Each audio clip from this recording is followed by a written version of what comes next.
The crossroads of life always begin without one even noticing. Wake up. I'm still in the middle of the college entrance examination.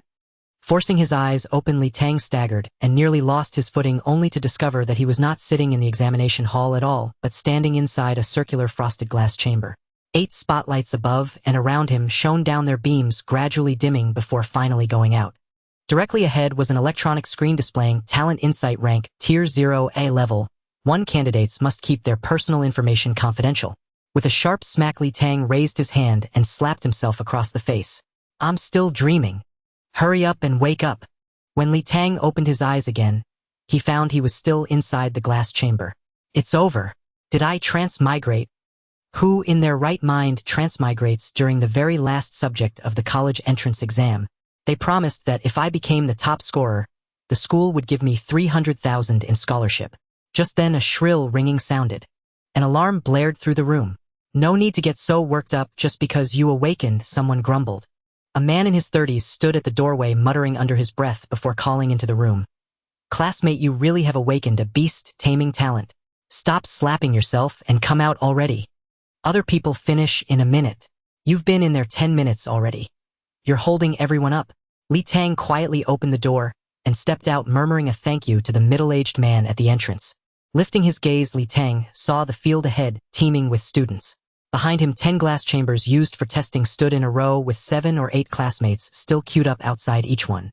Outside each testing room was a large screen. The one he had just exited displayed a green "Passed," while the other 9 showed a red "Not passed." Tang walked very slowly, one hand pressed to his head as memories in his mind fused together. He had truly transmigrated.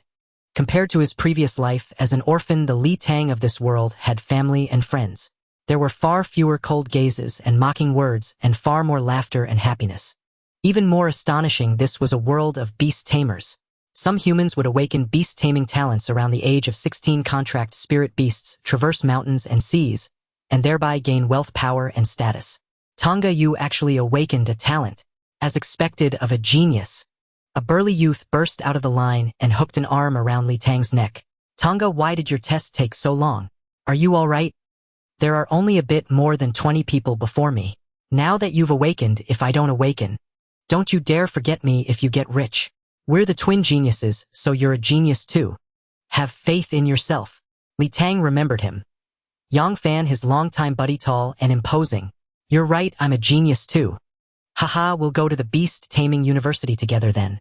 As Yang Fan spoke, the surrounding classmates gradually gathered around. Tang, what talent do you have? Tell us.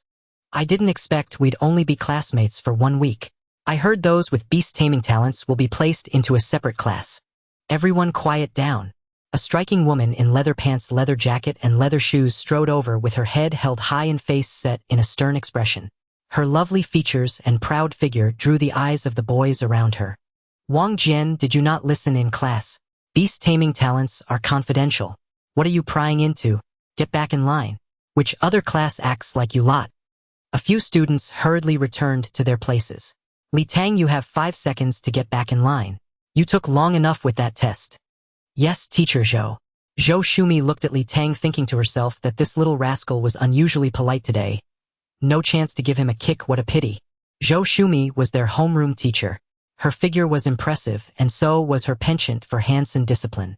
Though the term had only been in session for a week, the two troublemakers Tang and Yang Fan had already been dealt with several times and were left with psychological shadows. Just what is this beast-taming talent? Standing back in line, Tang began to sense his own body as images in his mind gradually came into focus.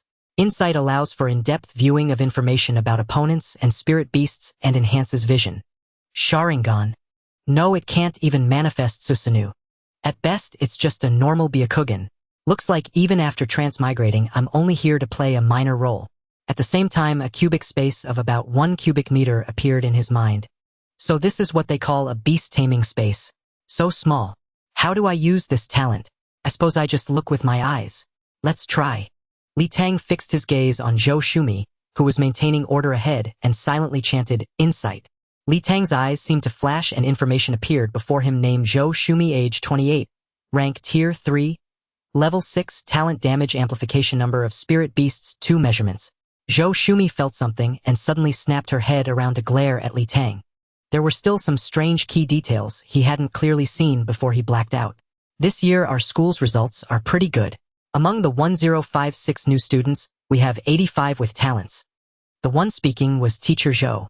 Li Tang had not yet opened his eyes upon waking. When both parents are beast tamers, the probability of their children awakening talents is higher. After all, Heian City is just a county-level city. These numbers are quite good. This kid's awake. Li Tang opened his eyes to see a smiling old man in his 60s looking down at him. Little fellow, your innate spiritual strength isn't bad. You haven't even reached Tier 1 yet. You can already use a beast-taming talent skill. See if you feel any discomfort in your body. Of course, a headache lasting 2 or 3 days is normal. Don't be afraid. My head doesn't hurt. Before Li Tang could finish speaking, there was a metallic thud. A sharp pain exploded in Li Tang's skull. He immediately clutched his head and rolled on the bed. Under his fingers, he could feel a lump forming. Through the gaps between his fingers, he saw Zhou Shumi's hand, still raised in midair. This woman was terrifying. You brat, you've got some nerve. Is your talent insight or X-ray vision that you dare use it on me?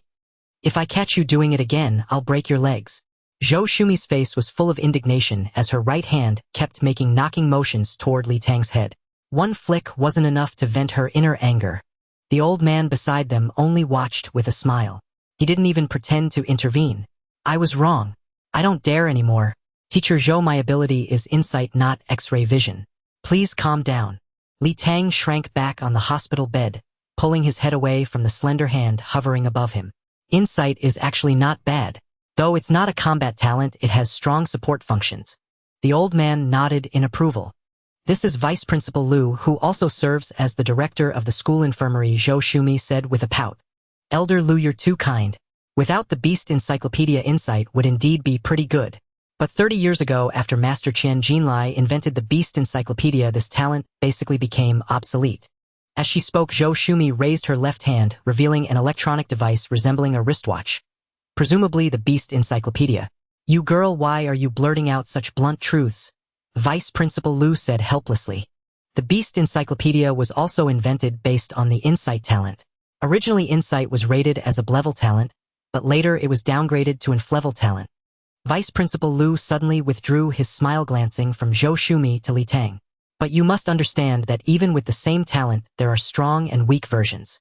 It all depends on how a beast tamer develops, uses, and evolves their talent, because in the end what matters most for a beast tamer is combat performance. Vice Principal Liu seemed to recall something, paused for a moment, then returned to his usual smiling expression. Your body's fine now. You and Teacher Zhou should head back. Remember, you said home is the only castle. Li Tang followed 3 steps behind Zhou Shumi, hurrying out of the school hospital. The setting sun cast long shadows over them as they walked. Watching Zhou Shumi's graceful walk ahead, Li Tang recalled the information from his insight talent. Teacher Zhou was a 3rd-rank powerhouse. No wonder her hits hurt so much. Zhou Shumi's pace suddenly slowed as if something occurred to her. Now that you've awakened the beast-taming talent, you're no longer a child. Your insight talent is also mediocre. You'll have to work hard in these 3 years of high school. The sudden seriousness in Zhou Shumi made Li Tang feel uneasy. He nodded quietly. Thank you, teacher. I will work hard. Also, tomorrow at 7:30, all awakened students assemble at the school auditorium. Don't be late. You made me work overtime, so get the hell home. Okay, got it. Li Tang's home was not far from school, about a 20-minute walk. He followed the familiar route, walking slowly. The closer he got to home, the more anxious Li Tang became. In his past life, he had no family. Now his parents were waiting at home. Before his transmigration, Li Tang was an orphan found by the police by the roadside at 3 or 4 years old and sent to an orphanage. In the first few years, 4 or 5 families wanted to adopt him, but young Li Tang always said his biological parents would come for him, so he never agreed. After he started school, fewer families wanted to adopt him, perhaps afraid that an older child wouldn't bond. Fortunately, Li Tang always had excellent grades. By high school, he consistently ranked first in his grade. He applied early for the Military Science and Technology University, ready to dedicate himself to the country. But who would have thought that during the last English exam for the college entrance exam, while listening to the listening section, he dozed off. When he opened his eyes, he was here. Bro! A clear voice interrupted his thoughts. A girl with a doll-like face ran toward him. About 1.6 meters tall, with an even figure, wearing a simple white t-shirt, jeans, and sneakers. Her ponytail bounced behind her. Her face still had baby fat, youthful and cute. Anyone would want to pinch her cheeks. The girl trotted up to Li Tang, grabbed his arm and chattered away. Bro, did you really awaken the beast taming talent? Does that mean our family is going to be rich? Bro, I heard you woke up the talent and then fainted from excitement. Bro, what does awakening feel like? Is it like a primordial force erupting from your body? Bro, say something. Li Tang, out of habit, reached out and pinched Li Yuanyuan's cheek. Stop pinching my face. I'll get deformed. Li Yuanyuan fought back, pinching Li Tang's waist. Ow! Li Tang gasped. Was this a passive female skill? The two bickered all the way home. Dad, Mom, I brought brother. Is dinner ready? I'm starving. Li Yuanyuan quickly slipped into slippers, walked to the dining table and plopped down. Almost ready. Dinner will be served soon. Wang Na came out of the kitchen holding a dish. Seeing Li Tang, she put down the dish and hurried over to feel his forehead and check him over. Xiaodong, you're back. Are you okay? Mom. Li Tang had never called this word in his past life. He paused, a happy smile spreading across his face. Don't worry, I'm perfectly fine. Did Teacher Zhou call? Yes, around 6 Teacher Zhou called saying you were fine and had left school. Around 5 little Yang Fan came by, especially saying you awakened your talent, got too excited and fainted. Teacher Zhou took you to the school hospital. I immediately wanted to go to your hospital, but your father stopped me, saying don't worry, the school would notify us. Li Tang nodded. Yang Fan said he also awakened his talent, but he knew he was a genius all along, so he kept a calm face, not like you who got overexcited.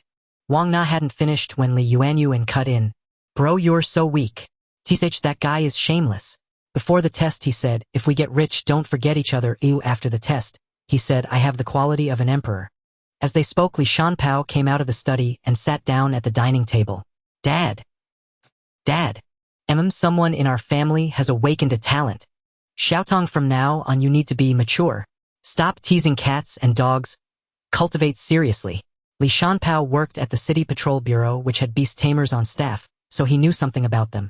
He was 1.8 meters tall with a well-proportioned figure and a straight back. Clearly someone who exercised regularly. His crew-cut and square face gave him an air of sternness. He was stern when he spoke and even sterner when he acted. As they talked, Wang Na set all the dishes on the table, then picked up 2 wine glasses and said to Li Shanpao, Old Li, I'm happy today. Want me to have a drink with you? Haha, today I owe it to Xiaotang. Li Shanpao took out a bottle of liquor from the living room cabinet, poured himself a full glass and poured Wang Na a half glass.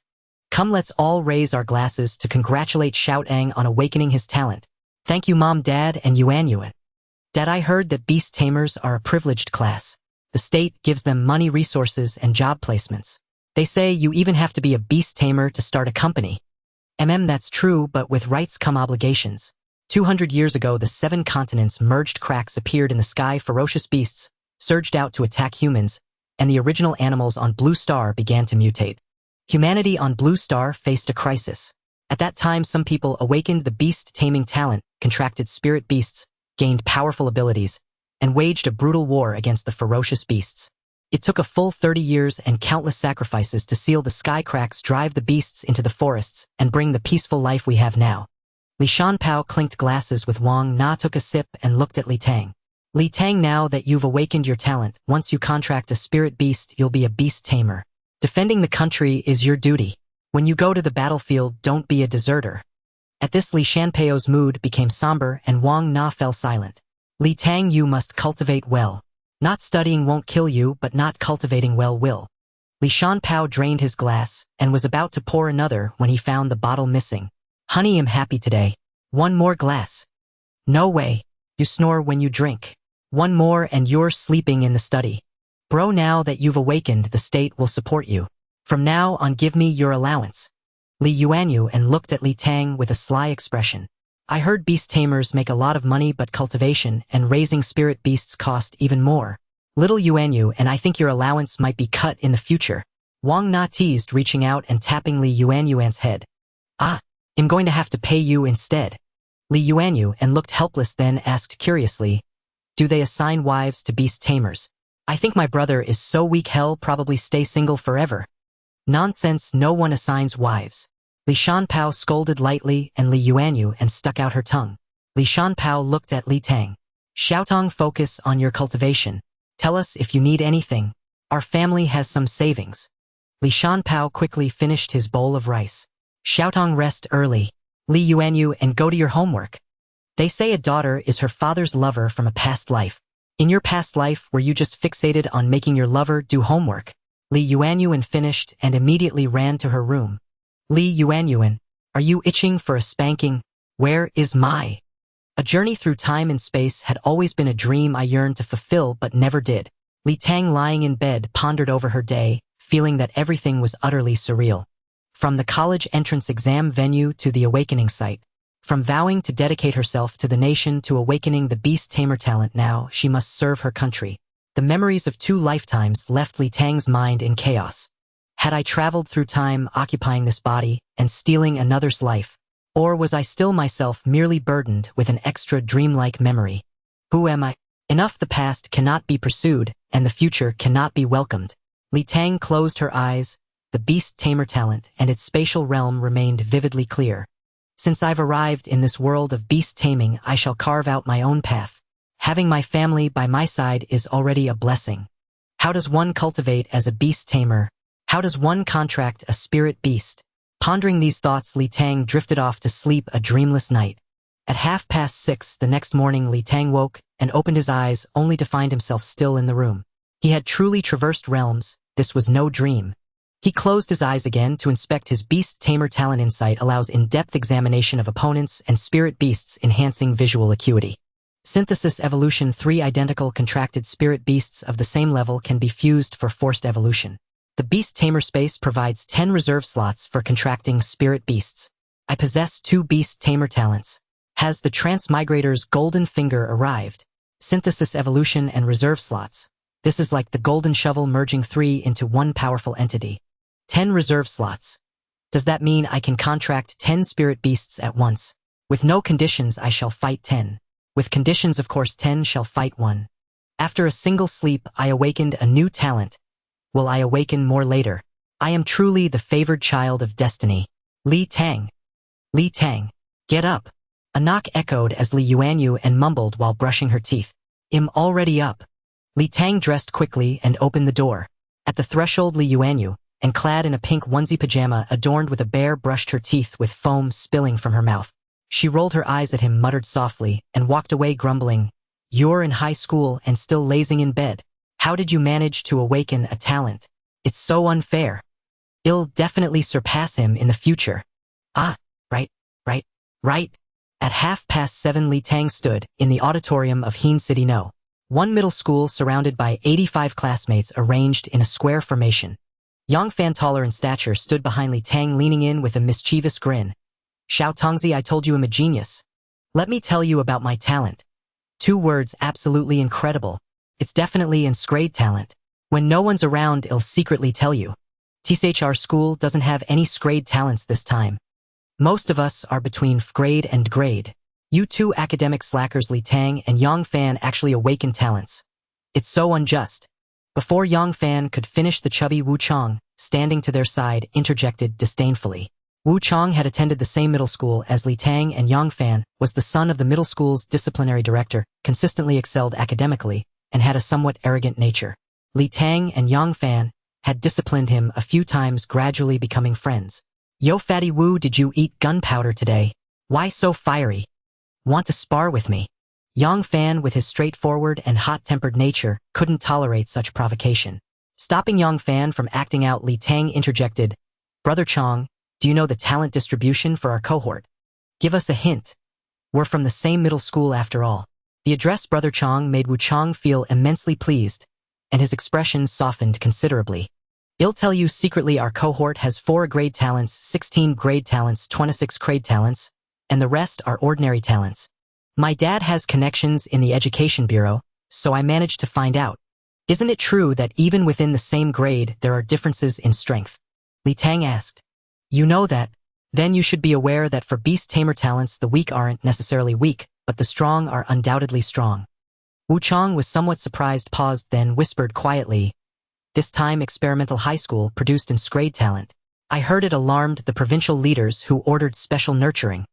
I'll tell you in secret, the legendary old Marshal Zhang was enscraved talent cultivating quickly and immensely powerful. Old Marshal Zhang is that Grandmaster Zhang Shi who quelled the rift upheaval in Jiangnan province. The surrounding students who had been eavesdropping perked up at the mention of Marshal Zhang and began discussing animatedly. Everyone's silence. At Zhou Shumi's command, the entire auditorium fell silent. Zhou Shumi walked side by side with a male teacher in his 30s. Ahead of them, a middle-aged man around 50 with a straight posture and sharp eyes strode quickly to the stage at the front of the auditorium. Zhou Shumi and the male teacher stood silently behind the middle-aged man awaiting his instructions. Greetings, students. I am Wei Lai, the principal of No. 1 Middle School. The middle-aged man spoke at a measured pace, his voice not loud yet clear to everyone. All of you have awakened your beast tamer talents, but there is still a long road ahead to unlock your potential and become powerful beast tamers. Do not waste your talents to study and cultivate diligently. Awakening talents sets you apart from other students. If you become a first-rank beast tamer during high school, you'll be guaranteed admission to university with no fees and certain benefits and resources. Wow, the legendary benefits are real. I can go to university too. What if I can't reach first rank? Wei Lai raised his hand to quell the students' chatter and continued. But universities differ. For your cohort, we hope all students will enter a Beast Tamer University, not just the Beast Tamer department of a regular university. We especially hope the top students will enter Southern Beast Tamer University Magic, Beast Tamer University, or Capital Beast Tamer University. To that end, No. 1 Middle School has prepared comprehensive teaching facilities and abundant cultivation resources. For example, tuition fees will be refunded within 3 days, and will provide everyone with their first spirit beast. The school has more resources, but you must earn them through your own efforts. Those who perform well will receive more. Since you've awakened your talents, you are no longer ordinary people. The easy days of elementary and middle school are over. Now you must study, cultivate, fight, and strive. All students present must reside on campus from now on. One more point, all of you have awakened talents. Whether you become a beast tamer or not, you are forbidden from attacking ordinary people unless your life is threatened. Violations will result in expulsion at minimum or legal punishment at worst. This cohort will be divided into 2 classes for instruction, and the school has arranged 2 homeroom teachers. This is Teacher Zhao Weigua, homeroom teacher, for Class 1. Wei Lai gestured to the male teacher behind him. Zhao Weigua stepped forward, gave a fist salute, and appeared very aloof. And this is Teacher Zhou Shumi, homeroom teacher, for Class 2. Hello everyone. I'm Zhou Shumi. Zhou Shumi stepped forward, introduced herself with a gentle voice, and waved to the crowd. Several male students unfamiliar with her stared wide-eyed. Acting demure again, Li Tang recalled the scene at enrollment, having been deceived by her appearance. Within just a week, she had brought the original classmates into complete submission. Now I'll hand things over to the 2 homeroom teachers. Over the next 3 years of high school, feel free to come to my office if you have any issues. After speaking, Wei Lai swiftly left the auditorium. Zhou Shumi then stepped forward and said, Next, those whose names are called will be assigned to Class 2. Move to your right side and follow me. Feng Rui, Lu Jie, Yang Fan, Li Tang. The 43 students of Class 2 line up and follow me. Have you ever truly pushed yourself to the limit? In the classroom, all 43 students sat neatly in their seats, not a single sound to be heard. On the way here, those who whispered failed to line up properly or strayed from the formation, all received the warm greeting of Zhou Shumi's powerful diamond kick. The one delivered in high heels. Especially after Li Tang and Yang Fan spread the nickname Tyrannosaurus Rex, the entire class became docile. On the way, Li Tang realized that the first high school was quite large, divided into a teaching area and a back mountain. The teaching area was like any ordinary school, mainly for regular students. The back mountain, however, was specifically for nurturing beast tamers, directly containing several teaching buildings, a playground, a cafeteria, and a hill over 100 meters high with numerous structures scattered among the woods. Zhou Shumi stood at the podium, opened her notebook, glanced through it briefly, and then looked at the students below. Everyone, don't be so constrained. I'm actually very gentle. I believe you. Not. Of course, some of you might say I'm violent. Humph, the path of a beast tamer is far more brutal than you can imagine. I'm here to build up your resilience. For today's first lesson, I'll share some basic knowledge about beast tamers. If you have questions, raise your hand. You all know the origins of beast tamers, so I won't waste time. First, what everyone cares about most: how to cultivate and how to contract a spirit beast. There's a cultivation method. Currently, all beast tamers in Hua use the same one, the Hua Nation Beast Tamer Advancement Guide. What a ridiculous name, Li Tang thought. Something like Myriad Beast Imperial Canon or Ninefold Beast Taming Art would sound far more imposing. Zhou Shumi continued, you'll receive a book, and there will be special courses with instructors. But the book stays at school. The cultivation method cannot be passed on to ordinary people. Once you've mastered this method, it's recommended to practice for at least 4 hours daily. Of course, if your mental strength is strong and you can endure, you can practice longer. As she spoke, Zhou Shumi glanced at Li Tang and continued, when you reach Tier 0, Level 10. You can contract a spirit beast. Contracting a spirit beast involves communicating with it and establishing a pact. Every spirit beast is your partner. Contracting comes in 2 forms. First, contracting a spirit beast egg. These eggs are usually condensed by powerful beasts for their offspring's better growth and are more valuable. The advantages are safety, high loyalty, generally superior talent, and faster growth. The disadvantages are weak initial strength, scarcity, and reliance on luck. But for beginners like you, it's definitely the best choice. The second method is directly contracting a wild spirit beast.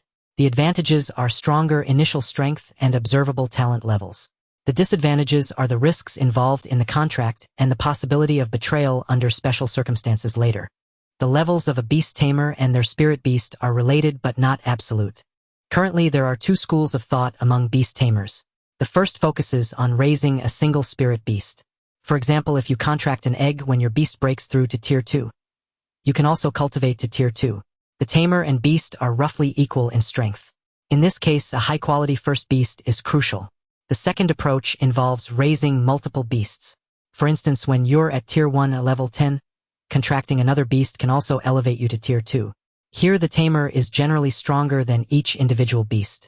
Zhou Shumi paused and said, as beast tamers cultivate, they also gain physical enhancement and source power, making their combat ability comparable to their beasts. They too need to fight. Your curriculum includes combat classes. They'll be sure to train you well. Li Tang and her classmates exchanged glances. The Tyrannosaurus Rex teaching combat. Wasn't that just sanctioned bullying? Key point: if your spirit beast dies in battle, you will suffer backlash, and your total number of contracts decreases by 1. In terms of levels, beast tamers range from Tier 0 to Tier 9. Theoretically, there is a Tier 10, but no one has successfully advanced to it yet. Spirit beasts have the same level system as tamers, but they also have a talent tier. For example, if a beast's talent tier is 5, its strength will stop growing once it reaches Tier 5. At that point, evolution is needed, but evolution is extremely difficult. Evolution is difficult. Hearing this, Li Tang thought of her second talent. Evolving my spirit beast should be much easier. The advantage is mine. As for beast tamer talents, you know there are 7 grades: S, A, B, C, D, E, F.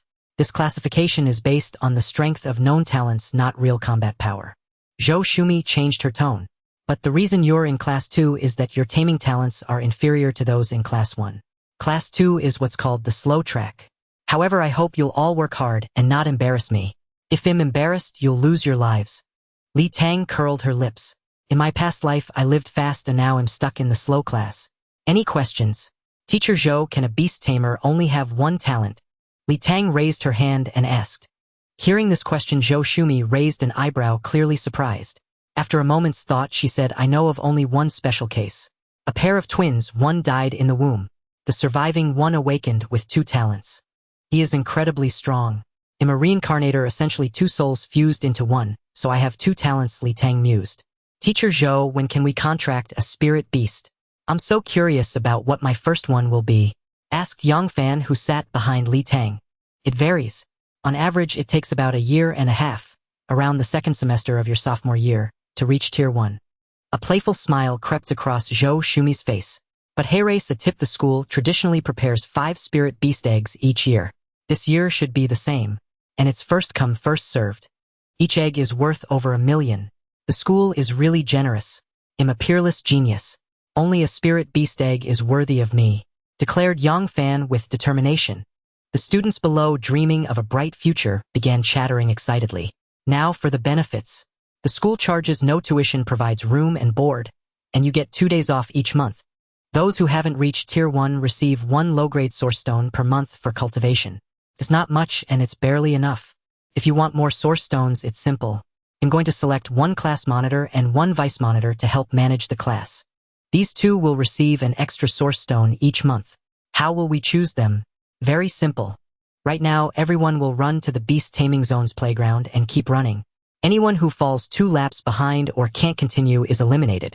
The first place finisher becomes monitor, the second becomes vice monitor. That's it. Everyone on your feet. Run. At Joe Shumi's command, the entire class stood up and filed out of the classroom, heading to the Beast Taming Zone's playground. 10,000 each, 10,000 each, 10,000 each. Yang Fan kept muttering behind her. Li Tang turned around and asked, source stones are that expensive? Yeah, and ordinary people can't even buy them. Being a monitor is like earning 10,000 a month. Old Li's salary is probably around 10,000 a month too. Am I going to earn a high salary at such a young age? Li Tang thought to herself, I'm definitely getting that monitor position. Do your best today. The playground of the first high school's Beast Taming Zone was considerably larger than a normal one with a circumference of about 800 meters. At the front of the field, Joe Shumi had somehow acquired a chair and sat down comfortably, even setting up a parasol, as she watched the 43 students running endlessly ahead.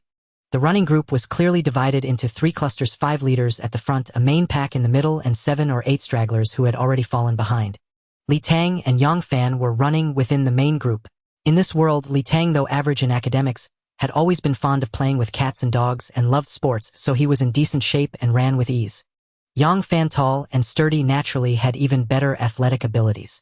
He had initially wanted to sprint ahead to the first echelon, but Li Tang pulled him back to the second. This is about endurance. Just don't fall behind. Conserve your strength. There's no rush. 30 minutes later, someone in the third echelon couldn't hold on anymore. A girl and a chubby boy dropped out of the line and collapsed onto the grass nearby. Chun Yue eliminated. Man Chong eliminated. Zhou Shumi's voice rang in everyone's ears. With the first elimination, more and more in the group began to waver internally. There are only 2 positions, class monitor and vice monitor. Why bother fighting for it? Might as well give up. An hour later, fewer than 10 people were still persevering, 3 in the first echelon, 6 in the second, and 1 lagging behind, stubbornly keeping pace. These 10 had already run 7 or 8 kilometers, and their pace had gradually slowed. In the second echelon, the girl ahead of Li Tang had her white t-shirt soaked through her black bra faintly visible, yet her steps never ceased. Li Tang had no mind to notice this, as his body ached terribly and his lungs stung with every breath. Beside him, Yang Fan was also panting heavily, beads of sweat constantly dripping onto the ground. I've always been first. I can't give up. Li Tang kept encouraging himself. He knew that this run would first eliminate those with poor physical fitness, then it would become a test of willpower. Once the thought of giving up arose, he would lose. 10 minutes later, the girl ahead of him suddenly stumbled and fell. Others quickly bypassed her and continued. Li Tang stopped, gasping for air, and helped her to the grass nearby. Her knees and palms were scraped, blood trickling down her shins. With a sob, the girl sat on the grass and cried. Li Tang had no strength to speak. He returned to the track, lowered his head, and resumed running. 3 minutes later, the last runner was lapped twice and eliminated. Only 8 remained on the field, silently running, their heavy breaths and soaked clothes dripping sweat. They were not professional athletes, just ordinary students. At this moment, their bodies had reached their limits, and what kept them going was nothing but an unyielding spirit. I've always been first. I will win. I'm a transmigrator with a golden finger. I must win. Even if I run myself to death today, I'll still be class monitor. Li Tang, who had been last, kept encouraging himself. Gradually, he felt his leaden legs regain strength, as if gravity had vanished. His pace gradually quickened, overtaking those ahead. 7th place, 6th place. 3rd place, 2nd place. He passed Yang Fan. Qin Rui, who had been leading, saw Li Tang catching up. His eyes showed reluctance, but his legs had no strength to accelerate. He could only watch helplessly as Li Tang surpassed him step by step. How infuriating. To lead the entire race and be overtaken at the last second. 1st place. But in Li Tang's mind, there was no longer any thought of victory or defeat. Only the drive to keep running. Half an hour later, everyone on the field had stopped except for Li Tang, who was still running. What's gotten into that bastard Li Tang? How can he run so much? Panting heavily, Yang Fan knelt on the ground, feeling nauseous. Watching Li Tang, a pang of regret struck him. He had been so close. That kid is in the zone. Vice Principal Liu had somehow taken Zhou Shumi's seat, while she stood silently beside him holding the parasol. Being in the zone is his luck, and luck is part of ability, Zhou Shumi replied. Being in the zone can also be seen as the simplest flow state, a manifestation of mental power. Vice Principal Lu said with a smile. He glanced at Li Tang again and added, "He can't hold on much longer, he's about to faint." Before he finished speaking, Li Tang collapsed onto the ground. Zhou Shumi set down her parasol and dashed over with incredible speed. She casually hoisted Li Tang up and tossed him onto the grass of the field. Everyone assemble. Though exhausted, the students, walking or crawling, gathered before Zhou Shumi, intimidated by her authority. "Most of you performed well. I've seen your perseverance. You've worked hard in today's first lesson, so now we'll give you a little treat." She then turned to Vice Principal Lu and said, "Elder Lu, thank you for your trouble." Vice Principal Lu, with a resigned expression, walked over and raised a hand. A giant butterfly 1 meter in diameter appeared before everyone. Its emerald green wings shimmered with a gem-like luster as it gracefully flew above their heads and danced in the air. The beautiful butterfly instantly captivated everyone's gaze. "So beautiful. My future spirit beast must be this gorgeous." This is an emerald butterfly with a talent level of at least 5. A very rare healing-type spirit beast. A knowledgeable student began explaining.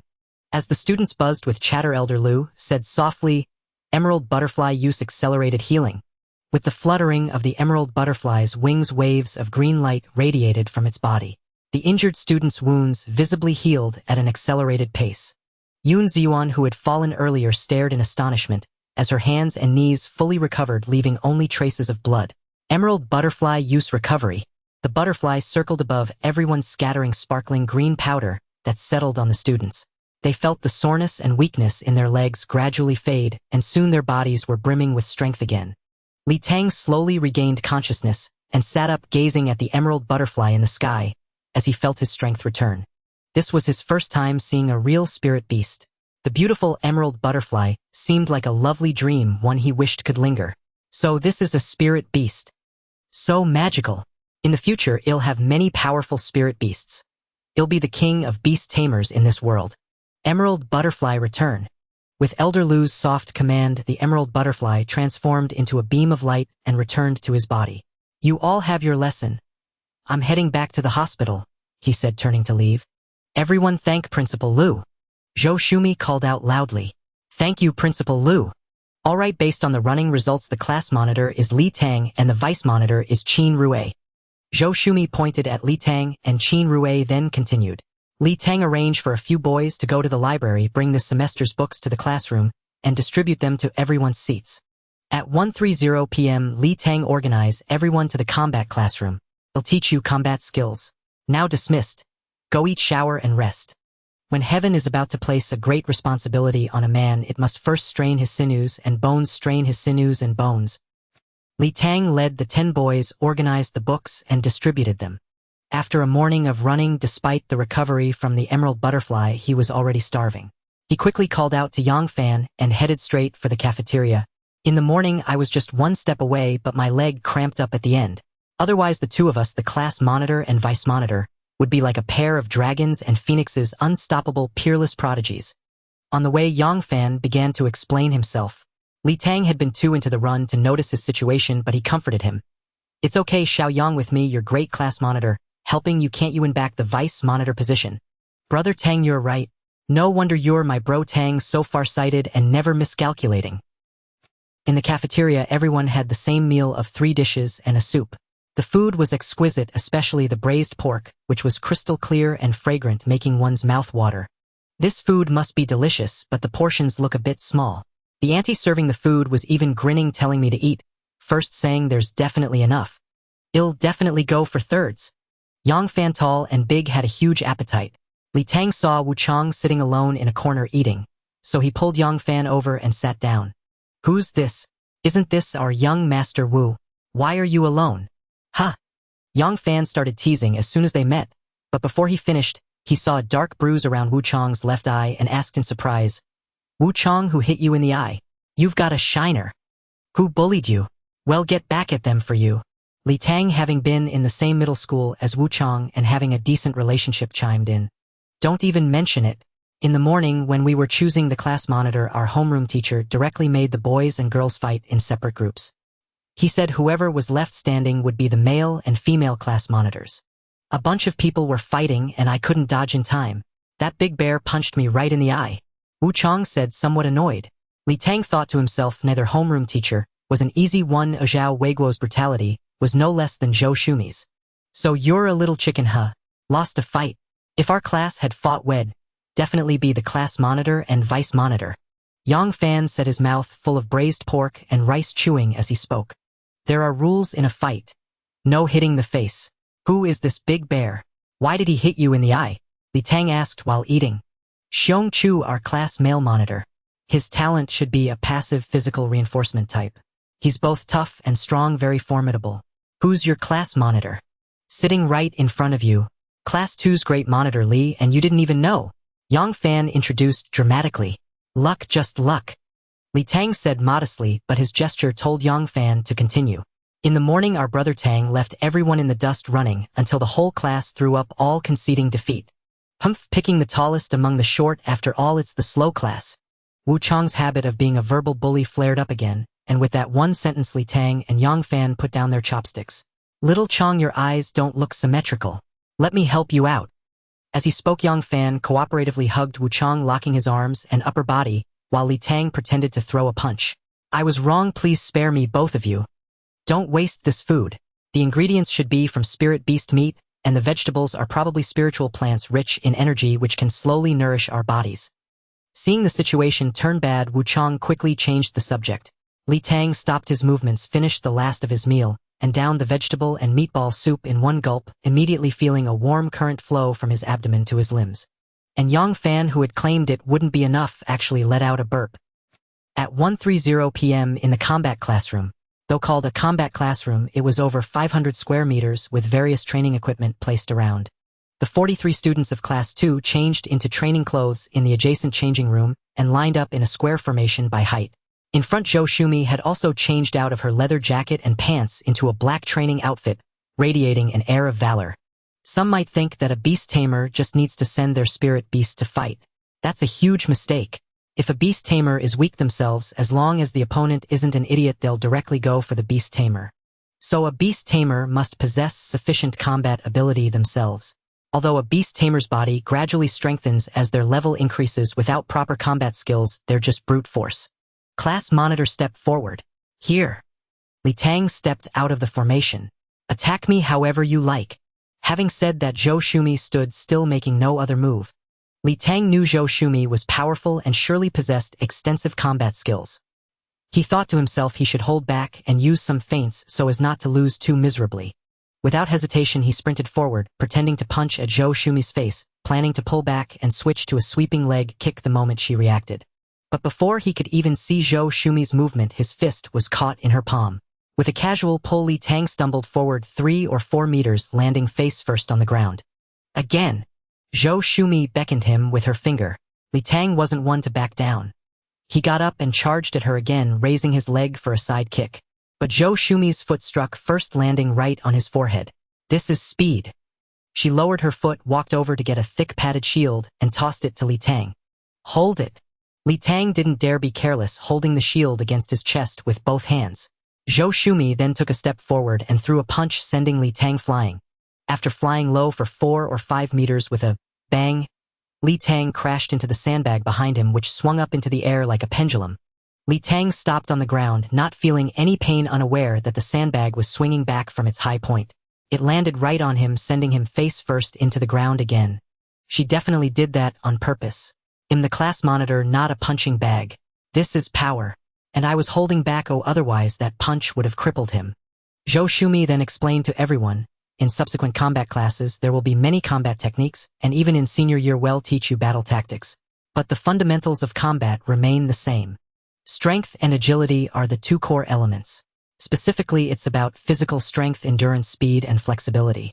Today's lesson will mainly teach you stance training. As she spoke, Zhou Shumi demonstrated feet shoulder width apart, squatting slightly back, straight, elbows bent, and arms raised, forming a circle in front of her. This is the basic standing post. Stance training first strengthens our lower body and endurance, allowing us to stand more steadily in battle. Second, it helps us develop tendon and bone strength. Tendon and bone strength is a type of physical power generated by the bodus fascia driving the bones. Any combat technique or battle tactic can be understood as a way to unleash 100% of your physical power, or even 200%. And tendon and bone strength is the foundation of it all. Alright, everyone spread out 1 meter apart in all directions, assume the stance. The 43 students formed their lines and began imitating Zhou Shumi's standing posture. Class monitor stepped to the front and demonstrate. Li Tang silently walked to the front facing his classmates. Feet shoulder-width apart, toes pointing forward. Following Zhou Shumi's instructions, Li Tang assumed the posture. The feeling of squatting down is like sitting on a high stool. Yes, then tuck your hips, rotate the hip bone forward. Spread your fingers, palms facing inward as if holding a balloon. Keep your armpits empty, tuck your chin, and feel like there's a book balanced on your head. Half close your eyes and visualize your spirit beast space in your mind. Class monitor, your posture is basically correct. Zhou Shumi then walked among the students, correcting their stances. While holding the stance, Li Tang felt a force extending from the soles of his feet through his body. The spirit beast space he was visualizing seemed to be gradually expanding. Zhou Shumi also noticed the situation with Li Tang in front. Everyone has their own secrets. Li Tang remained in a standing meditation posture with faint energy emanating from his body. Zhou Shumi knew this was a sign of advancement. Li Tang was immersed in his beast-taming space, as if invisible energy was entering it, causing the entire space to gradually expand outward. From 1 cubic meter, it gradually increased to 2 cubic meters. When the expansion ceased, Li Tang opened his eyes, feeling a noticeable increase in his physical strength. Don't worry, you've advanced. You should be at stage 0, a level 2 now. Zhou Shumi found it strange as well. Normally those who awaken started at level 1. But only those with a growth-type talent would level up faster. However, Zhou Shumi knew that Li Tang's awakened talent was insight. This kid is off. He asked about a second talent this morning. Did he awaken a second one, or does he have a natural affinity for energy?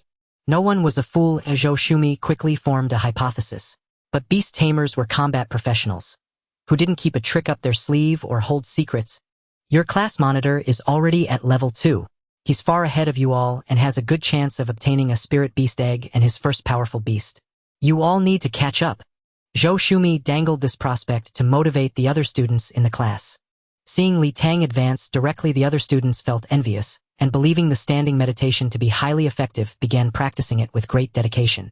Li Tang looked at his beast-taming space and thought to himself, advancing on the second day after awakening. I really am a genius. Li Tang then resumed his standing meditation practice. An hour later, he stood still, trembling all over with sweat pooling around him. I can't take it anymore. I didn't expect standing meditation to be this exhausting. Many students in the class couldn't hold on any longer and several collapsed directly onto the ground. Seeing that most students had reached their limits, Zhou Shumi didn't push them. Alright, gather up. When you go back, keep practicing standing meditation every day. Practice the fist but not the foundation, and you'll achieve nothing in old age. That foundation is standing meditation. Afterward, Zhou Shumi briefly demonstrated stretching, punching, kicking, and finally performed a Hua National Long Fist routine, saying it would be covered in the next lesson. After the 3-hour class ended, Zhou Shumi as the homeroom teacher gave instructions. Although the beast taming college entrance exam differs from the regular one, you still need to study standard academic subjects. The class monitor will distribute the schedule shortly. A reminder: this semester's Hua National Beast Taming History, Basic Spirit Beast Studies, Beast Taming Geography and Wilderness Survival, and Basic Injury Care and Common Disease Treatment are all on the exam. Just memorize them. Just memorize them. Those books were hundreds of thousands of words. He made it sound so easy. Li Tang rolled his eyes, and Zhou Shumi caught him shooting him a glare. From today, every evening from 6 to 10 is meditation class. Practice the cultivation method and raise your level. This is the top priority. Those who want to slack off can do as they please. After meditation class, return to your respective dorms. They are 2-person rooms with names on the doors, and all living supplies and clothes have been provided. Don't think about staying up late. Tomorrow at 6:30 a.m. gather for a 5-kilometer run. From then on, 1 day running, 1 day standing meditation. With that, Zhou Shumi beckoned. Li Tang took out a stack of schedules from her pocket and handed them to him. Li Tang took them and distributed them to the students one by one. He glanced at it. From Monday to Sunday from 6:30 a.m. to 10:00 p.m., it was packed solid. This high school life is way more intense than regular senior year. Dismissed now. I suggest you take a quick shower in the bathroom next door and grab a meal. Then preview the cultivation method to prepare for tonight's meditation. The meditation classroom was on a 2-story building halfway up the hillside. Li Tang led Class 2 into the first-floor hall, where Class 1 was already present. Some students from the 2 classes knew each other and started greeting, causing the formation to scatter. At the front of Class 1's formation, Wu Chang pointed at Li Tang and said something to a burly male student who was half a head taller than Yang Fan. Humph, betraying friends for personal gain. The male student looked at Li Tang, and when Li Tang met his gaze, he gave Li Tang a provocative glare. Li Tang ignored him, turned to his classmates and said loudly, "What's going on? You're all running around like bears spotting honey. Line up properly, or I'll tell Teacher Zhou." Intimidated by Li Tang's borrowed authority, the Class 2 students fell silent and reformed their ranks. Hearing Li Tang's words, the tall guy's face instantly reddened and his gaze at Li Tang grew fierce, as if he might erupt at any moment. A real big bear indeed. Li Tang muttered to himself. Just then a refined 40-year-old man entered wearing a warm smile that made one feel like a spring breeze. "Everyone's here early. So eager to cultivate. I'm your meditation teacher, Sun Mingyuan." "Hello, Teacher Sun." The students shouted in unison. Such enthusiasm from the new students. "Our classroom is on the 2nd floor.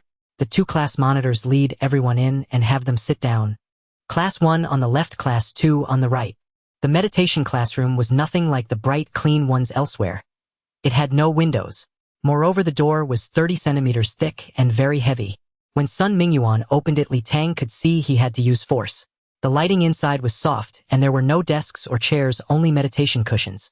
After both classes were seated, Sun Mingyuan entered last and locked the door.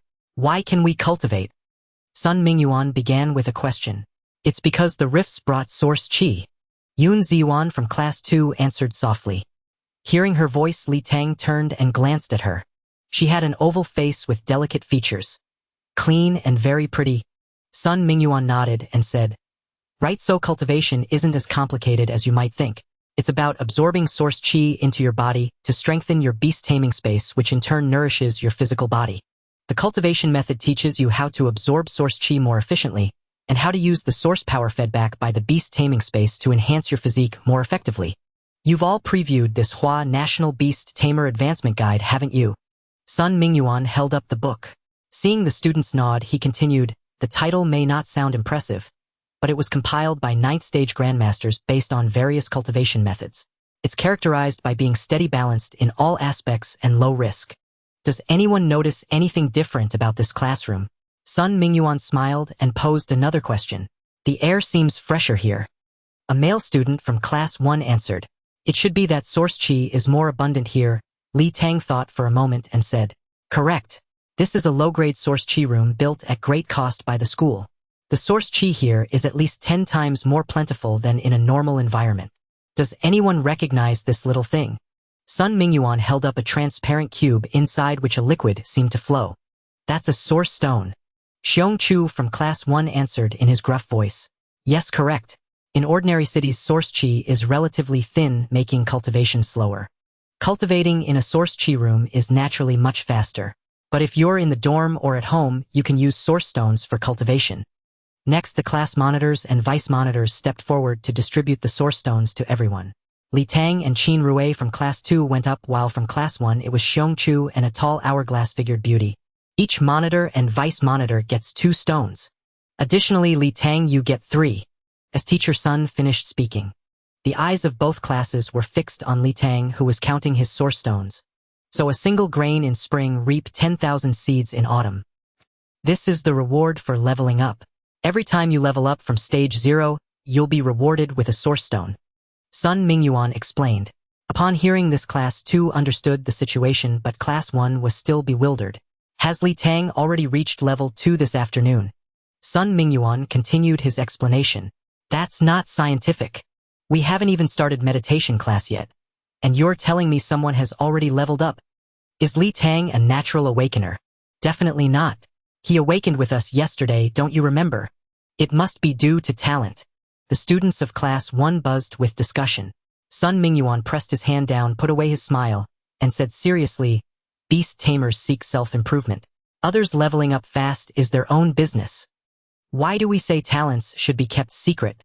Actually, many talents can be easily guessed. But there are also some talents that have specific conditions. In future battles, it's very disadvantageous if your talent, spirit, beast, and skill information are fully known to the enemy. Of course, you can reveal your talent to gain more resources, but you must also allow others to conceal their abilities and keep a hidden ace. Upon hearing this, the students from both classes fell silent. Sun Mingyuan said no more, resumed his gentle smile, and continued the lecture.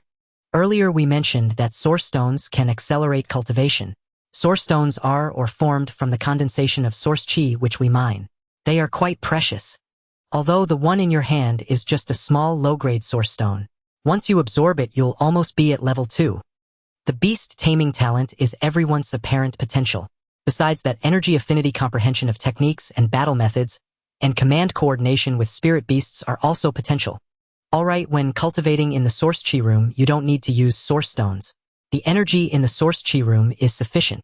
Today's cultivation officially begins. Everyone sit cross-legged, close your eyes, and immerse your consciousness into your beast taming space. Take a deep breath. Calm your mind. Focus. Use your consciousness to feel the source chi energy around your body. It should appear as small, translucent reddish particles. Those who can sense it, use your consciousness to touch it and pull it into your body. Don't rush, take it slowly. Sun Mingyuan stopped speaking and began observing the 85 freshmen present.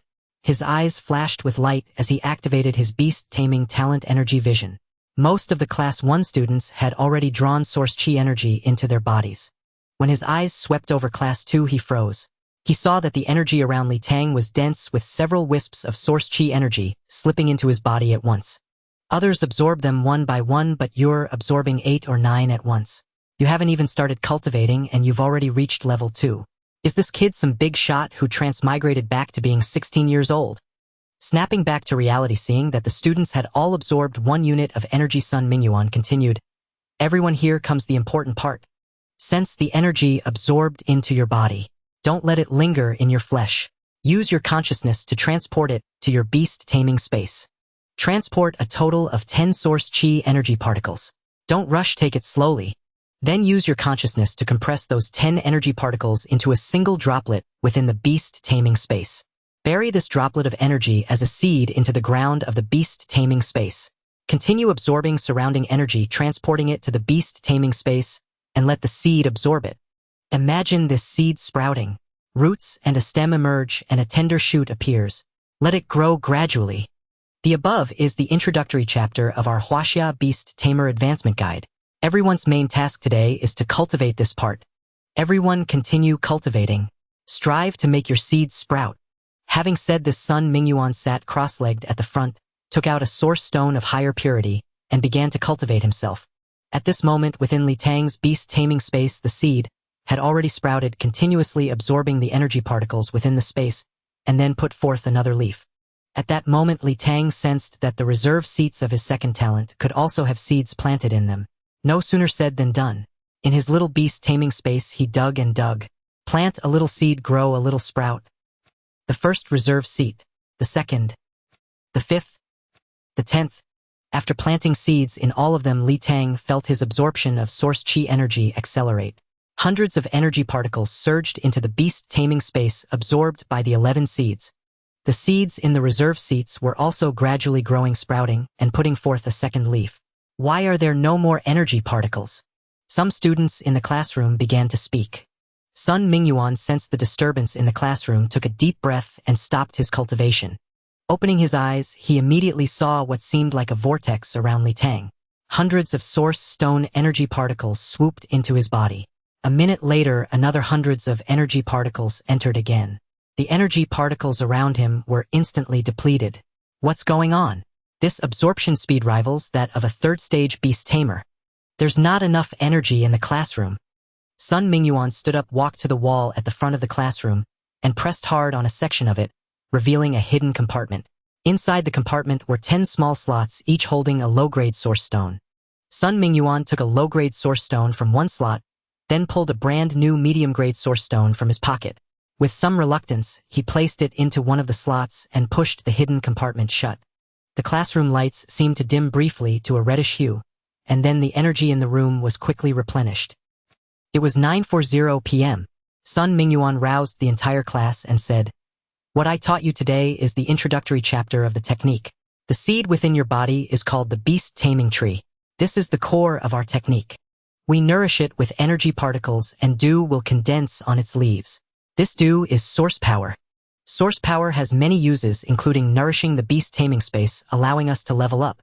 It can strengthen our physical bodies, making us stronger. It also aids in recovering stamina and healing injuries. It allows us to use beast taming talent skills, referring to active skills. Once you contract a spirit beast, it can also help the spirit beast level up. Source power is the core strength of us beast tamers.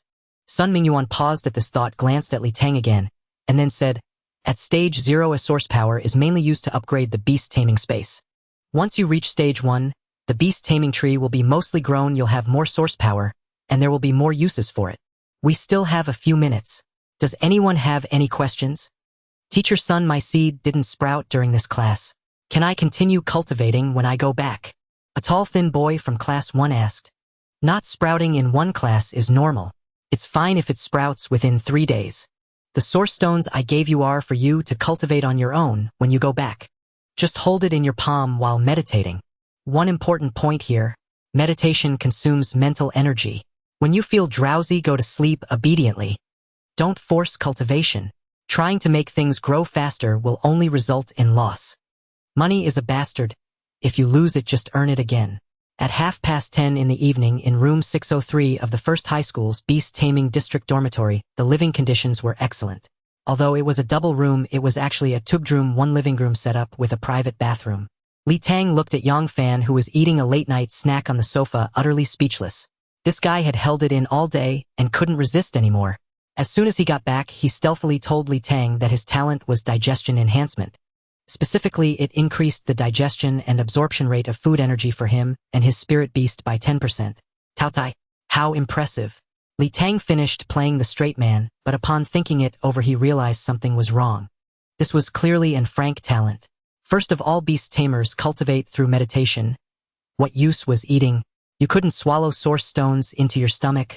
Moreover, with only a 10% increase in digestion and absorption speed, it just meant digesting a bit faster than ordinary people, getting hungry sooner, and gaining a little more nourishment from food for the body. What else was there? Yet he still looked smug, claiming that as long as he ate more, his strength would increase faster. So he went back to the cafeteria to buy another late-night snack. The school provided 3 meals a day for free, but extra meals still cost money. While Yang Fan went to buy food, Li Tang called home to report that he was safe. Watching Yang Fan devour his food, Li Tang felt speechless. But after a moment's thought, he asked Yang Fan, has your seed sprouted? No, I planted it and there's been no reaction. Are you mentally exhausted? Can you still cultivate tonight? I was pretty sleepy, but after eating the late-night snack, I'm full of energy. Yang Fan mumbled as he stuffed the last piece of meat into his mouth. Could Yang Fan's talent boost mental recovery? If so, that would be quite impressive. At least an rank talent, Li Tang thought, and then said, then let's as brothers outwork them all. Cultivate until we fall asleep at night, right? We brothers will claim all the spirit beast eggs. Li Tang's dorm room was small, with a bed, a small wardrobe, containing 4 sets of clothes, 1 set of pajamas, 1 set of combat gear, and 2 pairs of shoes. There was a desk equipped with a computer and some paper and pens. Li Tang didn't turn on the computer. Instead, he sat cross-legged on the bed and began to sense his beast taming space. 11 beast taming trees swayed gently in the beast taming space. In particular, the row of 10 reserve trees, like tender green seedlings in a field, stood neatly with emerald sprouts exuding the breath of life. After watching for a few minutes, Li Tang noticed something about his beast taming space. Even when he wasn't cultivating, particles of source energy would merge into the beast taming trees. This meant he was passively improving around the clock, but at a very slow pace.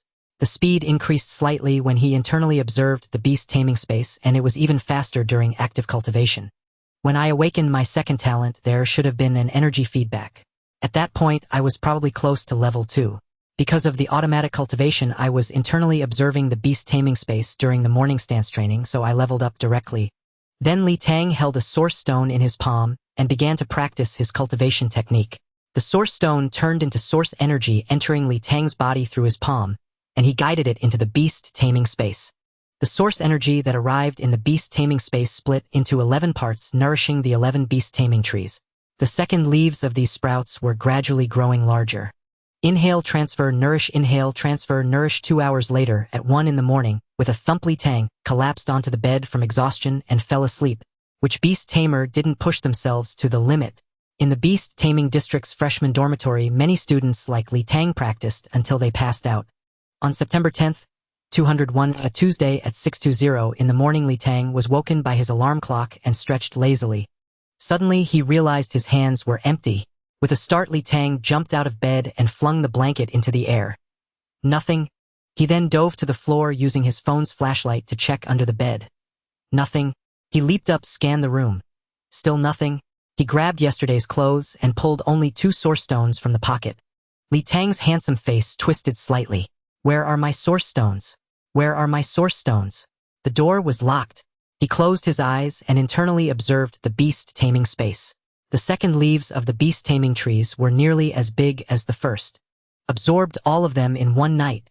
10,000 yuan in one night. Forget about being a beast tamer, it's too expensive. Just then that man's voice echoed in his mind, what is money? Money is a bastard. Right, money is a bastard. If you lose it, just earn it again. Tang hurried downstairs for a run.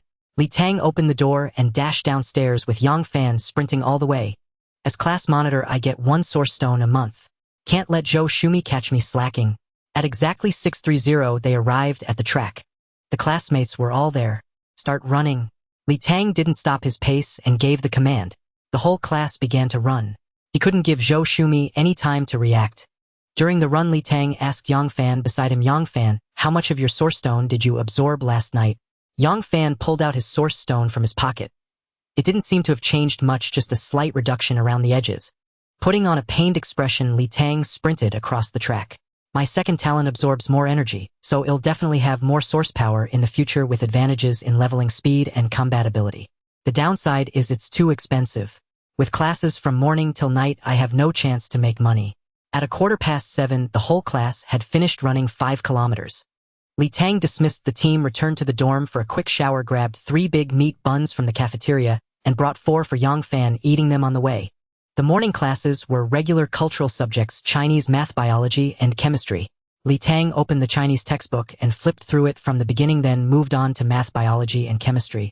These books were mostly similar to his previous lives' high school content, with math being simpler and biology and chemistry having only slight differences. What was Tang in his past life? He was a top student who consistently ranked first in his grade. His scores were good enough for Beijing University, but he went to the University of Science and Technology in the early admission batch. He had crossed over from the college entrance exam hall and had never been afraid of cultural classes. So Tang began internal observation right at his seat. Based on last night's experiment, he could absorb source energy during internal observation and at a decent speed. He wasn't cultivating, partly because he worried it would drain his mental energy and affect his night cultivation.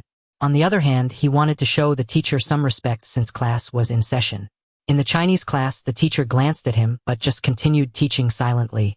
In the second period, the math teacher wasn't so lenient. He looked at the seating chart and called out, Tang, how do you solve this problem?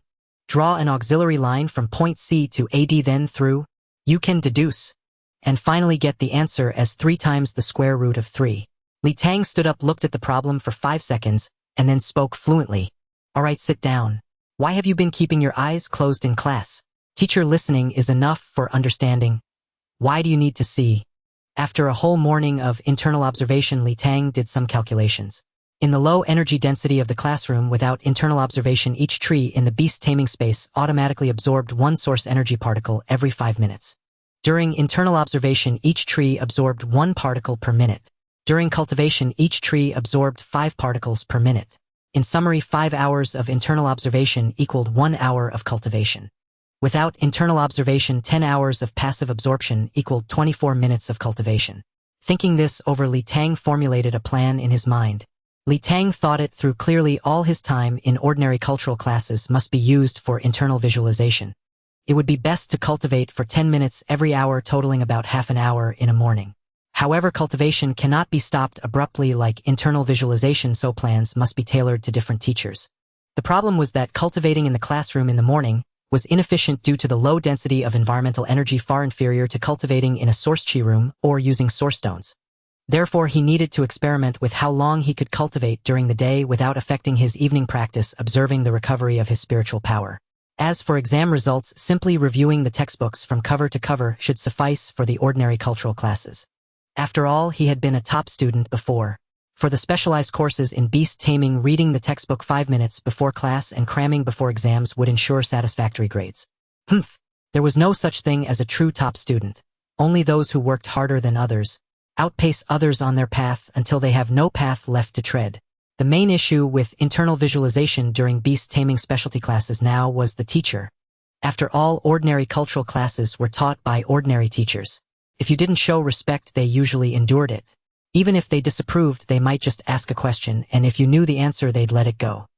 Tang was experienced in this. Before his transmigration, he loved studying physics during math class. However, the teachers for beast taming specialty classes were likely beast tamers themselves. Though he had only been in school for a few days, Tang had already noticed that teachers who were beast tamers generally favored military-style management and were not inclined to indulge students. Take Zhou Shumi, for instance. She would resort to violence at the slightest disagreement, and it was said that Zhao Weiguo from Class 1 had no sense of restraint either. Now Tang had another question: exactly how much energy was contained in a low-grade source stone? How had that low-grade source stone from yesterday been completely drained? Tang, what time did you cultivate until last night? I saw you sleeping through the entire class. Yang Fan asked while gnawing on a chicken leg. Didn't check the time.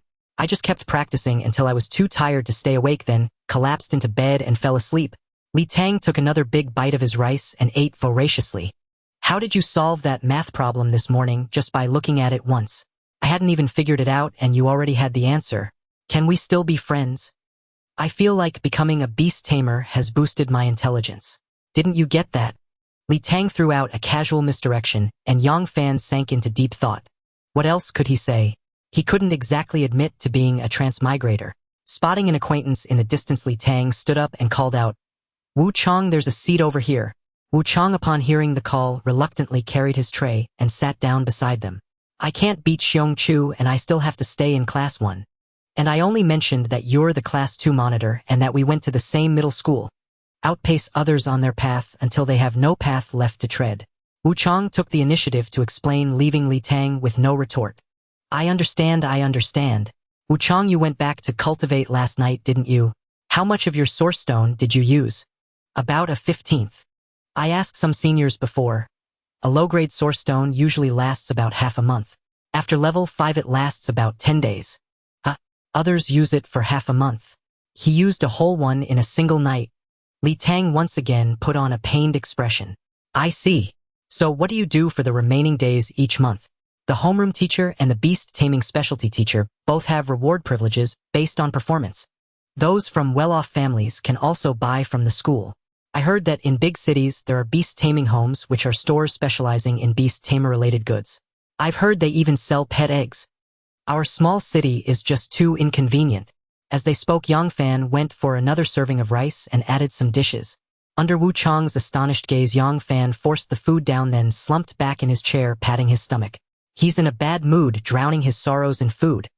Seeing Yang Fan too stuffed to speak, Tang explained on his behalf. During the basic spirit beast studies class, Fang Pingping was explaining the common classifications of spirit beasts.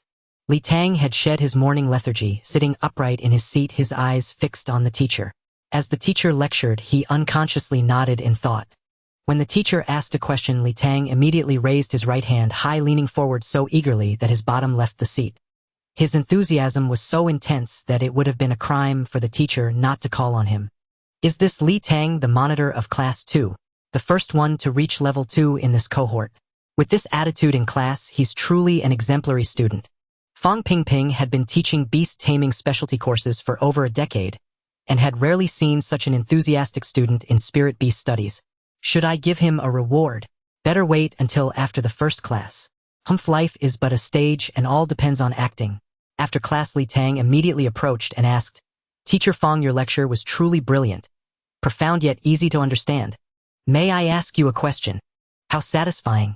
The look in Fang Pingping's eyes as he regarded Tang was akin to an elder of a sect gazing upon a prodigy disciple. Of course, go ahead, ask away. Which spirit beast is most suitable for a first-rank beast tamer with a high talent level and the greatest numbers? Well, that's a bit of a false premise. The higher the talent level, the fewer the numbers generally. Speaking purely in terms of quantity, the insect family, swine family, canine family, and feline family are relatively more numerous. For example, the moonlight wolf is a pack-dwelling spirit beast found in various regions with relatively large numbers. In a pack, the alpha wolf is typically at the 3rd rank, while dozens of ordinary wolves are at the 1st or 2nd rank. However, if a moonlight wolf evolves into a 5th-rank moon-devouring mad wolf, it will usually leave the pack and live and hunt alone. The problem is, out of 1,000 moonlight wolves, it's rare to find even one moon-devouring mad wolf. The weak band together or the strong walk alone. Teacher Fong, that saying is truly classic. A famous quote full of philosophy. Li Tang followed up with flattery, then asked, "Teacher, is it very difficult for spirit beasts to evolve?" This is material for the 2nd year, but I'll give you a brief overview. For wild spirit beasts and ferocious beasts, evolution is only possible when they encounter suitable heavenly treasures and grow through combat. Fong Ping looked at Li Tang, his eyes full of fondness, and continued, "Of course, beast tamers are also continuously exploring ways to facilitate spirit beast evolution. That's why it's important to get into a good university. Good universities have research labs that have basically figured out the evolution paths and methods for some spirit beasts." "Thank you, Teacher Fong. I've learned a lot today." No problem, no problem." Fong Ping thought for a moment and said, "Li Tang, you'll be having a pop quiz next month. You should prepare well." "Got it, teacher. I'll definitely be first in the class." Li Tang confidently assured him, then gave a slight bow and saw him out of the classroom. Fong Ping left the classroom with a satisfied expression, thinking to himself, a student who loves learning is polite, levels up quickly, and although his talent is frank insight, this ability was originally brank. It's actually not weak even in class 1. Yang Fan, still in his seat, watched the humble and courteous Li Tang with his jaw hanging open in disbelief. Is this still the Li Tang who bullied his way through elementary and middle school with me? The troublemaker in the teacher's eyes. The average student who just scraped by. Bro, you've changed. Sycophant. Deputy Monitor Qin Rue sneered contemptuously from his seat. Yun Xiuan gazed at Li Tang from the front, her eyes growing resolute as if she had found a goal. Then her face flushed slightly, and she lowered her head to rest on the desk. Every inch gained brings joy. In the office of the Beast Master instructors, Zhou Shumi listened to the praises from 3 professional teachers about Li Tang, and couldn't help but curl her lips. He is quite resilient, otherwise he wouldn't be the class monitor.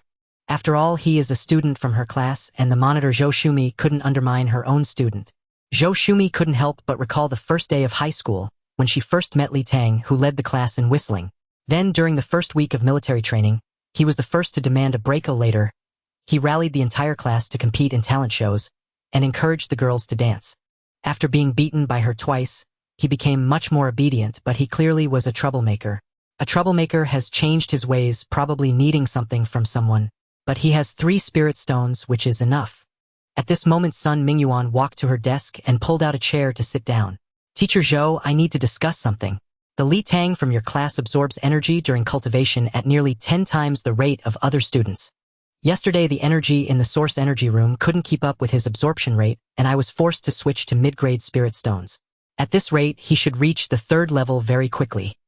I've already reported to the principal, and he stated that as long as it's a good seedling, the school will support it. After all, he is the monitor of your class, so I wanted to inform you." 10 times. How is that possible? Zhou Shumi said with some surprise, but immediately guessed why Li Tang was trying to curry favor with the professional teachers. "I find it strange as well. We can detect his Beast Master talent, but only the Beast Master knows the specific abilities of their talent, and factors like their mental strength and energy affinity also play a role. Having strong qualifications is a good thing. Teacher Zhou, you graduated from Jingyu University, a top student, you know these years." The Zhou Shumi interrupted him, saying, "I'm just an ordinary student. There are many Beast Master prodigies, but only those who grow up become strong. All right, I will keep an eye on him." In the evening at 6 o'clock in the Source Energy Room, 85 students from the first-year Beast Master class sat down on time. "Everyone immerse your consciousness in the Beast Master space. Run the techniques, cultivate for an hour first, and then listen to my lecture." Sun Mingyuan wasted no time and immediately led the students into today's cultivation. Li Tang felt the hundreds of energy particles in the Beast Master space and sighed inwardly, realizing that cultivation in the Source Energy Room was indeed faster. During the morning class, he could only cultivate with about 20 energy particles at a time. An hour later, within Li Tang's Beast Master Space, the second leaf of the Beast Master Tree had grown to be almost the same size as the first leaf. After absorbing this wave of energy, each leaf of the Beast Master Tree began to shimmer with dewdrops, and they grew larger, gradually forming a plump drop. This must be the source power. I currently have 22 drops of source power. How do I use this? Alright, everyone, pause cultivation and listen to my lecture. At that moment, Sun Mingyuan's deep and gentle voice came through, and the students gradually stopped their cultivation. Some of you should have cultivated source power, which is the droplets on the Beast Master Tree. When the students opened their eyes, Sun Mingyuan continued, "This is the product of the Beast Master Tree absorbing source energy. Under normal circumstances, one leaf produces 1 drop per day. When you reach level 2, your Beast Master Tree will have 2 leaves, hence 2 drops. After saying that, Sun Mingyuan glanced at Li Tang and said since Li Tang is a level 2 Beast Master, he should have 2 drops today. However, it's not absolute. Everyone's situation is different, and it also depends on how much energy you have absorbed during cultivation. I mentioned its functions yesterday. Today, I will explain how to use it. First, it can be used to upgrade the Beast Master Space, which is relatively simple. You just need to disperse the source power into the Beast Master Space with your consciousness, and it will absorb it automatically. Attention! The Beast Master Space will definitely encounter bottlenecks when upgrading. It is also possible to face bottlenecks during upgrades. When your Beast Master Space cannot absorb source power, you need to strengthen your body. Move the source power from the Beast Master Space to your heart's position and integrate it into your blood. However, if you encounter a bottleneck while upgrading and need to strengthen your body, just integrate it into the blood of your heart without making unnecessary moves. Specific strengthening for the body is covered later in the technique. I'll discuss it after you contract with a spirit beast. If you end up in the school hospital, it will only waste your own time. Having source power allows you to use proactive Beast Master talents, but I don't recommend wasting resources at this time. Level is the foundation of everything. Sun Mingyuan glanced at the students in Class 1 unsure who he was specifically looking at before saying, "For those with growth-type proactive talents, you should decide for yourselves whether to use source power for your talent skills." Alright, everyone, continue to cultivate. Those who have cultivated source power should use it to strengthen the space. Li Tang stared at the 22 drops of source power in the space, falling into deep thought. In his mind, he heard that man's voice, "I've never fought such a rich battle. My second talent is more systematic than a cheat. I am indeed the man destined to become the Beast Master King." He then integrated the first drop of source power into the Beast Master Space, which seemed to tremble slightly but then showed no further reaction. The second drop, the third drop, the 10th drop, the 20th drop, the Beast Master Space still only trembled slightly. Li Tang's dream of leveling up 2 levels in 2 days was shattered. During the absorption of source power, Li Tang discovered that his second talent's Beast Master seat was also absorbing source power at the same time. Each seat seemed to require about 1/10 of the absorption from the Beast Master Space. In summary, his upgrade of the Beast Master Space required nearly twice the amount of source power compared to others. Initially he had a 10-fold upgrade speed, but now it's only 5-fold. I am still too weak. I still need to push harder. At the end of each class QA session, Teacher Sun, previously Li Tang didn't cultivate techniques but still leveled up. Can our Beast Master Space directly absorb source energy? Additionally, isn't it complicated and inefficient to absorb energy for the Beast Master Tree, and then convert it into source power to upgrade the Beast Master Space? A student from Class 1 asked. You have thought seriously? Sun Mingyuan nodded in acknowledgement. The Beast Master Space can absorb source energy directly. Even if you don't cultivate, it will still absorb automatically, but the efficiency is low, because the source energy contains impurities that need to be eliminated. Many people think that the Beast Master Tree upgrades alongside the Beast Master Space wasting energy. Actually, it's not. The two are one entity, and the Beast Master Tree is merely a manifestation of the Beast Master Space. The source energy we absorb daily nourishes the Beast Master Tree, which stores it and feedbacks it to us as source power. It can be understood that through techniques, the Beast Master Space more efficiently eliminates the impurities in the source energy, producing purer and higher grade energy, which is source power. Moreover, each person's source power carries its own imprint suitable only for themselves and their spirit beasts. This also indicates that your Beast Master Tree and Beast Master Space are one and the same. So teacher, is their source power without an imprint? Li Tang thought of something and raised his hand to ask. Yes, the most precious source stones in legend are those with no imprints of source power. Moreover, in legends there are rare spirit beasts and beast master talents that can produce source power without imprints, but the output is very low as it can help others level up. Alright, this class ends here. Everyone head back to the dormitory. Li Tang deliberately lagged behind until everyone had left, then secretly asked Sun Mingyun. Teacher Sun, can I rest in the source energy room tonight? Get lost. Back in the dormitory, Li Tang gazed at the 2 droplets of source power on the last spirit beast tree in the battle preparation area of his spirit beast space, contemplating some experiments. Experimental subject, his good brother Yang Fan. Watching Yang Fan, who was munching on an agan pancake wrap, Li Tang, drawing from past experience, silently chanted in his mind, discern. As his eyes flickered with a gleam, Yang Fan's data appeared before him. Name: Yang Fan, age 16, level 0, order 1st grade, talent enhanced digestion, number of spirit beasts 0, height 186 centimeters.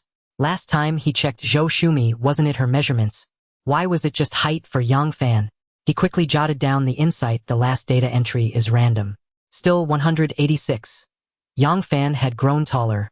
Moreover, using discern once consumed a little over 1/5 of a droplet of source power. Unlike Zhou Shumi, who immediately sensed it, Yang Fan felt nothing, focusing solely on stuffing the last bite of his agan pancake wrap into his mouth, then tipping the scattered meat floss and vegetables from the bag into his mouth, before licking his fingers. Looking for water, he happened to see Li Tang staring at him. Tang, what's up? You're staring at me. It's freaky. Bro, did your seed sprout today? It just sprouted, but no source power has condensed. Maybe my talent is too ordinary. Yang Fan was frank. His cultivation had been slow these past 2 days, and he was beginning to doubt himself. I think your ability is actually a later stage talent. That 10 is a percentage increase, so the stronger you get, the more powerful it becomes.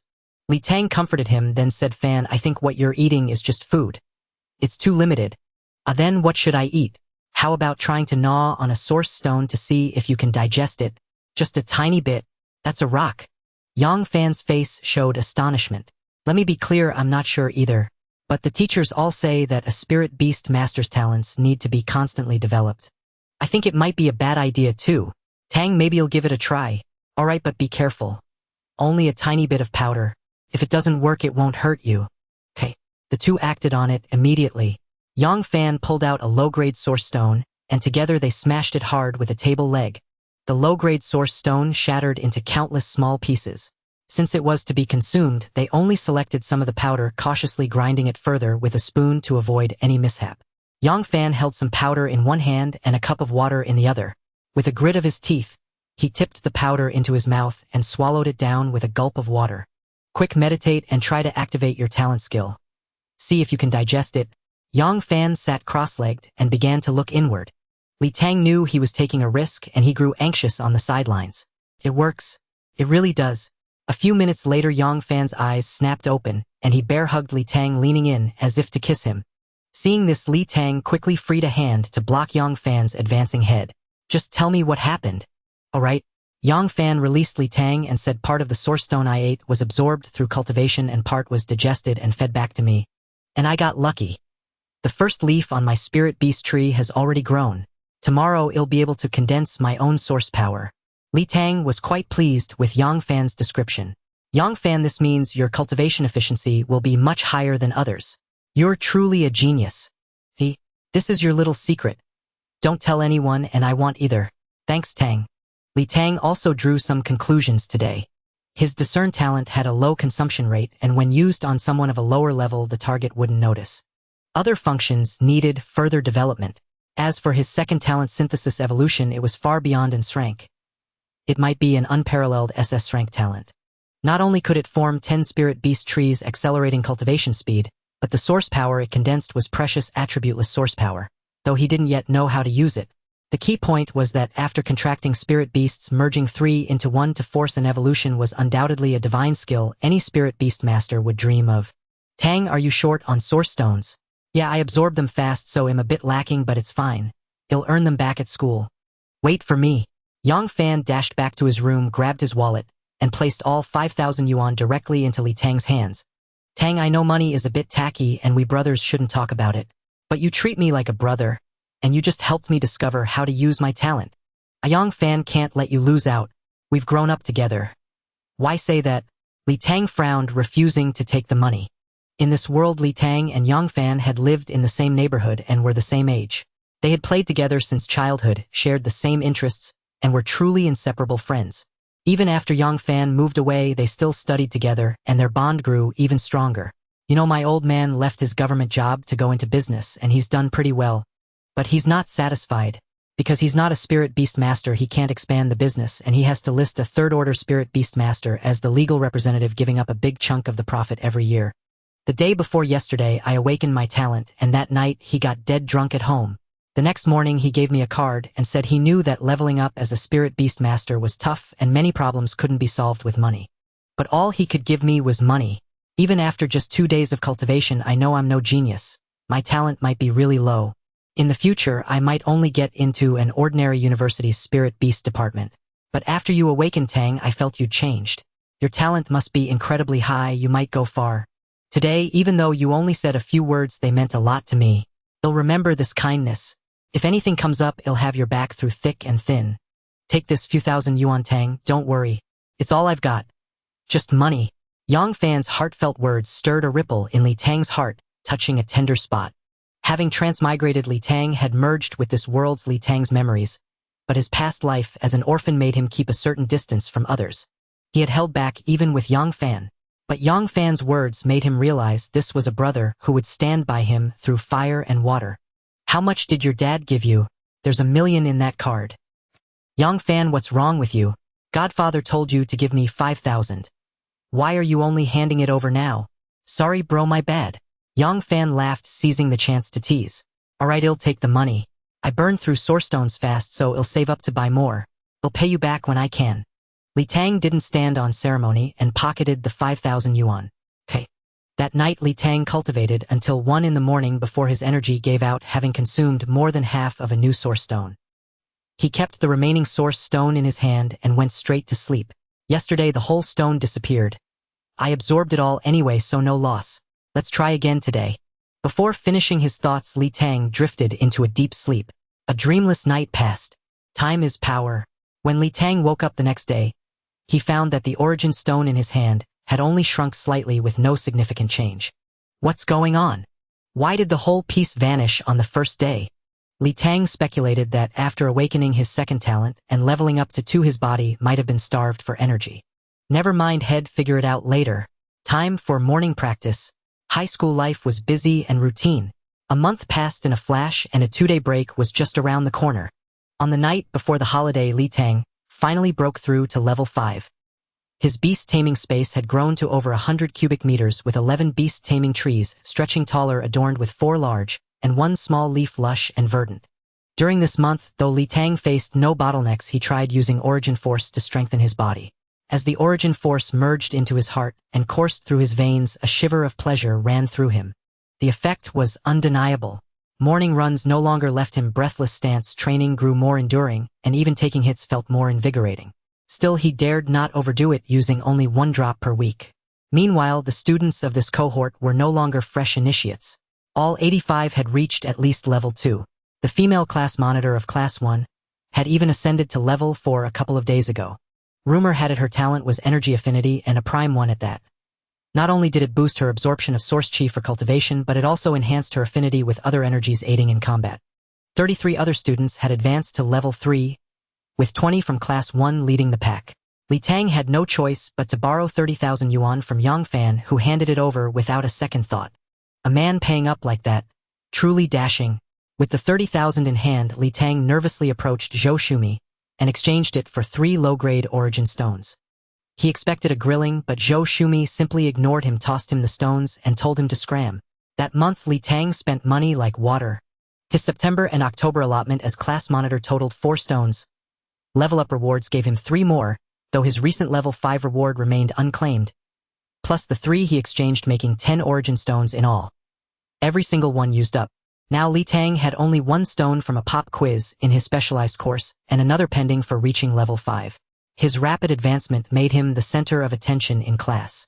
Everyone was already curious about his habit of keeping his eyes shut during morning lessons, especially after he told Yang Fan that closing his eyes to visualize the beast taming space, though not as effective as true cultivation, still boosted leveling speed.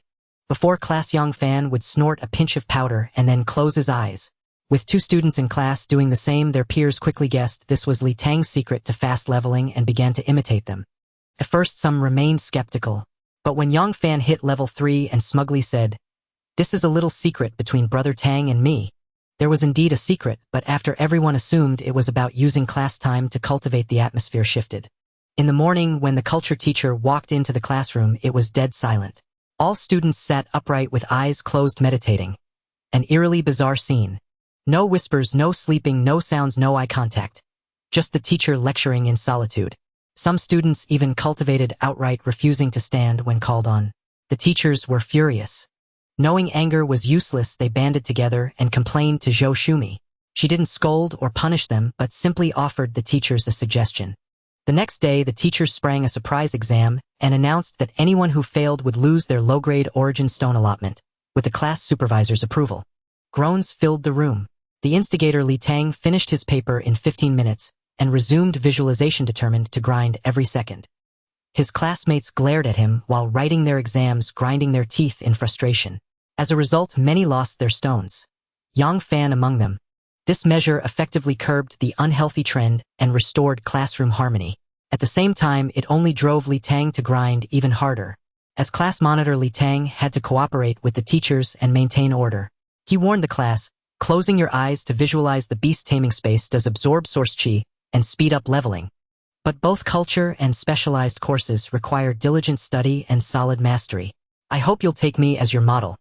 Not just in leveling speed, but in thoroughly grasping every subject. Was that even human? Weren't you the one cultivating in culture class? Weren't you the one buttering up the teachers in specialized classes? Grind. No matter. Can't outgrind him. So infuriating. Still, some didn't care about a single stone, chasing only cultivation speed. After all, someone had 1,000,000 just sitting there.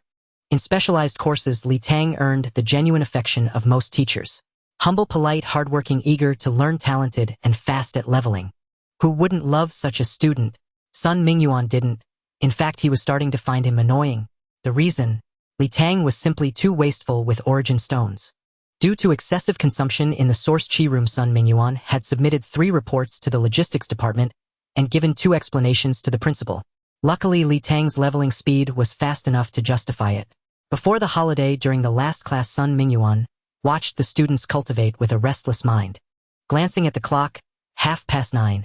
Sun Mingyuan said, "Those who live far can leave early." "Thank you, teacher." The classroom emptied by half in an instant. After a month at school, everyone was eager to go home. At 10 o'clock, only Li Tang, Yang Fan, Wu Chong, and a few others remained persisting in cultivation.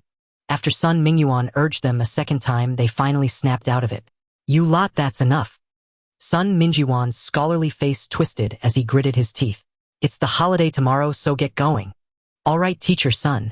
"Goodbye, Teacher Sun." The students bolted out at the sight of his dark expression. Only Li Tang lingered, standing awkwardly before Sun Mingyuan. "What's up, kid?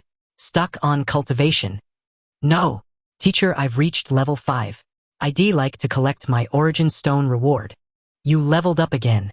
Sun Mingyuan sensed Li Tang's aura. He had indeed. He pulled a low-grade origin stone from his pocket and tossed it to Li Tang. "Thanks, teacher." With that, Li Tang dashed off. "How long did it take me to go from level 1 to 5? Nearly 3 months. What's the school record?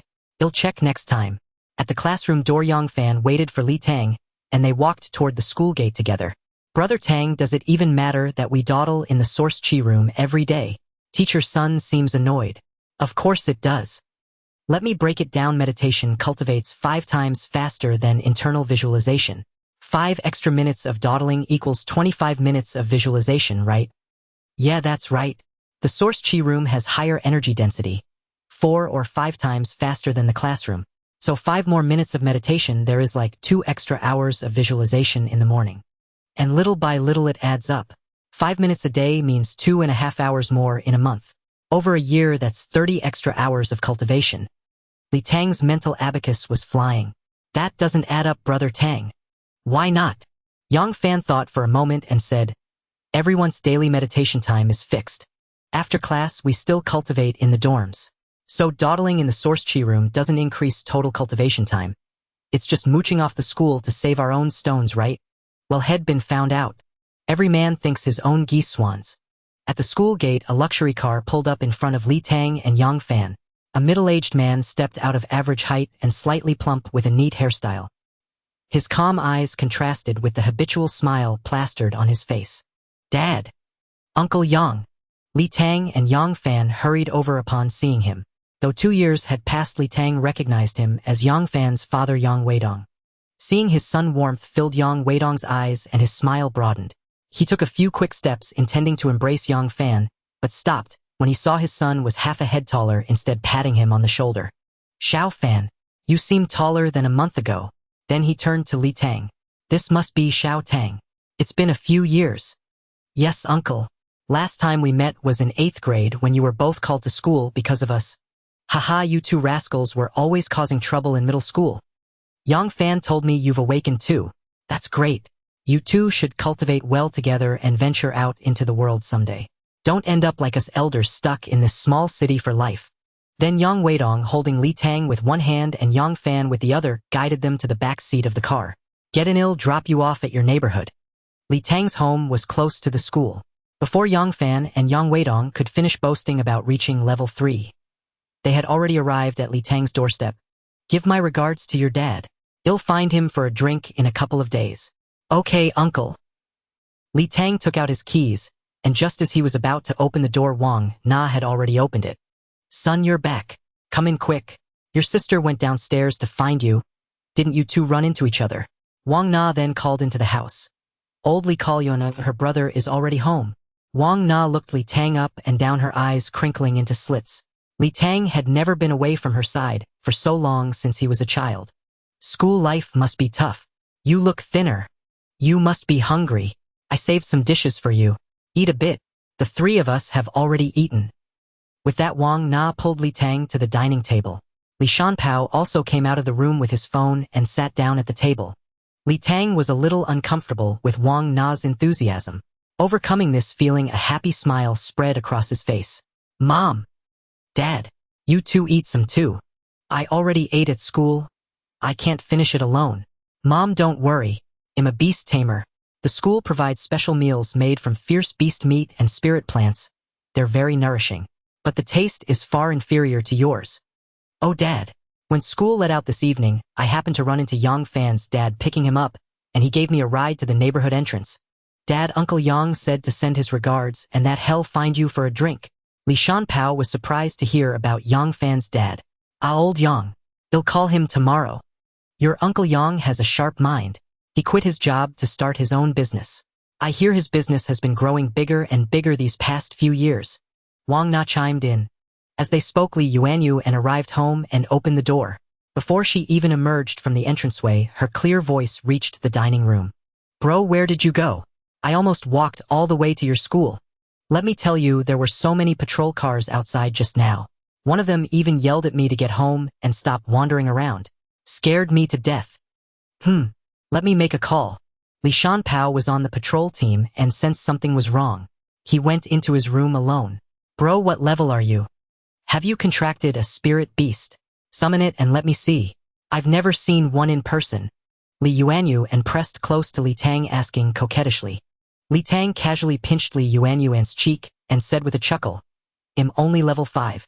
I need to reach level 10 to contract a spirit beast. Li Yuanyu deftly slapped Li Tang's hand off her face, a look of disdain on hers. Only level 5. Bro, you're so weak. What kind of talk is that? I'm the class monitor and my cultivation speed is the fastest in my grade. I'm amazing, okay? As Li Tang spoke, his hand reached for Li Yuanyu's cheek again, but she nimbly dodged. Li Tang, I don't believe a word you say. It'd be good enough if you weren't last. You think you're first in your grade. Yuan, don't talk to your brother like that. Wang Na interjected. Just then Li Shanpao came out of the room and explained to them, a fugitive has fled into our city. He's a beast tamer, but probably not very strong. You two shouldn't go out for the next couple of days, especially at night. Li Shanpao warned Li Tang and Li Yuanyu, and then said to Wang Na, dear, forget about today. He'll probably have to work overtime for the next few days. It's fine. Be careful yourself. Wang Na agreed, then glanced at the time and said, It's 1130. Everyone get to bed. Li Yuanyu, don't sneakily play on your phone. Stay up late and you'll stay short. After finishing the day's cultivation, Li Tang lay on his bed, mentally exhausted. The room in Li Tang's home wasn't as big as the one at school, and the bed wasn't as soft, but it was inexplicably warm, bringing a sense of peace and comfort. This was the feeling of home, wasn't it? Before, the transmigration people often talked about the plight of their original families. In truth, most of it was just an excuse for the incompetent. What you possess, even what you despise, is what others dream of. I must protect Mom, Dad, and my little sister. I must protect this family. I must protect all of this. Bro, take me shopping, okay? Have you finished your homework? Bro, well, just go for a little while. I'll buy a pair of sneakers and come back. Have you finished your homework? It's only Saturday. There's still all of tomorrow. So have you finished your homework? Li Shanpao was working overtime, and Wang Na had her day off on Sunday. On Saturday, Li Tang sat in the living room. The TV was on, but he had his eyes closed, effortlessly multitasking between internal cultivation and external entertainment. What a little genius. Starting at 9 in the morning, Li Yuanyu, and had been pestering Li Tang to take her shopping. Why not go alone? Li Tang would tattle on her, she didn't have enough money, and there were bad people outside. At 2 in the afternoon, Li Yuanyu and tossed her homework book at Li Tang. Unfazed, Li Tang opened it and began to check. You got 4 math problems wrong. For that last one you left blank. I drew an auxiliary line for you. Think about it again. And your essay, my father. You'd better revise it before old Li sees it. You even got the name wrong. And what's this about Dad's catchphrase being my canon? At 3 in the afternoon, the siblings finally left the house. On the bus, Li Tang cautioned Li Yuanyu and, we need to be back by 5:30 sharp. Even though you'll get a beating whether you're on time or not, being on time means it'll be lighter. Why am I definitely getting beaten? Can you not buy the sneakers? Do you think you can hide an extra pair of shoes at home? Fine. Bro, you've changed. You used to be the one dragging me out to play, and now you're forcing me to finish my homework first. It's mainly because I've grown up. You're still just a little kid. Hey, stop pinching my waist. Ouch, stop pinching my waist. In the city center of Heen, the Heo Yunlai department store stood as the largest commercial complex. Bro, I've had my eye on a pair of 722 sneakers for a while. Now they're about $400. I've saved up 150. Can you chip in a bit? Hearing this, Li Tang frowned. Their family's financial situation wasn't that strained, was it? He asked. You want to buy shoes? Mom didn't agree. Of course she wouldn't. Last month Mom just bought me a pair, those gray ones. Not only are they uncomfortable, but my classmates also laugh at me for being out of style. So I want to buy another pair. So that's how it is. Since Mom doesn't agree, let's head back. Li Tang felt somewhat relieved and continued to tease Li Yuanyu, and pretending to turn around and leave. No, since we're here. Can you bear to see your dear sister without proper shoes? Alright, I'm just kidding. The school gives me a monthly allowance. I'll buy you a good pair directly. Really? As true as gold. Pick a few more pairs, your brother's got money. Li Tang had taken 35,000 from Yang Fan, spent 30,000 on sourcestones, and still had 5,000 left. Buying a pair of shoes was more than enough. Li Tang accompanied Li Yuanyu, and as she tried on shoes in several stores, watching her reluctantly put down a pair of double-hook brand sneakers, finally deciding to go back for the 722s. Li Tang stopped her and decisively told the salesperson to pack up those double-hook sneakers. Bro, they're 1,200. That's why they're worthy of my dear little sister. And her short little legs. Li Yuanyu and rolled her eyes. Li Tang directly paid the bill, picked up the shoes, and accompanied the bouncing Li Yuanyu, and as they walked back. Passing by a fried chicken shop on the first floor of the mall, the aroma filled the air, and a considerable crowd was queuing. The two couldn't help but stop and join the line to buy some fried chicken to take away. Suddenly, Li Tang sensed a fluctuation in source energy. The surrounding particles of source energy had increased. This fluctuation passed behind him and then continued further away. Li Tang looked towards the source of this fluctuation. It was a man hurrying past, dressed in a gray trench coat with his backpack worn on his front. Insight. Li Tang chanted silently in his mind. Name Yanhua, age 26, level tier 2, level 9 talent ice, enhancement number of spirit beasts 2, identity member of Tianyi sect fugitive. As soon as Li Tang saw the attributes, he quickly averted his gaze and asked Li Yuanyu and if there was anything else she wanted to buy. Whoa, I've stumbled upon a huge secret. When the protagonist goes out, something always happens. Li Tang's heart was pounding with tension. He's a tier 2 beast tamer. What do I do? Yan Hua felt someone staring at him from behind and immediately turned around. The people around seemed normal, chatting and laughing as they strolled, with a few queuing for fried chicken. He then used his spiritual sense to probe the surroundings. That kid in line for fried chicken is a level 5 beast tamer, probably a student. Was he staring at me? Maybe the energy fluctuation from the spirit beast egg in my bag, which is about to hatch, caught his attention. Forget it, no need to stir up trouble. I need to move the spirit beast egg quickly. With that thought, Yen Hua immediately quickened his pace and headed towards the mall exit. Out of the corner of his eye, Li Tang saw the man turn to look at him. Fearing the man had discovered his use of the talent to probe, Li Tang's entire body tensed, ready to flee at any moment. Only after watching the man leave did Li Tang's heart finally settle. What should I do now? He watched the figure gradually disappear into the distance, thinking, the chance to make a contribution should go to one of my own. He pulled out his phone, dialed Li Shanpeo's number, and said in a low voice, Dad, I think I spotted the fugitive you mentioned. His name's Yen Hua, right? He's at the Heo Yunlai department store, heading out now. Exit 4, which should lead to Jinbei Road. Can you keep an eye on him from a distance? The voice that came through the phone wasn't Li Shanpeo's. Captain Wang, my son is still a child. Li Shanpao shouted angrily. Your son is a beast tamer, so he's not a child anymore. Student Li, are you sure it's Yen Hua? Positive. Listen carefully now. Maintain a safe distance of over 30 meters and follow him from afar. We'll have our people there within 5 minutes. Afterwards, I'll apply for a reward for you, no less than 300,000. Captain Wang had apparently snatched Li Shanpeo's phone, his voice much clearer now. Okay. Li Tang blurted out when he heard 300,000, immediately regretting it. Don't hang up. Keep the line open. Captain Wang didn't give Li Tang a chance to refuse. Li Yuanyu, and stay right here and don't move. I'm going to buy some oranges. I'm standing right next to you, I heard everything. Li Yuanyu and rolled her eyes, then grew worried. Bro, he's a fugitive and a beast tamer. Let's go home. I'll just follow from a distance, it'll be fine. You wait for me here. Li Tang immediately chased in the direction Yen Hua had left. Through the phone pressed to his ear, he could still hear Li Shanpeo's roar. Li Tang, you're still with your sister.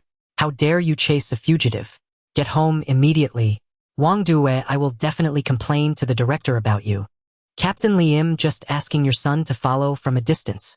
There's no danger. Student Li, can you still see him? Yes, he's about 60 meters ahead of me. He's about to leave the Heo Yunlai Center. Watching Yen Hua exit the department store, Li Tang immediately accelerated, dashed out the door, and continued to follow. He's out of the building on Jinbei Road, heading south. Okay, just keep following from a distance. A minute later, he's turned into Yunshi building. I don't dare to follow him in. Understood. That's an office building. Wait 20 seconds, then go in, and see if he takes the elevator or goes to the underground parking. Wang Duyue. Li Shanpeo's roar came through. Split up. Team 1 follow Old Zhou, seal off the garage entrances and exits, then go in for a thorough search. Team 2 with me, prepare to enter Yunshi building through the main entrance. After counting to 20, Li Tang cautiously entered the office building. He saw 6 elevators, 2 of which were in motion. 2 elevators are moving. Elevator 1 has reached basement 1 and stopped. Elevator 4 has reached the 10th floor and is still going up. Roger. Your mission is complete. As soon as the words were spoken, over a dozen fully armed patrol officers rushed into the building with shields. Several locked down the elevators and stairwells, while others began evacuating people on the first floor. Then a man in his 20s with a cold and proud expression walked in. He waved his phone at Li Tang, ended the call, and tossed the phone to Li Shanpao, who had just entered. Li Shanpao, clad in his patrol uniform with a gun at his waist, had a stern, grim face. This elevator went all the way to the 33rd floor, the top. Wang Due glanced at the elevator, and then gave orders. Tell the building management to stop all other elevators, leaving only elevator 3 operational. Squad 1, 4 people take the stairs up. If you see anyone or any spirit beast, shoot directly. Squad 2, 4 people ride the elevator up with me. The rest stay with Captain Li and guard the first floor elevators. No need to worry about the garage, Old Zhou has it covered. We've been wasting days on this. Today we'll catch the turtle in the jar. The patrol team members immediately began their orderly operation, advancing up the floors. The 3 who had come with Li Shanpao also took advantageous positions around the elevator, poised and ready. Seeing that everything was prepared, Li Shanpao glanced over and noticed Li Tang still standing behind. Li Tang, what are you still doing here? They'll deal with you later. Get the hell out of here. Li Shanpeo's roar made Li Tang flinch, and he quickly left the building. Stopping at the entrance, he turned back and shouted inside, "Dad, you be careful too. Fortune favors the bold." Li Tang, having left the office building, dared not linger, and hurried to the Haoyunlai Commercial Center to pick up Li Yuanyuan. That Wang Duyue is likely a beast tamer no lower in rank than Zhou Shumi. Old Zhou in the underground garage is probably the same. Old Li guarding the elevator on the first floor should be safe. Thinking this, he arrived at Haoyunlai only to find Li Yuanyu and squatting by the fried chicken shop, eating fried chicken while wiping away tears.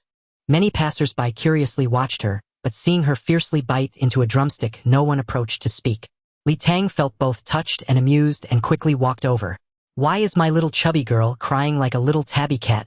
Brother, are you okay?" Li Yuanyu and quickly stood up holding a new pair of sneakers and fried chicken in one hand and a drumstick in the other. "I just provided some clues, I didn't fight anyone." Li Tang took the sneakers and fried chicken, then pulled a tissue from his pocket and handed it to Li Yuanyuan. "How did you end up crying like this? Were you worried about your brother?" "I was so worried. I dragged you out today. If something happened to you, Mom would beat me to death." He took Li Yuanyu and to the mall restroom to wash her face, then happily went to the bus stop to wait. One was happy about the new sneakers, the other about making 300000 in a few minutes. "Look, there's someone in the sky." A passerby noticed something unusual and exclaimed. The surrounding crowd all looked up. Li Tang looked up and saw a person lying on a blue bird descending from the sky at a rapid speed. Clearly the bird could not bear the person's weight, only barely spreading its wings to slow the descent and slightly adjust the landing direction. Seeing someone on the bird, Li Tang thought of something, and without hesitation used his insight on the bird and the person. Species: Icewing Sparrow, level tier 2, grade 6, talent grade tier 4, talent skill Frost Crystal Beak, strike skill Ice, armor status severely injured, an ice-type spirit beast. Li Tang immediately realized it must be Yan Hua, and promptly pulled Li Yuanyu and into a sports equipment store on the roadside. At the same time, the bird and the person could hold on no longer and fell to the ground. The ice-wing sparrow instantly turned into a beam of light and returned to Yan Hua's body. Yan Hua struggled to stand up, immediately felt for the backpack behind him, slung it to his front, and anxiously scanned his surroundings to determine his location. Li Tang had sharp eyes and recognized him at once as Yan Hua. He was hard to identify now, with half his face swollen so much that his eye was invisible, and his clothes over his abdomen were soaked with fresh blood, indicating severe injuries. Yan Hua staggered but quickly rushed to a private car, parked by the roadside, trying to pull open the door to get in. But it wouldn't open. The driver inside wasn't foolish. Seeing a blood-soaked man charging over, he immediately locked the doors. Yan Hua, frantic, swung his fist and smashed the car's side window. With one punch, a bang, the glass cracked. With another punch, the glass shattered completely. Yan Hua reached both hands into the car, grabbed the driver, and tried to pull him out through the window. But the man was wearing a seatbelt and couldn't be pulled out. "Open the door, or I'll kill you," Yan Hua shouted. The driver, trembling, unlocked the door, and Yan Hua abandoned the front door, preparing to get in from the back. With a loud thud, Yan Hua's head jerked to the side, and his body collapsed onto the ground beside the car. It was Li Tang. At this moment, Li Tang's face was a mix of fear and ferocity, the baseball bat in his hand now stained with blood. Li Tang dared not hesitate. He stepped forward, raised the bat with both hands, and continued to smash Yan Hua's head. Yan Hua wasn't unconscious yet and was still struggling to get up. Li Tang was only level 5, his strength not significant enough for Yan Hua. But Yan Hua's head was already severely injured from before, and Li Tang's repeated blows with the bat to his head left him dizzy, unable to rise immediately. He could only protect his head with one hand and the backpack in front with the other. But Li Tang moved nimbly, continuing to strike with the bat. Yan Hua couldn't fully shield his head with one hand, so Li Tang hit wherever was exposed. Li Tang knew he couldn't give Yan Hua any time to react. Blood gradually seeped from Yan Hua's head, and the wound on his abdomen was torn open by the violent movements, spilling blood all over the ground. On the street, the crowd scattered far away, no one daring to approach. Only the dull thuds of the bat hitting flesh and Li Tang's heavy, rapid breaths reached people's ears. At the entrance of the sports equipment store, Li Yuanyuan's mouth was still agape in shock. She had only seen Li Tang enter the store, grab a baseball bat, throw a wad of cash at the clerk, and rush out. Seeing that the fugitive's left side of his face was injured with his eye swollen shut, Li Tang crouched low and quickly circled around to about 10 meters behind the fugitive's left, ready to strike. He waited until the fugitive had both hands, trying to pull the driver out. Then Li Tang sprinted forward, and just as Yanhua opened the door, he swung the bat in a full arc and smashed it onto Yanhua's head. With her view blocked Li Yuanyu, and could only see the bat rising and falling heavily in Li Tang's hands. Li Tang, you're killing someone. The bat swinging down from the air was suddenly caught by a single hand. Hit him again and hell die. Li Tang spun around. It was Wang Due. The tension drained from him and his legs suddenly gave way, making him sit down on the ground. Seeing blood flowing toward him, Li Tang felt nauseous and shuffled back a few steps. Good lad, that was ruthless. Old Wang, we can't short-change him this time. Another person arrived around 20 years old with a youthful face wearing sportswear. Li Tang found him vaguely familiar. This is Captain Li's son from the No. 1 high school beast taming class. As Wang Due spoke, he turned the unconscious Yanhua over, opened the backpack, and revealed the spirit beast egg inside. The stolen goods are fine. Then Wang Due zipped up the backpack, pulled it off Yanhua, placed it on the ground, and handcuffed Yanhua's hands and neck. You've done me and old Zhou a huge favor this time. 500000, and a commendation for bravery will be delivered to your school on Monday, Wang Due said to Li Tang with a smile. Thank you, Captain Wang. You deserve it. Don't be modest. Li Tang glanced at Captain Zhou, who was silent and avoiding his eyes, and found it a bit strange. As they spoke, a patrol car arrived and several people got out to take Yanhua away. Li Tang kept his head down and shrank back, hoping to blend into the crowd unnoticed. Li Tang, why are you still here? Li Shanpeo's voice, gritting his teeth, rang in Li Tang's ears. I'm leaving now. With that, he ran into the nearby sports equipment store and closed Li Yuanyuan's gaping mouth. He placed the blood-stained baseball bat on the counter and asked, Boss, can I return this within 7 days? It's already bent. It's a quality issue, I'll refund it. The boss didn't hesitate, handed back all the money Li Tang had thrown earlier and gave him a thumbs up. Good job, young man. Every ounce of courage deserves commendation. Dad. Slap. Dad. Dad. I'm fine, aren't I? Slap. Dad, I only acted when I was sure there was no danger. Slap. Dad, I won't do it again. Slap. In the living room of their home, Li Shanpao chased Li Tang with a feather duster, beating him mercilessly, while Wang Na stood by panting, holding a slipper. Dad, don't hit brother anymore. Li Yuanyuan sobbed as she spoke. On the way back, brother told me that if he hadn't stepped in, the fugitive might have come after you. Sigh. Li Shanpao let out a sigh, and the feather duster in his hand came to a halt. Slap. Ah, Mom. I didn't even go. Why are you hitting me? Wah. Slap. Wang Na picked up the slipper and smacked Li Yuanyu, and on the bottom, scolding. If it weren't for you wanting to buy shoes, none of this would have happened. When your brother rushed out of the store, why didn't you stop him? The more I think about it, the angrier I get. Then, pointing the slipper at Li Tang, she added, If anything happened to you and your sister, how would your father and I go on living? At 10:30 in the evening, Li Tang dragged his aching body back to his room. Thinking about the beating he had endured tonight, he sighed, yet a happy smile spread across his face. Though he had been hit, being cared for felt wonderful. Then he sat cross-legged on the bed to finish the day's meditation practice. It turned out that Li Tang and Li Yuanyu had hurried back, but they still didn't arrive home until 6:20. Seeing them return with shoes and fried chicken, Wang Na immediately grew anxious. Grabbing a slipper, she chased after them, targeting Li Yuanyu and primarily. Your father said there's a fugitive, that it's dangerous. And you two still went out. You bought shoes last month, Li Yuanyuan. Can't you wear those? You had to buy new ones. Though Wang Na had resorted to hitting them, seeing them safe, she let it go after a couple of swings. But seeing her reaction, Li Tang and Li Yuanyuan dared not mention what happened after their shopping trip. During dinner, Wang Na asked Li Tang, What's that little red spot on your clothes? Can't you be more careful when you eat? It might be tomato sauce from the fried chicken. Li Tang and Li Yuanyuan had planned to retreat to their rooms early. However, after dinner, Wang Na launched into a only-and-a-halfer lecture about their reckless afternoon. They nodded continuously, not daring to talk back, and promised never to do it again. Then, with a creak, the door opened. Li Shanpao saw Li Tang, didn't even bother changing his shoes, grabbed the feather duster nearby, and chased after him. Wang Na initially tried to stop him, indicating she had already dealt out punishment. But after Li Shanpao roughly told her what happened after the shopping trip, Wang Na completely lost her temper. Li Shanpao chased Li Tang, beating him. Wang Na chased Li Yuanyu and doing the same. Having 2 children at home was wonderful. One parent to punish each with none to spare.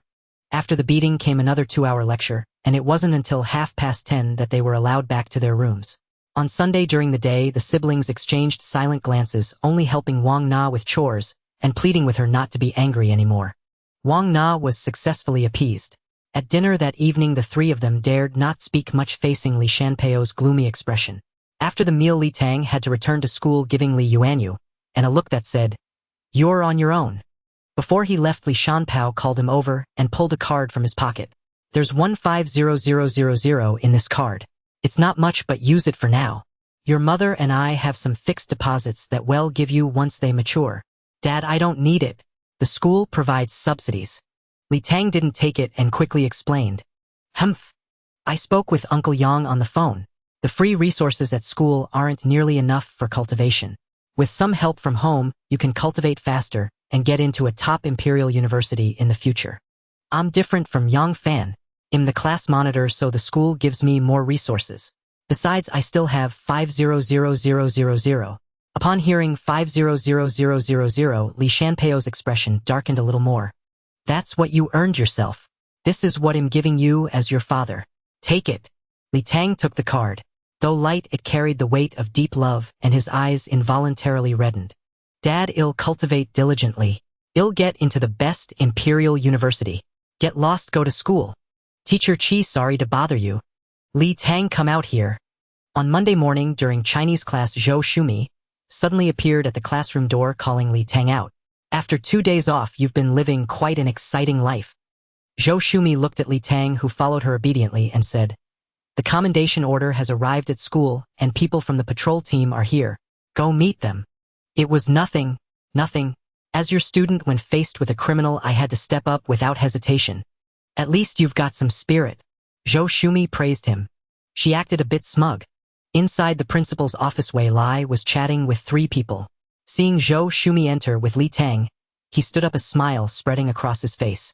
"Here comes our little hero. I'm grateful for the school's excellent cultivation and the teacher's careful guidance," Li Tang said with a fawning smile. He really knew how to talk. The smile on Wei Lai's face grew even more pronounced, crow's feet appearing. On the afternoon of October 11th, Ali Tang, a first-year high school student from No. 1 middle school, after discovering traces of a fugitive, promptly provided leads to the patrol bureau and offered significant assistance in the subsequent pursuit. Here the city patrol team commends Li Tang for his courageous act in the face of danger. "We award Li Tang a certificate of commendation for bravery and a reward of 500000 yuan." The middle-aged man leading the 3 made the official announcement, then handed the certificate and a bank card to Li Tang. Li Tang accepted them with both hands, hearing Principal Weiss' introduction. "This is Director Chan of the City Patrol Bureau. These are Captain Wang Due and Comrade Zhou Shuden, who came to provide support. A hero emerges from youth. A tiger father doesn't produce a dog son. Old Li has a fine son." Director Chan, knowing Li Tang was Li Shanpeo's son, offered a few more words of praise. At that moment, a discordant voice sounded, "Sis." Li Tang was baffled, seeing Zhou Shuden speaking cautiously to someone behind him. "Kid, what are you doing in Heen City?" "On a mission." I took a school assignment. This is my useless younger brother. He studies at Jiangnan Imperial Beast University and probably came here for an assignment." Seeing everyone's confusion, Zhou Shumi explained, "Haha, what a coincidence. So Comrade Zhou is actually Teacher Zhou's younger brother." Principal Wei said, "Director Chun, Captain Wang, let's have a simple lunch together. It's a good chance for the siblings to catch up too." "Then we'll gladly oblige. Comrade Zhou, will there be any changes in Jiangnan Imperial Beast University's admissions policy this year?"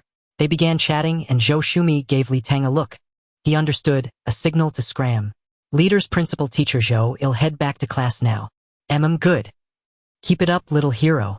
I'm waiting for good news about you getting into a top school." Director Chun waved at him. "Wasn't this my commendation? They were all going to eat without me. I'll have 2 bowls of rice in the cafeteria at noon." In the afternoon combat class, while the students were practicing, Zhou Shumi called Li Tang aside. "Tell me every detail of your courageous act." Though a bit puzzled, Li Tang didn't dare ask why, and recounted the entire process carefully. "So you provided the leads, but you didn't know why the fugitive escaped from the air, and you ended up catching him, and he had a spirit beast egg." That's right. At lunch, Wang Due said he encountered 4 people resisting on the top floor. I guess he's not that skilled. It took him a while to deal with them, and the fugitive smashed the glass and jumped down from the air. Zhou Shumi waved her hand at Li Tang saying, "Go to your stance training. I understand the situation now.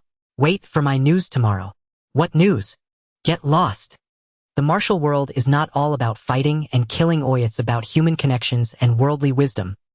The next day at 6:30 a.m. Li Tang led the entire class about to start their morning run. "Today Qin Rui will lead the running. Li Tang, come with me to the office. Also starting today, increase the run to 8 kilometers and extend the standing meditation from half an hour to 45 minutes. Zhou Shumi's voice came from behind the formation. "Yes, Teacher Zhou is right. I also think running 5 kilometers or standing for half an hour is too easy now. We should increase the difficulty." Li Tang at the front of the formation echoed Zhou Shumi's instructions to the class, then scurried over to her side like a loyal henchman. The other students dared not say a word, exchanging glances before silently picking up the pace.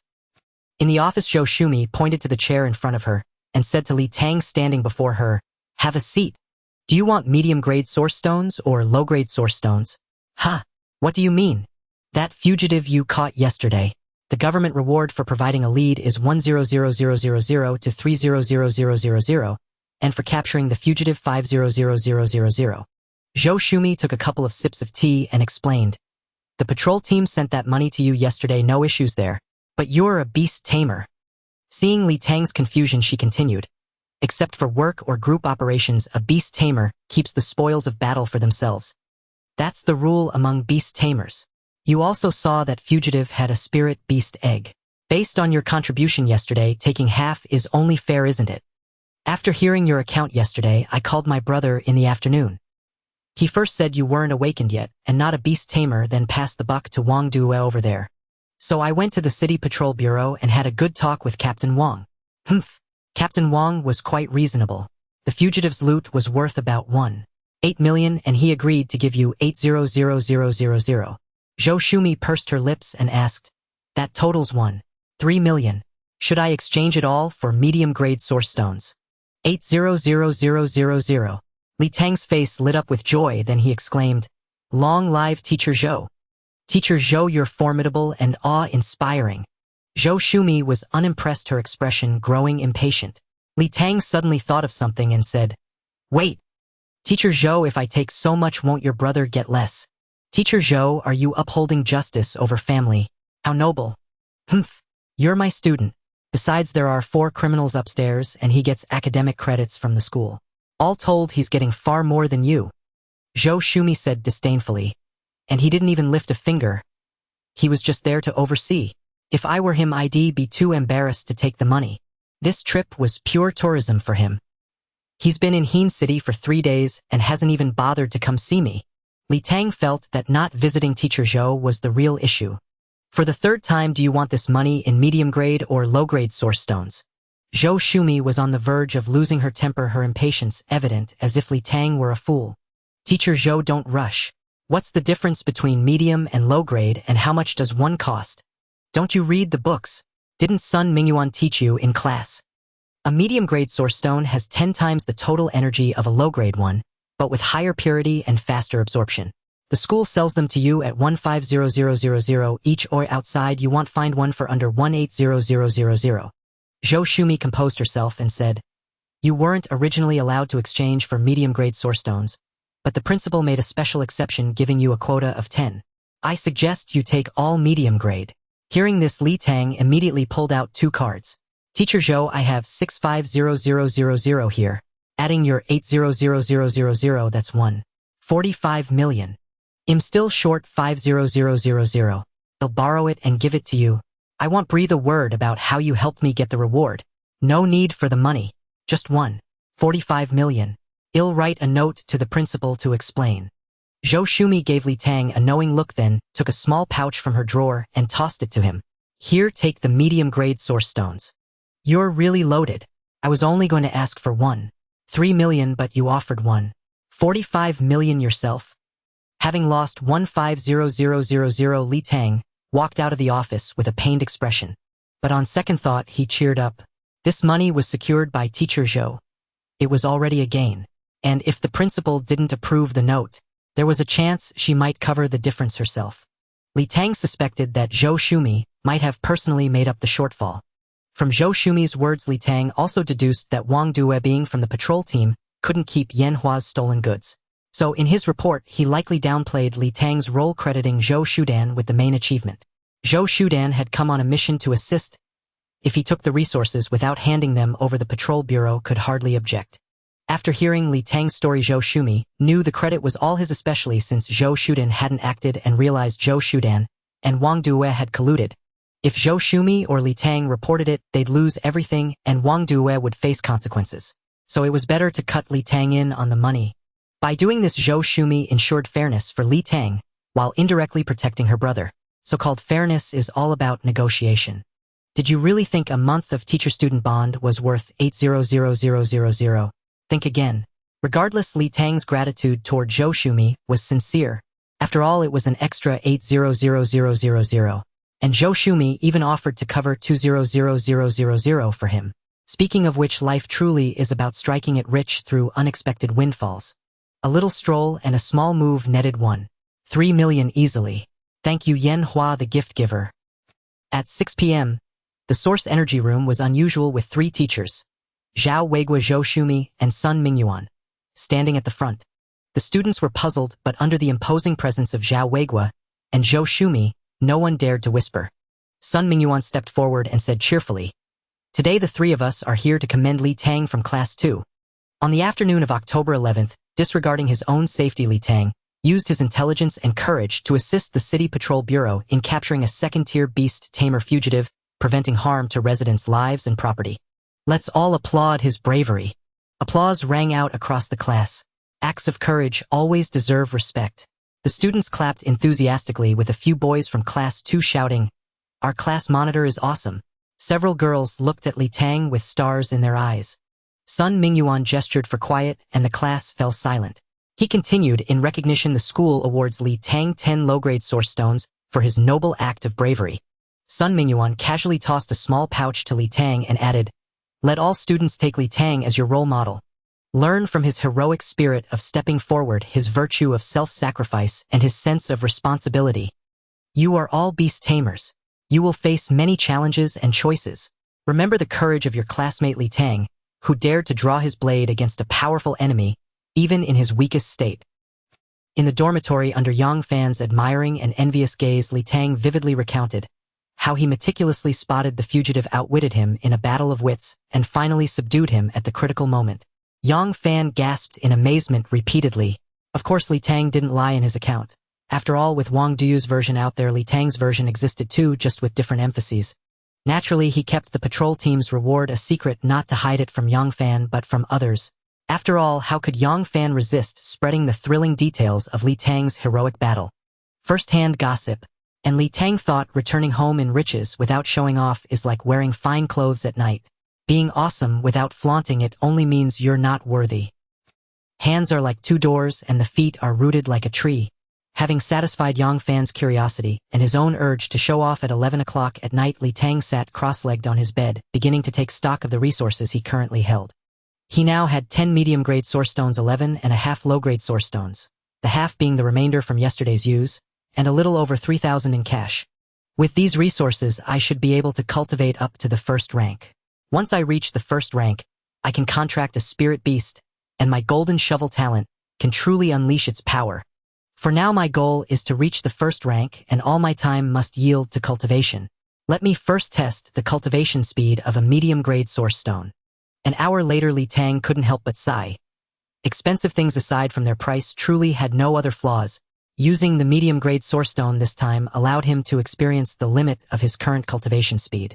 Now, within Li Tang's beast taming space, the single beast taming tree could absorb at most 21 source energy particles per minute, and he estimated that once the 5th leaf grew, the speed could reach around 25 particles. In the source energy chamber, however, each tree could only absorb about 14 energy particles per minute. There was no helping it, as the energy density in the chamber couldn't keep up. Normally, cultivating with a low-grade source stone yielded a speed similar to that in the source energy chamber, while a medium-grade source stone boosted the speed by 50%. This 50% increase was the limit of Li Tang's absorption speed, not the limit of the medium-grade source stone's energy supply. High school life, especially for boarding students in the beast taming class, was simple, routine, and busy. 3 months passed swiftly. The regular classes had been on break for a week, while the beast taming class had reached its final examination period. In the afternoon during the final exam for combat class, the entire second class stood in post-holding stances, constantly shifting their positions in response to Zhou Shumi's commands. The semester had taught 4 different post-holding stances, each with a distinct focus. Zhou Shumi walked to each student, occasionally kicking or poking them with a finger, then jotting something down in her notebook. When she reached Li Tang, she delivered a sharp kick to his backside. Li Tang seemed as if his feet had taken root.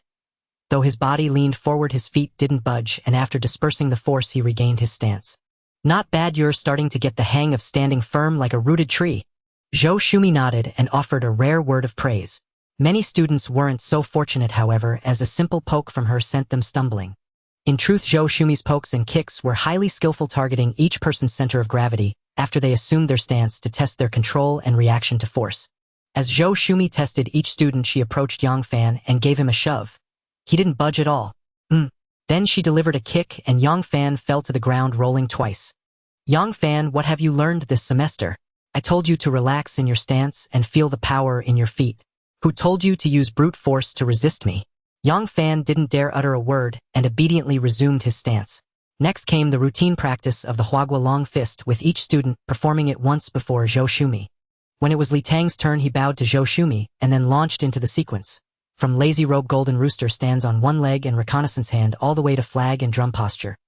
He executed the 32 moves of the Huagua long fist in one breath with a fierce and imposing momentum. After finishing, he bowed and was about to step down when Zhou Shumi called him back. "Wait, I haven't had you all spar much this semester, focusing instead on building your fundamentals. Your stances are passable since we practice them during morning drills, but many of you have slacked off on the Huagua long fist. This fist style is the ancestor of all boxing arts. Though it's basic, it's no less formidable in combat. A senior once used this very Huagua long fist to take on over 30 opponents alone without losing ground. Li Tang, attack me and try to use moves from the Huagua long fist if you can. Not again. Not again. I haven't provoked her lately," Li Tang thought. Li Tang decided it would be too foolish to go through the entire sequence from start to finish. So he charged at Zhou Shumi, starting with the 21st move, high 4-point stance, steady and balanced with one hand forward and the other fist poised by his ribs. Zhou Shumi paid him no mind, simply standing there. Li Tang then struck with the 23rd move, heart-piercing fist, using his front hand to guard as he attacked, while his rear hand aimed a punch at her solar plexus. Zhou Shumi countered with a ghost kick move. One hand blocked his head to prevent a change in technique, the other swept up to intercept the punch aimed at her chest, while her rear foot steadied in a bow stance and her front foot struck at Li Tang's leading leg. Li Tang tried to shift into the instant dodge move to flank her, but his center of gravity changed too slowly, and Zhou Shumi kicked his front shin, throwing him off balance. She then seized his hand and elbow with a reconnaissance hand technique and effortlessly threw him to the ground. Zhou Shumi then took a quick step forward and stomped down toward Li Tang's head. A loud thud echoed. The floor shook. Her stomp landed just 10 centimeters from Li Tang's head with such force that he felt himself bounce twice on the floor. Terrified, Li Tang scrambled backward on the floor, trembling. If that stomp had connected, he would have died. "Teacher Zhou, that last move wasn't from the Huagua long fist, was it?" "No, it was a Tai Chi move. You fell in just the right position, so I used it on impulse." The most terrifying combat class exam was finally over. Zhou Shumi addressed the class. "Next semester combat class will begin real sparring. If your stance work and long fist are still in this pathetic state, it'll make you regret it. You can't be expelled from the beast taming class. Let me emphasize this again, beast tamers who coast through life will end up in a miserable state, and they will surely regret it. Now about the holiday schedule. Winter break is 10 days and classes resume on the 8th of the new year. Also a reminder, your summer break is only 10 days too. You must seize every moment or don't spend all your time thinking about rest. Becoming a beast tamer means you'll cultivate until you die." A chorus of groans erupted. The combat exam was the last subject. The others had already concluded.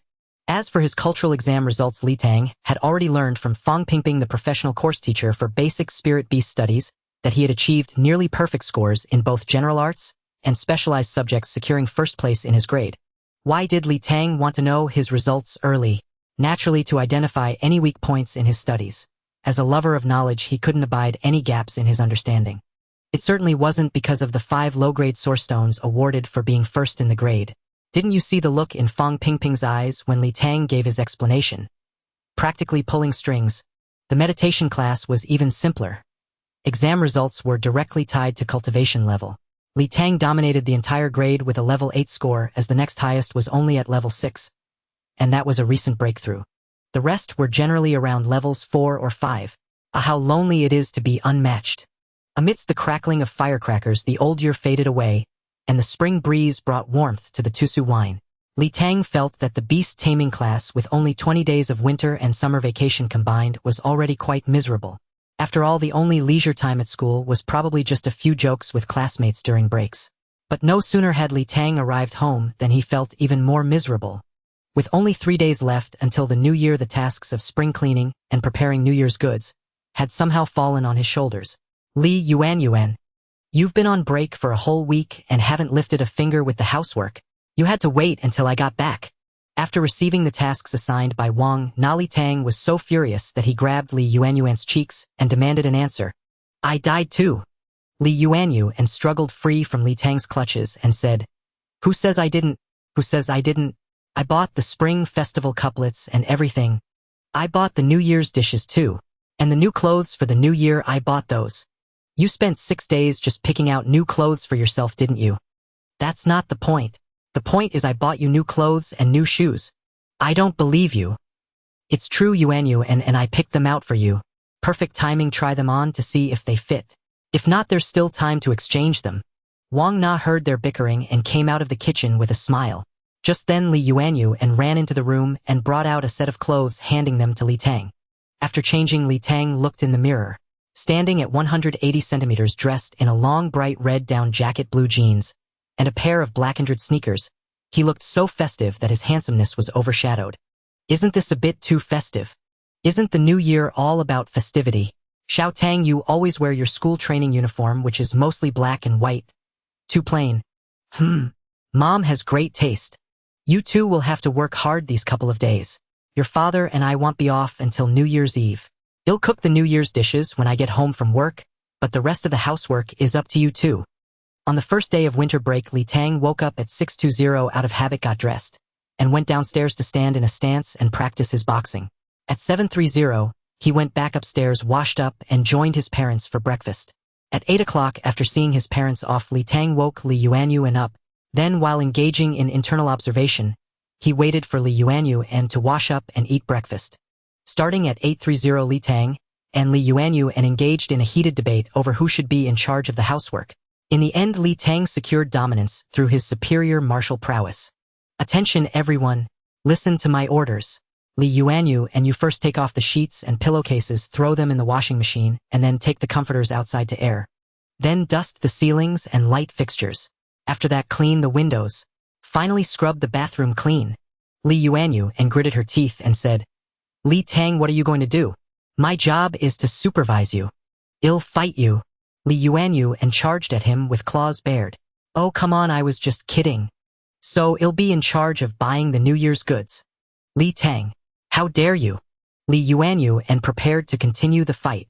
Ha ha ha, I'm teasing you. I'll go air the comforters first. Then we'll clean up together. I'm exhausted. As the sun set after bringing the comforters back inside with Li Tang, Li Yuan and collapsed directly onto the sofa.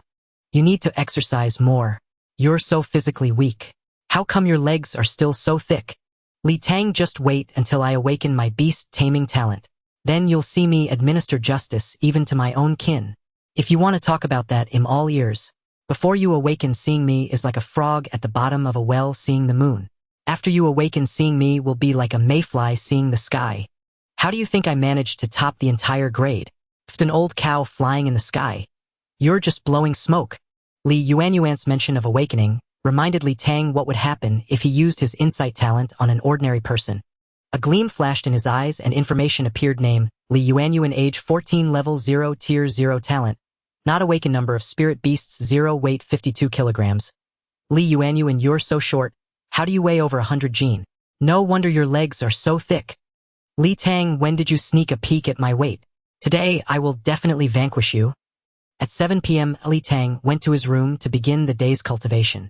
During dinner, Li Tang secretly used insight on Wang Na and Li Shanpao, but the results left him feeling very strange. Li Yuanyuan's status was not awakened, his mother's was none. But his father's was also not awakened. Given his father's age, if he could awaken, he should have done so at 16. Why was it not awakened? If that was the case, would Li Yuanyuan also fail to awaken? He didn't know, he didn't understand, he couldn't figure it out. He would study it later. Putting the matter aside, Li Tang took a fragment of a medium-grade source stone from a hidden compartment in his bedside table. The 7th piece is almost used up. I shouldn't be far from reaching level 9 now. Li Tang immersed his mind in his beast taming space. 11 beast taming trees swayed, each bearing 8 leaves that shimmered with a watery luster. Li Tang first fused the 88 drops of source power within the beast taming space into it. Then he used his spiritual power to guide the source chi from the medium-grade source stone to nourish the 11 beast taming trees. On New Year's Eve, Li Tang's family of 4 was filled with joy. Li Tang and Li Yuanyuan bickered noisily at the dinner table, while Li Shanpao sipped his wine and watched with a smile alongside Wang Na, occasionally joining in the jokes.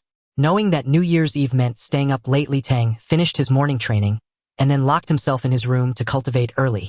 After dinner, the family of 4 sat on the sofa, watching the Spring Festival Gala while cracking melon seeds and snacking. Finding the show rather dull, Li Tang began his cultivation method of closing his eyes to rest. Li Yuanyuan was still waiting for her favorite star to appear on the show. Wang Na came out of the room and handed a red envelope to Li Yuanyuan and Li Tang each. Thank you, Mom and Dad. Wishing you good health. May all your wishes come true. Longevity, great luck and prosperity. Li Tang and Li Yuanyuan took the red envelopes, each offering a string of blessings that made Wang Na laugh heartily. Li Shanpao watched with a broad smile as well. Tomorrow your uncle's family is coming over. Don't be disrespectful. On the 2nd day of the new year, go to your grandmother's house. Li Tang's paternal grandparents had long since passed away. Li Shanpao had a younger brother who respected him greatly. New Year's Day would be spent visiting them as usual. Li Tang had a male cousin 1 year younger than him who was an excellent student. The two hadn't gotten along very well before. Li Tang's maternal grandmother was still alive. Though old, she was still in good health and lived with his uncle's family. In previous years, on the 2nd day of the new year, Li Tang's family and his aunt's family would visit together. His uncle's family had an older female cousin who was already working and a younger male cousin, a late-life child still in elementary school. His aunt's family had 2 younger female cousins, one the same age as Li Yuanyuan and the other a year older. The 3 of them had a close relationship. Li Tang had seen Li Yuanyuan chatting with them many times. At 1 in the morning, the gala ended and everyone went to sleep. Li Tang stood by the window of his room, gazing out at the myriad lights of the city. In the distance, there were flashes and sounds of fireworks. This was Li Tang's first New Year since his transmigration, and also his first time celebrating the holiday with a family. Though it was very plain, it was truly blissful. Genius is merely the threshold to my door. On the 1st day of the Lunar New Year, amidst the bitter cold of winter, Li Tang got up early after his workout, steam rising from his body. After returning to change into new clothes, he took Li Yuanyuan to wish their parents a happy new year. After breakfast, Li Tang sat on the sofa sending New Year greetings to his teachers one by one. Especially for several of his specialized course teachers, each one personally typed out their heartfelt thanks and sincere wishes. Fang Pingping and several other specialized teachers replied enthusiastically, also sending hand-typed messages. Sun Mingyuan had become quite indifferent, while Zhou Shumi simply replied with 3 words, Happy New Year.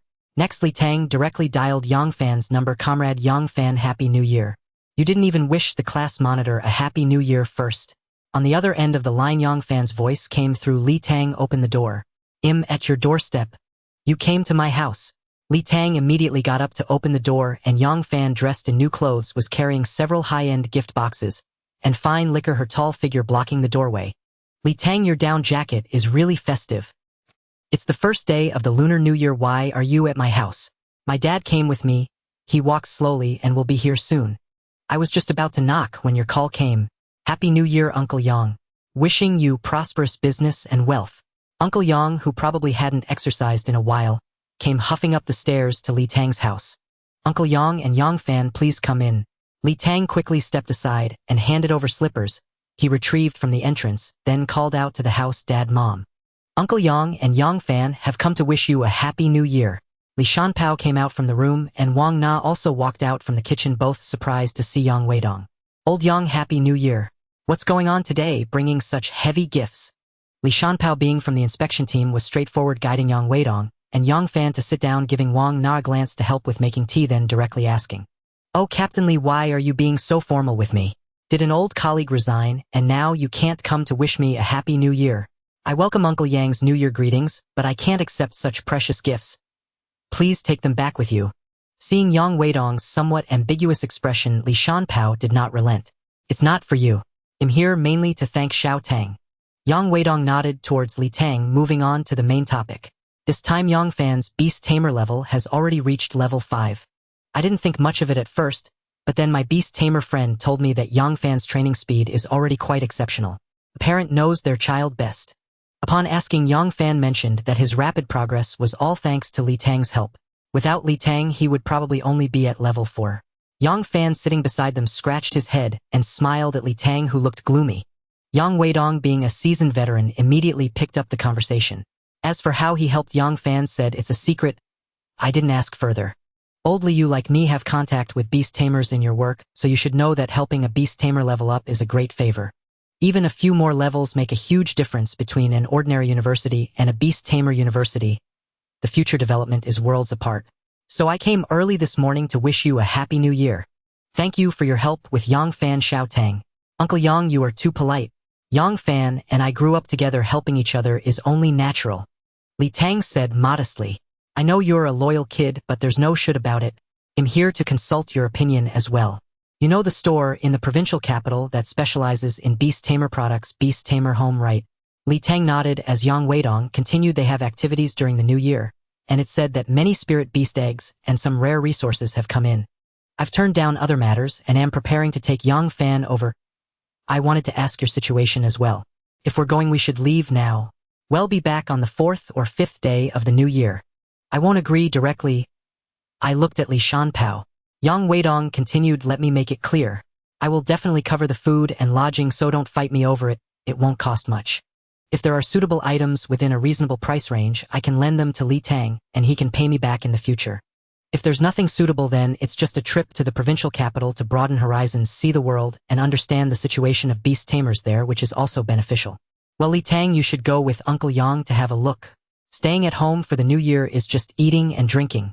Li Shanpao thought for a moment and said, "However, Old Yang, since you're here, let's have a meal first. After lunch you can set off. It's over 300 kilometers to the provincial capital, just a 4-hour trip. All right, I brought a driver. It's perfect for drinking a bit with you. I'll have a taste of your wife's cooking. It's been a while." Yang Weidong didn't hold back. The adults chatted in the living room while Li Tang took Yang Fan into his room. "Li Tang, have you thought about what your first spirit beast contract will be?" "No, although I learned a lot in the spirit beast class, I haven't really thought about it. With my training speed, I probably have the school spirit beast egg to myself." "You're not at level 9 yet, are you?" "Not yet, but I'm close. When my dad found out about your level, his eyes nearly popped out." "How did you train?" "My dad got someone to get me mid-grade source stones, and I nibbled on a few but didn't progress much." Li Tang rolled his eyes at him. "Keep your mouth shut. You can't even keep your own secrets." "I can't help it. If I lie, my dad sees right through it. I can't hide it. But I didn't mention any important matters. Why are you thinking about going to the provincial capital, leaving on the first day of the new year?" Old Yang's beast tamer friends said that if there are suitable spirit beast eggs, I should buy them and prepare them for me. At 11 in the morning, Li Tang's uncle's family arrived, and upon seeing Yang Weidong and Yang Fan, they were surprised to find an outsider. "This is Li Tang's classmate Yang Fan, and this is Yang Fan's dad Yang Weidong. They came to wish us a Happy New Year and have lunch together." Li Shanpao introduced both parties. "Pleased to meet you." Yang Weidong cheerfully handed over his business card, and the title of president of the Yang Group startled Li Tang's uncle. Originally, Li Tang's uncle thought Yang Weidong had come seeking a favor due to their children's relationship, but instead he turned out to be a wealthy man. The lunch table was particularly harmonious this year. There were far fewer praises from his uncle and aunt regarding their son and the proud expressions of his cousin. Previously, Li Tang had average grades and was mischievous, always the negative example, while his uncle's son Li San was well-behaved, cute, and performed excellently, always the model child. But now the tides had turned. Li Tang had awakened his beast tamer talent, especially with Yang Fan backing him up at the table. Li Tang was now the top student in his grade. Now all that was left for Li Tang was envy. I'm sure I will awaken my beast tamer talent this year, Li Sun declared. Li Tang checked his talent and found Li Sun talent none. Well, Li Tang could only raise a glass of drink to Li San, wishing my cousin a super powerful talent this year.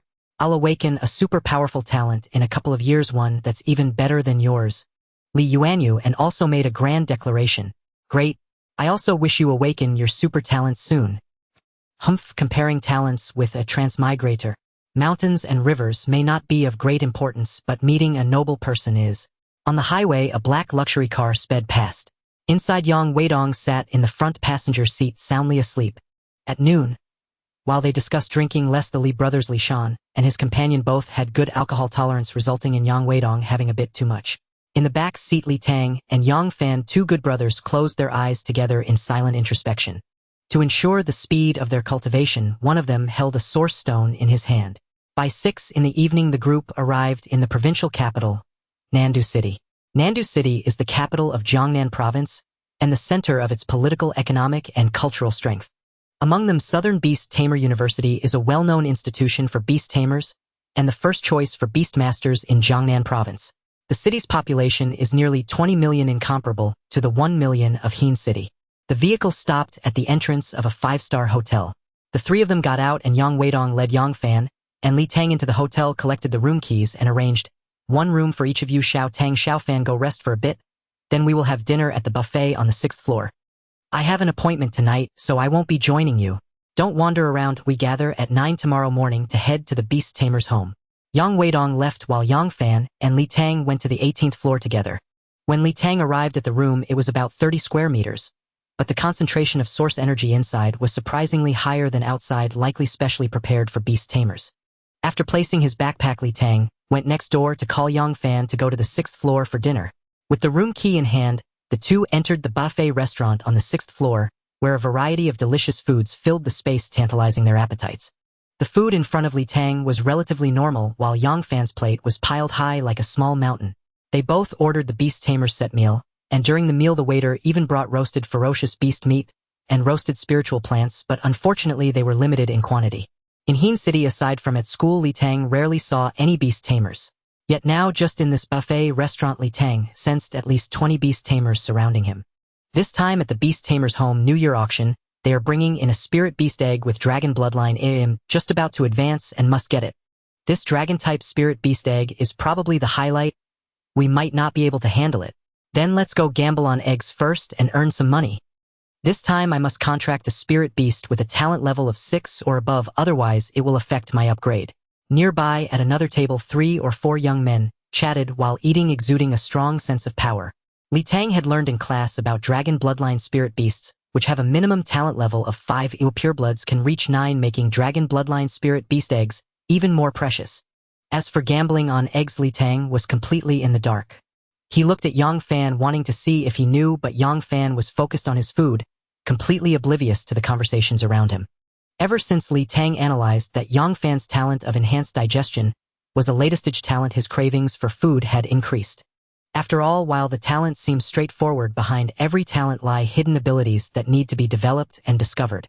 For instance, both Li Tang and Yang Fan felt that eating helped Yang Fan recover his mental energy, allowing him to cultivate more each day. Eating, cultivating, sleeping. One night passed without incident. The next day at 6:30, Li Tang pulled Yang Fan to the hotel's 4th floor, a gym dedicated to beast tamers. Compared to a regular gym, this one had almost no strength equipment, with more open space and only sandbags and a few machines which Li Tang did not recognize. Li Tang didn't think much of it and found a quiet place to stand in a stance.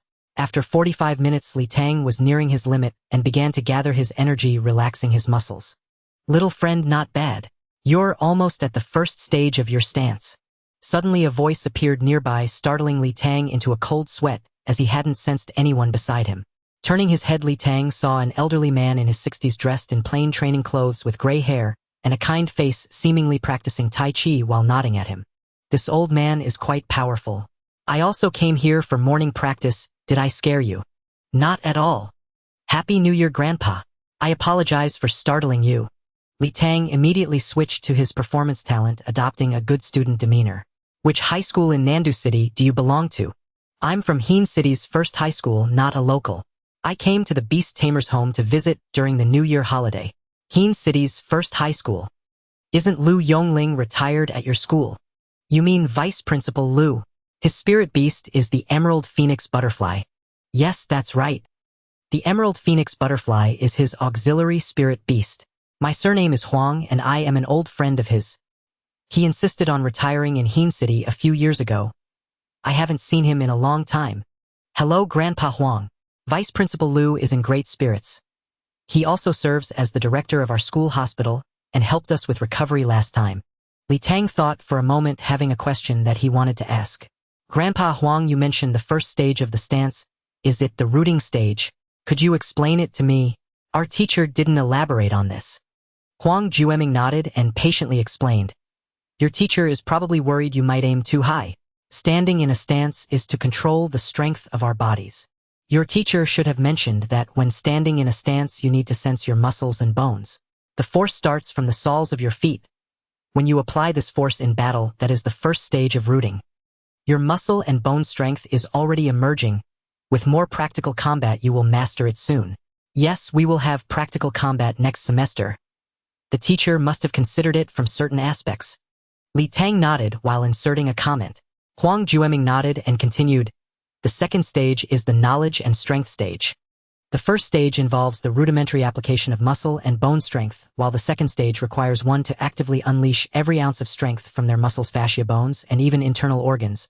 The third stage is the complete circle stage, where the application of strength is entirely instinctual, and every move is a full-powered strike. Seeing that Li Tang was still deep in thought, but hadn't grasped it, Huang Jueming paused before saying, the second stage is about actively adjusting your strength, while the third stage is when strength becomes your instinct. Thank you, Grandpa Huang. With your explanation, I understand now. Li Tang continued to ask, my combat class teacher has us practice the stance while also training our martial arts routines, and he said we will practice battle tactics in the future. Are martial arts and battle tactics both about the application of strength? Martial arts are combat skills and should not be constrained by form. The core of battle tactics is to unleash strength that surpasses the physical limits of the body, which can manifest in various forms. I happen to have some knowledge of Tai Chi. Let's practice with Tai Chi. Huang Jueming assumed the Tai Chi starting position and said, you can strike me with a punch. Li Tang bowed slightly, then assumed the Chinese long fist starting position. He executed a move called high 4 flat with one hand defending and one hand punching from beneath his ribs, heading straight for the opponent's chest. Faced with the assault, Huang Jueming remained calm, simply waving his right hand lightly and making gentle contact with Li Tang's punch. As their hands met in midair, Li Tang felt his strength being diverted, uncontrollably flying to the side, only to be steadied by Huang Jueming and placed back on the ground. This is the combination of Tai Kai's boxing techniques and stance training. It's merely a combat skill. When it comes to Tai Kai's battle tactics, it is entirely different. Huang Jueming found a soft leather stool, placing his palm flat on it without grabbing or lifting, merely resting it on top. Then he lifted his hand and the stool seemed to stick to his hand, moving up and down with it. Li Tang, watching on the side, was astonished, taking a step forward to grab the stool leg and pulling hard backward, yet he couldn't pull the stool from Huang Jueming's hand. Exceeding limits and not comprehending is the essence of battle tactics. By the way, Grandpa Huang, what does it mean when Tai Chi practitioners stomp down hard? Huang Jueming furrowed his brows and said, that's the diamond hammer, the last killing move in Tai Chi. This move carries a shockwave. When you stomp down, it's either death or serious injury. Li Tang recalled the grace of Zhou Shumi's kick during the final exams. Zhou Shumi, you casually wield such a lethal move. Mother Tyrannosaurus. Though poor one should remain steadfast, never losing the lofty ambition that reaches the clouds. Practicing martial arts without mastering the fundamentals leads to nothing in old age. Standing meditation is the foundation of combat. A combat is essential for the college entrance examination. During the final exam, have you forgotten how Teacher Zhou scolded you? If you're not good enough, just practice more. If you're tired of standing, you can study my posture on the side. How could you come to eat first? After bidding farewell to Huang Jueming, Li Tang found Yang Fan in the cafeteria and delivered a stern critique of his lack of diligence in standing meditation. In particular, Yang Fan's act of heading straight to the cafeteria without waiting for him was nothing short of a crime. Well, Yang Fan acknowledged his mistake, remaining dejected with his head hung low. Indeed, he kept his head down while eating breakfast. At 9 in the morning, Yang Fan and Li Tang climbed into Yang Weidong's car. After about 20 minutes, the vehicle stopped before a complex resembling a classical garden bustling with people. "Get out, we've arrived at the Beast Tamer's Haven." Li Tang had initially thought the Beast Tamer's Haven was just a commercial center, but it was entirely different. This was a city within a city. The gate was modest with 2 guards standing inside. Through the enclosing wall one could vaguely see numerous buildings nestled among lush trees. It was understated Li Tang couldn't even spot the sign he had imagined for the Beast Tamer's Haven. It seemed merely like a garden park. "Come, let's go inside." Yang Weidong led the 2 of them in, but as he passed through the gate, the guard stopped him. "Sorry, sir, this place only admits beast tamers." "I understand. In bringing my son to shop, they are beast tamers." Once Li Tang and Yang Fan entered, the 2 guards made a gesture inviting them in. There must be a detection device on the gate for beast tamers. Inside, the grounds were lush and verdant with only a narrow path leading forward.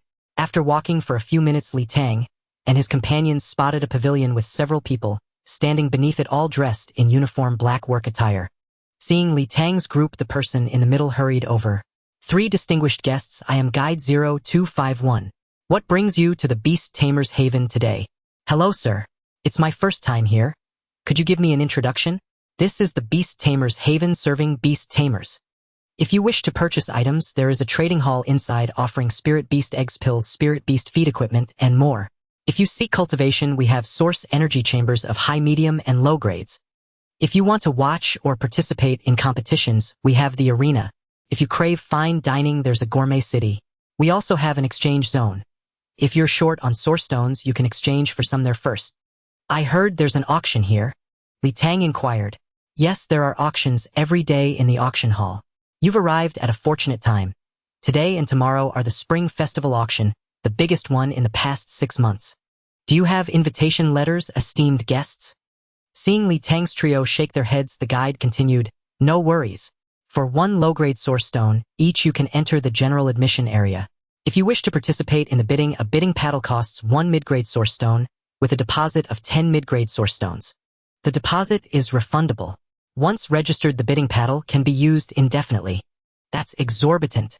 Uncle Yang, let's go check out the trading zone." Li Tang decisively gave up on the auction, not wanting to put Uncle Yang in a difficult position. "All right, let's head to the trading hall first." "What a coincidence, young friend Li Tang. I happen to be going to the auction as well. Come along with me." Just as Li Tang's group was about to follow the guide, a kind voice called out from behind them. Li Tang turned around. It was Grandpa Huang, who had been exercising with him that morning, accompanied by a 16 or 17-year-old girl with a charming face and an ethereal aura. "Master Huang." The guide bowed respectfully. "A master?" Li Tang was astonished, knowing that a 7th rank powerhouse was called a master, an 8th rank a grandmaster, and a 9th rank a great grandmaster. "Grandpa Huang, what a coincidence. You're here at the Beast Tamer's Haven too." "Yes, I have time during the new year, so I came to have a look."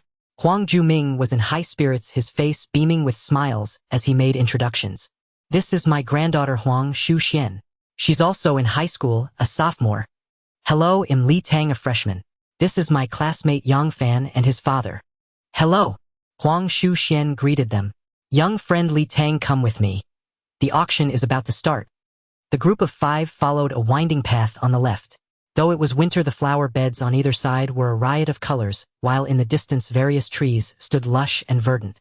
As they ventured deeper into the complex, Li Tang could clearly feel the surrounding source energy growing richer, invigorating his spirit. "Young friend Li Tang, you have remarkable talent. Very attuned to energy," Huang Juming remarked with a smile. "You're already at level 9 in your freshman year. My granddaughter, though a year older, is only at Tier 1 level 3. You reached level 9 in half a year." Upon hearing Li Tang's level, Huang Shuxian was taken aback. No, I'm only at level 8. And once you contract a spirit beast, cultivation speed slows down. By my sophomore year, I'll be lucky to catch up to you, sister. Young friend, no need for modesty. At your current cultivation speed, you'd be among the fastest in my granddaughter's class, and you're only in Heen City. Xiao Xian, you see, there are many prodigies out there. You must remain humble and diligent. I know, Grandpa. After about 10 minutes, the group arrived before a Chinese-style building resembling an auditorium. The staff at the entrance, upon seeing Huang Juming, bowed and asked, "Master Huang, shall we go to your private room?" "Yes. Follow me." The 5 followed the attendant up a side staircase. After a few minutes, they opened a door and entered a private booth. The booth was modest, about 20 square meters, furnished with only 2 sofas and a coffee table. Opposite the door was a full-length pane of floor-to-ceiling glass. Through the glass, the auction hall was visible, shaped like a massive fan. In the center were about 30 rows of seats arranged in tiers, ensuring everyone had a clear view of the stage at the front. Surrounding the hall were 2 levels of galleries, each partitioned into individual booths. The glass was likely one-way, as it was impossible to see into other booths. The staff quickly brought in 3 more sofas, served tea and refreshments, handed Huang Juming a booklet, and then withdrew. The sofas were arranged 2 in the front and 3 in the back. Huang Juming voluntarily took a front seat and waved Li Tang over to sit beside him. "Grandpa Huang, I'll sit in the back. It's fine to be with my friends." Huang Juming didn't insist, and Huang Shuxian took a seat in the front row. "Young friend Li Tang, if you see anything you like during the auction, tell me, and I'll bid for you." "All right, I'll pay you back later." Li Tang didn't stand on ceremony, though he knew in his heart he couldn't afford anything. Why agree? When someone offers you face, you accept it.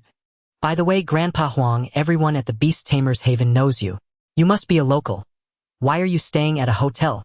Haha, I'm not staying at a hotel. The top floor is my home. Ah! Li Tang was stunned. You mean the Ju Ming Hotel? That's Grandpa's property. Our family just lives on the rooftop. Huang Shuxian chimed in. Utterly obscene wealth. An information gap is roughly equivalent to a class gap. At 10 in the morning, the auction hall was already packed with casual attendees in the middle section. A beautiful woman dressed in an elegant white cheongsam stepped onto the stage. "Happy New Year, everyone. I am your auctioneer, Nina. On this festive spring festival, I first wish you all a steady rise in your cultivation levels, and may you soon achieve the rank of Grandmaster." Nina's voice was sweet and alluring, sending shivers down one's spine.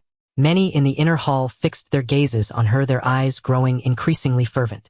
"For this New Year auction, we have prepared many wonderful items for you. For Nina's sake, everyone please bid enthusiastically." 2 staff members wheeled out a cart.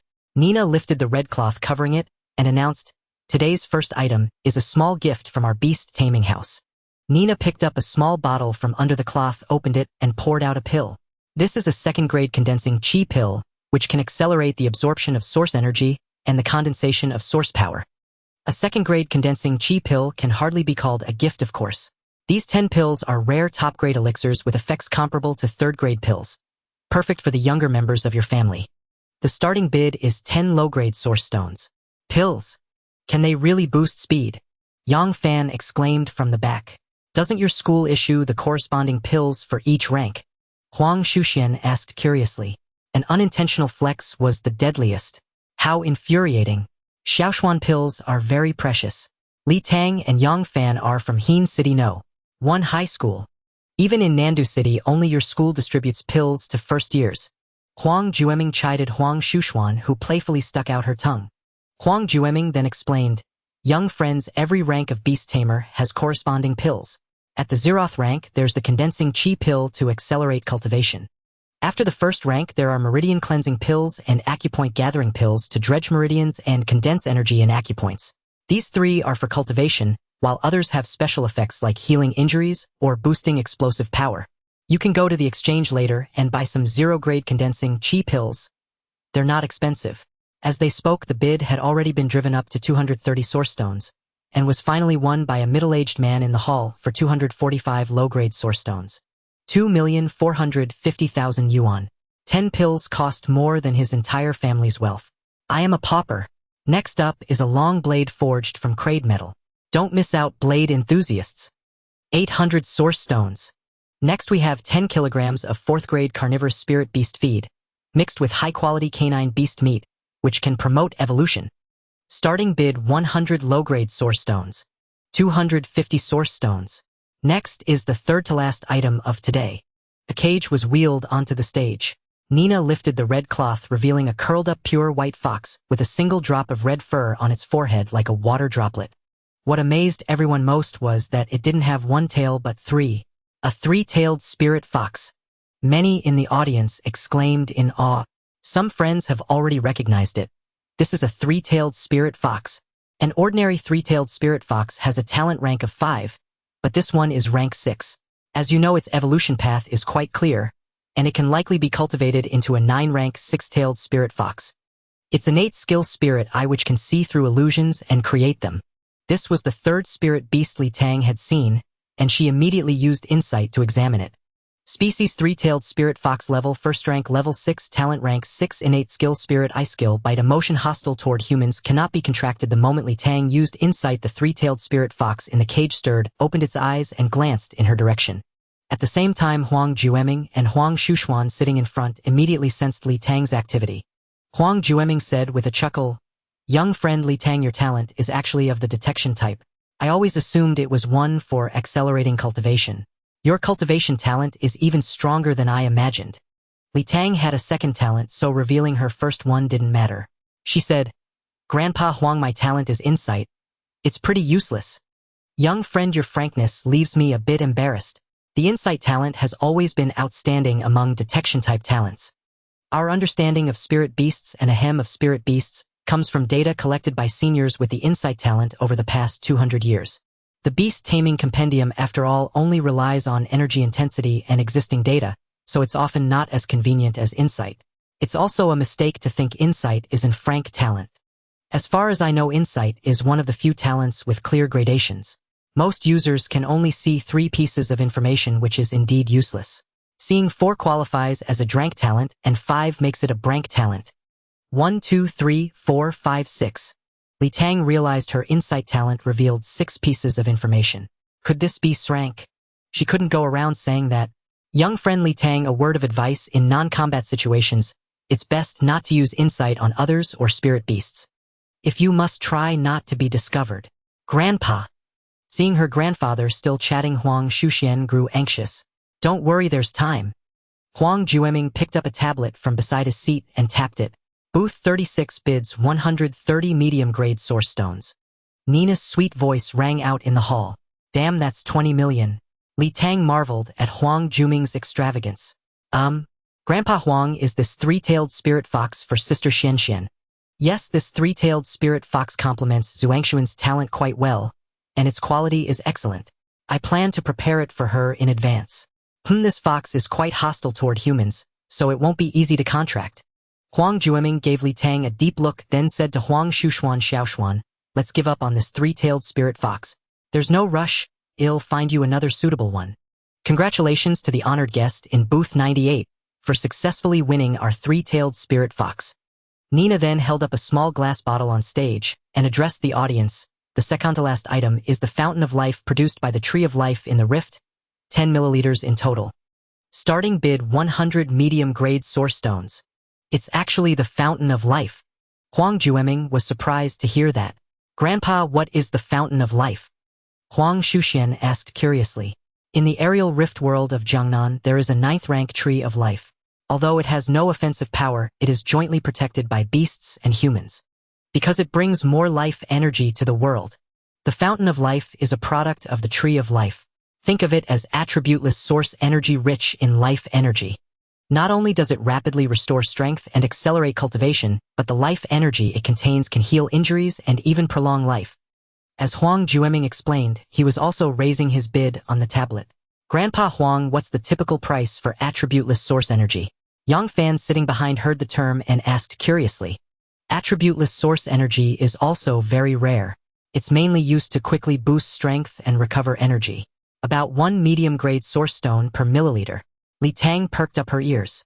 10 drops were roughly 1 milliliter, meaning 1 drop could sell for 15,000. Alas, it was a pity she couldn't let others know about this. She had to think of another way to make money. In the end, Huang Jueming won the 10 milliliters of Fountain of Life for 320 medium-grade source stones. 50 million. For 10 milliliters. What monstrous wealth. More friends mean more paths, more enemies mean more walls. Huang Juming, having secured the Spring of Life, wore an even more benevolent smile. The final item today is what many of you have come for. Nina's voice came through both gentle and alluring. She clapped her hands and an attendant wheeled out a cart as usual. Lifting the red cloth, it revealed an egg over 50 centimeters tall, pure white, with crimson patterns that pulsed with a faint breathing glow. This is a rare fire attribute blazing raptor spirit beast egg, estimated to be of 6th tier talent. As you know, dragon-type spirit beasts never have talents below the 5th tier. Moreover, dragon-type spirit beasts possess not only powerful innate skills, but also the dragon breath skill. I believe that once this egg matures, it will greatly enhance your strength. After Nina's introduction, she announced the bidding. The starting bid is 200 mid-grade source stones. Each raise must be at least 10 mid-grade source stones. Many present had come specifically for this spirit beast egg. Bids flew back and forth rapidly, Nina's voice working like a machine gun. The pace of bidding only slowed when the price reached 500 mid-grade source stones. Grandpa Huang, can I use my insight talent to examine the spirit beast egg? Of course you can, but I doubt you'll see much. Li Tang then used insight to examine the egg. Species blazing, raptor level, unborn talent level, unknown innate skill, unknown skills, unknown evaluation, fire, and dark dual attribute, subdragon, high potential. As expected, most information was obscured, likely blocked by the eggshell. Li Tang pondered. Still, this dual attribute subdragon was impressive. What did high potential mean? Grandpa Huang, I heard that spirit beast eggs at school cost around 1 to 2 million. Why is this one so expensive? Li Tang recalled that the eggs at his school were supposedly around 1 to 2 million, but this one was nearing 70 million. The price difference was enormous. Huang Juming explained with a chuckle. Well, the eggs provided by the school are common ones, mostly estimated at third-tier talent. A fourth-tier egg costs around 2 million, a fifth-tier one starts at 8 million, and a sixth-tier egg is upwards of 50 million. Additionally, eggs from the Blue Star are cheaper compared to those from the Rifts. Rift-produced eggs are much more expensive. Take this blazing raptor egg for instance. Normally a blazing raptor is a 6th-tier beast, but powerful ones can reach the 8th tier. Being dragon-type, it's top tier within its own rank. At this price, if it turns out to be 8th tier, it's a bargain. But if this egg was malnourished or poorly developed and hatches a 5th-tier one, it would be a huge loss. Ultimately, the spirit beast egg was won by Box No. 3 for 720 mid-grade source stones. Over 100 million. Leaving the auction house, Yang Weidong lamented that his entire net worth was less than that of an egg. After the auction, Li Tang and his two companions bid farewell to Huang Juming. Before parting, Huang Juming had Li Tang add his granddaughter's contact information. He said that if Li Tang ever needed anything he could reach out, but since he was often busy and didn't check his phone, it was better to contact his granddaughter directly. Olivian's son-in-law. Grandpa, do you think highly of Li Tang? Once in the car, Huang Shuxian looked at Huang Juming, who was playing with his phone, and asked. Reached level 9 in 5 months. His insight talent can reveal at least 5 pieces of information. He's in the first realm of standing meditation, has strong mental strength and high energy affinity. His talent is no less than that of the prodigies in your class. Huang Juming put down his phone and looked at Huang Shuxian with a playful expression. Young people should chat more. You're not short of money or resources. Give him some gifts occasionally and make a friend. Beast tamers lead dangerous lives. More friends mean more paths. One day it might just save your life. Grandpa, you're not seriously thinking of finding a Livian son-in-law, are you? That depends on whether your father puts in the effort. Grandpa, you can put in the effort yourself. Meanwhile, Li Tang and the others were feasting at the Beast Tamer's Paradise food court. It had to be said, Beast Tamer's Paradise was truly a paradise for beast tamers. Even the food alone was incomparable to what the school offered. There was a vast array of cuisines from all over, meticulously categorized into food for ordinary people and food for beast tamers from tier 0 to tier 6. You could order a la carte or opt for set meals. 3 dishes and a soup to complete a meal. Yang Weidong ordered a kidney tonifying set meal for ordinary people. Li Tang had a tier 0 meal, and Yang Fan had a tier 1 meal. After eating, both Yang Weidong and Li Tang felt invigorated and extremely comfortable. Yang Weidong in particular felt as if he had returned to his 20s. Seeing Yang Fan, who was clearly full but still forcing food down, they both looked speechless. Son, stop eating. It's just 10,000 credits. We can come back tonight. Yang Weidong urged. Delicious. The energy in that tier 1 meal exceeds what you can digest. Forcing it down won't do any good. Let's pack it up. Li Tang advised. No way. I won't waste a single bite. Yang Fan chewed the food vigorously before forcing himself to swallow. Beast tamers are all incredibly driven. Some push themselves in training, others push themselves in eating. 10 minutes later, Yang Fan finally managed to force it all down, but he was stuck sitting on the chair, unable to move. Half an hour later, he could finally stand up and set off. Where to next? Yang Fan asked. Uncle Yang, let's go to the arena and watch some fights. I'll give Yang Fan a chance to rest. All right. Li Tang and the others found a guide and followed them to the arena. The arena resembled a large sports stadium.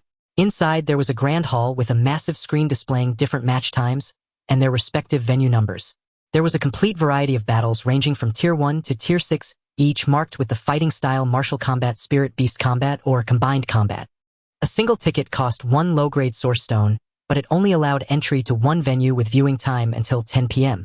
Li Tang and Yang Fan decided to watch the Tier 1 combined combat in Venue 9. The Tier 1 battles were closer to their own strength and they could likely learn something. Venue 9 was vast with about 2,000 seats on the surrounding steps. The central arena was about the size of 2 basketball courts but much taller. A massive screen hung in the middle of the arena for the benefit of the rear audience. Tier 1 battles didn't attract much attention. Li Tang noticed there were only a few hundred spectators, leaving many seats empty. Li Tang and the others found empty seats in the third row.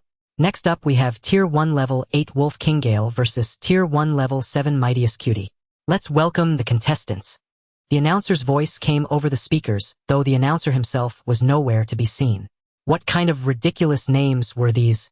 Did the arena require stage names? Wolf King Gale was an aloof young man in his 20s, fitting his name with his perpetually raised chin. Mightiest Cutie, on the other hand, was a round, adorable-looking girl who seemed to be only 16 or 17. Wolf King Gale has a record of 9 wins out of 10 fights, while Mightiest Cutie has 10 wins out of 13. Let's look forward to an exciting match. Both contestants prepare. As a reminder, lethal strikes are prohibited and intentionally disabling an opponent is not allowed. Do not attack after a surrender has been signaled. 3, 2, 1, fight. Wolf King Gale immediately summoned his spirit beast, a fierce wolf which charged straight at Mightiest Cutie. Li Tang recognized it as a Moonhowl Wolf, a 3rd-tier talent beast. Mightiest Cutie in turn summoned a Rock Sparrow, a 4th-tier talent beast which shot into the sky and circled above. Mightiest Cutie skirted the edge of the arena, dodging both man and wolf, seemingly waiting for the Rock Sparrow to strike. Wolf King Gale and his Moonhowl Wolf ignored the bird in the sky, flanking Mightiest Cutie and gradually cornering her. Just then, in urgent matters deception is a virtue, in war all stratagems are fair. Just then the Mightiest Cutie stumbled. Strike while the iron is hot. The Tsangyue Mad Wolf leaped in a single bound, charging straight ahead, its bloody maw snapping at the Mightiest Cutie's foot. Simultaneously, Wolf King Jale did not pause. He soared into the air, elbow poised, driving it down toward the Mightiest Cutie's back. Just as the Mightiest Cutie seemed on the verge of being crippled, she vanished from her spot in an instant. It was the blink talent shifting about 2 meters away. Li Tang saw it clearly from the sidelines. At that moment, the Rock Sparrow dove from the sky, spitting a stone at Wolf King Jale, while its talons lashed out toward the Tsangyue Mad Wolf. Wolf King Jale midair with his elbow strike had no time to adjust. He could only punch at the stone, but the impact sent him crashing aside, leaving one hand injured. The Tsangyue Mad Wolf, unable to react in time, was caught by the Rock Sparrow's claws on its waist. It twisted around to bite, but the Rock Sparrow flapped its wings and took off again. 8 bloody holes gaped on the Tsangyue Mad Wolf's back, gushing torrents of blood. "You can't hit me. Just give up already," the Mightiest Cutie said playfully. Wolf King Jale rose to his feet, walked over beside the Tsangyue Mad Wolf, and said nothing, as if preparing for something. The Rock Sparrow's second assault had already begun, diving from the sky. Then, Wolf King Jale and the Tsangyue Mad Wolf suddenly vanished, and in their place appeared a 2-headed wolf over 2 meters long. Fusion talent. Li Tang exclaimed in shock. After merging into the 2-headed wolf, Wolf King Jale's power skyrocketed. He swatted the Rock Sparrow away with a single paw, then flashed beside the Mightiest Cutie. The Mightiest Cutie blinked to the side, but the 2-headed wolf's tail swept her off her feet. She crashed to the ground as the beast spun around and slammed a claw onto her, its 2 gaping maws roaring in her face. "I surrender." The Mightiest Cutie conceded reluctantly, and the Rock Sparrow flashed back into her body. The 2-headed wolf reverted to Wolf King Jale and the Tsangyue Mad Wolf. Wolf King Jale's face was deathly pale, and he gasped, heavily drained and seemingly more wounded than the Mightiest Cutie. The Tsangyue Mad Wolf had already collapsed, unable to rise, then transformed into a beam of light and returned to the spirit beast space. The victor is our Wolf King Jale. Let's give him a thunderous round of applause for his triumph. Witnessing a battle between spirit tamers for the first time, Li Tang felt a tremor of awe. Both contestants skillfully wielded their innate talents, coordinating with their spirit beasts in combat. The Mightiest Cutie employed more strategy, feigning a weakness to land a blow on her opponent, though the damage was minimal. Wolf King Jiale, on the other hand, excelled in close quarters combat with a more explosive burst of talent. Li Tang noticed that his fighting style lacked the traces of martial arts forms. It was pure wrestling and brawling technique. The mightiest cutie, however, displayed hints of stance training and footwork. That Wolf King Jiale is so strong.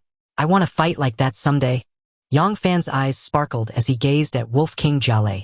After a half-hour break, the second match commenced.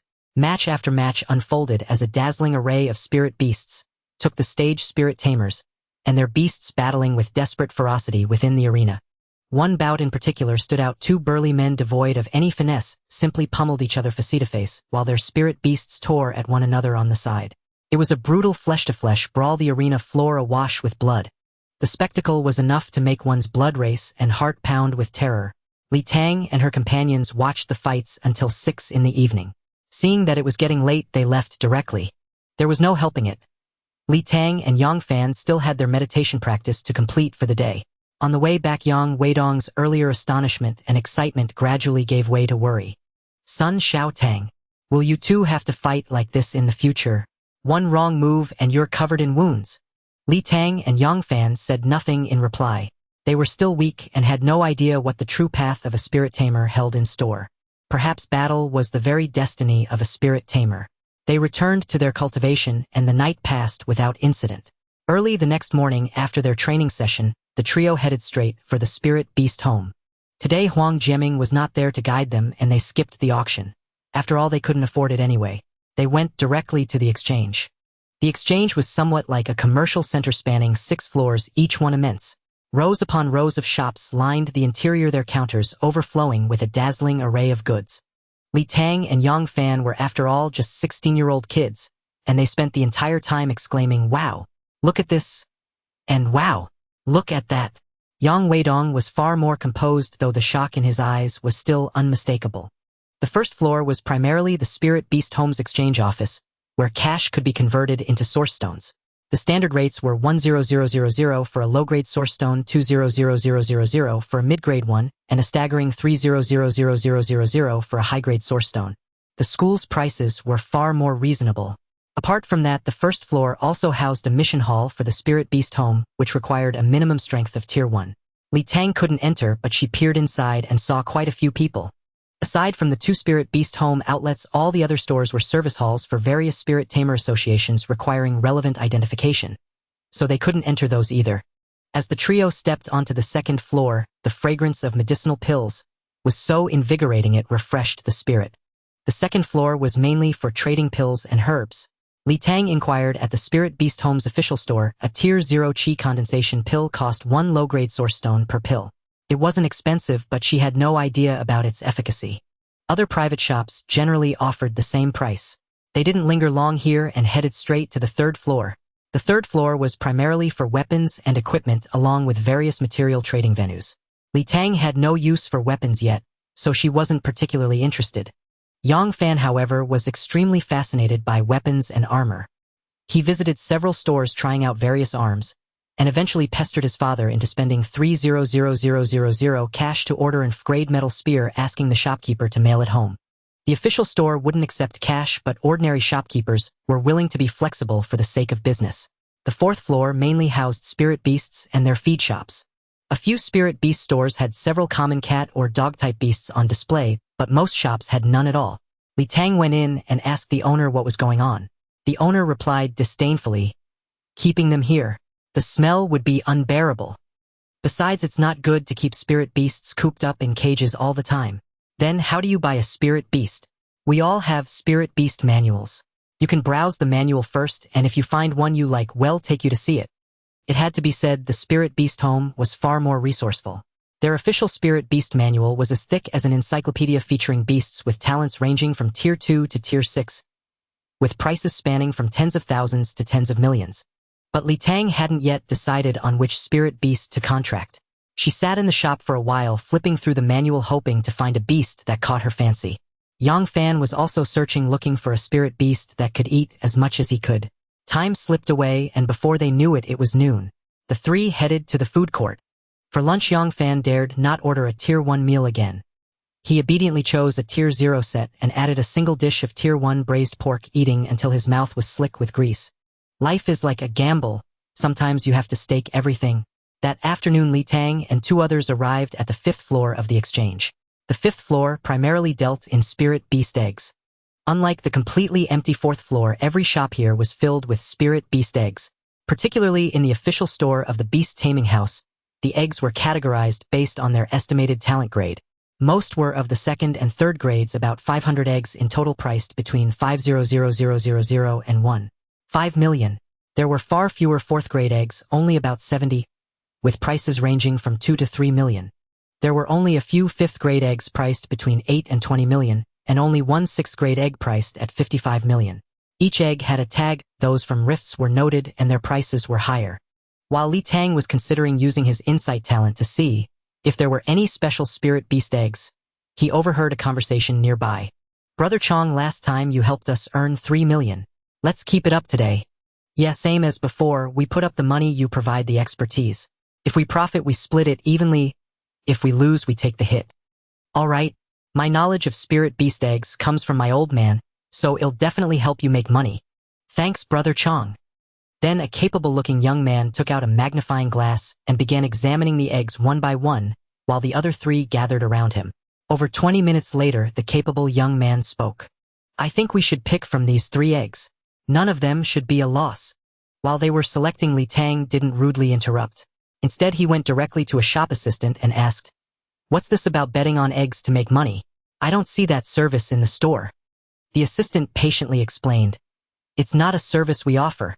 What they call egg betting works like this. About 5 or 6 years ago, a technique was invented, the spirit nurturing box. It can preserve newly hatched spirit beast embryos, keeping them at level 0, egg grade 0. In that state, contracting them is similar to contracting a spirit beast egg, high loyalty, and you can see the talent grade. That's why many people now contract such spirit beasts directly. So people started betting on eggs. Since you can't know the talent grade before hatching, they bet that the spirit beast they choose will have a higher talent grade than estimated. There's a legend about a customer who got a 6th grade spirit beast from a 3rd grade egg, earning 50 million instantly.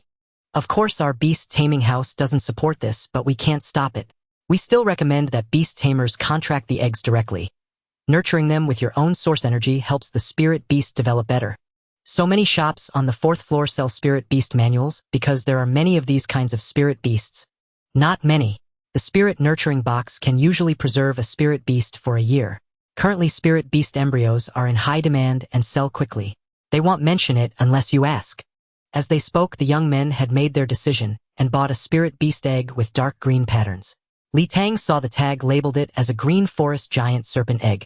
The green forest giant serpent was a blue star spirit beast, typically 4th grade, and the egg was priced accordingly at 250 low-grade source stones. One of them handed a bag of source stones to the assistant. Then they carried the egg to a nearby spirit beast egg shop. Li Tang gestured to Yang Fan and Uncle Yang and followed them. "Shopkeeper, sure hatched this egg?" The yellow-haired youth among them called out as they entered. "All right, wait a moment." Shopkeeper Sure took the egg from them. He opened a large machine in the back, placed the egg in a groove, closed the door, and pressed some buttons to start the hatching process. Half an hour later, the eggshell began to crack. The shopkeeper pressed a few more buttons, and a few minutes later the machine opened. He pulled out a white box with a glass front. Inside, a small snake lay motionless. The young men simultaneously raised their left hands, using their spirit beast compendiums to examine the snake. "Still 4th grade, we lost. Do you want to sell it back to me?" "Shopkeeper, sure, your prices are fair." "Well, sell it to you. A normal 4th grade green forest giant serpent embryo. ID buy it for 2.5 million. The hatching fee is 500,000, so I should give you 2 million. Since you're regulars, I'll make it 2 million. Deal." Li Tang watched the entire process without saying a word until the young men sold the embryo. Then he walked out of Shopkeeper Sure's store. Li Tang realized this was his chance to make money. His insight couldn't show detailed data for spirit beast eggs, but it did have a 6th piece of information evaluation. The question was whether this 6th piece of information evaluation was fixed or random. Li Tang immediately returned to the Beast Taming House's Spirit Beast Egg Store and randomly picked an egg to examine. Thunder Fury Eagle. Evaluation: Thunder Type Eagle, Normal Potential. Li Tang concluded that for Spirit Beast eggs, the 6th piece of information was fixed as an evaluation. There were currently two types, normal potential and high potential. He decided to find a high potential one and test it. 5 uses of insight cost 1 drop of source energy. Li Tang set a goal: examine 25 eggs. If he found a suitable one, head go for it, or otherwise head give up. Without hesitation he started selecting from the blue star spirit beast egg section, focusing on eggs priced under 1.5 million. Wind-ripping leopard. Evaluation: wind type leopard, normal potential. Moon-eating wolf spider. Evaluation: poison type spider, normal potential. On the 16th egg Li Tang found a special one. Nether spirit cat. Evaluation: dark type cat, high potential, no hesitation. He chose it. The nether spirit cat, a 3rd grade talent. This egg had high potential. He wondered what talent grade it would awaken. Li Tang found Yang Weidong resting nearby and said, "Uncle Yang, I want to buy a spirit beast egg. Could you lend me 1.2 million? Money's no problem. Are you sure?" "Yes." "Alright, wait here while I go to the first floor to exchange for source stones." As Yang Weidong went to exchange source stones, Li Tang stood guard by the nether spirit cat egg to ensure no one else bought it. Just then the 4 young men returned and noticed Li Tang guarding the egg. "It's that kid who followed us earlier. Is he eyeing this egg?" The yellow-haired one said. The capable young man who had used the magnifying glass examined the egg and warned, "Are you interested in this egg, young friend? This nether spirit cat egg is noticeably smaller than others. Probably because its mother didn't supply enough energy. It might not even reach 3rd grade. I suggest you pick another." This young man was quite kind-hearted and gave Li Tang a sincere warning. "Thank you, big brother. I just feel this egg is fated for me. My elder has gone to exchange source stones and will buy it soon." The yellow-haired youth sneered. "You're being ungrateful. Do you know who our brother Chong is? Many people beg him to examine their eggs. He kindly warned you and you're still being stubborn. This egg is clearly underdeveloped, yet you insist on buying it." The yellow-haired youth's words were harsh but true. Li Tang couldn't argue given the capable young man's kindness, but he couldn't give up on this egg either, so he stayed silent. But Yang Fan couldn't hold back. "Ha, it's our first time trying egg betting. If we lose, we lose. Someone so skilled still lost just now." The young men's faces turned awkward and the capable young man looked displeased. The yellow-haired youth retorted, "Fine, let's all watch this kid take a big loss." A few minutes later Yang Weidong handed Li Tang 1 black card and 2 yellow cards. The exchange staff said, "If you're sure to spend here, just use these. It's simpler." Li Tang didn't hesitate. He called over a staff member, handed over the cards, pointed at the egg and said, "I'll take this spirit beast egg. 1,000 words, 1,000 proprieties. None surpasses silence." Li Tang cradled the spirit beast egg with Yang Fan and Yang Weidong following him as they headed straight for Boss Shi's shop. The 4 youths trailed behind, chatting idly among themselves. "Brother Chong, you don't even need to step in. His egg is a full circle smaller than normal. I can tell it's malnourished. If that egg turns out to be a winner, I'll do a handstand and eat my own words. Ha ha ha. This egg. If it hatches, it'll definitely be a loss." As they spoke, Li Tang arrived at the shop. "Boss, please incubate this egg for me." Boss Shi hesitated, seeing it was a child, but nodded when he spotted Yang Weidong behind him. "Alright, wait a moment." He then reopened the machine, took the spirit beast egg from Li Tang, and placed it inside. "Little brother, if you end up losing big, you won't cry, will you?" The yellow-haired youth's words grew increasingly insolent. "Big brother, you just said that if it turns out a winner, you'd do a handstand and eat your words. You'd better head to the restroom to prepare, so you won't have to scramble when the time comes. Ha ha. Ha ha." The yellow-haired youth's companions couldn't help but laugh. The yellow-haired youth flushed crimson, sputtering in fury. "Well, see if it actually turns out a winner first. I wonder about your taste, big brother.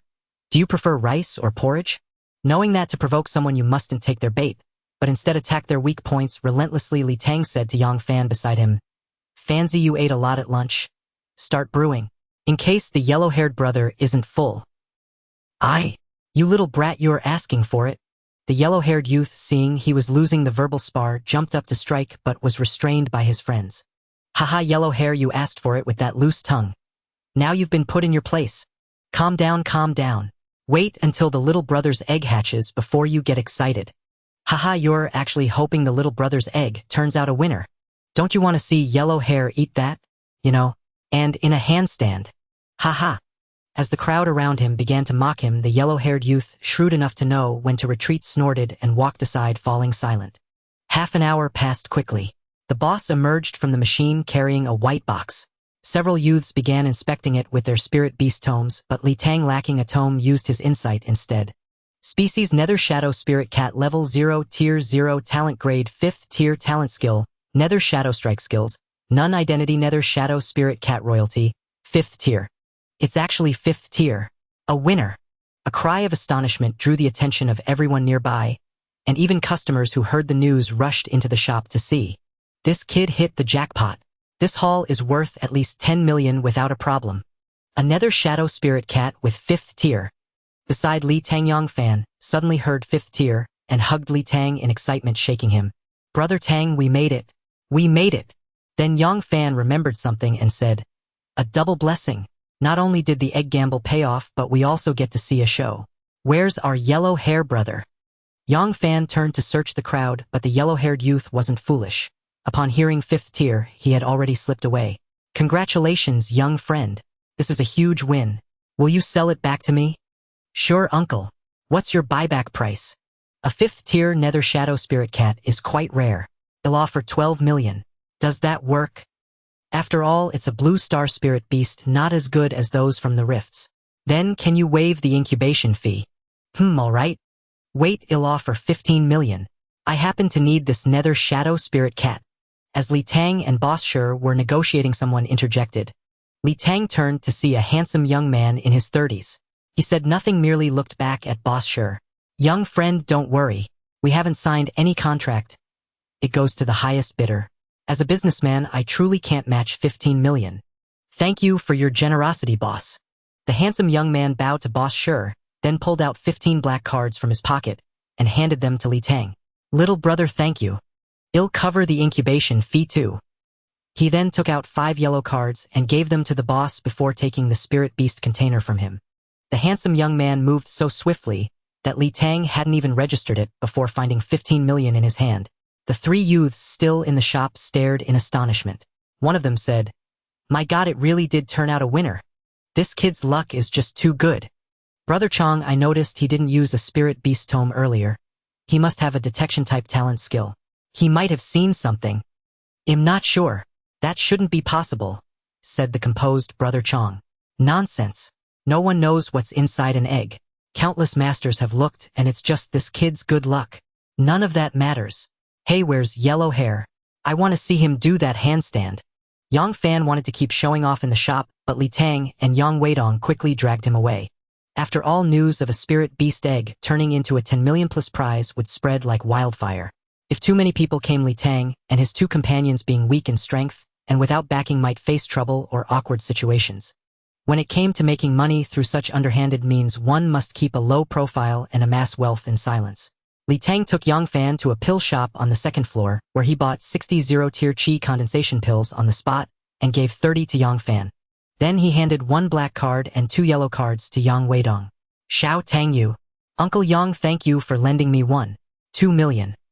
I wouldn't have made this money without you. I was just lending it to you.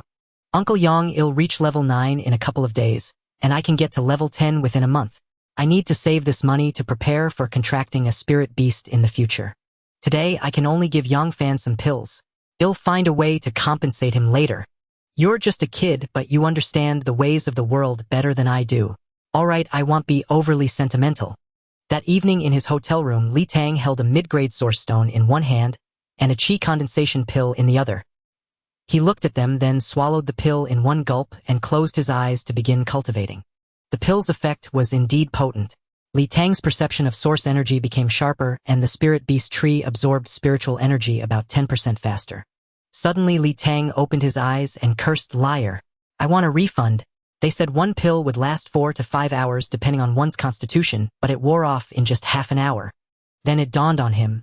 It wasn't that the pill's duration was short, but rather that his second talent might be a drug guzzler. The effective time had shrunk to 1/10 of the normal duration. How absurdly unfair. Li Tang sighed, swallowed another pill, and resumed his cultivation. By 1 in the morning, he gazed at the 11 spirit beast trees in his spirit beast space. The 9th leaf bud had finally sprouted, and he had reached level 9. Just 1 more level and he could contract a spirit beast. He had to carefully consider what his first spirit beast would be. On the 4th day of the Lunar New Year, Li Tang was in the provincial capital for the third day. After practicing stance training with Yang Fan in the morning, they walked toward the dining hall, while chatting. Fanzi, did you use the condensing chi pill yesterday? How was the effect? I used it. It boosted my cultivation speed by about 20 to 30%, and the effect lasted over 5 hours. I plan to buy more today. Wait, over 5 hours, not just 5 hours. Yeah, what's wrong? Yang Fan, I think I've figured out the true way to utilize your talent. Yang Fan, prompted by Li Tang's realization, replied, Tango, you mean my talent enhances the effectiveness of pills, extending their duration. Exactly, and it also amplifies their potency. When I take pills, my cultivation speed doesn't increase as much as yours. Upon discovering a new use for his talent, Yang Fan's eyes sparkled. Tango, from now on call me the pill-popping prince. At 9 in the morning, the trio headed to the Beastmaster's Haven once more. This would be their final trip to the provincial capital, as Yang Weidong had discussed with them the previous night. They would return to Heen City today. Li Tang's goal for this visit to the Beastmaster's Haven was clear. First, to see if he could make another profit. Why pass up easy money? But he couldn't go back to Boss Sher's shop. Second, to exchange for some mid-grade source stones to maintain his cultivation speed. Li Tang decided not to buy any more pills. At 10,000 yuan for half an hour with only a 10% boost, it wasn't cost-effective for him. He planned to give the remaining pills to Yang Fan. As for his first spirit beast, Li Tang hadn't decided yet. He intended to consult more teachers next semester before making a contract.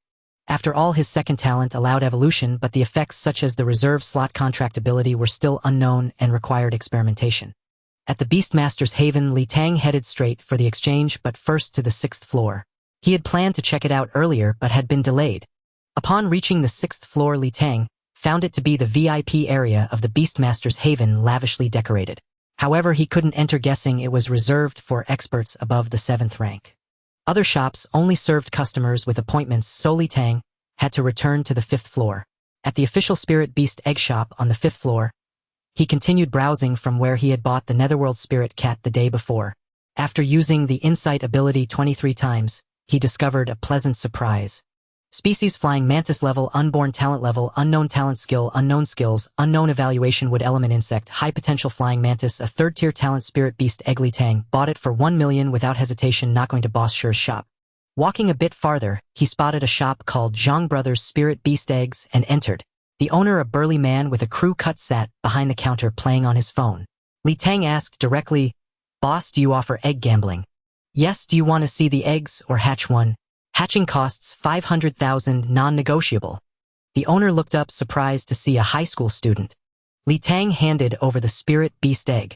Uncle, please hatch this for me. Half an hour later, the owner brought out the spirit box. Li Tang used his insight ability, and his expression turned awkward. Species Flying Mantis level 00, talent level 3rd-tier talent skill, Dual Blade / skills, none featured Dual Blade mutation. As Li Tang had feared, high potential might manifest in other ways, not necessarily in talent level. This flying mantis potential lay in its dual blades mutating into scythes, enhancing attack power. Boss, do you buy these back? Name your price. The owner carefully examined the flying mantis and noticed the mutation. Young friend, this flying mantis has some blade mutation, so the price is higher. 1.3 million. Deal. Li Tang tossed 2 yellow cards to the owner, who handed back a black card. A loss of 200,000. Acceptable. Li Tang was about to leave. Young friend, wait. If you're interested in egg gambling, we have many Spirit Beast eggs in our shop. Would you like to take a look? Li Tang paused and scanned the dozen or so beast eggs in the shop, mostly 2nd tier with a few 3rd tier. He remained silent. Young friend, our business relies on regulars and custom orders. The good stuff isn't usually on display. The owner, sensing Li Tang's hesitation, said, We stake our reputation on our judgment. Rest assured about the quality. Follow me. The owner opened a door on the side of the shop and beckoned Li Tang inside. After a moment's hesitation, Li Tang figured that within the Beastmaster's Haven safety shouldn't be an issue, so he followed. Inside was a warehouse of about 20 square meters, neatly organized. 4 shelves, each with 4 levels, were filled with Spirit Beast eggs. Li Tang examined the labels, mostly 3rd and 4th tier with a few 5th tier ones. In terms of variety, they were indeed rarer, with a higher proportion of Rift Spirit Beast eggs compared to the official shop's common breeds. However, the prices were slightly higher than the official shop's. With the owner standing there, Tang dared not use his ability and could only rely on his eyes. After a few minutes, Tang said casually, "Uncle, I'll take my time picking. If I find one that resonates with me, I'll buy it." The owner glanced at Tang, whose level 9 strength was indeed unimpressive, thinking that it was the busy New Year season and customers might drop in any time. The owner smiled and said, "Take your time," then left. Tang began using his insight ability discreetly. After a dozen uses, he had examined all the 3rd-tier spirit beast eggs, all with common talents. Then he started checking the 4th-tier eggs. This one has high potential. This beast looks familiar. Species iron-eating beast. Evaluation metal element bear type high potential iron-eating, beast a black and white endearingly chubby creature. It existed in this beast taming world too. This iron-eating beast filled Tang with a strong sense of familiarity and affection. Should I choose it as my first spirit beast? Let me think it over. Carrying the spirit beast egg out, the owner introduced it as a 4th-tier rift spirit beast egg priced at 2.5 million. Without hesitation, Tang handed over 3 black cards and asked the owner to hatch it. Half an hour later, the owner came out with the spirit box. Inside, the iron-eating beast hadn't yet taken on its black and white form. It was just a pink lump of flesh. Tang used insight and saw a 5th-tier talent. He had struck gold. Species iron-eating beast level 00, talent level 5th-tier, talent skill metal skin skills, none evolution path, evolve by devouring metal. When he saw the evolution path, Tang was stunned. His insight ability was far too impressive. He immediately decided. This iron-eating beast was not for sale. This iron-eating beast was perfect for Yangfan. Not only were both warrior types, but Yangfan's talent might also provide a boost to this beast. "Uncle, I'm not selling this iron-eating beast. May I ask, are there any precautions for storing it in the spirit box? Just don't open it normally. When you're ready to contract, press the buttons on both sides, open it within a minute, and contract immediately. It's very convenient." "Thanks, Uncle. I have a question. Why don't you hatch all the spirit beast eggs? You could potentially earn more." Tang took the spirit box and asked. The owner hadn't expected this question. After a moment's thought, he said, "There's no end to money-making. What's more important is risk management. I make money from both egg trading and hatching. Spirit beast eggs can be stored for 7 or 8 years if kept properly. But once hatched, they only last a year. If they don't sell, I could lose money. Moreover, spirit boxes have only been around for 5 or 6 years. If one day it's discovered that this contract method carries risks, I'd be left with nothing." Home is a wellspring of joy for everyone. After bidding farewell to the boss, Tang carried the iron-eating beast and went upstairs to find Yangfan and Yang Weidong. Upon seeing Tang carrying a spirit beast box, Yangfan quickly asked, "Tang, have you decided on your first spirit beast contract yet?" "Not yet.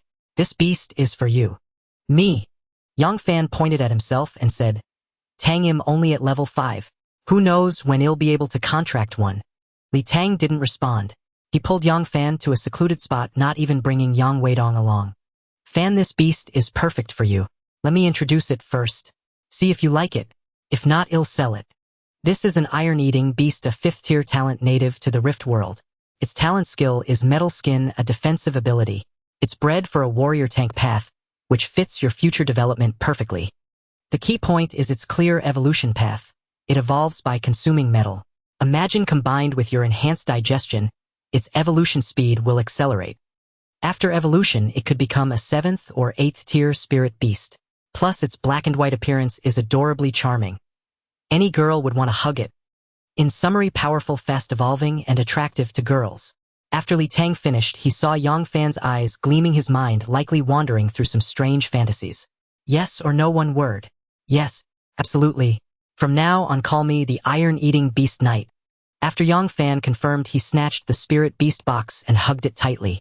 The two went to explain to Yang Weidong, simply saying it was a perfect fit and they had bought it early. Finding a suitable spirit beast is more important. Yang Weidong nodded and said, "Xiao Tang, I'll transfer 15 million to you. Is that okay?" "Uncle Yang, I got this from an egg gamble. How about you give me 5 million? I'll make a little profit and you won't feel burdened." "How can that be? 15 million. I'll transfer it when I get back." "Just 5 million. Yangfan and I are brothers. We'll fight together in the future. Spirit tamers make money fast. Yangfan can pay me back later. Tang, from now on you're my real brother. Don't worry, I'll earn the money and pay you back myself." In the first floor exchange hall, Li Tang tallied his money. From the previous deal with the Nether Spirit Cat, after costs he had earned 13.8 million. After spending 600,000 on pills and losing 200,000 in today's egg gamble, he had 13 million left. Adding the 2 million from the iron-eating beast, he now had 15 million. Gazing at the source stones in the exchange hall, Li Tang decided to exchange for 35 mid-grade source stones and 1 high-grade source stone totaling 10 million. For now, mid-grade source stones sufficed for his cultivation, but he had never used a high-grade one. He bought it to try. The remaining 5 million was set aside for his first spirit beast. After arranging everything, they had a meal in the food court, then returned to Heen City in Yang Weidong's luxury car. Throughout the journey, Yang Fan gazed joyfully at the iron-eating beast in its box. If you don't reach the first tier by next New Year, this iron-eating beast will be wasted. Li Tang's casual remark startled Yang Fan, who quickly closed his eyes to begin inner meditation. They arrived in Heen City at just past 5 in the afternoon. Yang Weidong dropped Li Tang off at his neighborhood. Li Tang invited him for dinner, but he declined, citing other matters, and left with Yang Fan. Entering the neighborhood, Li Tang felt the 3-day trip to the spirit beast home was like a dream. He had received guidance from the 7th tier. Huang Jueming witnessed an auction and earned over 10 million from the egg gamble. Previously, with Zhou Shumi's help, he had only made 1.3 million from a risky fugitive capture. Now a simple trip and a small operation had netted him over 10 million. Heen City was too small. A spirit tamer's stage lay beyond. Opening the door, Li Tang found his home bustling. His grandmother, his uncle's family, and his aunt's family were all there for dinner, 15 people in total. Seeing Li Tang return, the elders grew even more spirited. "Grandma, Happy New Year." "Hello, Uncle and Aunt." "Hello, Aunt and Uncle." Li Tang greeted everyone politely, going through the entire circle. His grandmother, whom he hadn't seen in 6 months, was especially warm. She called him over, held his hand, and studied him closely. "Our Xiao Tang has grown taller and stronger. Is the spirit tamer class tough? Was the trip to the provincial capital tiring? Come sit down. After dinner, go rest." His grandmother had many questions, a bit rambling, but Li Tang answered patiently. "Outsiders only care how high you fly. Those who truly care ask if you're tired from flying." Soon dinner was served. With so many family members, the table couldn't fit everyone. The eldest daughter from his uncle's family with her son, his uncle's son, his aunt's 2 daughters, and Li Yuanyuan ate first, then went to watch TV nearby. Li Tang was about to eat first and then cultivate, but the elders kept him behind with familiar words. "You're a spirit tamer now, no longer a child." The dinner conversation revolved around Li Tang. In 6 months, he had transformed from a troublemaker into the top student and class monitor of the spirit tamer class. Everyone marveled at how mature, promising, and sensible he had become. Even Li Tang, with his thick skin, felt embarrassed. On the sofa, his 3 younger sisters and little brother, fascinated by spirit tamers, peppered him with questions. The joyful family atmosphere made Li Tang feel warm and content. At 8 in the evening, the gathering was still ongoing with the men drinking. Li Tang excused himself first. "Grandma, Uncle, Aunt, I'm sorry, but I haven't done my cultivation yet today." His family understood, and Li Tang retreated to his room alone. Not daring to delay, Li Tang sat cross-legged in his room, holding a mid-grade source stone, and immediately entered a cultivation state. 6 hours of cultivation would end at 2 in the morning. Li Tang's spirit tamer space had expanded from a single cubic meter to over 100 cubic meters, equivalent to a room of 45 square meters. At the center, 1 spirit tamer tree, and 10 others beneath it infused the space with vitality. The 11 spirit tamer trees were thriving, growing from tiny seedlings to saplings. The 9th leaf was still relatively small. As Li Tang cultivated, vast amounts of red source energy surged into the spirit tamer space, gradually absorbed by the 11 trees. The 9th leaf slowly grew larger. Meanwhile, over 80 drops of source force, condensed on the leaves of Li Tang's spirit tamer trees, were gradually absorbed by the space. He left 5 drops, using 1 through his will to merge into his blood at the heart, enhancing his physique. The remaining 4 drops were saved for using the insight skill. At 2 in the morning, mentally exhausted, Li Tang stopped his cultivation, put away the source stone, changed into pajamas, collapsed onto the bed, and fell into a deep sleep. A year's plan starts with spring. During the last 3 days of the holiday, Li Tang stayed home, living a routine life of cultivation, eating, and teasing Yuanyuan. Li Tang and Li Yuanyuan often bickered when idle. Li Yuanyuan's verbal sparring was no less formidable than Li Tang's, and they each had their wins and losses. Later, Li Tang shifted his focus from short legs to winter homework. supervising checking then unleashing a barrage of criticism. Li Yuanyu and could only concede defeat. On the morning of the 7th day of the Lunar New Year, Li Tang secretly slipped a thick red envelope to Li Yuanyu and she thought he was teasing her with small bills, but upon opening it found 10,000 yuan. Startled, Li Tang, I can't take this money. You need it for your cultivation now. I helped someone at the Beast Tamer's Haven in the provincial capital with my beast taming talent, and they gave me 100,000 as thanks. Liar, you're tricking me. It's true. That person was a master. Once you awaken your talent, you'll understand. Many talents are very special. Li Tang couldn't mention gambling on eggs lest Yuanyu and think he was gambling, nor could he say he earned it through fighting for fear shed worry about him getting hurt. So he had to make up this excuse. After much persuasion, Li Tang finally got Li Yuanyu and to accept it, but her gratitude lasted only 3 minutes before she started planning what to buy with the money, leaving Li Tang aside. After dinner that evening, Li Tang bid his family farewell and returned directly to school. At 8 p.m., the class held a meeting. Before Zhou Shumi arrived, everyone chatted animatedly in the classroom. Class monitor, what level are you? Asked Feng Rui sitting beside Li Tang. Brother Tang had already reached level 9 when I went to the provincial capital with him during the holiday.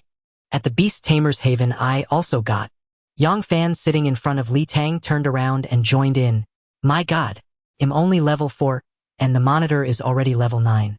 Is the gap between people really that huge? Sometimes the gap between people is bigger than that between a person and a pig. Hearing that the monitor was level 9, classmates gathered around chattering all at once. Let me tell you, the monitor is truly amazing. When we were in the provincial capital, we met a Master Huang who praised Brother Tang's talent.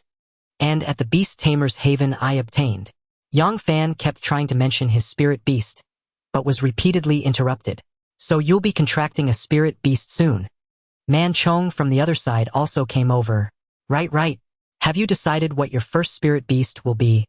Asked Feng Rui. Not yet. The school provides some and I'll ask the teacher for advice when the time comes. Li Tang thought for a moment. The spirit beast eggs the school gives are quite ordinary, Li Tang. Didn't you visit the Beast Tamer's Haven in the provincial capital? The ambitious girl Yun Ziyuan had somehow come over and asked.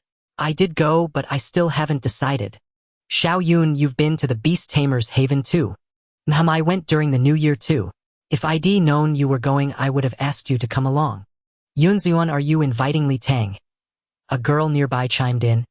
Hearing this, Yun Ziyuan's face flushed crimson as she stammered, no, I just meant if I'd known earlier. Seeing the pretty girl being teased, Li Tang couldn't stand it. Class, quiet down. Let me say a few words. Li Tang stood up and addressed the class. During this holiday, Yang Fan and I went to the Beast Tamer's Haven in the provincial capital. We saw a lot. Though the provincial capital is only a few hundred kilometers away, the cultivation environment and the number and quality of beast tamers are worlds apart. From what I've learned, high school students in the capital have access to mid-grade source stones and medicinal pills to aid cultivation. Several students at one school reached level 9 in a single semester, just like me. And they have the resources to obtain more powerful spirit beasts. Li Tang was referencing Huang Shushuan, so his figures were somewhat exaggerated. Take Yang Fan for instance. He chose a powerful spirit beast with a 5-tier talent at the Beast Tamer's Haven. Once he reaches the first tier, he can contract it. Nothing beats the satisfaction of having others brag for you. Yang Fan's desire to show off was finally fulfilled. I'm not saying this to brag or discourage anyone. I hope we can all strive to catch up. This semester our goal is to surpass Class 1. What's this about fast and slow classes? The class I'm in is the best. Well said, monitor. Zhou Shumi had somehow appeared at the classroom door. At her voice, everyone scattered like startled birds, scrambling back to their seats. The most important thing for a beast tamer is to fight with all your might. Risk your own life, risk others' lives. Your cultivation environment is far better than what I had 10 years ago. Don't complain about your circumstances. Don't complain about your talent. Don't envy others. Have you truly unlocked all your potential? Has your cultivation speed truly reached its limit? Even if it has, why can't you break through it? Powerful beast tamers grow by breaking through limits. The class fell silent. Many students began to reflect seriously on Zhou Shumi's words. She continued, the schedule for the second semester of Senior 1 is the same as last semester. The monitor will pick up the timetable and distribute it later. Also, a few announcements. First last semester's results, Li Tang ranked first overall, rewarded with 1 mid-grade source stone, first in cultural courses 5 low-grade source stones, first in combat class 5 low-grade source stones, first in cultivation speed 10 low-grade source stones. Qin Rui top 10 overall 5 low-grade source stones, top 10 in combat 2 low-grade source stones. Yun Ziyuan third in cultural courses 3 low-grade source stones. Lu Jie top 10 in cultural courses 2 low-grade source stones. Su Tidong top 10 in cultural courses 2 low-grade source stones. Chun Zijie top 10 in combat 2 low-grade source stones. Except for Li Tang, Qin Rui, and Yun Ziyuan, I'm very dissatisfied with the rest of you. Is cultivation speed lagging behind class 1 acceptable? What about cultural courses and combat class? This semester it seems I'll have to step up the pressure. Humph. The whole class trembled. Second, let me share some inside news. You've hit a good time these past 2 years. Various beast taming universities may start expanding enrollment, but the cutoff scores might actually rise. Strange, isn't it? I suspect it's because the number of students in high school beast taming classes nationwide has increased, so even with expansion the requirements are higher. So everyone needs to speed up cultivation. Passing the beast tamer exam is the foundation for entering a beast taming university. Study your cultural courses seriously. Don't end up passing the beast taming exam but failing the cultural one, dropping from a beast taming university to an ordinary one. Last semester you were all just starting cultivation, so I gave you time to adapt. I didn't push you too hard, but some of you indulged yourselves too much. I've told you before, once you set foot on the path of a beast tamer, you can only run forward. Is there anyone who wants to give up being a beast tamer? I can transfer you to a regular class. The whole class was silent. After all, being a beast tamer means status, money, and identity. Who would give that up? Since no one is, those of you still at level 4 need to pick up the pace, and level 5 students must hurry too.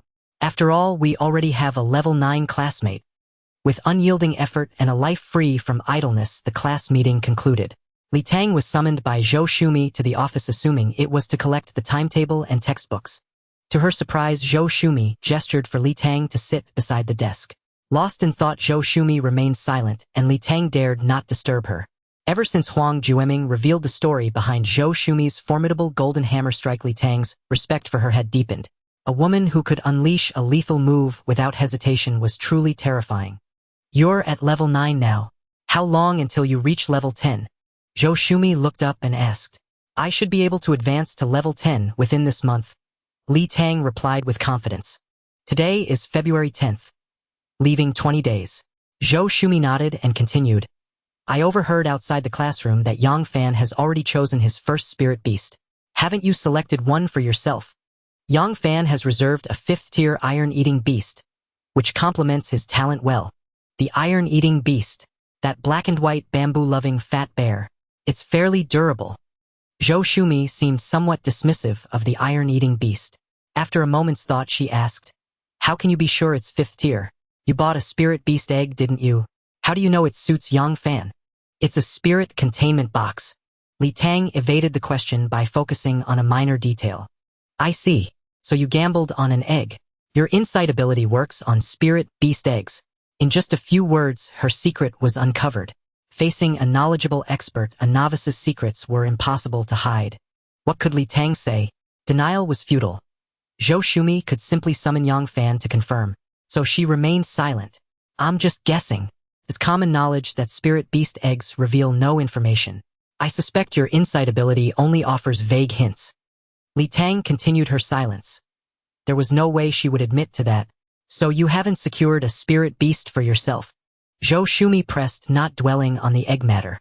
Well, I haven't decided which spirit beast to contract yet. Besides, I'm too poor to afford one. Li Tang told a small lie. Don't worry about money. The school will handle it. The key is to figure out your future path. Zhou Shumi waved her hand, aware of Li Tang's family situation, and continued. If you were merely talented, I might not say this.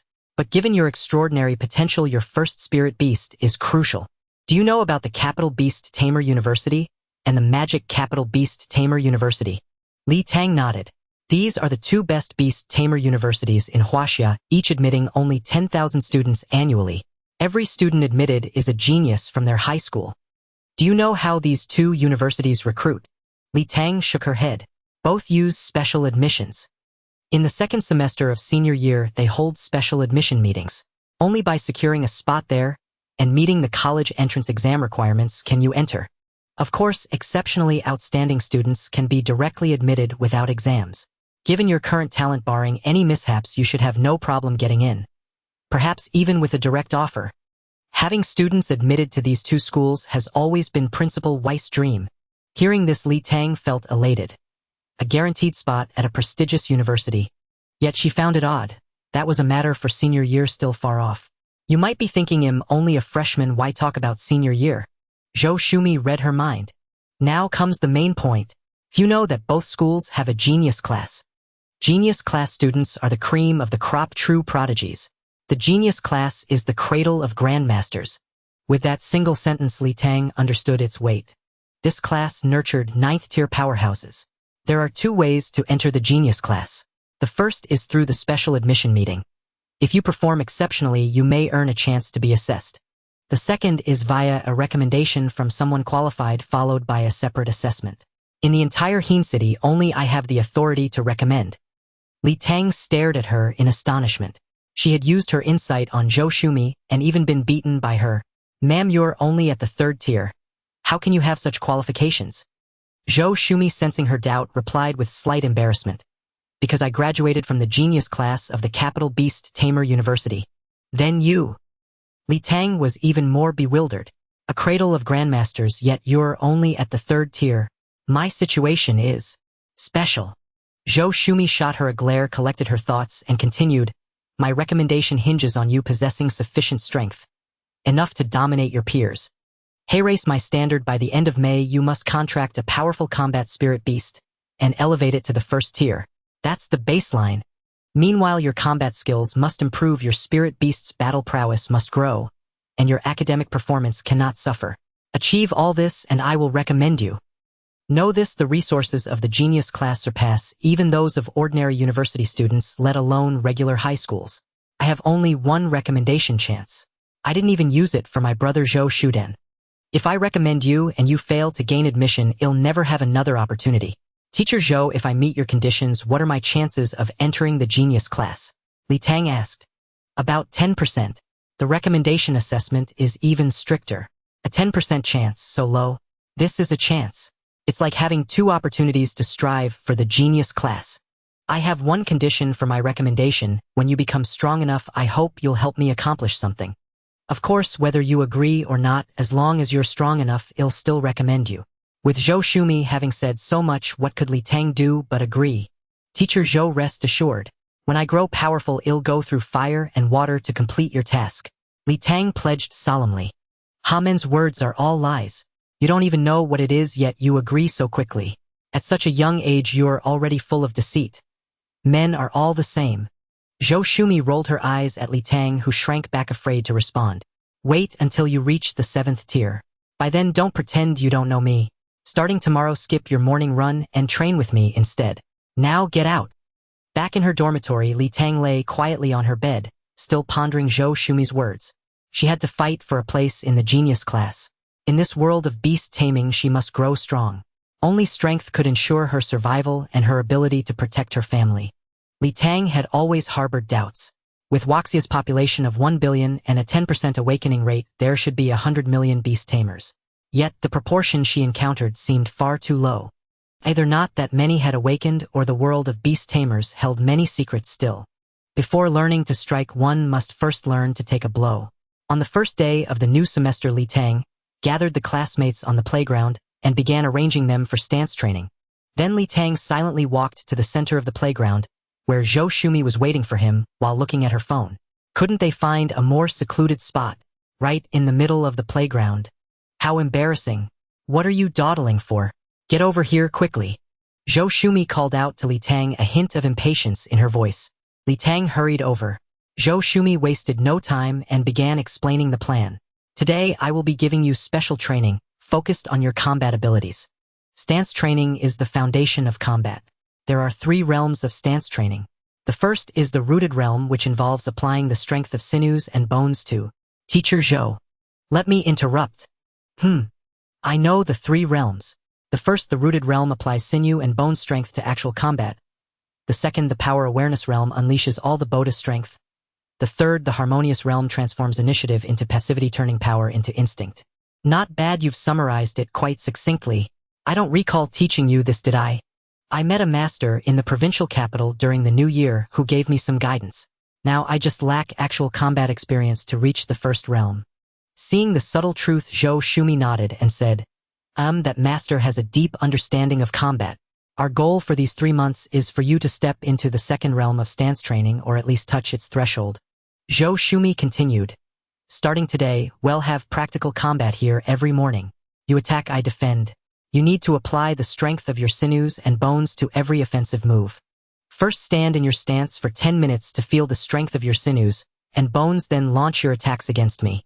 Li Tang then assumed the stance posture on the spot. Today, instead of immersing his consciousness into the beast taming space, he calmed his mind and focused on sensing his own body. As he deepened his stance, a force gradually rose from the soles of his feet. Even with his muscles completely relaxed, his fascia and bones supported his body. That force was the strength of sinews and bones. After sensing it clearly, Li Tang hesitated no longer. He opened his eyes and said, "Teacher Zhou, I'm coming." He took a step forward and threw a punch aimed at Zhou Shumi's head. His fist was easily blocked by Zhou Shumi's palm in midair. Not bad, but the sinew and bone strength isn't distinct enough. Let the strength of sinews and bones lead, followed by muscle power. Li Tang withdrew his fist, then using his left foot for leverage, he swung a roundhouse kick with his right foot toward Zhou Shumi's temple. Again, it was effortlessly blocked by her palm in the air. The strength of sinews and bones is a whole. Don't just think about using the sinews and bones of your arms or legs. Use all of them. Again. Li Tang focused his awareness on his body, feeling the power transmitted from both feet through his fascia and bones to his arms. Then, coordinating with his entire muscular strength, he threw another punch which Zhou Shumi caught with one hand. Li Tang's punch felt as if it had struck a wall, jarring his fist with pain. This punch was good, it had a bit of the feel of sinew and bone strength. Let your body remember this sensation. Continue. Punch after kick after relentless assault, gradually Li Tang's agony intensified, because as he grew more proficient in wielding his sinew and bone strength, each punch and kick indeed packed greater power. Yet every blow that landed on Zhou Shumi's palms and shins felt like hitting an iron plate. Zhou Shumi remained utterly unaffected, but Li Tang's own limbs ached excruciatingly from the recoil. But he couldn't stop because Zhou Shumi kept urging him on. Continue. Don't stop. Can you do it or not? Faster. Use more force. Teacher Zhou, have mercy on me, I really can't go on. Half an hour later, Li Tang was drenched in sweat, collapsing onto the ground, gasping for air, refusing to get up no matter what. Li Tang's hands, feet, and shin bones were already swollen. When your muscle strength is depleted, that's the best time to experience the strength of sinews and bones. Li Tang closed his eyes and drew a drop of source power from the beast taming space, merging it into the blood of his heart. As the source power integrated, his physical strength was restored and his injuries began to heal. Don't use source power to recover. Save the source power for cultivation. Sensing his recovery, Zhou Shumi frowned and snapped. Get up, continue. Enduring the pain, Li Tang stood up, gritted his teeth, and charged at Zhou Shumi, once more continuing his relentless assault of punches and kicks. Blood began to seep from Li Tang's fists. The students of Class 2 practicing their stances and Class 1 running on the track watched the battle between Li Tang and Zhou Shumi in the center of the playground with sheer terror. Who was Zhou Shumi? She was the combat instructor for both classes, and everyone had witnessed her strength. Punching through a sandbag, stomping so hard the training room shook, sending people flying with a casual wave. Students from Class 1 had once asked their homeroom teacher Zhao Weigua, who admitted that Zhou Shumi was stronger than him in pure combat. Today Li Tang had been relentlessly attacking, raining blows upon Zhou Shumi. Though all were blocked, it was still astonishing. Will we have to do this too? A student from Class 1 murmured quietly. That single sentence plunged the entire class into silence. Both classes finished their morning drills and went to shower and eat breakfast, but Li Tang continued. The relentless pain triggered a stress response in his body. Now numb, his mind was consumed by nothing but offense. As his muscle strength waned, his perception of sinew and bone strength grew clearer, and his speed and power did not diminish but instead increased. Zhou Shumi nodded in approval at his performance. Seeing that the time was about right, she stepped back and said, "That's enough for today." Li Tang's punch met empty air, and he collapsed onto the grass, gasping heavily. "Clean up and go to class." Same time tomorrow. Zhou Shumi left without another word. Li Tang lay on the ground for 5 minutes. Noticing it was time for class, he struggled to his feet and shuffled slowly toward the classroom. Tangji, are you okay? Yang Fan rushed to Li Tang's side, holding a bun in one hand and supporting Li Tang with the other. I brought you some buns. Don't help me, my whole body hurts too much. Let me walk slowly. Li Tang said, continuing his slow trudge toward the classroom, sweat dripping from him incessantly. The path Li Tang walked seemed as if it had been rained upon. By the time he reached the classroom, the lesson had already started. The academic teacher was startled by Li Tang's drenched, exhausted appearance, but said nothing, letting him enter to attend class. At his seat, Li Tang took the bun Yang Fan handed him. His hands, swollen like steamed buns, trembled as he brought the bun to his mouth, took a fierce bite, and chewed with effort. As the bun made from fierce beast meat went down, a surge of warmth blossomed inside him, bringing immense relief. He immediately took another bite. Just then, a bottle of water was placed on his desk. Li Tang looked up to see Feng Rui sitting in front, gesturing toward Yun Ziyuan. Yun Ziyuan was turned around looking at Li Tang. He smiled at her, then opened the bottle and took a sip. A bit embarrassed, Yun Ziyuan turned back and rested her head on the desk. Li Tang couldn't see her eyes, but if he could, he would have seen nothing but heartache. The answer is always one dimension higher than the question. After finishing breakfast, Li Tang deliberated and decided to use a single drop of source energy to begin her Bodis recovery. She resolved not to use source energy during training, allowing herself to exhaust her physical strength and experience the subtle power of sinew and bone. If she refrained from using it entirely, given her current physical condition, Li Tang felt she would be unable to recover by the next day. How then could she continue training? As a drop of source energy merged into her heart, the soreness in her body gradually eased and the swelling on her hands and feet slowly subsided. Li Tang then began to introspect, maintaining her rhythm of cultivation. At 6 in the evening, it was time for the familiar source energy chamber. Li Tang breathed in the air with excitement, filled with abundant source energy that refreshed her spirit. Finally, she could cultivate without spending her own money. As Li Tang entered a meditative state, the source energy within the chamber surged toward her.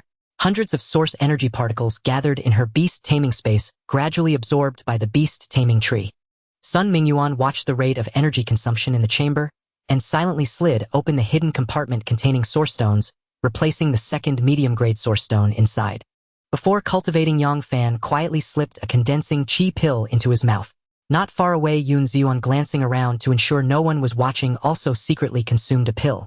Several other students from Class 1 followed suit. There were indeed many families with resources. Others also employed their own methods to accelerate their cultivation speed. Li Tang's rapid advancement had set a goal for many. A single catfish stirred the entire tank of sardines into activity. Let the competition begin. During the next morning's training session on the field, Li Tang continued her assault on Zhou Shumi. Each punch and kick carried formidable force. As her muscular strength waned, her mastery over the power of sinew and bone grew more refined. Not bad. You can now harness the power of sinew and bone. You've taken the first step into the initial stage of stance training. Now what you need to do is merge the power of sinew and bone with your muscular strength. Once you achieve that, the first stage will be considered nearly mastered. Don't stop. Keep going. Let the power of sinew and bone fuse with your muscular strength. Pain mingled with joy. After 15 consecutive days of relentless assault, Li Tang had found the rhythm of using the power of sinew and bone. The force behind her punches and kicks was now incomparable to her former self. But on the morning of the 16th day, Zhou Shumi did not let Li Tang attack. Li Tang, you've learned to mobilize the power of sinew and bone well during active exertion. Next comes passive exertion. Now it's my turn to attack. I'll control my strength. Try your best to block. If the beast taming students had been amazed watching Li Tang attack Zhou Shumi, before now they looked at her with nothing but sympathy. Zhou Shumi threw a punch and Li Tang raised both arms to block. She blocked it, but not entirely. Zhou Shumi's strength was immense. Li Tang's own hand slammed into her nose, and she collapsed instantly. As soon as she got up, Zhou Shumi delivered another kick. Li Tang blocked with her right hand, but the force sent her flying 3 meters away, crashing heavily onto the grass. You need to activate the power of sinew and bone the moment you make contact with my attack, or I'll beat you to death.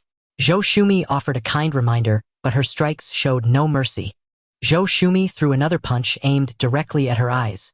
At that moment, Li Tang's eyes seemed to brighten, and Zhou Shumi's movements appeared to slow slightly. Li Tang defended with both hands again, but this time the power of sinew and bone surged from her feet. When her hands met Zhou Shumi's fist, the immense force traveled through Li Tang's body to the ground. This time she didn't fly backward. Instead she slid, leaving 2 grooves on the ground. Not bad. That's the feeling. As soon as Zhou Shumi praised her, she kicked Li Tang, flying another 3 meters. The core problem with Zhou Shumi's attacks was that Li Tang's mediocre combat skills meant she couldn't always successfully block them.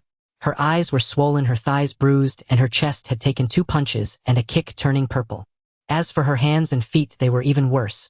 No patch of skin remained unblemished, all mottled with blue and purple. Afterward, Zhou Shumi looked at the battered Li Tang, feeling a bit guilty, and said, I was a bit heavy-handed. Go to the school clinic yourself. Then she walked away with brisk steps. Li Tang truly couldn't move on her own that day. Yang Fan had to drag Qin Rui over, and together, they carried the collapsed Li Tang to the school clinic. At the clinic, Li Tang saw Vice Principal Lu Yongling, and tears immediately streamed down her face. Principal Lu, you have to save me. Elderly people are always so kind. Lu Yongling smiled warmly at Li Tang and said, Oh, isn't this our little genius? A few days ago, old Huang called and praised you to me. How did you end up beaten into this sorry state today? It was Zhou Shumi, wasn't it? Xiao Mei has always been careless with her strength. Principal Lu, please don't chat. I'm in terrible pain. Use your emerald phoenix butterfly to heal me quickly. Li Tang collapsed onto the chair in front of Lu Yongling, speaking weakly. Sure, 1 treatment costs 10,000. Go pay at the front desk. This is the school clinic. Why do I have to pay for treatment? Hearing about the cost, Li Tang panicked. Don't want to pay. Lu Yongling pretended to call out. Nurse, come and apply some trauma ointment for him. Rub it in to promote blood circulation. He'll be fine in 3 or 4 days. No. They'll pay. Please have your emerald phoenix butterfly do its work. Smart kid. 10,000 for me to act once is a bargain. If it weren't at school, I'd charge 100,000 and still think twice. With that, Lu Yongling summoned the emerald phoenix butterfly and whispered, Heal. A green glow emanated from the butterfly, and Li Tang's external injuries visibly began to recover. Within minutes, Li Tang was full of energy again. Vice Principal Lu was a close friend of Master Huang Jueming, so his strength was undoubtedly formidable. Li Tang quickly voiced the question on her mind. Principal Lu, do I have to be beaten to advance my stance training? Is there any other way? There is. If you train slowly in stance with good comprehension, you might reach the peak of the rooted realm in over a decade. Ha! So I have to be beaten. Combat, in simple terms, has 2 parts: hitting and being hit. If you don't get beaten during the stance phase, you'll still get beaten in actual combat later. It's inevitable. Is there a way to get beaten less? Li Tang asked. Yes, if you're smart enough. In fancy terms, it's called comprehension, Lu Yongling explained patiently. In the first stage of stance training, being beaten is the fastest way to improve. Through taking hits, you not only spread the power of sinew and bone throughout your body, but also begin to internalize martial techniques as instinct. But you need to think in the process. Why can you use the power of sinew and bone when attacking but not when defending? Is it because your reaction speed is too slow? Then find a way to speed it up. Is it because the power can't transmit through your body?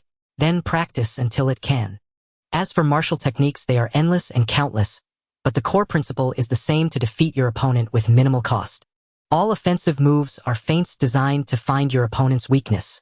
All defense is about seeing through those feints, then dodging or blocking the real attack, and seizing the opportunity to strike and defeat them.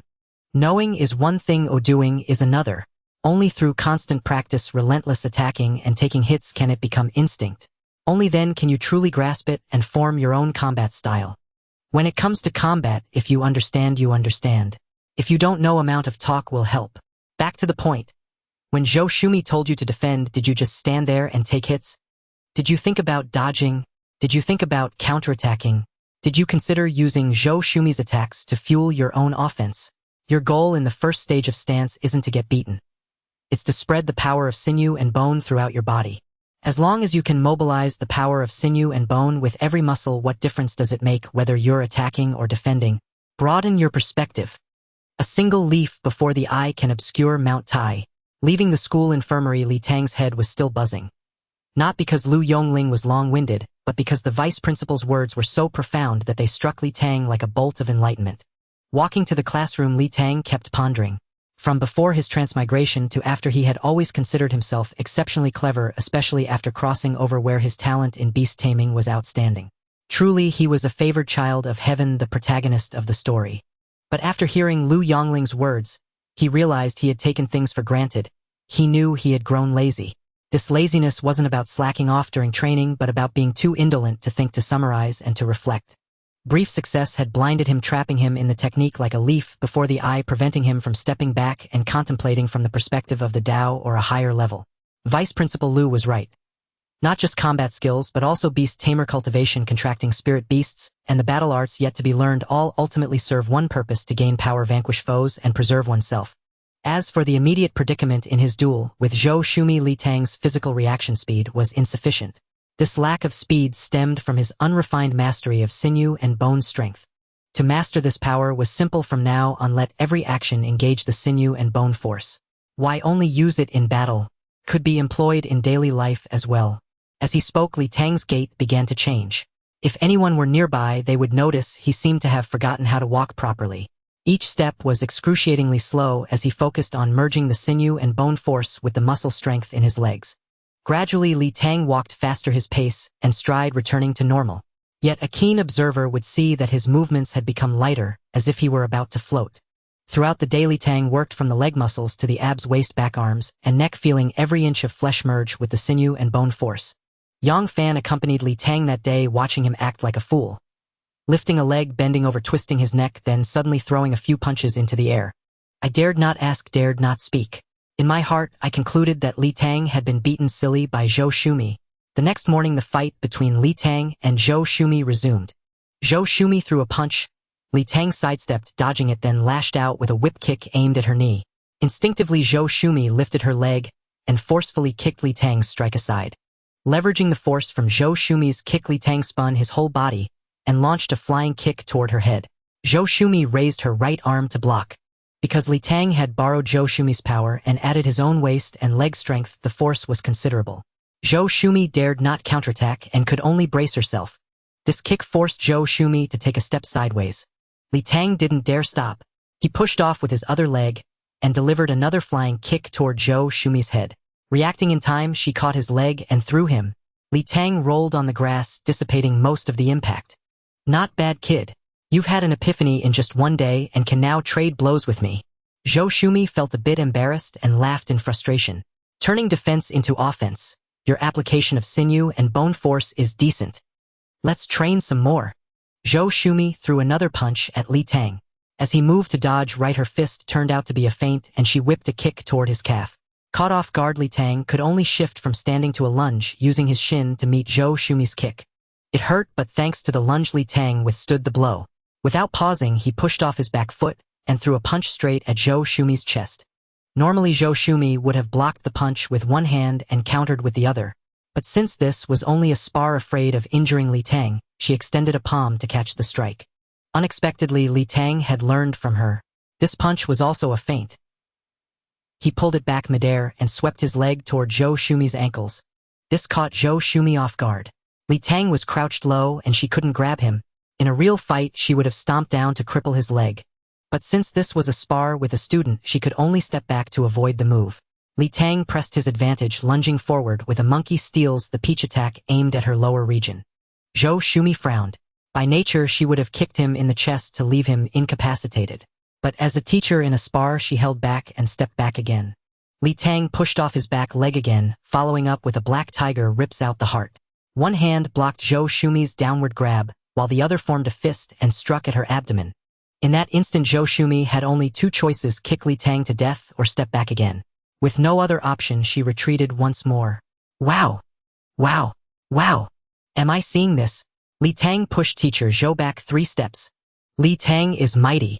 Our class leader is awesome. The students from Class 1 and Class 2 went wild, shouting loudly on the sports field, their voices threatening to lift the entire campus.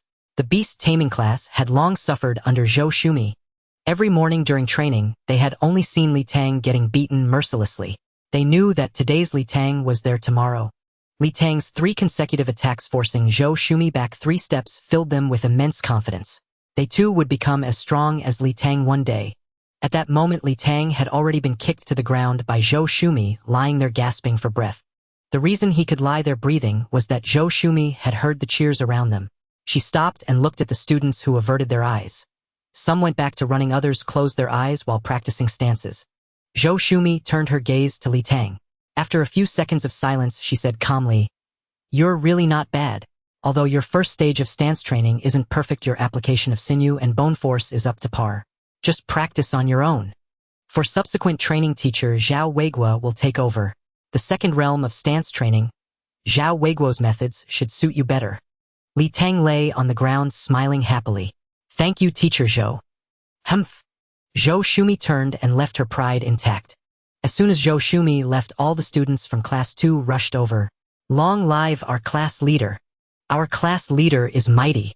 Our class leader is awesome." Amid the cheers, several boys helped Li Tang up, lifting him high and carrying him to the school infirmary. Though today's fight showed Li Tang fighting back, Zhou Shumi's blows had landed hard and the pain was real. He wasn't bruised and swollen, but the injuries to his hands and feet were worse than yesterday. Well, another 10,000 yuan down the drain. At midnight, Li Tang sat in his dormitory, clutching a mid-grade source stone, training relentlessly. He watched as the red source energy streamed into his beast taming space, absorbed by the beast taming tree, while drops of source power merged into the space. Finally, the beast taming space began to tremble continuously. Suddenly, the space expanded outward on all sides, and the beast taming tree grew taller, sprouting a 10th leaf from its 9. After nearly 6 months, Li Tang had finally reached level 10. He could now contract a spirit beast. Even a fool may sometimes give good counsel. After half a year of cultivation, Li Tang had finally reached level 10.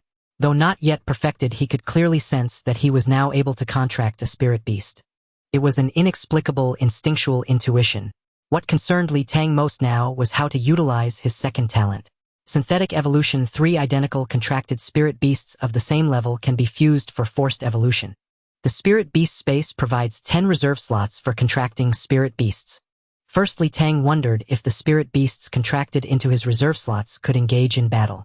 If so, then from now on every battle he fought would be 10 against 1. Li Tang thought it unlikely, but he also felt it couldn't be that overpowered. Second, what defined identical spirit beasts? Would the same race, same talent level, and same talent skill suffice? Third, how many evolutions were possible? Based on 1 contract slot and 10 reserve slots, his second talent could allow his spirit beast to evolve 5 times, requiring a total of 243 identical beasts. For a 6th evolution, he speculated whether the second regular contract slot unlocked upon advancing to the second stage could participate. But he guessed not. Currently, as far as Li Tang knew, the highest talent grade for a spirit beast was 9. Each evolution could raise the talent grade by 1 to 3 levels. This number of evolutions was more than sufficient. If enough beasts were available, Li Tang could even cultivate a divine beast with a talent grade exceeding 9. Fourth, what were the limitations of the second talent? Evolution likely required the same level. Li Tang's first contracted spirit beast would level up rapidly in the spirit beast space, while later contracts would find it challenging to catch up. Fifth, what should his first contracted spirit beast be? Based on the evolutionary capability of his second talent, the best choice would be a grade 2 or 3 beast with a large population. Li Tang could quickly evolve it 2 or 3 times, raising its power to around grade 6, surpassing most beast tamers. Why not consider grade 0 or 1 spirit beasts? Currently on Blue Star, most grade 0 or 1 beasts were domesticated by humans for food or materials. Moreover, grade 0 and 1 beasts lacked talent skills and couldn't condense spirit beast eggs. Li Tang also couldn't see their evolution path. Choosing such a beast might result in it remaining useless even after evolution. That night, Li Tang pondered many things, but exhausted by cultivation, he eventually fell into a deep sleep. The next morning at 6:30, he still went to the training ground. Though Li Tang was eager to resolve the spirit beast issue, he knew contracting one wouldn't happen in a day or 2. His combat training couldn't be paused for even a day. Waiting for him at the center of the training ground was Zhao Weiguo. Li Tang hurried over. "Good morning, teacher Zhao. They'll be troubling you from now on." Zhao Weiguo was a man of few words. He merely nodded in silence. "Teacher Zhao, what are we practicing today?" Silence. Li Tang fell silent as well. After 10 seconds, Zhao Weiguo spoke. "The second realm of stance training, the realm of known force. The goal is to unleash the full power of your body." He paused for a few seconds. 3 steps. First, mobilize your strength. Second, tense your body like a bow. Third strike. Li Tang nodded and waited. He'll demonstrate. Li Tang nodded. Zhao Weiguo assumed a horse stance, fists at his sides, his entire body taut and brimming with power. After a few seconds, Zhao Weiguo thrust his right fist forward. Li Tang felt a gust of wind and heard a deafening boom. The punch had broken the sound barrier. Li Tang's jaw dropped and he quickly covered his ears. The surrounding morning exercisers were startled. Zhao Weiguo withdrew his fist and said, "Today you will maintain the horse stance, mobilize your full strength and punch." Then Zhao Weiguo fell silent. Without hesitation, Li Tang assumed the horse stance, mobilized his sinews and bones, and began to punch. His first punch was utterly silent. He gathered strength again and punched. Still quiet. 10 minutes later, Zhao Weiguo spoke, "Imagine yourself as a bow. Use your whole body to draw it. The punch is the arrow." Then he fell silent again. No wonder Zhao Weiguo didn't teach much. Speaking was a struggle for him. The instruction was so abstract that Li Tang had to rely on his own understanding. Li Tang maintained the horse stance, envisioning his spine and leg bones as a bow. Using the strength of his sinews and muscles, he pulled back and then unleashed a punch. The full-speed punch carried significantly more power, and there was even a faint sound, the rustle of his clothes. Another 10 minutes passed. Zhao Weiguo said, "Also rotate your muscles in the opposite direction. When you punch, exert force in the opposite direction with your muscles." "Brother, why didn't you say so earlier?" That single sentence enlightened Li Tang. His next punch was fierce and gusty, producing a faint sonic boom. Li Tang memorized this method of exerting force and continued to throw punch after punch. Over 10 minutes later, Zhao Weiguo appeared with a protective pad and said, "Hit me." Without hesitation, Li Tang punched the pad. The pad slightly deformed under the impact and Li Tang's fist throbbed with pain. But Zhao Weiguo stood as immovable as a mountain, his raised hand not budging an inch. Li Tang could only throw another punch. After 7 or 8 more minutes, Li Tang's fist was red and swollen, but he continued to throw a punch every 5 seconds. "That's enough for today. You're doing well." Zhao Weiguo's voice came through. He nodded and then walked away. "Hey boss, how was my performance? Can't you give me a straight answer?" After morning training, Li Tang didn't go to class or the cafeteria. He headed straight for Zhou Shumi's office. At the office door, Li Tang saw Zhou Shumi, sitting with a stern expression, head bowed. Upon closer look, she was playing a matching game on her phone. "Teacher Zhou, sorry to interrupt." Hearing his voice, Zhou Shumi locked her phone and stared at Li Tang as if trying to read something from his face. After a few seconds, she said, "Why aren't you in class? What brings you here?" "Got a problem with teacher Zhao Weiguo. That's just how he is. If there's something you don't understand, ask him one question at a time. He'll answer once he's thought it through." "No, teacher Zhou. Teacher Zhao Weiguo taught quite well." "Oh." Zhou Shumi raised an eyebrow. "What did that mean?" "Better than me." Li Tang caught her expression and understood. "Of course it can't compare to your meticulous guidance. I came because I've reached level 10. I need to contract a spirit beast." "Oh, level 10. A few days faster than I expected. Have you decided which spirit beast to contract?" "No. Can I first take a look at the spirit beast eggs the school has prepared?" "Sure, follow me." Li Tang followed Zhou Shumi upstairs to the principal's office. Zhou Shumi reported Li Tang's situation to Wei Lai and explained they needed to visit the spirit beast warehouse. Student Li Tang is not only a little hero but also exceptionally fast in cultivation. Wei Lai praised Li Tang while signing a slip, then handed it to Zhou Shumi. Zhou Shumi took the slip and led Li Tang toward the school's back mountain, purchasing a permanent ticket, boarding a train with no final destination. After a semester at school, Li Tang's main activities were still confined to the classroom, dormitory, and playground. He had only been to the source energy room halfway up the back mountain, never venturing further uphill. Zhou Shumi led Li Tang up the mountain via another path. Amidst the forest, Li Tang spotted many senior students. "So this is where the upperclassmen stay." Li Tang looked around, pondering. Among the trees, there seemed to be dozens of people. Some were sparring in pairs, their punches and kicks well practiced, others were commanding spirit beasts to attack trees with skills. Still others simply sat cross-legged in the woods. Zhou Shumi offered no explanation, hurrying him along. After about 10 minutes, they reached the mountaintop where a single-story house stood resembling a rustic farmhouse. Zhou Shumi led Li Tang directly inside. Upon entering, she said, "Teacher Qi, I've brought a student to select a spirit beast egg." Li Tang stepped in and saw an elderly woman seated at a table knitting. Her silver hair was neatly combed, her face long and lined with wrinkles. After speaking, Zhou Shumi stepped forward, respectfully handed over a slip and added, This is the note approved by Principal Wei. Chi Hong took the slip, glanced at it, then looked up at Li Tang. Is this the child you recommended? Yes, Teacher Chi. Greetings, Teacher Chi. Li Tang also offered a greeting. Why must you send him to fight for his life? Isn't it better to stay in high school for another 2 years? Chi Hong's voice was calm. Teacher Chi, a beast tamer, must fight for his life. As you wish. The spirit beast eggs are in the basement level 2. Chi Hong finished speaking and lowered her head to continue knitting. Zhou Shumi gestured to Li Tang, and they descended the stairs on the side of the room. This house held a hidden interior with space carved into the mountain itself. The first basement level has common spirit beast eggs. The second has rarer ones. Seize the opportunity and choose wisely. Zhou Shumi explained to Li Tang. The staircase was short, and soon they reached the second basement. The space was small, about 30 square meters, with a long table holding 7 spirit beast eggs. Having seen many spirit beast eggs in the provincial capital before, Li Tang was not surprised. He walked to the table and examined the label introductions for each egg. Admittedly, the school had invested heavily in him this time. Of the 7 eggs, 4 were 5th tier and 3 were 6th tier, all from the Rift World. Spirit beast eggs from the second basement are usually not given to students. Teachers purchase them when advancing in rank. This time I specially applied, guaranteeing your admission to the Capital Imperial Beast Academy, and only then did Principal Wei agree. Zhou Shumi explained to Li Tang. Among these 7 eggs, the one I most recommend you choose is this one. Zhou Shumi pointed to the second from the left. The mountain-moving giant ape, a strength-type spirit beast, with a natural 6th tier talent.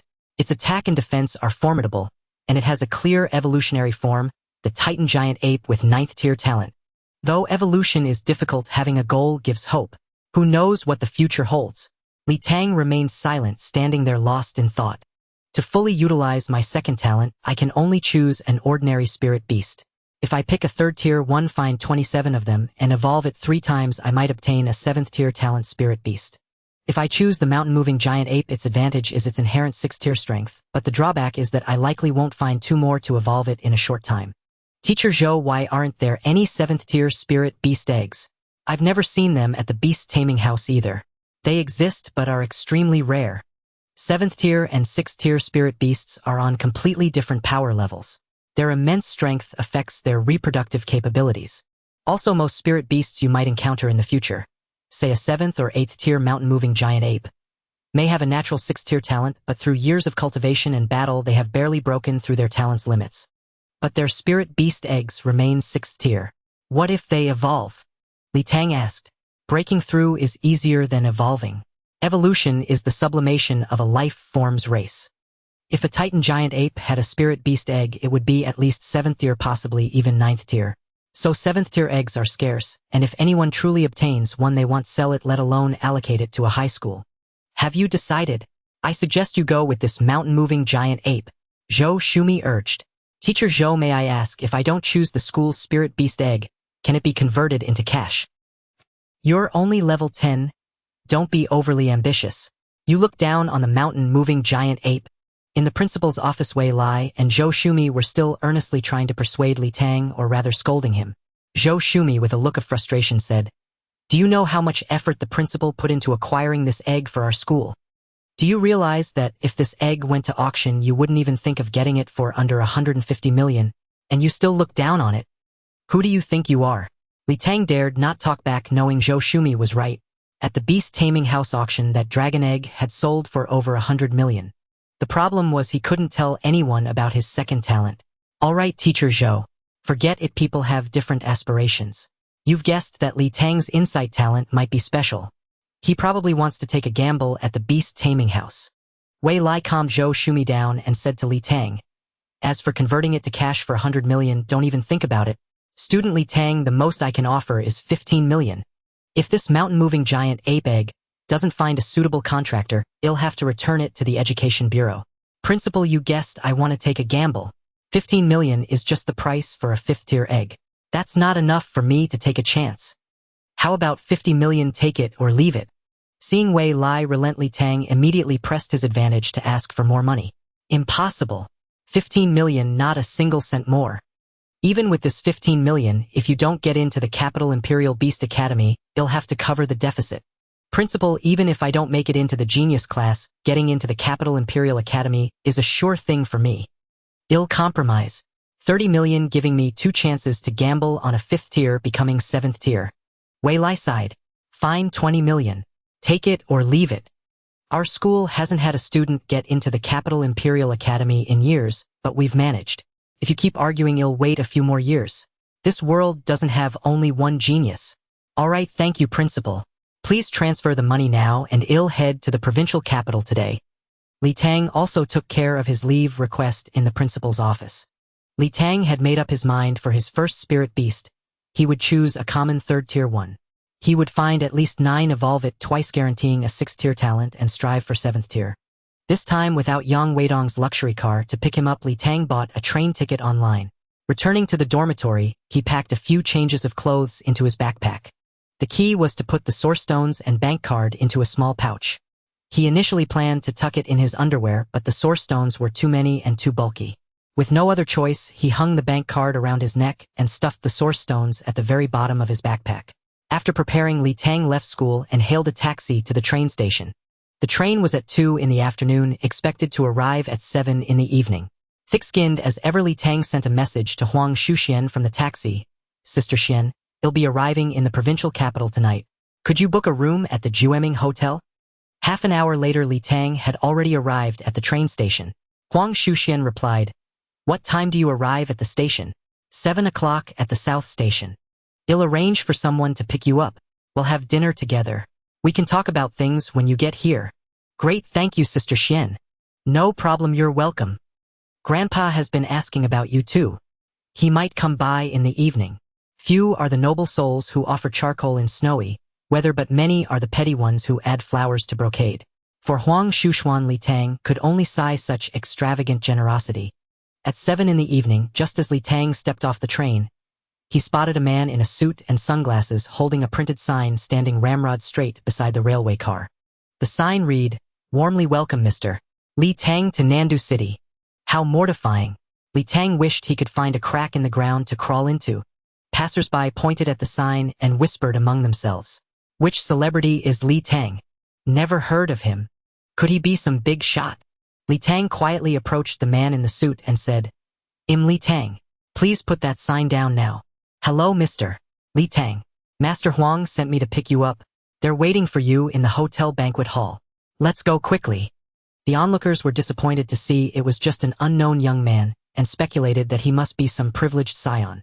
Li Tang followed the suited man for a short distance, then got into a luxury car with a golden hood ornament speeding straight to the 5-star Jueming Grand Hotel from last time. The suited man led him to the banquet hall on the 12th floor. As Li Tang entered, he was startled to see a full table of people. Huang Shuxian spotted Li Tang and quickly called out, Li Tang, come sit down. We've been waiting for you. Li Tang silently told himself, don't lose your nerve.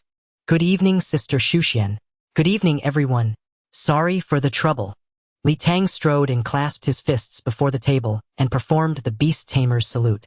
Seeing his formality, the others dared not be presumptuous and returned the salute.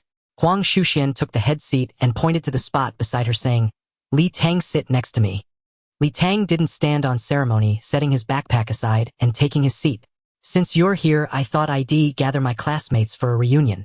They're usually very busy, so it's not easy for us to get together. Everyone, this is Li Tang, a first-year high school student from He No. One high school and my grandfather's close friend across generations. I'm hosting him on my grandfather's behalf today. Li Tang, this is Zhangwei Lu Ziki Wu Wide.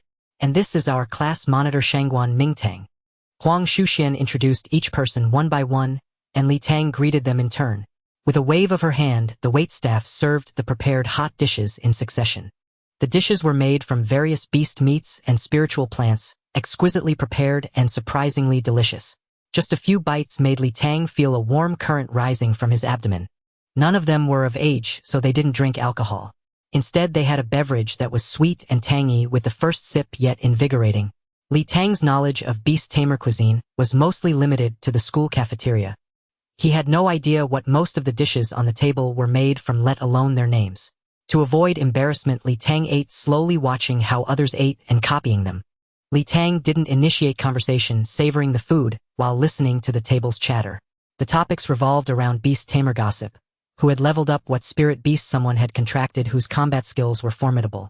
Li Tang learned that they were all students at a private beast tamer high school in Nandu City, with only 2 classes per grade. One class accepted only geniuses with talent at grade A or above. The other accepted students with at least grade C talent, but tuition was exorbitant. Everyone at the table was from the genius class. The conversation revolved largely around Shangguan Mingtang and Huang Shushuan with plenty of flattery. It seemed they were the top performers in the class. "Brother Li Tang, what level are you now?" Shangguan Mingtang suddenly asked. Li Tang set down his chopsticks, swallowed his food, and said slowly, "I'm not as skilled as you seniors and sisters. I've just reached level 10. Level 10. Everyone was stunned. Among those present, Huang Shushuan was at Tier 1 level 4, Shangguan Mingtang at Tier 1 level 5. And the others were mostly at Tier 1 levels 2 or 3. But at the first-year high school level, only Shangguan Mingtang's cultivation speed matched Li Tang's. Their gazes unconsciously turned to Shangguan Mingtang, another prodigy like him. "Have you contracted a spirit beast yet?" Lu Ziki quickly followed up on Shangguan Mingtang's question. As soon as she spoke, someone nearby couldn't help but snicker. Lu Ziki immediately realized her mistake. Li Tang was level 10, not Tier 1 level 1. So he definitely hadn't contracted a spirit beast. Shed asked a pointless question. "I haven't contracted one yet. I came to the provincial capital to solve that problem," Li Tang said unhurriedly. "Didn't your school provide one? They offered a Tier 6 mountain-moving giant ape, but I didn't like it, so I turned it down." "What? You turned down a Tier 6 mountain-moving giant ape? That's a top-tier Tier 6 spirit beast," exclaimed Zhang Wei, who had a baby face. Her first spirit beast, though rare, was only Tier 5. Among the people at the table, only Shangguan Mingtang's first spirit beast was Tier 7. And even that had cost his family a fortune to obtain. Initially, the respect shown to Li Tang was out of courtesy to Huang Shushuan and Master Huang. These proud talents still looked down on someone from a small town. But learning of Li Tang's strength, they shed their contempt. He was a prodigy on par with Shangguan Mingtang. Especially knowing he had rejected a Tier 6 mountain-moving giant ape, they assumed Li Tang had come to the provincial capital seeking a spirit beast egg of Tier 7 or above. The conversation at the table became more congenial. Li Tang took the opportunity to ask about cultivation and combat techniques, and the others answered patiently. Li Tang also learned why they were dining together today despite their busy training schedules. They were all going to the Beast Tamer Arena tomorrow for Tier 1 battles, a school assessment task. After the meal, everyone returned to their hotel rooms. Huang Shushuan led Li Tang to a tea room where a beautiful tea artist brewed them tea and left them alone. Li Tang took a sip. The tea's fragrance burst forth and the aftertaste was sweet and refreshing. He was about to say, "Excellent tea," to sound cultured. But then he was startled, feeling a surge of pure source energy rushing into his beast tamer space, equivalent to 2 or 3 drops of attributeless source power. Huang Shushuan saw his shocked expression and smiled playfully. "I secretly used my grandfather's tea leaves. They're from an 8-tier tea tree and he only has a little. Such outrageous generosity. I love it. Then let's thank Grandpa Huang for the wonderful tea together. You're so fun, brother Li Tang. Grandfather planned to come talk to you tonight, but something urgent came up. Let me ask. What brings you to the provincial capital? Is there anything I can help with? Don't worry about troubling me. I can boast that grandfather has some influence in the city, and a wide network, so many things can be handled easily. Thank you, Sister Shushuan. I came partly to convey Vice Principal Lu's regards to Grandpa Huang." Li Tang picked up his backpack and pulled out a wrapped Heen roast chicken. Li Tang had bought the roast chicken at the train station thinking he couldn't show up empty-handed after Huang Shushuan replied to his message. "Also, I wanted to thank Grandpa Huang and you for your guidance and help last time. I brought a local specialty from Heen. Don't think less of it." Huang Shushuan stared at the roast chicken in Li Tang's hands, speechless. She knew he was about to get to the point, but if you're asking for help, at least bring something expensive. "Well, just tell me what you need." Li Tang put on a fawning expression and said, "Thank you for booking the hotel, Sister Shushuan.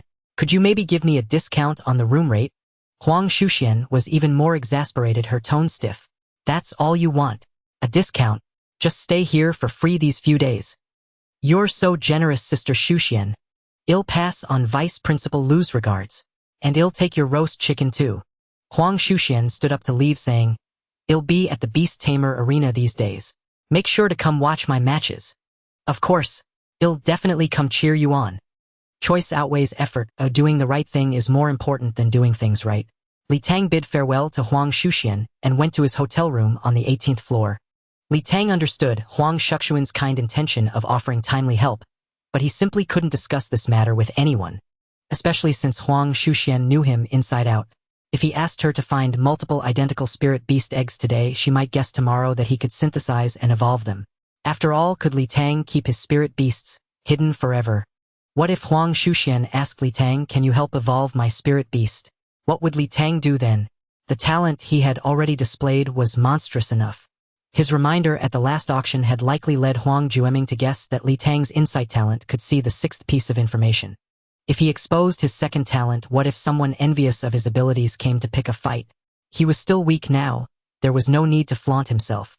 On the train, Li Tang had cultivated for over 3 hours. Now sitting cross-legged on the bed, he continued his cultivation. The next morning, after punching a sandbag in the gym, for a while, he headed straight to the beast taming home. Without hesitation, Li Tang went directly to the spirit beast egg shop on the 5th floor of the exchange. He first spent 600,000 to buy a second-tier blue powder butterfly egg, then asked a staff member to open a low-grade source chi room. The low-grade source chi room was about 10 square meters with an internal source chi energy density similar to the school's source chi room. Gazing at the spirit beast egg before him, Li Tang placed both hands on it, mixed all the source power within his beast taming space, and began to infuse it into the egg. The reason for mixing the source power was to imprint the unmarked source power with his own mark. Contracting a spirit beast egg, Li Tang had learned the technique from Zhou Shumi earlier, but this was his first attempt. As the source power continued to infuse, the spirit beast egg gradually cracked. That was the moment. Li Tang halted the contracting motion and focused his mind. Just as he had guessed for the first spirit beast, Li Tang could only contract it using the beast taming space, not the reserve slot. Thus, Li Tang had to first determine the spirit beast, then use the reserve slot to upgrade it. He couldn't evolve it in the reserve slot first to see the effect before formally contracting. As Li Tang gave up, the blue powder butterfly broke out of its shell, gradually transforming into a blue butterfly about 30 centimeters in size. Li Tang caught the butterfly, placed it in a nearby cage, walked out of the source chi room, and asked the staff to record the time. The low-grade source chi room cost 1 low-grade source stone for 8 hours. Source stones were non-refundable, but if the time wasn't used up, one could return within 7 days. He went back to the 5th floor, picked a random shop, and sold the hatched blue powder butterfly. Well, it was only worth 500,000 now. The price of a spirit beast depended on its talent level and current level. The blue powder butterfly had just hatched at tier 0, a level 1, weak and pathetic, so it was very cheap. A loss of 550,000. Li Tang then went to the official spirit beast egg shop and looked over more than 200 third-tier eggs with his naked eyes without using insight. None of them were duplicates. Li Tang found a staff member and asked, among these third-tier spirit beast eggs, "How many of each type do you have? Are all of them displayed here?" The staff member was a bit puzzled, but patiently replied, "We only display 1 egg per type at a time. For common types, we have some stock in the warehouse." "Which third-tier spirit beast eggs have the most stock?" "Wait a moment, let me check." The staff member opened a tablet, checked the inventory, and after a while said, "Windhound 4 eggs, Gemcat 3, Green Flower Snake 3, Emerald Powder Butterfly 3. These 4 types have a bit more stock." "Alright, thank you. I'll think about it." Li Tang sat down on a nearby chair and began to ponder. These 4 types of spirit beasts were all common species native to Blue Star with considerable numbers. Li Tang had studied them all in class. The Emerald Powder Butterfly, though a flying spirit beast, leaned towards support and was too weak in attack. Eliminated. The Green Flower Snake, though non-venomous, had decent offensive capability. However, humans had discovered 5 evolved forms for it. Although he wasn't sure if the evolution type in the reserve slot would be fixed, he couldn't take the risk. The Gemcat had the talent of gem energy, using gem energy to strike enemies. His offensive power wasn't weak. But the color of the gem on the Gemcat's forehead varied, causing slight differences in the energy formed.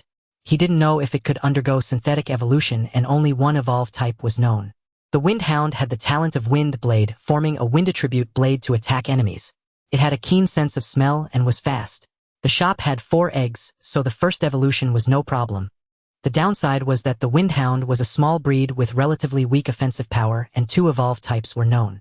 After much deliberation among the 4 spirit beasts, Li Tang decided on the Windhound. Li Tang stood up, found the staff member, and said, "Give me all 4 Windhound eggs. I'll take them all." The staff member hesitated and said, "Sir, to prevent reselling and monopolization, we generally don't allow buying so many at once." "I understand. Then I'll buy one first and come back for the other 3 later." "Sir, you need to give me a reason so I can report it." Li Tang frowned and said, "Isn't it normal to buy several eggs at once when gambling on them? Are you picking on me because I'm young? If you want a reason, it's for researching the evolved form of the windhound, so I need a large quantity." "All right, sir. I'll register this and then get the goods for you." For eggs 1 million each, totaling 4 million. Li Tang handed over 4 black cards, took 2 eggs in each hand and walked away. In the source chi room, Li Tang first used insight and found that 1 egg had high potential. Well, he wouldn't contract a high potential one ahead, sell it directly. Grabbing an egg at random, Li Tang didn't hesitate. He placed both hands on it, infused the mixed source power, and the egg absorbed it. Suddenly it began to tremble and a crack appeared in the shell, followed by a second, then a third. Li Tang made up his mind and connected his beast taming space with the egg. It went smoothly and a link was quickly established. "Contract." Li Tang muttered under his breath, and a red contract array appeared beneath the egg, flashing once. Then a tiny puppy appeared before Li Tang. Its entire body was covered in short black fur skin and bones with a wedge-shaped face as thin as a stick. The whole frame looked parched, as if there wasn't an ounce of flesh to pinch. "Are you up to the task, skinny dog?" At the same time, a tremendous change occurred within Li Tang's beast taming space. With the completion of the contract, a surge of energy transmitted to the beast taming space, causing it to tremble and expand by nearly double its original size.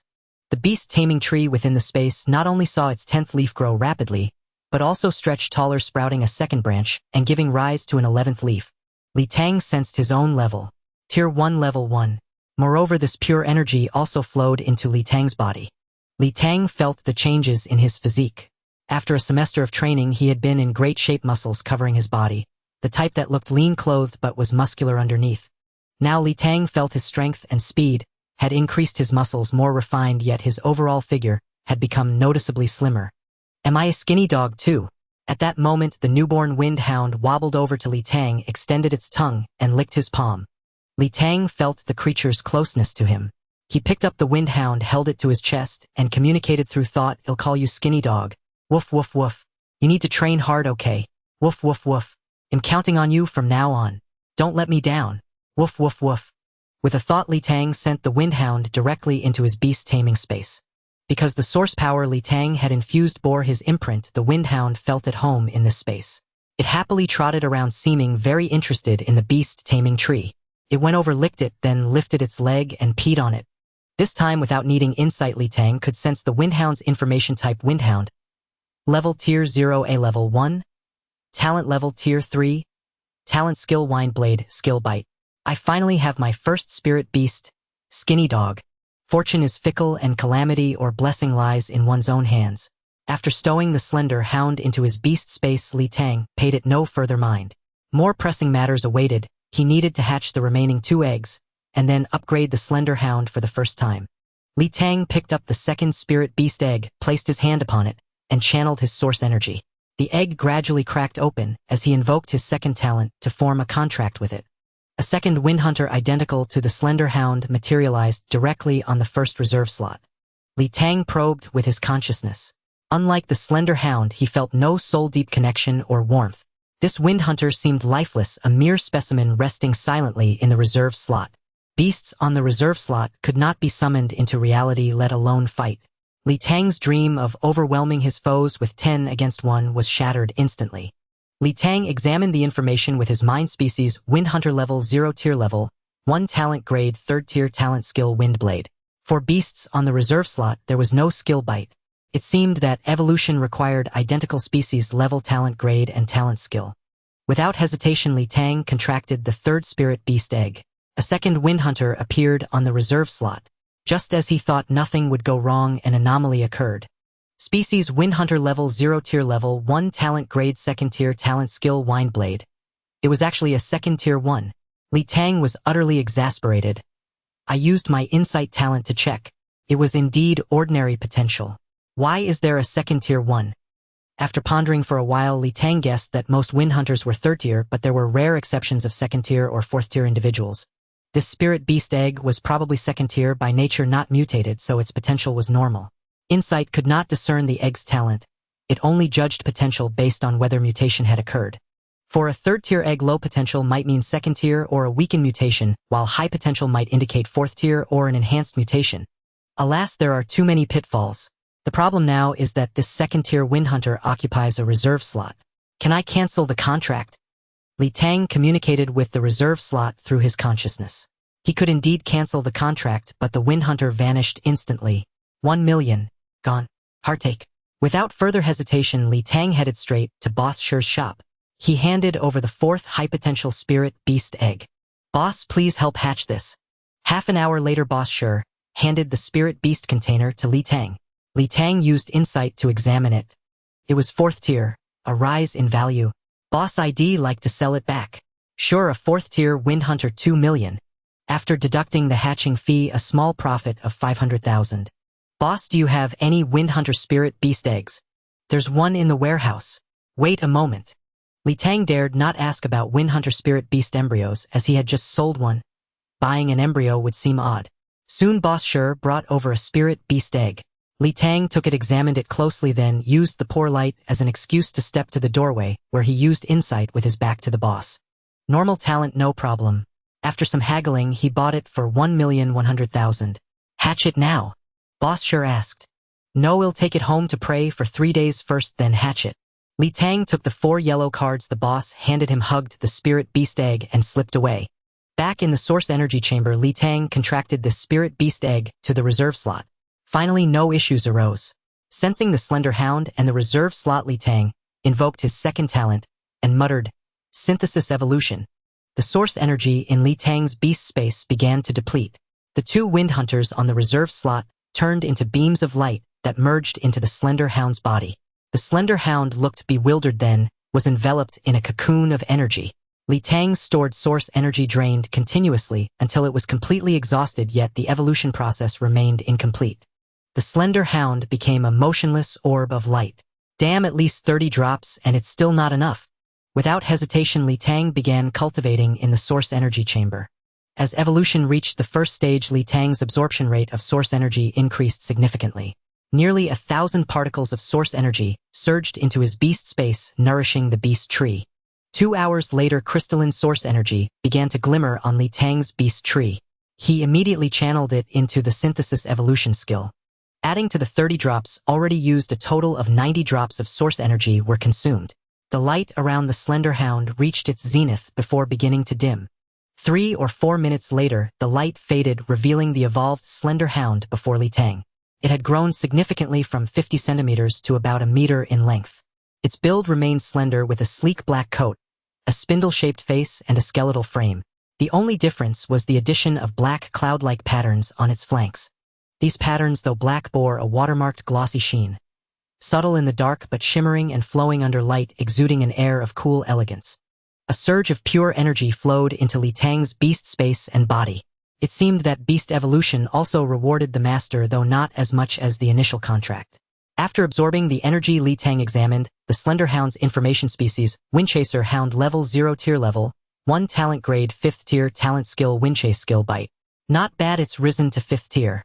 Next evolution might reach 7th tier. Moreover, the talent skill was formidable. Windchase enhances speed and attack using wind attributes. This meant the Windchaser hound had a higher affinity for wind, allowing it to perform more complex wind-based maneuvers, something that required further development. What delighted Li Tang most was that Windchase was likely the Windchaser hound's exclusive skill. All subsequent Windchaser hounds evolved via the reserve slot would probably share this talent. That would save a fortune. After all, if the synthesized Windchaser hound ended up with a different talent skill, well, 3 million would go down the drain. Not to mention the 90 drops of source energy wasted. After successfully evolving the slender hound, Li Tang left the source energy chamber. It was already past 3 in the afternoon. As he passed the front desk of the source energy chamber, the staff eyed him with curiosity. Careless. Li Tang realized his mistake and reminded himself to be more cautious in the future. On his first visit, he had brought in 1 spirit beast egg but left with a cage containing a blue moon butterfly. That was fine. But on his second trip, he had entered with 4 eggs and exited with only 1. Contracting beasts in the source energy chamber was normal, but using up 3 eggs was not. On his third trip, he went in with another egg and came out empty-handed. The source energy chamber was like a hotel. All personal belongings had to be taken upon departure. The staff themselves, beast tamers of second or third tier strength, grew curious watching Li Tang come and go multiple times. Where had his eggs gone? Li Tang naturally offered no explanation. Beast tamers had myriad talents. Why should he account for his use of spirit beast eggs? Still, he needed to be more discreet in the future. Li Tang then headed to the exchange. Instead of going directly to the 5th floor, he went to the 4th floor. He found a beast feed shop and stepped inside. Plans laid in advance ensure success. Without them, failure is certain. Boss, I'd like to buy some feed for canine spirit beasts. Could you introduce them to me? Certainly. Our canine spirit beast feed comes in 4 flavors: chicken, pork, beef, and a mixed variety. You just need to choose the grade that matches your spirit beast's level. The feed in our store is fortified with meat and bone meal from ferocious beasts of corresponding ranks, which aids in the growth and skeletal development of your spirit beast. Spirit beasts and ferocious beasts were essentially the same. The former referred to those contracted by humans while the latter were wild. Feeding spirit beasts with their own kind or humans consuming them merely posed a psychological hurdle. A change in terminology sufficed as the reality remained unchanged. The owner, a young woman, provided a thorough introduction. Noticing Li Tang's inexperience, she suggested, "Young friend, you could summon your spirit beast and see which flavor it prefers." Li Tang nodded. With a mere thought, he summoned the slender dog into the store. Oh, it's a wind hound. It seems to have some variation. Upon seeing the slender dog, the owner couldn't identify its breed. She showed no fear, crouching down to stroke its head. The slender dog lowered its head, its eyes closing in bliss. A lecherous dog. The owner rose, retrieved 4 bags from the shelf. Behind her, poured some contents from each into separate bowls and set them down. She then placed the 4 bowls before the slender dog and said, "Little one, go ahead and eat." The dog didn't eat. Instead, it looked up at Li Tang. "Your spirit beast is remarkably intelligent." The owner exclaimed, impressed by its obedience. "Go on, eat. See which of the 4 flavors you like." Li Tang instructed. "Woof." The slender dog then devoured the feed from all 4 bowls in a flurry, leaving them spotless. Li Tang's face darkened. "Can't you eat more slowly? Which one tasted good?" He communicated mentally. "Woof." The dog didn't grasp the first part, but conveyed that the 4th flavor was the best. Li Tang received the feedback. "Boss, it likes the 4th flavor. Grade 0, 100 gene for now. The 4th is the mixed flavor. 100 gene of grade 0 costs 1,000 yuan.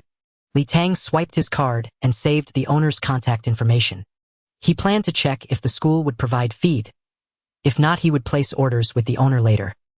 The 100 gene of feed would be stored in the shop, and Li Tang would take it when he left. Instead of heading to the 5th floor, Li Tang continued browsing spirit beast shops on the 4th. He realized he had fallen into a cognitive trap.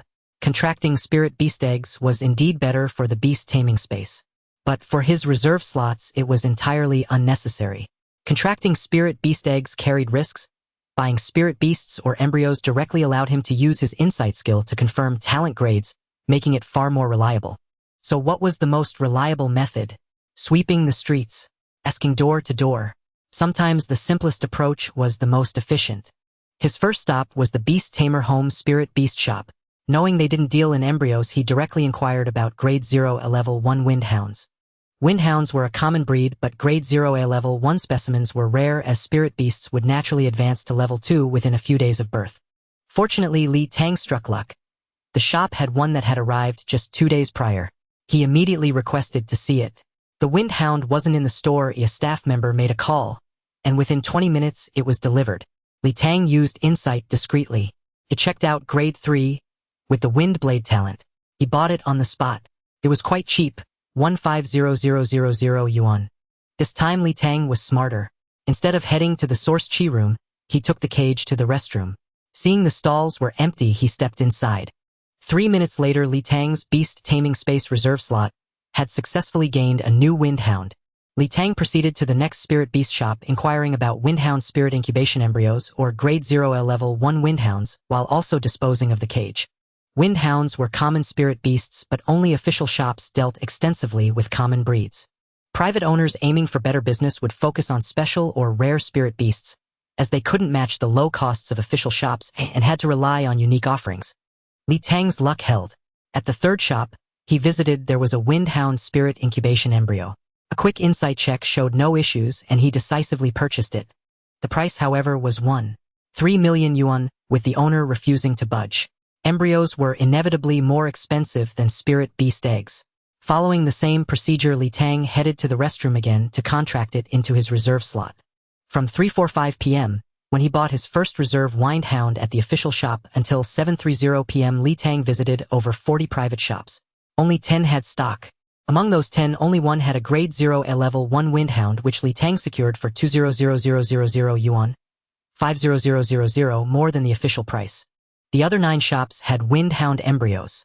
6 of them were flawless, all grade 3. Among the remaining 3, 2 had grade 4 talents and 1 had a grade 5 talent. Tang purchased all 6 grade 3 embryos for 6 million yuan, averaging over 25 million each. In between, he made 7 trips to the restroom to contract the wind hounds into his reserve slots. Tang added the contact information of all the shops that had no stock, informing them that he would be in Nandu City for the next few days, and asking them to keep an eye out for wind hounds. He was willing to pay a premium for suitable ones. There were still over 30 spirit beast shops left on the 4th floor, but Tang decided not to visit them. His reasoning was that since he had spoken to so many owners, they would surely ask around for available stock. If the remaining 30-plus shops had any stock, it would inevitably come to light. Currently, Tang had 8 windhound specimens in his reserve slots, exceeding the 6 needed for the second upgrade. He would keep the extra 2 for future use. What he lacked now was the source power in his beast taming space. He calculated that for the first upgrade, combining 3 grade 3 into 1 grade 5, had consumed about 90 drops of source power.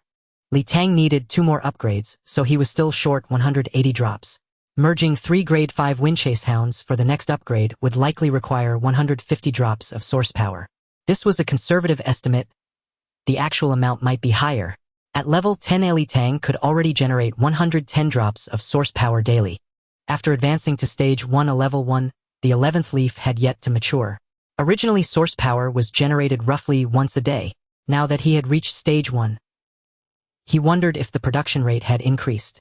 If so, the second evolution would take about 3 days, provided that the slender dog didn't level up in the meantime. Tang had specifically communicated with the slender dog, instructing it to refrain from cultivating, and instead use the windchase skill to expend any accumulated energy. However, Tang sensed that as a grade 5 talent spirit beast, the slender dog was still passively absorbing energy, even without active cultivation, so its level wouldn't increase too slowly. Time was running out for Tang. Back at grade 0, he had felt his source power was abundant beyond use. But upon advancing to stage 1A, he immediately felt the scarcity of source power. No wonder others saw their leveling speed plummet after reaching stage 1. Having roughly tallied his gains for the day, Tang decided to return directly to the hotel. First, he would see if he could initiate the second upgrade for the slender dog. Misunderstanding is the norm of life. After a hearty meal on the 6th floor of the hotel, Tang returned to his room, carefully pulling a top-grade origin stone from his bag. The top-grade origin stone was larger than the mid-grade one, more crystalline and dazzling in its brilliance. While lingering in the school's origin energy room, Tang had asked teacher Sun Mingyuan about the advantages of top-grade origin stones.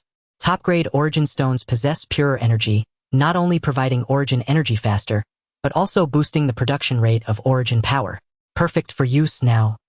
Tang summoned the thin dog, poured some dog food, and communicated telepathically, "Stay quietly in the room." Woof! Without hesitation, Tang sat cross-legged in meditation to cultivate. The top-grade origin stone in his palm felt like a spring, its origin energy flowing directly into his beast taming space. How clever of me. I summoned the thin dog in advance, or else it would have leveled up from this wave. The beast taming tree greedily absorbed the origin energy. The newly grown branch gradually lengthened, and the 11th leaf slowly unfurled, growing larger. Having already cultivated for 3 hours during the day, Tang's mental strength gave out after just another 3 hours of cultivation this time. However, the top-grade origin stone proved effective. 110 leaves on the beast taming tree had condensed origin power droplets, and the 11th newly grown leaf had expanded considerably. Tang set down the top-grade origin stone and evolved the 3 windhounds in his reserve slot. 3 minutes later, as the light faded, a single galehound appeared in his reserve slot, identical to the thin dog. With the evolution of the thin dog in the reserve slot complete, Tang felt a surge of pure energy feedback into his beast taming space and body. The 11th leaf in the space gradually took shape. Reserve slot contracts yield no energy feedback but evolutions do. A key point noted, Li Tang sensed the Galehound in the reserve slot with his consciousness. It was fine with a 5-stage talent and the talent skill Gale Chase. Over 40 drops of origin power remained in the beast taming space reserved for future reserve slot contracts and the consumption of the insight skill. Li Tang picked up the sleeping thin dog, cradled it in his arms, and drifted off to sleep together. At 6:30 in the morning in the hotel gym, Li Tang punched a sandbag, repeatedly sending it flying each time. Following Zhao Weiguo's method, he kept trying to unleash his full bonus power. After the energy feedback from yesterday's contract and 2 evolutions, Li Tang clearly felt his physical strength had increased. Not only did the sandbag fly farther, but his fist's resistance to impact had also improved. After training, Li Tang took a shower and looked in the mirror. He seemed to have grown taller with firm lean muscles, not bulky but well-defined. Well, perhaps a bit thin. Even the flesh on his face had slimmed down, his features chiseled with masculine edges. Would I end up looking like the thin dog? Hello boss, do you have any Windhound spirit beast eggs or embryos? None. Alright, could you collect some for me in the next couple of days? I'll buy them at a high price. Let's exchange contact info and call me when you have stock. After failing to buy Windhounds at the official Beastmaster Pavilion, Li Tang went straight to sweep the 5th floor. After scouring over 100 shops on the 5th floor, it was already past 4 in the afternoon. Even Li Tang, now at the first stage, felt parched and exhausted. Li Tang found a chair in the rest area and sat down, tallying the day's gains. Quite pitiful. Only 3 Windhound eggs, one of which had high potential. He went to Boss Sher's shop to hatch it, earning 500,000. For the other 2, Li Tang followed yesterday's routine, contracting them in the restroom into the reserve slot. There were only 2 embryos, both 4th stage, so he didn't buy them. Buying 3 eggs cost 2 million, selling 1 for 5 million, resulting in a net expense of 7 million so far. The reserve slot now held 1 5th stage and 7 3rd stage beasts. Li Tang mused that the 5th floor yielded too few spirit beast eggs. The 4th floor had better odds. With some time left, he returned to the 4th floor to try his luck and buy a few more. On the 4th floor, Li Tang entered a spirit beast shop he hadn't visited before. The owner was feeding a beast, and Li Tang asked directly, "Boss, do you have any 0-stage 1st level Windhounds or 3rd stage embryos?" The owner paused, scrutinized Li Tang, and said, "So you're the one buying up all the Windhounds? Word spread in our group yesterday. A young fellow is scooping them up in bulk. Everyone's asking who has stock." Li Tang was a bit surprised that news had traveled. He didn't bother to explain. Any excuse would just sound like a cover-up. "Yes, that was me yesterday too. Boss, could you ask around in the group for me? I'll wait in your shop and I'll take whatever's available. I'll give you an extra 200,000 per beast for your trouble." The owner hadn't expected Li Tang to make such an offer and chuckled. "Young man, you know how to do business. I'll give a shout in the group." The owner pulled out his phone and operated it. "Alright, I've posted in the group. But I'm still curious. Why are you buying so many Windhounds? Boss, does buying spirit beasts need a reason?" The owner gave an awkward laugh and clasped his hands in a salute. "My apologies, I was out of line." Li Tang returned the gesture and said, "It's nothing. My teacher is researching the evolution form of Windhounds, so we need quite a few." "Teacher?" The owner studied Li Tang. Though he was over 1.8 meters tall with handsome features, a closer look revealed he was only 16 or 17, probably still in high school. Yet he mentioned a teacher doing research. The owner, worldly-wise, immediately guessed a specially recruited genius from Southern Imperial University. "Young friend, thank you for clarifying. I've talked too much, my apologies." The owner's tone became much more respectful. He fetched a stool and placed it beside Li Tang. "I'll nudge the group for you. Please have a seat and wait." Li Tang kept a straight face, but inwardly he was startled. Was this excuse really that effective? Had the owner misunderstood something? 10 minutes later, people began trickling into the shop. Some with goods, others just out of curiosity. Li Tang had no idea what the owner had posted in the group, but everyone who came was very courteous. This approach was far more efficient. By 5:30 in the afternoon, Li Tang had acquired 4 0-stage 1st level Windhounds and 4 3rd stage embryos.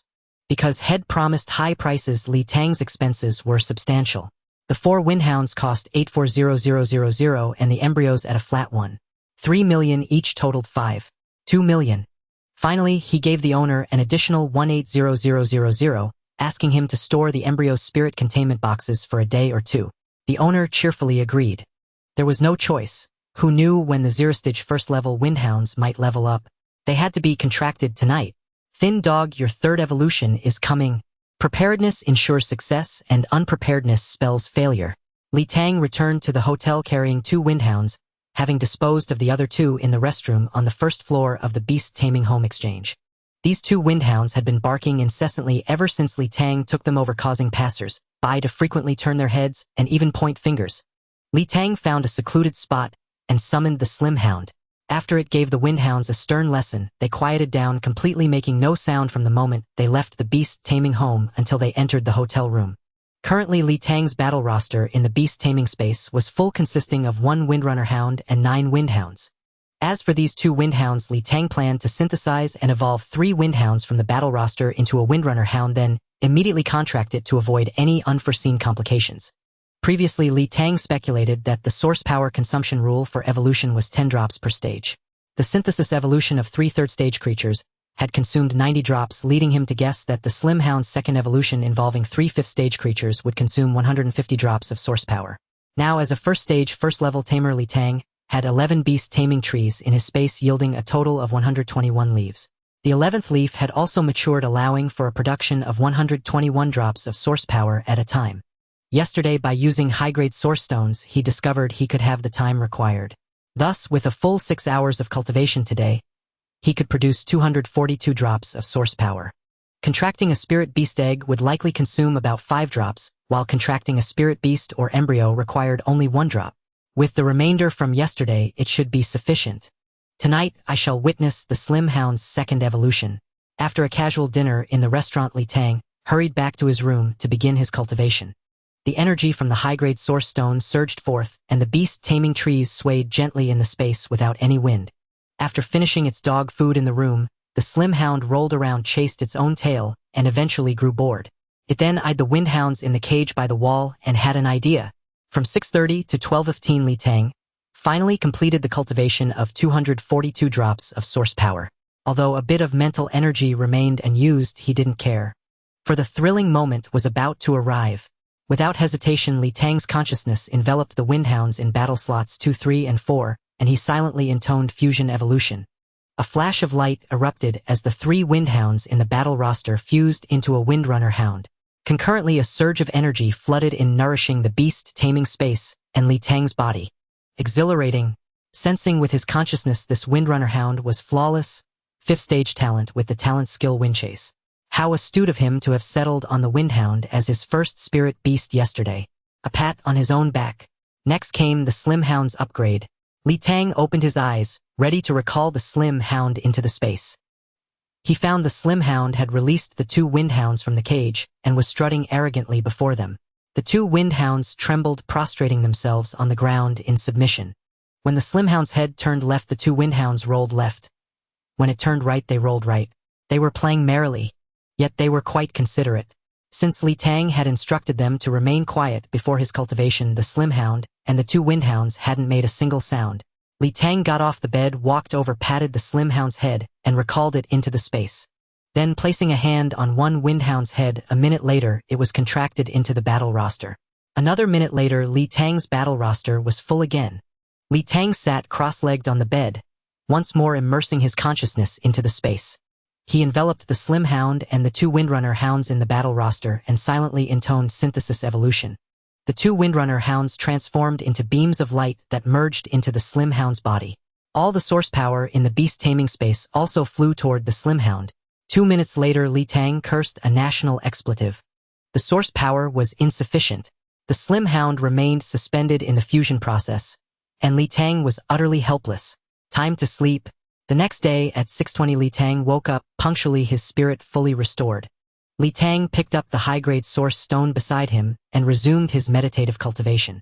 By noon he had accumulated another 242 drops of source power in the beast-taming space. I refuse to believe this isn't enough. Li Tang then directed the source power to continue flowing into the Slim Hound. As the source power poured in, the Slim Hound's body shimmered with light. 3 minutes later, the radiance finally dimmed. The Slim Hound had evolved successfully. It had consumed a full 300 drops of source power. With the Slim Hound's successful evolution, a surge of energy far greater than before flooded into the beast taming space and Li Tang's body. In the beast taming space, the second branch of the beast taming tree grew a bit longer and a second leaf sprouted. Simultaneously, the beast taming space trembled and then expanded considerably. Li Tang had leveled up. On the other hand, his body was further strengthened. Having not yet learned a first-stage cultivation technique, Li Tang dared not guide the energy himself, allowing it to merge into his body autonomously. After absorbing the energy, Li Tang quickly checked on the Slim Hound. The Slim Hound now measured about 1 meter and 2 in length with little change in size. It still retained its gaunt skin and bones appearance, but its fur had become glossier and blacker. The black cloud patterns on its sides had transformed into white cloud patterns, shimmering with iridescence.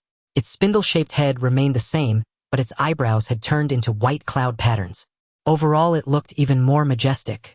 Li Tang probed with his consciousness, and the information emerged: species, Wind Godhound level stage, 0A level, 1 talent level stage, 7 talent skill, son of the Wind God skills, bite Wind Blade. Gazing at the formidable Slim Hound, Li Tang could only compliment himself. I am truly a genius. A 7-stage Wind God Hound, not only exceptionally talented but also bearing a mighty name. Particularly, its talent skill was practically divine, son of the Wind God, highly attuned to wind attributes. Despite the simplicity of the description, Li Tang knew that the simpler it was, the greater the room for manipulation. Wind attributes could be integrated with countless skills and any form of attack. Theoretically, with proper training and continuous development, the Slim Hound would be unparalleled among 7-stage beasts.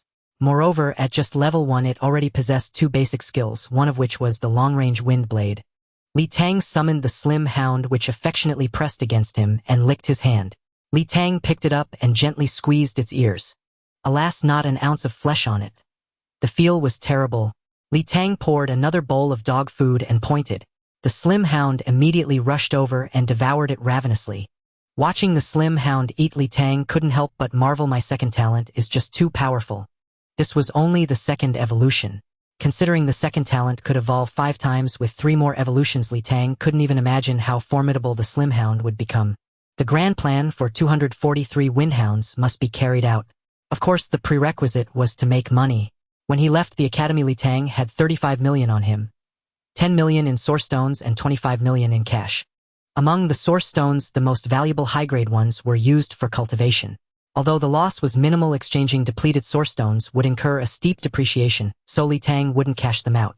In just 2.5 days, Li Tang had spent 20.02 million on blue powder butterflies and windhounds, including the 1 million he had earned from gambling on eggs. Now he had only about 5 million in cash. He was somewhat broke. A man with money is a man of valor. A man without money faces dire straits. Li Tang finished today's cultivation, and seeing it was past midnight, headed straight to the hotel's buffet restaurant for a hearty meal. Why not dine at the Beastmaster home food court? Because the hotel was free. While eating, Li Tang recalled that Huang Shuxian had asked him to watch her competition. He decided to ask about it, pulling out his phone to send her a message. Sister Xian, do you have a match today? 10 minutes later, a reply came. I'm scheduled for 7 tonight at Arena 9. Make sure you come. You've got to cheer for your sister Xian. With the evening plans set, Li Tang turned his attention to the afternoon hours. He set himself a small goal: earn 20 million. Li Tang now felt that without 20 million on him, he simply had no sense of security. Alas, people inevitably become the very thing they despise. That afternoon, Li Tang headed straight to the 5th floor of the Beastmaster home trading zone and began browsing spirit beast eggs at the official store. This time he ignored the 3rd-tier eggs, deciding to gamble on 4th-tier ones. Risk it for a biscuit. After all, if a 4th-tier egg evolved to 5th-tier head, make at least 5 million. And if by some miracle it reached 6th-tier head, pocket 50 million. Straight to the moon. There were only about 70 4th-tier spirit beast eggs in the official store. With his source energy still plentiful, Li Tang used his insight ability to examine every single one. Among them, he spotted 3 with high potential priced at 6.7 million. Li Tang pulled out 5 black cards and 3 yellow cards, then reluctantly retrieved 9 mid-grade source stones from his backpack and handed them to the staff member. It was a gamble with his entire fortune. Seeing the staff member about to speak, Li Tang cut him off. I'm buying these for my teacher's academic research. Just pack them up quickly. The staff member swallowed his words and began packaging. Steal others' words and leave them speechless. Taking the spirit beast eggs and a yellow card as change from the staff member, Li Tang carried the eggs and headed straight to Boss Shi's shop. Li Tang was now a first-tier powerhouse, and having gambled on eggs a few times before, he had grown familiar with Boss Shi, who offered fair prices. Moreover, Li Tang had noticed that the shop owners all kept in touch. No matter which shop he went to, word would get around. Besides, with so many people gambling on eggs, what was wrong with him being a bit luckier? Boss Shi am back. Hatch all 3 spirit beast eggs, Li Tang announced. Thanks for the business, young friend. Boss Shi took the eggs, activated the machine, and even offered Li Tang a seat, and brewed him a cup of tea. Li Tang took a sip. Decent tea, but its flavor paled in comparison to leaves from an 8th-tier tea tree. Alas, I've been corrupted by capital. Li Tang sat there watching the machine run, his heart still a bit tense. After all, it was his entire fortune.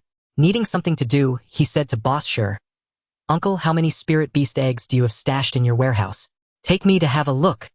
"Sure, but quite a few are already spoken for. You can help me take a look." Boss Shi opened a side door in the shop and led Li Tang into a small warehouse. Inside the warehouse were 4 shelves holding about 40 spirit beast eggs and 7 or 8 spirit incubator embryos. "Uncle, you go ahead. I'll look around myself," Li Tang said. "All right, go ahead." The eggs in the warehouse ranged from 3rd to 5th tier, over 23rd tier, a dozen 4th tier, and only 2 5th tier. Out of the 40-plus eggs, 2/3 came from rifts, and over a dozen were already reserved, marked with tags. Only then did Li Tang realize how lucky he had been to get the Windhound from Boss Shi last time. Li Tang used his insight on the remaining 32 spirit beast eggs. The quality was high, with 3 high potential ones, including a 5th-tier egg. But Li Tang had no money left on him now. He made a mental note and decided to wait until he saw the results of the first 3 eggs. He walked out of the warehouse, sat down in the shop, and closed his eyes to rest. 2 of the eggs hatched in the meantime. Seeing Li Tang resting, Boss Shi didn't disturb him. Only after all 3 eggs had hatched did he speak. "Young friend, all 3 eggs have hatched. Take a look." "Thanks, uncle." Li Tang opened his eyes and used insight on the 3 spirit incubators on the table. Species: blazing horned rhino, level tier 0, level 0, talent grade 5th tier, talent skill flame charge skill, tough hide, preferences rolling in mud. Species: emerald moon elk, level tier 0, level 0, talent grade 4th tier, talent skill swift heal skill charge, personality playful. Species: ironclad snake lizard, level tier 0, level 0, talent grade 5th tier, talent skill iron armor skill burrow, attribute earth poison, 2 5th tier ones. A huge win. Seeing the attributes of these 3 spirit incubator embryos, Li Tang couldn't help but marvel at his own luck. Among them, the emerald moon elk's talent skill had mutated. Swift recovery had become swift heal, effectively turning a slow healing effect into a fast one. This beast would be exceptional as a healing type spirit beast. Li Tang kept his expression neutral and simply said to Boss Shi, "Uncle, help me buy them back." Boss Shi looked troubled and said, "Young friend, I'm sorry, but I don't have enough liquid funds in my shop. Can I call a colleague to buy them together?" Li Tang didn't want to bother with multiple people, so he nodded and said, "Arrange it however you like, Boss Shi. These 3 beasts are of excellent quality, so give me a good price." Boss Shi made a phone call. 5 or 6 minutes later, before the person even entered, a booming voice rang out. "Thanks, Brother Shi, for letting me make some money today." A medium-built fat man walked in and, spotting Li Tang in the shop, said, "This young brother looks familiar. Did you patronize my shop yesterday?" Li Tang had seen this man yesterday. A boss from the 4th floor, though he didn't have a Windhound. Li Tang replied politely, "Hello, I visited your shop yesterday but didn't buy anything." "You? I remember now. You're the genius from South Imperial University who acquired the Windhound," the fat man suddenly exclaimed. "Boss Shi, we've got a big client today." Boss Shi had also seen the news in their group chat and looked at Li Tang, saying, "Young friend, I never would have guessed. A genius student from South Imperial University. No wonder you have such a bold hand and such keen eyes." Li Tang was utterly bewildered by the 2 bosses' words. He had suspected yesterday that they had misunderstood something, but he never imagined the misunderstanding was this big. But now admitting it would be lying, and denying it would require an explanation, which would only make things worse. So Li Tang simply said, "You flatter me, bosses. Just appraise these 3 embryos for me." Boss Shi changed the subject and said, "My friend here brought 3 embryos. I don't have enough funds, so old Xie, let's split it 50-50. The embryos are right here. Take a look first." Boss Xie didn't dawdle. He raised his spirit beast compendium and directly examined the 3 embryos, then asked, "Boss, sure did this young brother hatch them here?" "Yes, he did. They all increased in grade. What an eye. Truly a genius from South Imperial University." "Enough already. Among the strong there is always one stronger, beyond one mountain there looms another." After a brief discussion, Boss Ye and Boss Sure turned to Li Tang and said, "For the fierce-horned wild rhino and the iron-armored serpent lizard we'll each offer 13 million. For the emerald moon elk we offer 3 million. That totals 29 million. What do you think, young friend?" Li Tang had a general idea of the market price for spirit beasts. The offer was a bit low. Likely the two were splitting the profit and both wanted more. So Li Tang said 15 million for the fierce-horned wild rhino and waived the incubation fee. That makes 31 million. "I saw a 3rd-tier spirit beast egg in Boss Sure's shop. I'll buy it for 1 million to round it off. You give me 30 million. Boss Ye glanced at Boss Sure. After a moment of hesitation, Boss Sure said firmly, "All right. We'll do as you say, young friend."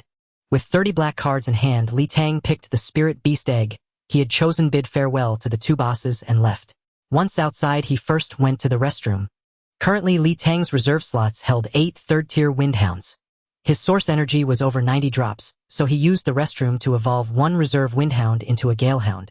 Leaving the restroom, Li Tang went directly to the 4th floor, to the spirit beast shop where he had deposited 4 spirit box embryos the day before. The owner greeted him with exceptional warmth. "Young friend, here to pick up your order today." "Yes, the 4 spirit boxes. I'm taking them today." "Also, do you offer incubation here?" "We do. The machine is in the back. Follow me." Half an hour later, Li Tang used his insight ability to examine the spirit beast egg. Species soft-boned rabbit, level tier 0, grade 0, talent grade tier 4, talent skill waste, bow skill charge. "Boss, do you do embryo recycling?" "Yes. This soft-boned rabbit, though tier 4, isn't very strong. How about 9 million? Deal." "Boss, I still need to acquire some 3rd-tier windhounds. Please keep an eye out for me." "Sure, young friend." Li Tang left his contact information, took the black card, and 4 yellow cards the boss handed him, stuffed them into his pocket, and walked away carrying the 4 spirit boxes. The reserve slots had exactly 4 positions freed up.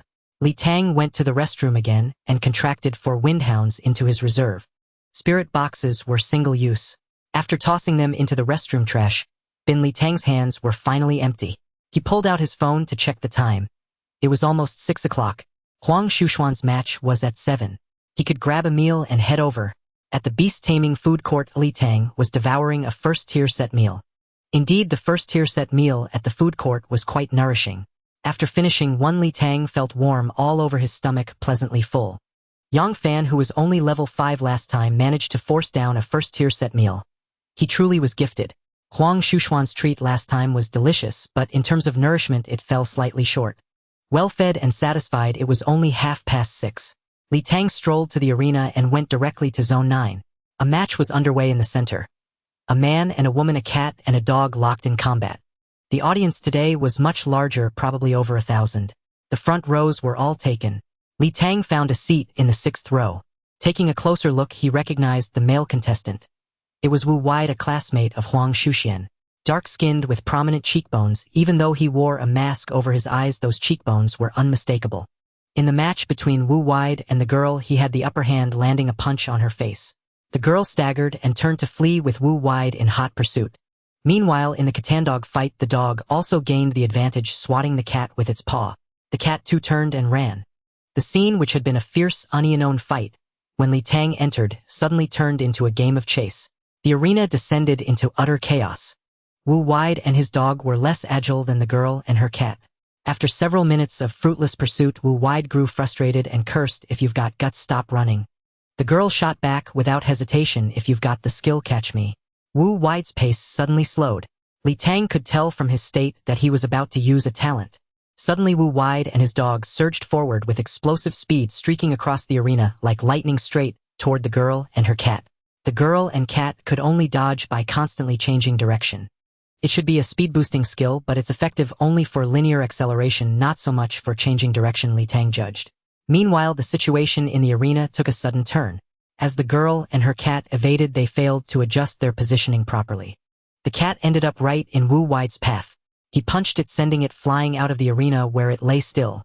Seeing his attack land, Wu Wide and his dog slowed down, then cornered the girl together, trapping her in a dead end. The girl shrugged, helplessly ready to give up. She turned and leaped out of the arena. Suddenly, in midair, she hissed shift swap. In an instant, Wu wide and the girl exchanged positions. He landed outside the arena, his face a mask of disbelief, still in a daze. Let's give a warm round of applause to Catgirl for her victory. With brilliant tactics, Catgirl has defeated the mighty Flashman. The announcer's voice rang out, and the audience burst into applause. Gorgeous Catgirl. Heavenly Fairy Catgirl.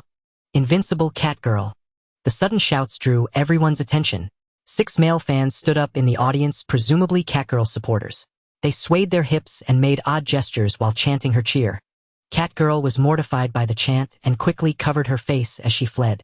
Depending on the number of matches that day, there was a 15 to 30-minute break between each bout. Li Tang checked the time. 6:45. Huang Shuxian had said 7 o'clock, so the next match was likely hers. He pulled out his phone and sent her a message. Sister Xian, I'm at Zone 9. Good luck in your match. I'm looking forward to your performance. A minute later, Huang Shuxian replied, 1 minute done. So domineering. Li Tang suddenly felt that Huang Shuxian must know Zhou Shumi. 20 minutes later, the announcer's voice rang out. Next up, we have Xuanxuan Tier 1 Grade 4 versus Brother Stonehard Tier 1 Grade 6. Welcome the contestants. Huang Shuxian wore a black silk blindfold, adding a touch of allure to her originally cool features. Her opponent was a towering, muscular man whose footsteps thudded heavily on the floor, clearly possessing great strength. Xian Xian has an undefeated record of 4 wins. Brother Stonehard has 6 wins out of 9 matches. Let's look forward to an exciting match today. Contestants, get ready. Countdown 3, 2, 1. Begin. Fate is an excuse for the weak, while luck is an expression of humility for the strong. As the match began, Shurgenj summoned his spirit beast, the Earth Bear, and both he and the bear rushed towards Xian Xian. The Earth Bear has a 6th-tier talent with most of its inherent skills centered around the power of the earth, allowing it to utilize earth energy for both defense and attack. Meanwhile, Huang Shuxian stood dazed at the edge of the arena, seemingly stunned. In a flash, Shurgenj and the Earth Bear charged towards her, coming within 2 meters. The Earth Bear exerted its hind legs and lunged at Huang Shuxian. Shurgenj, a step behind the bear, initiated his thunder punch and sped towards her, anticipating any counter move from her. As a delicate beauty seemed poised to meet a bloody fate, many spectators had already covered their eyes. Li Tang was so frightened that he stood up. At that moment, Huang Shuxian's eyes suddenly turned pink as she sweetly whispered charm. The Earth Bear and Shurgenj became confused, their consciousness hazy, yet their momentum could not be halted.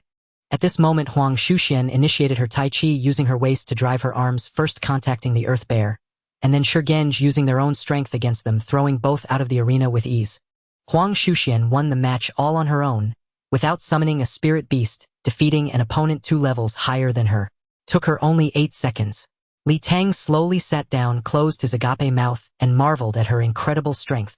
Not only was there the charm talent, but he also noticed that Huang Shuxian's Tai Chi had reached a remarkably high level. He replayed the match in his mind multiple times. Even with his agile dog, he found he had no means to deal with Huang Shuxian at her level. Shurgenj and the Earth Bear stood outside the arena, bewildered for several seconds before regaining their senses, staring in disbelief at their surroundings. Especially the Earth Bear, its expression even more dazed. The arena fell silent for several seconds before the audience erupted into thunderous applause. This kind of dramatic turnaround could easily stir the emotions of the audience. The commentator quickly responded, "Let's congratulate contestant Xian Xian on her successful victory." Everyone gave her the warmest applause. A minute later, Li Tang received a text from Huang Shuxian, "RNI cool." Li Tang replied, "Absolutely awesome. Sister Xian Xian, so impressive. Admiration. Where are you sitting? Save me a spot. I'll come find you. Row 6, seat 42. The seat next to me is empty." 5 minutes later, Huang Shuxian changed into another outfit and sat down next to Li Tang. "Sister Xian Xian, you aren't keeping your word, are you?" Huang Shuxian asked in confusion. "You said it would take a minute, but you finished in 8 seconds. That big oaf was too reckless. If he had attacked from a distance, I would have had to put in some effort." Huang Shuxian smiled brightly and continued, "You need to pay close attention to the next match. It's against Shangguan Mingtang. Help me analyze the tactics afterward." "Sure." The two fell silent for a moment, as it was now break time, with many spectators going to buy food or use the restroom. Li Tang was about to say he would go buy some popcorn. Huang Shuxian asked Li Tang, "I feel your aura is stronger than before. Have you formed a contract with your spirit beast?" Yes, Li Tang nodded and said, although the process was a bit convoluted, I've formed the contract. Sixth tier. Huang Shuxian asked. Li Tang hesitated and said, maybe it's a bit stronger. Wow. Huang Shuxian was surprised but didn't pry further, looking at Li Tang earnestly. You are truly impressive. Li Tang replied, I'm just lucky. Sister Xian Xian is the real powerhouse. It's different and my family helps me out, and I never have to worry about cultivation resources. My spirit beast was carefully chosen by my elders based on my talents, and my combat techniques are taught to me hand in hand by my grandfather. I haven't seen you in action, but I can feel that soon I won't be your match anymore. Sister Xian Xian, luck is also a part of strength. My teachers often say that beast tamers must dare to risk everything. Family resources are merely a foundation. How high one achieves still depends on oneself. You are right. Huang Shuxian felt a bit swayed by Li Tang's words, but after listening to more of what he said, her gaze became resolute. By the way, Li Tang, there's a way to make money. Do you want to know? I'm not interested in door-to-door sales, Li Tang replied awkwardly. What? Huang Shuxian didn't understand, then added, do you know how much the fighting competition rewards? There's a reward. 1 spirit stone per match, and for each consecutive win you earn an additional 1. After 10 consecutive wins, each match earns a mid-grade spirit stone. And this is just for first-tier battles. So, Sister Xian Xian, are you suggesting I enter the competition? You just formed the contract and your spirit beast hasn't leveled up yet. What I mean is, with such great benefits in the fighting arena, can you guess how they make money? Li Tang thought for a moment, betting. Clever. In the next match, Shangguan Mingtang is sure to win. Shall we place a bet? Is Shangguan Mingtang really that strong? Li Tang was somewhat surprised, but after thinking it over he said, Sister Xian Xian, I know you're worried about me lacking resources and want to help. But I have my principles. I want to grasp my own fate. I can't gamble my entire fortune on someone I'm not familiar with. Huang Shuxian suddenly turned serious. No wonder grandfather thinks so highly of you. Just your ability to resist temptation is something few can achieve. Originally I meant if I win it's yours, if I lose it's mine. You don't have to participate if you don't want to. Sister, please speak faster next time. Promise me, okay? Li Tang and Huang Shuxian chatted casually, and Li Tang suddenly remembered something and asked Sister Xian Xian, do you know about the genius class in university? I do. Half of our class aims to enter the genius class. So many. Li Tang thought to himself that the gap between Anqing City and Nandu City was too large.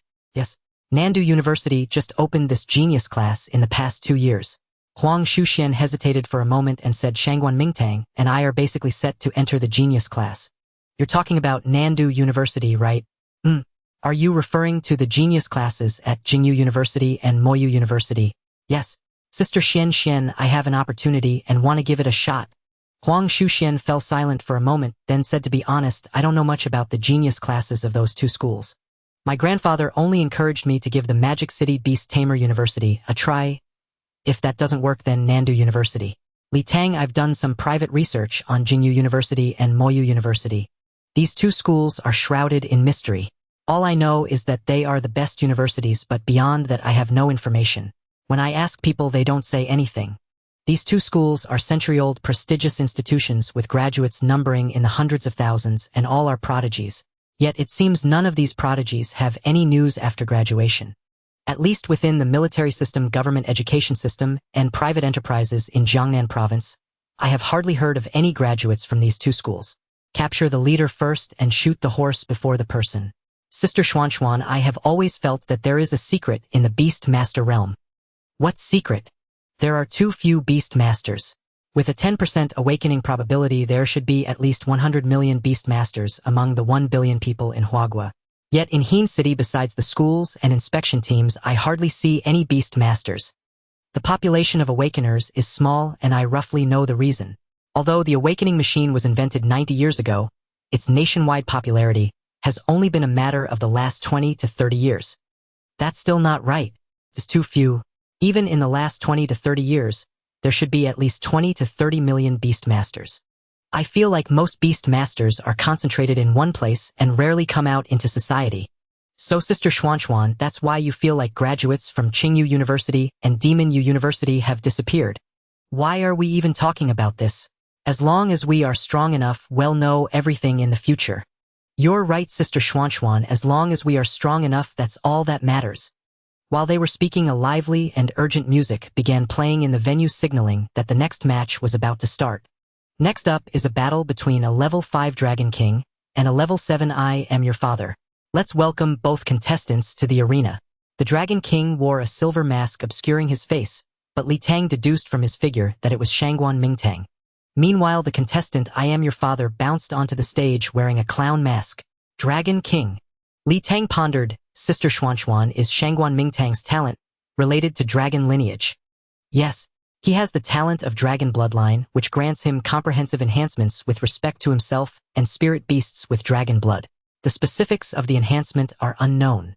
Sister Xianxian smiled lightly. The red flame violent dragon spirit beast egg from the previous auction was bought by his family for him as a backup for his second spirit beast.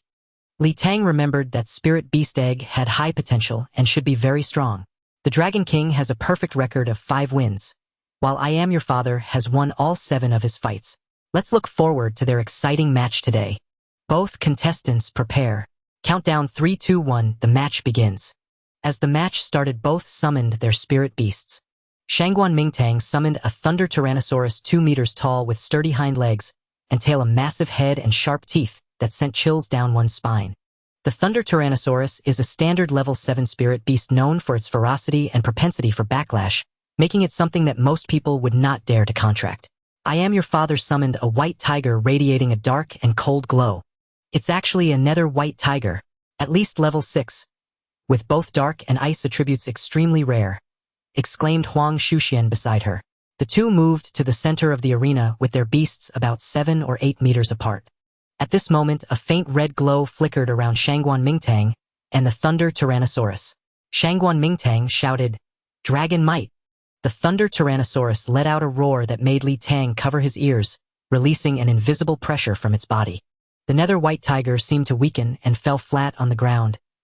I Am Your Father quickly retreated. Dragon Might! That's a powerful passive skill of the dragon spirit beast, which exerts suppression over other types of spirit beasts. Huang Shuxian explained, lowering her hand from her ears. You should give up. Shangguan Mingtang did not seize the opportunity to attack, merely standing there. Once my Tyrannosaurus attacks, I won't be able to stop it. I Am Your Father recalled the nether white tiger back to the beast space, observing Shangguan Mingtang and the thunder Tyrannosaurus with a hesitant expression. After about 10 seconds, I Am Your Father summoned the nether white tiger again, while Shangguan Mingtang remained still standing there. At this moment, Li Tang suddenly widened his eyes, staring at the arena. To his astonishment, I Am Your Father raised his hand and summoned another greenwood iron bull. Isn't he at level 1? Why can he summon 2 spirit beasts? Is it hidden strength or a talent ability? The audience speculated fervently. It should be a talent ability related to enhancing the beast space, which allows him to summon an additional spirit beast. Huang Shuxian pondered in speculation. Li Tang thought to himself, this is the kind of talent a transmigrator should possess. It feels much stronger than my own evolution.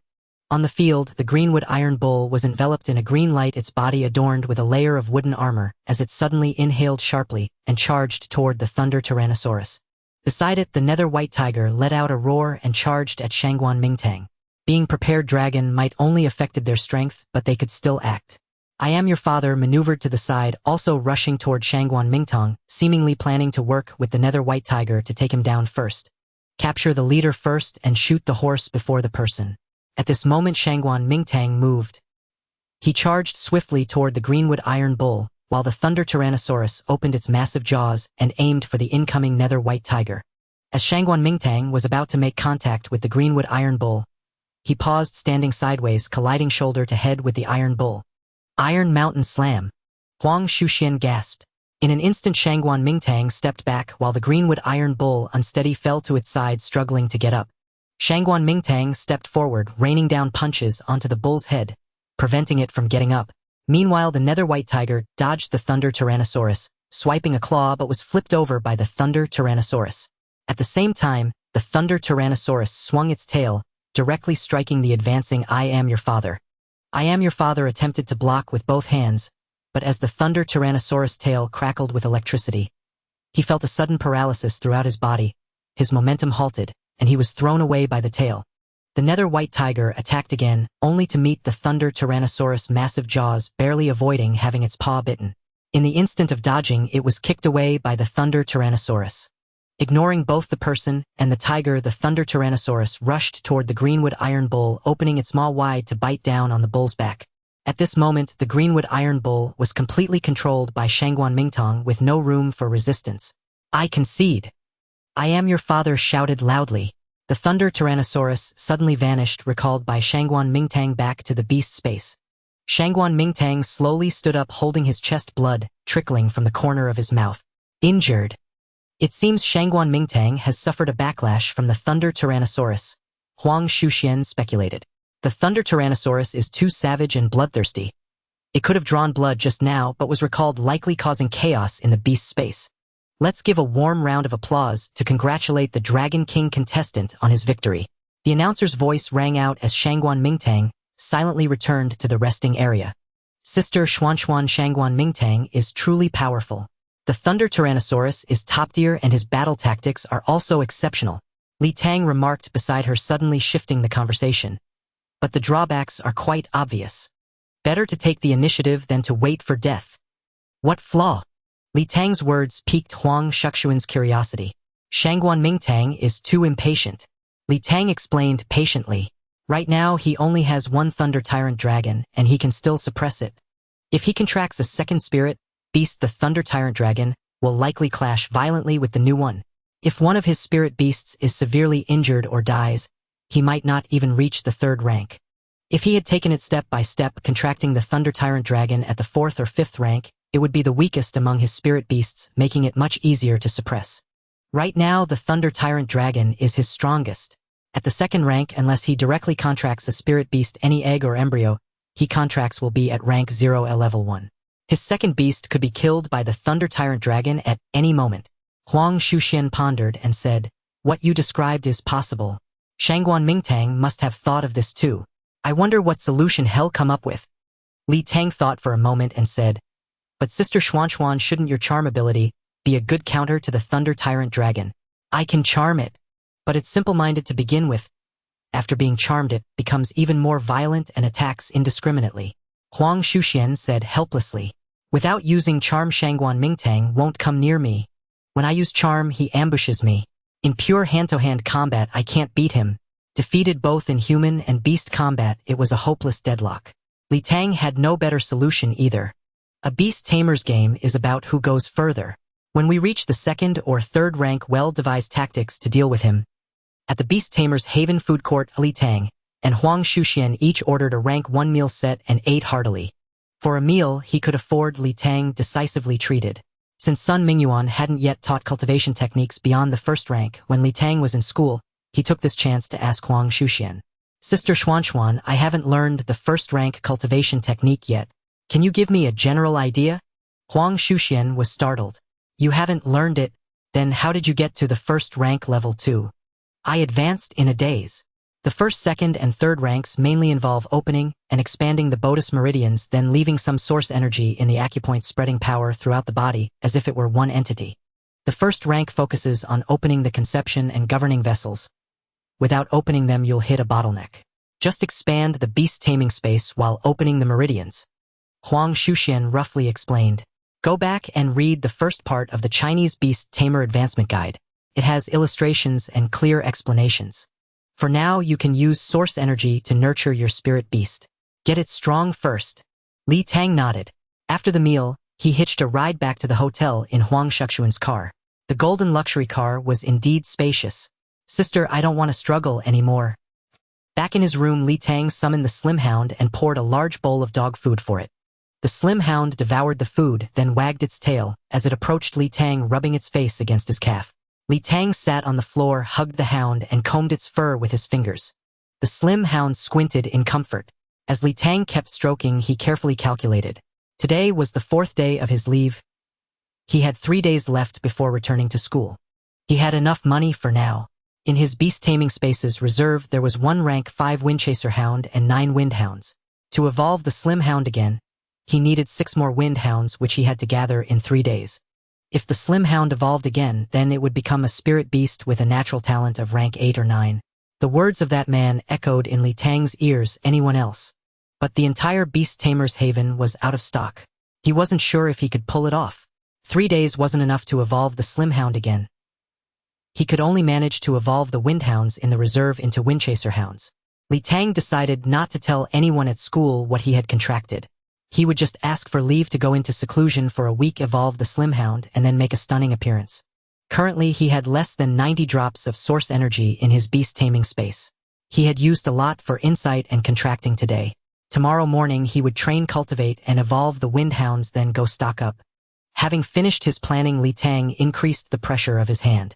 The Slim Hound, feeling intensely itchy, twisted around and suddenly flipped over, pinning Li Tang down to lick his face with its big tongue. Li Tang sighed helplessly and went to shower with his face covered in drool before sleeping. At 6:20 a.m., Li Tang woke up, worked out in the gym downstairs for an hour, and had breakfast. At 8 a.m., he returned to his room, held a high-grade source stone, and began meditating. By nearly 2 p.m., he finished his cultivation. With the 242 drops of source energy generated plus what was left from yesterday, he evolved all 9 Windhounds in the reserve. The reserve now had 4 Windchaser Hounds. Li Tang went to the Beast Tamer's Haven, first visiting the official shops on the 4th and 5th floors. The 5th floor had new stock. He found a Windhound Spirit Beast egg, used insight to check it, and it was fine. He handled it in the restroom. Leaving the shop, he went downstairs to Boss Zhu's shop on the 4th floor. Boss Zhu was the one who had helped ask around in the group chat last time. Boss Zhu, ask in the group for me. I'll take as many Windhounds as there are. I'll give you a commission for any you find. I'll send the message again, but I doubt there are any left. Everyone knows you need them. Quite a few people have gone to restock in the past couple of days. A shipment should arrive in a day or 2. Boss Zhu looked resigned. He wanted to make money too, but there was truly no stock. Li Tang stayed in Boss Zhu's shop drinking 3 cups of tea, but no one came. He had to leave. Alas, what could he do? The voice of that man echoed in Li Tang's ears, better to take the initiative than to wait for death. The nearest major city to Nandu was Modu, a 5-hour train ride away. No time like the present. Li Tang bought a train ticket for just after 5 p.m. on his phone and set off. Li Tang's world had always been small. Coming to Nandu for the new year was his first long trip. Even this time in Nandu, he had stuck to familiar places, not venturing far. Watching the bustling crowd outside the train, a hint of confusion about the unknown flickered in Li Tang's eyes. His phone buzzed. Li Tang picked it up. It was a message from Huang Shushuan, just 4 words: safe travels. Li Tang sat in his train seat, hugging his bag, eyes slightly closed, beginning to look inward. At 10:30 p.m., Li Tang stepped out of Modus train station. The unfamiliar city was ablaze with lights. Though it was late at night, neon lights glittered, making it seem like a city that never slept. As a beast tamer, Li Tang keenly sensed that the source energy in Modu was much denser than in Nandu. He hailed a taxi. Driver, to the Beast Tamer's Haven. Which Beast Tamer's Haven? How many are there? Young man, you're from out of town, aren't you? Modu has 2. One is the Jiangnan Beast Tamer's Haven, the other is the Jiangbei Beast Tamer's Haven. Just take me to the nearest one. Sure. An hour later, Li Tang stood before a towering skyscraper, looking up in awe. Could the styles be so different? Masters often lurk among the common folk. In Nandu, the Spirit Beast Haven was a garden villa complex, but in the magical metropolis of Modu, its counterpart stood as a towering skyscraper. As Li Tang stepped into the building, a grand reception desk dominated his view. Several staff members were stationed there, flanked by floor directories and promotional displays.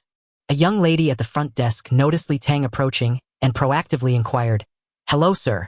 Welcome to the Spirit Beast Haven. How may I assist you? Are the shops for Spirit Beasts and Spirit Beast eggs still open?"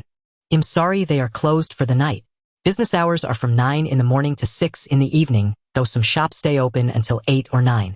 Since everything is closed for the night, what options do you have available? We offer lower, middle, and high-grade source energy rooms for rest. We also have exclusive single-room source energy suites for rent. If it's just for one night, we provide bathing and massage services to help you relax." Bathing and massage. Our bathing center offers private bathing for hygiene. The standard bathing package costs 2 low-grade source stones and includes a bath, sauna, late-night snack, and leisure services. You can also opt for additional services such as source power baths or meridian relief massages. We also have services tailored for spirit beasts. After inquiring about the prices and learning that even a low-grade source energy room costs 2 low-grade source stones, Li Tang decided without hesitation, "I'll take the standard package." He handed over 2 low-grade source stones and was escorted to the 36th floor. Stepping out of the elevator on the 36th floor, a warm female attendant greeted Li Tang, fitted him with a wristband, and guided him to a room filled with lockers. Li Tang stored his personal belongings in a safe and changed into the provided bathrobe. As Li Tang exited the room, the attendant was still waiting at the door. She then led him to another door. "Sir, this is your exclusive bathing room for today. You can bathe and rest inside. There is a menu on the table with additional services and prices. If you require anything, you can call the front desk. If you leave the room, please be fully dressed. The hall ahead has dining and leisure options." Li Tang entered the room. It was spacious, comprising 2 bedrooms and a living room. One room, about 30 square meters, contained a pool for soaking. The other room had a leisure seating set, a bed, and a television in front of it. Li Tang walked over to the table and glanced at the service menu. His only thought was how extravagant it all was. Luxury source power bath, add attributeless source power to the bathwater, 10 mid-grade source stones. Opulent milk bath, add milk from a grade 3 bovine spirit beast to the bathwater, 10 mid-grade source stones. Li Tang's eyes lit up when he spotted a particular service: meridian relief, grand sword, clear meridians, enhanced strength, 5 mid-grade source stones. Wasn't the first stage supposed to clear the conception and governing vessels? Should he give it a try? But it was a bit pricey. The man's voice echoed in Li Tang's ears. "I've fought wars my whole life, can't I enjoy myself a little? Strike up the music, let the dance continue." Li Tang picked up the phone on the table and booked the grand sword service with the front desk. He then undressed and soaked in the pool, the pleasantly hot water soothing him. The water seemed to have been infused with herbs to invigorate blood circulation and relax muscles. Li Tang felt his entire body unwind. 20 minutes later, the room doorbell rang. Li Tang dressed and opened the door. Standing there was a scrawny, elderly man with sunglasses tapping a cane on the floor. "Did you book the Meridian Relief Massage Service?" Li Tang looked behind the old man, but no one else was there. "I ordered it. Take off your shirt and lie face down on the bed." With that, the old man tapped his cane on the floor and entered the room. He was blind. Couldn't the service menu just say blind massage? What could Li Tang say? He helped the elderly man over to the bedside. "Grandpa, should I just lie down like this?" The old man touched Li Tang's head with one hand, then traced down his spine. His hand was warm and strong. After a few seconds, he said, "Young friend, you're at the first rank, second level. Your body has been fully strengthened 3 or 4 times, but your meridians haven't been cleared. Did you not attend high school?" This old master was something else. He knew everything from just a touch. "I did attend high school, just not in Modu." "Didn't your teacher teach you the cultivation method?" "I was on leave and missed the initial lessons." "So who sent you here for the massage?" "No one. I just saw it on the menu and ordered it." The old man was silent for a moment before saying, "Then I'll focus on clearing your conception and governing vessels. If you trust me, channel your source power to follow my finger. If not, it's fine." He then pressed the tip of his finger against the acupoint Chending on the top of Li Tang's head. As the old man pressed the acupoint, a surge of heat flowed into Li Tang's head.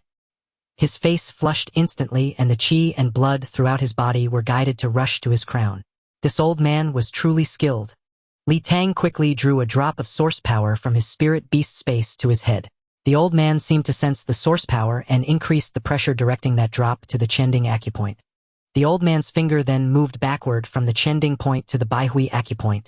Li Tang's source energy followed the movement, seeming to link into a single thread.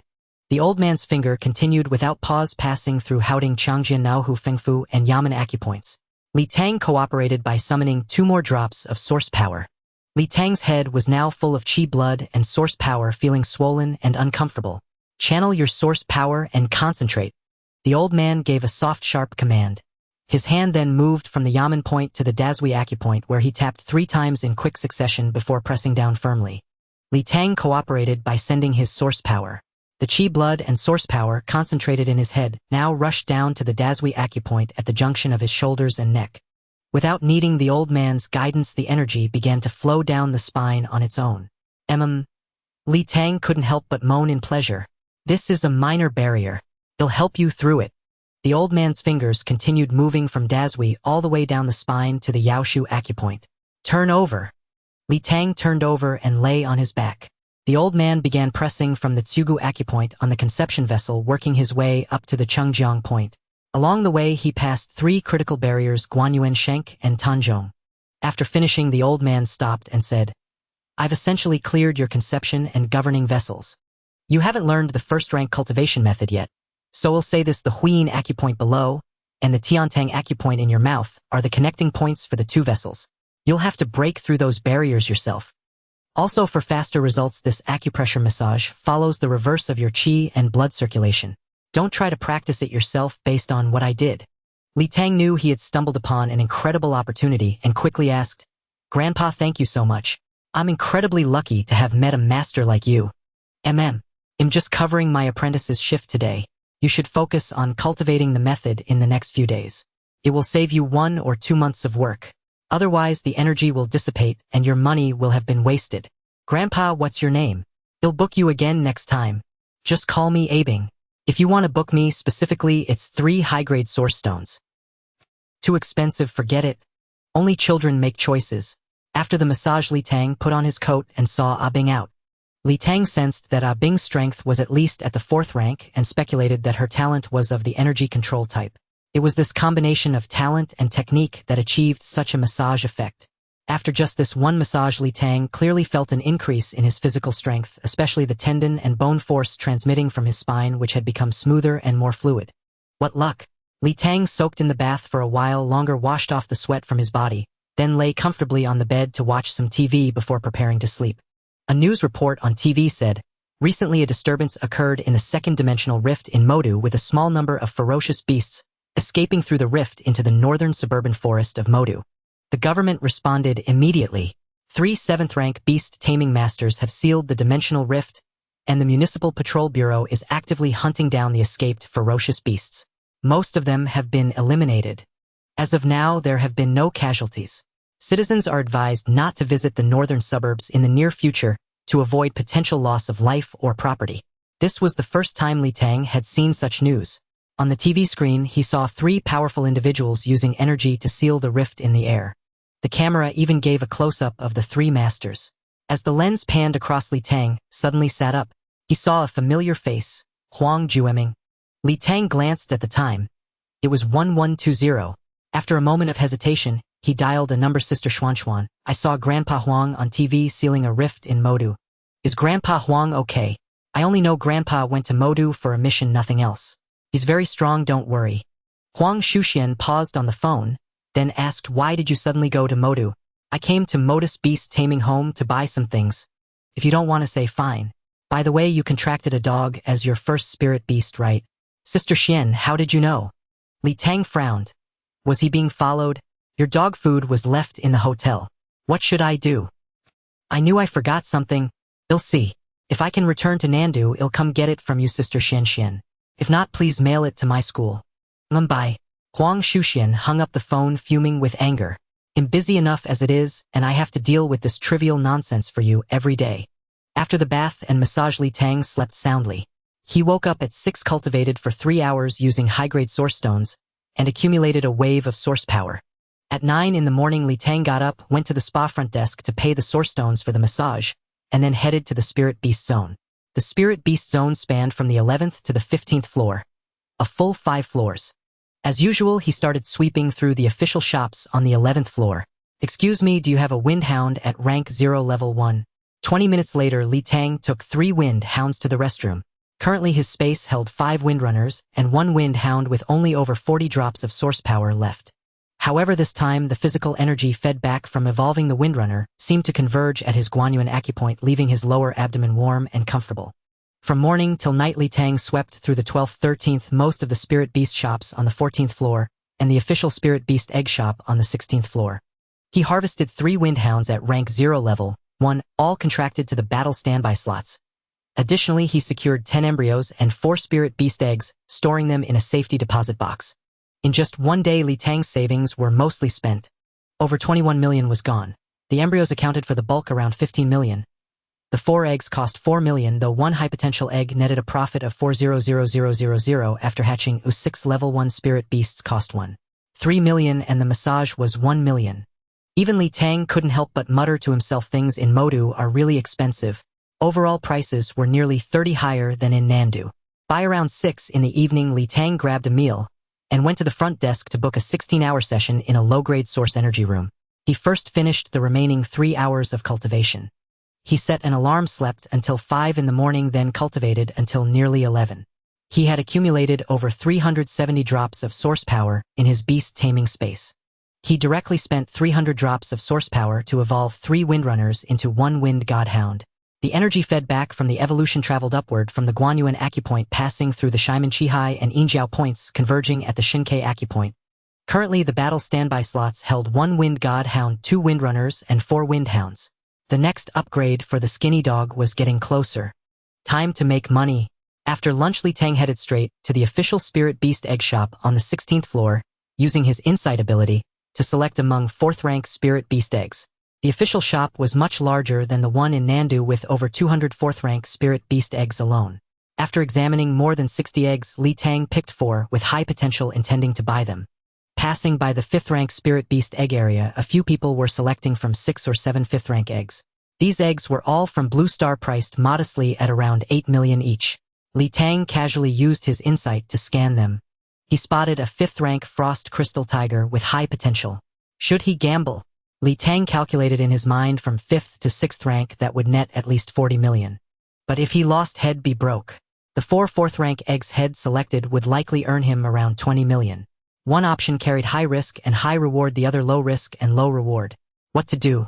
In his ear, he heard that man's voice: only children make choices, adults take everything. Li Tang called over a staff member and bought all 4 4th-rank Spirit Beast eggs, costing 9.6 million. He had no choice but to take out a few more medium-grade source stones. He went to a nearby shop called Huiyuan Spirit Beast Eggs. As he entered, Li Tang asked, "Boss, do you hatch eggs? And do you buy them back?" The boss glanced at Li Tang and nodded. "Boss, I'll leave these 4 4th-rank eggs here as collateral. Could you lend me 8.5 million? I need to buy another Spirit Beast egg." Hearing this request, the boss was speechless and laughed. "Young man, you've got some nerve borrowing money to gamble on eggs. If the hatching fails, you won't be able to leave this shop." Li Tang had nothing valuable left, so he steeled himself and said, "Then it depends on whether your judgment of people is as good as my judgment of Spirit Beast eggs. Interest is 500,000. The boss said flatly. "Deal." Business couldn't be without profit, and Li Tang didn't haggle over the interest. The boss pulled out 9 black cards from the cabinet and handed them directly to Li Tang. Taking them, Li Tang cupped his fists and rushed back to the official Spirit Beast egg shop, relieved that the egg hadn't been bought. 5 minutes later, he carried the Frost Crystal Tiger Spirit Beast egg straight into the shop. "Hatch all 5 eggs. They'll wait right here." Li Tang found a chair in the shop, sat down, closed his eyes, and began to introspect. Seeing Li Tang so calm, the boss held him in even higher regard. But inside, Li Tang was panicking. However, anxiety wouldn't solve anything, so he simply closed his eyes to rest and cultivate. 2.5 hours later, all 5 Spirit Beast eggs had hatched. "Young man, all the Spirit Beast eggs have hatched. Being needed means having value." The boss placed 5 spirit containment boxes on the table, and Li Tang wasted no time using his insight to examine them directly. Race: Shadow Leopard. Level 0, Stage 0. Talent grade 5th grade. Talent skill: Shadow Kill. Skill: Bite. Nature: Bloodthirsty. Race: Electric Light Ground Lizard. Level 0, Stage 0. Talent grade 4th grade. Talent skill: High Voltage Sphere. Skill: Conductivity. Preference: Hunting. Race: Thorn Rock Tortoise. Level 0, Stage 0. Talent grade 5th grade. Talent skill: Thorn Carapace. Skill: Ram. Attribute: Rock. Race: Cloudwing Wind Falcon. Level 0, Stage 0. Talent grade 5th grade. Talent skill: Wind Blade. Skill: Dive. Nature: Solitary. 3 5th grade ones. This is already a huge gain. Li Tang looked at the 5th grade Frost Crystal Tiger Spirit Beast egg, a hint of nervousness in his heart. He then used insight to examine the 5th Spirit Beast egg. Race: Frost Crystal Tiger. Level 0, Stage 0. Talent grade 6th grade. Talent skill: Frostbite. Skill: Bite. Evolution path: Frost Energy. 6th grade. This haul is massive. However, Li Tang felt a twinge of regret looking at this Frost Crystal Tiger. Just like Yongfan's Iron-Eating Beast, this Frost Crystal Tiger actually had a defined evolution path. But this time Li Tang had no one to gift it to, so he could only bear the loss and sell it. "Boss, recycle them all and tally up the total." "All right."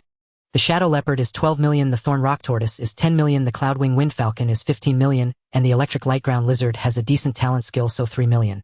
This 6th grade Frost Crystal Tiger is 60 million. That makes exactly 100 million. How about it? Seeing the boss hesitation over the frost crystal tiger, Li Tang spoke up. A 6th grade frost crystal tiger is rare to begin with, and its talent skill frostbite can synergize with any attack, making it incredibly powerful. 60 million is a bit low. Li Tang hesitated for a moment before saying, "Boss, you've supported me too. Let's both compromise. Consider the incubation fee as 1 million if that works for you." The boss, already prepared to offer a little more, quickly responded upon hearing Li Tang's words. "Let's do it your way, young friend." The boss pressed the calculator and announced, "The total is 100 million. Subtract the 9.5 million loan and the 1 million incubation fee and it'll give you 89.5 million.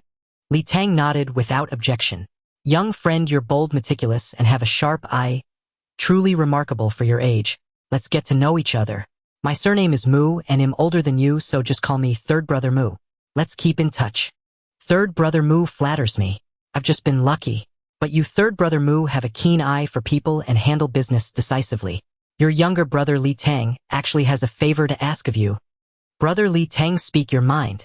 Could Third Brother Mu help me acquire some 3rd grade wind hunting hounds? Spirit beast eggs or containment box embryos are fine. As long as the price isn't exorbitant, collect as many as you can with no limit on quantity. I'll give you 200,000 in commission for each one. Is that acceptable? No limit on quantity. You're not planning to sell them elsewhere, especially to other countries, are you? No, my teacher needs them for research. Li Tang used the same excuse. It worked well. Teacher. Research. Hearing this, Third Brother Mu indeed asked no further questions and regarded Li Tang with even greater respect. Li Tang finalized the details with Third Brother Mu asking him to arrange shipping to Li Tang's home once a sufficient number had been collected. Li Tang proactively left 19.5 million with Third Brother Mu as funds for acquisition. After much refusal, Third Brother Mu eventually wrote a receipt. By the time he left the shop, it was already past 4 in the afternoon. Li Tang had nearly wrapped up all his affairs in Modu. He had already gathered 27 wind hunting hounds. Once he accumulated enough source energy, back home Thin Dog could undergo its 3rd evolution. Reaching 81 was still hopeful within a year. As for 243 for the 5th evolution, that was a distant prospect. Li Tang exchanged some mid-grade and high-grade source stones at the beast taming pavilion, arranged for the stored wind hunting hound spirit beast eggs and embryos to be shipped, and had them sent directly home. Then he hailed a taxi at the entrance and headed straight for the train station, planning to catch the earliest train back to Heen City. At the train station, Li Tang sat with his eyes closed, resting as the next train was still an hour away. Just then Li Tang's phone rang. He glanced at it. An unfamiliar number. He answered and a familiar, kind voice came through. "Young friend Li Tang, are you still in Modu? This is Huang Jueming. Grandpa Huang, am still in Modu. What instructions do you have?" Having mooched a few days at his hotel, recently Li Tang was on his best behavior. "I need your insight talent for some help. Are you available?" "Of course. Tell me the location and I'll take a taxi over now." Li Tang knew that once he decided to help, it was best to be decisive. It left a good impression. "No need. Where are you? I'll send someone to pick you up." "I'm at Modu East Station." "Alright, consider this a favor I owe you. Someone will be at the East Station to pick you up in 20 minutes. Just come straight over." "Okay." Li Tang understood that Huang Jueming was a 7th grade master. For him to say he owed a favor was a very weighty promise. 20 minutes later, the station's loudspeakers repeatedly announced, "Mr. Li Tang, there is an urgent matter requiring your assistance. Please proceed to the station's service area." "Thank you." Li Tang walked to the front service counter and said to the staff, "I'm Li Tang." The staff member pointed to the left, and Li Tang saw a handsome military officer standing ramrod straight over there. Li Tang approached him. "I'm Li Tang. Were you sent by Master Huang Jueming?" The officer gave a military salute and said, "Yes, Mr. Li Tang. Please follow me." A military off-road vehicle exited the train station and headed north. Inside were only Li Tang and the officer. "Hello, comrade. Do you know what this is about?" "Mr. Li Tang, my name is Chun Wenlong. I was only ordered to pick you up." "Brother Long, where are we headed then?" "The Demon Flood Dragon Forest in the northern suburbs." Hearing northern suburbs, Li Tang recalled the news he had seen the night before last. But he couldn't figure out what a first-grade cultivator like him could possibly do. Li Tang tried to pry some information from Chun Wenlong, but Chun Wenlong refused to say a single word about what he wasn't supposed to. Once the off-road vehicle left the city, its speed increased significantly. After another hour, the ride grew increasingly bumpy. As the trees became denser around them, the vehicle stopped and Chen, Wenlong got out replaced by another soldier. The soldier got in without a word, his face stern. Li Tang didn't dare speak either. Half an hour later, just as the jostling was about to make Li Tang sick, the vehicle finally stopped at a makeshift camp. Mr. Li Tang, get out and follow me. Without a word, Li Tang followed the man into a tent. There were 7 or 8 people inside the tent. Li Tang spotted Huang Jueming at once and quickly walked over to greet him. Grandpa Huang, am here. Heaven has endowed me with talents, and they shall be put to use. Huang Jueming saw Li Tang standing beside him, nodded with a smile, and addressed the people inside the tent without speaking to him. This is my granddaughter's friend Li Tang. His talent for insight is quite remarkable, and may very well help us. Everyone, what is the final decision? Hurry up and come up with a plan. I still suggest slaughtering all the beasts in this area to eliminate future trouble. The speaker wore a military uniform with stars on his shoulder patches, his face stern, and his eyes filled with killing intent. The problem is excessive killing might provoke the high-rank beasts in the forest to rebel. I agree with Master Huang's suggestion. It's just a bit more time. A tall, thin elder sitting opposite Huang Jueming agreed with his proposal. What's there to fear? If it comes to it, well, request a grandmaster to come and eliminate them all. They cause endless trouble for our military every year. Old Lu, don't be so bloodthirsty. Grandmasters all have their own tasks now, even requesting a master is troublesome. Besides, the strategic alliance with the beasts is the overarching direction, not something you or I can decide. Another elder with graying hair advised the general, saying, there's no better option now. Let's try old Huang's method. Li Tang, listening from the side, was utterly confused but dared not interrupt and stood patiently. Young man Li Tang, your insight talent. How many pieces of information can you see? General Lu asked directly, somewhat rudely. Li Tang did not answer, immediately looking instead at Huang Jueming. Huang Jueming nodded at him and said, everyone here is either a grandmaster or a 6th-rank powerhouse. We've encountered some trouble and need your insight talent, Li Tang. Speak honestly. We will keep your secret. Greetings, esteemed elders. My insight talent can see 6 pieces of information. 6 pieces. The tall, thin elder who had spoken earlier exclaimed, young man, what is your 6th piece of information? It's random, different each time. Li Tang answered truthfully. Can it see the information of beast tamers several ranks higher than you? General Lu's question was one Li Tang had never considered. He always thought he could simply see anyone. I've never tried. I don't know. Then use insight on me right now to test its effect. Li Tang looked at Huang Jueming again, who nodded. Li Tang looked at General Lu and silently chanted, insight. A faint light emanated from his eyes. General Lu felt the probe but did not resist. Name Lu Zhenhua, age 56 years, rank 7th rank, level 8, talent berserk, assault, number of spirit beasts 7, number of offspring 4 children. General Lu, I can see your information. Then go ahead and say it. Lu Zhenhua, 56 years old, 7th rank, level 8, talent berserk, assault 7 spirit beasts and 4 children. Wait, old Lu, don't you only have 1 son and 1 daughter? How can you have 4 children? That last piece of information from this kid is wrong. The tall, thin elder exclaimed. Hearing the first few items, the people in the tent nodded in agreement, but the last one aroused suspicion. After the tall, thin elder finished speaking, everyone's gaze turned to Lu Zhenhua. Lu Zhenhua's face flushed red. He stammered for a long time, then suddenly hardened his expression and said, so what if I have another son and daughter outside? This damn kid wasn't the 6th item supposed to be random. How did it land on this? The fact that his secret affairs had been exposed made everyone present struggle to suppress their laughter. Another military officer among them, his face stern, said, old Lu, after the mission is over you will voluntarily report your issues. I understand. Lu Zhenhua muttered. All right, back to business. This young friend's insight can see through a 7th rank, though we don't know its full effectiveness yet. Let's give it a try. The elder with graying hair who had spoken earlier said to Huang Jueming, old Huang, it'll give you 5 minutes to briefly Tang on the situation, and then well set out. Tell us if you need anything.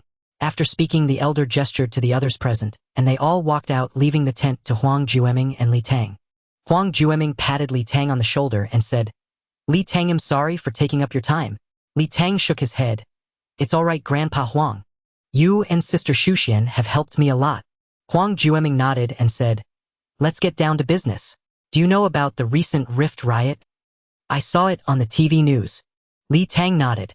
Actually, someone stole the spirit beast egg of the 9th rank rift beast, the Inferno Lion Emperor.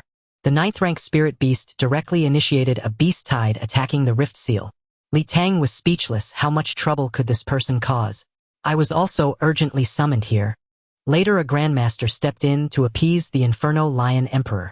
We quickly found the egg thief and returned the spirit beast egg, and the beast tide receded. However, over a dozen beasts took advantage of the chaos to break through the seal, and we have captured most of them. But the grandmaster sent word that the Inferno Lion Emperor informed us that a 6th rank 1000-faced glutton spider had escaped through the seal. The 1000-faced glutton spider is a common enemy even among beast ranks, cruel and bloodthirsty. The trouble is its talent is mimicry. It can transform into the appearance of other beasts, making it utterly indistinguishable. It relies on this talent to frequently ambush other species.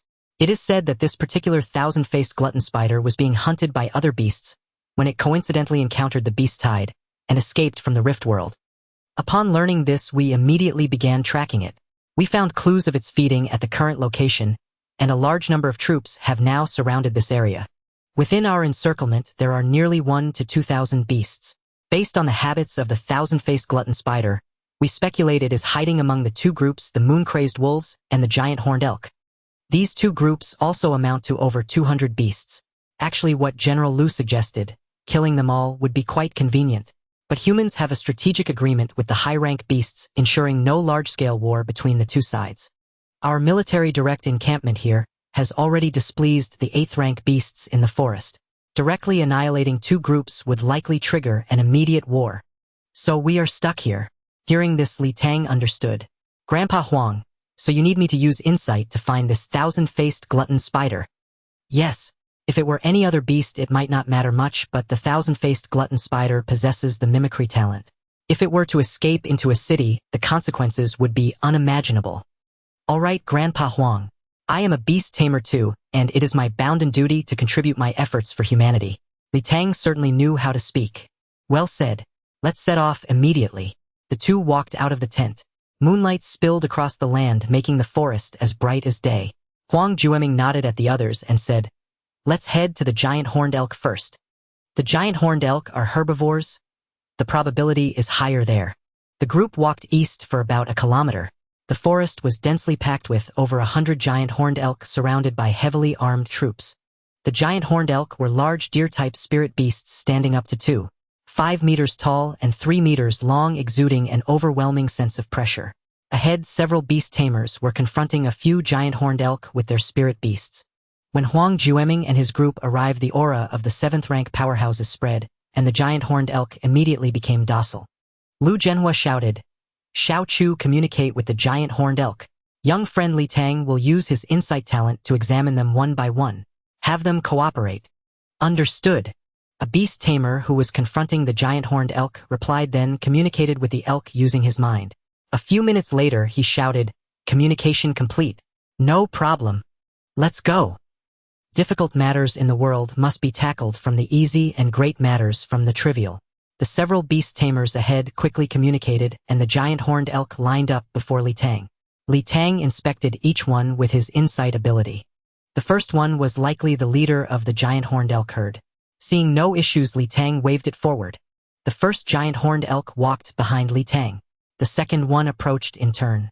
Li Tang waved again, and the second came, followed by the third. Li Tang transformed into a relentless human inspection machine. In half an hour, he had fully examined over 150 giant horned elk without finding anything unusual. The group was not discouraged. Lu Zhenhua gave an order, "Continue surveillance on the giant horned elk. Let's head to the Moonhell direwolves." Huang Jueming, Li Tang, and the others quickly traveled 2 to 3 kilometers west to the foot of a small hill. Several dozen Moonhell direwolves were encircled by the military and over a dozen beast tamers. Outside the encirclement lay several Moonhell direwolf carcasses, the air thick with the scent of blood. Moonhell direwolves were proud and fierce by nature, and conflict with humans had already erupted. One beast tamer tossed the direwolf carcasses into the pack, and the wolves surged forward to devour them quickly. After the masters arrived, the direwolves grew much more docile.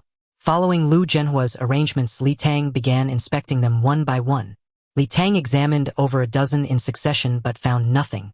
Another moonhowl direwolf stepped forward. Just as Li Tang was about to inspect it, the beast lunged directly at him. Standing beside Li Tang, Huang Jueming yanked him behind and struck down with his palm, crushing the wolf's skull. A howl rose from the pack, and the remaining direwolves charged at the weakest point in the ordinary soldiers' defenses. The soldiers, having relaxed due to the beast master's presence, were caught off guard by the sudden assault. Several had their throats torn open, and a few direwolves broke through the encirclement. Gunfire and howls erupted across the field. "How dare you!" Lu Zhenhua bellowed, summoning a massive tiger and a gray eagle. He and the tiger charged into the pack, striking down several attacking direwolves. With a tiger's roar, the wolves prostrated themselves, trembling on the ground. Meanwhile, the eagle soared into the sky, dove down, and snatched up a fleeing direwolf in its talons. In just over 20 seconds, Lu Zhenhua had quelled the chaos single-handedly. Li Tang marveled inwardly. General Lu may be an old scoundrel, but his strength is truly formidable. All that broke through are dead. Lu Zhenhua returned, briefing the group. Soldiers carried the bodies of the 4 fallen warriors outside the encirclement and covered them with cloth. Li Tang continued inspecting the remaining moonhowl direwolves. Just then, a commotion arose behind Li Tang. Huang Juming's face paled as he turned sharply, his muscles tensing. Li Tang spun around to see a 20-meter-long flood dragon-like beast approaching, leading a horde of various creatures. Thunderous demon flood dragon were only investigating the 1,000-faced glutton spider. "We don't seek a fight," the tall, gaunt elder shouted. The thunderous demon flood dragon let out a low growl in response. The elder sneered. "What benefit would I gain from deceiving you?" Huang Jueming whispered to Li Tang, "Beasts above the 7th tier can understand human speech and communicate through intent." "Then why did it growl?" "Maybe to look tough." After some exchange, the elder returned to report. "Li Tang, continue your inspections. The rest prepare for battle. If the moonhowl direwolves turn up, nothing the flood dragon might cause trouble." The thunderous demon flood dragon roared, and the moonhowl direwolves obediently approached Li Tang, one by one, who inspected each in turn. When the last direwolf was examined, Li Tang still found nothing unusual. Then a tremendous roar erupted behind him. Li Tang turned to see both sides already poised for conflict, swords drawn. The gaunt elder stood at the front, still attempting to negotiate. Huang Jueming summoned a formidable mountain-crossing thunder ape to shield himself, and a windshadow spirit steed, his expression grim. Li Tang, mount the windshadow spirit steed and flee first. Li Tang nodded nervously. The master's judgment is likely correct. The 1,000-faced glutton spider must be nearby, Li Tang thought. Did I miss something during my inspection? Li Tang replayed every frame of the past events in his mind. A crackling electric sound rang out as the thunderous demon flood dragon opened its maw and shot a bolt of black lightning at the gaunt elder, who dodged instantly. Negotiations had broken down. Lu Zhenhua, waiting nearby, charged with his tiger straight at the flood dragon. The beasts following the flood dragon began attacking the others. Chaos erupted in an instant. Huang Jueming tossed Li Tang onto the windshadow spirit steed. "Shao Bai, take him out of the forest." The steed snorted lightly, pawed the ground, and galloped away. "Wait! Grandpa Huang, I know where the 1,000-faced glutton spider is." Li Tang shouted from the horse's back. "Whoa!" Huang Jueming called the steed back and yelled toward the battle zone. "Everyone stop. I know where the spider is." Hearing Huang Juming's voice, the gaunt elder bellowed. "We know where the 1,000-faced glutton spider is. Thunderous demon flood dragon, do you still wish to fight?" A roar from the flood dragon, and both sides halted. All eyes turned to Huang Jueming, who in turn looked at Li Tang. Li Tang rubbed his chin and declared loudly, "When the moonhowl direwolves rioted earlier, how many of our men died?" "Report. 4. answered a soldier behind.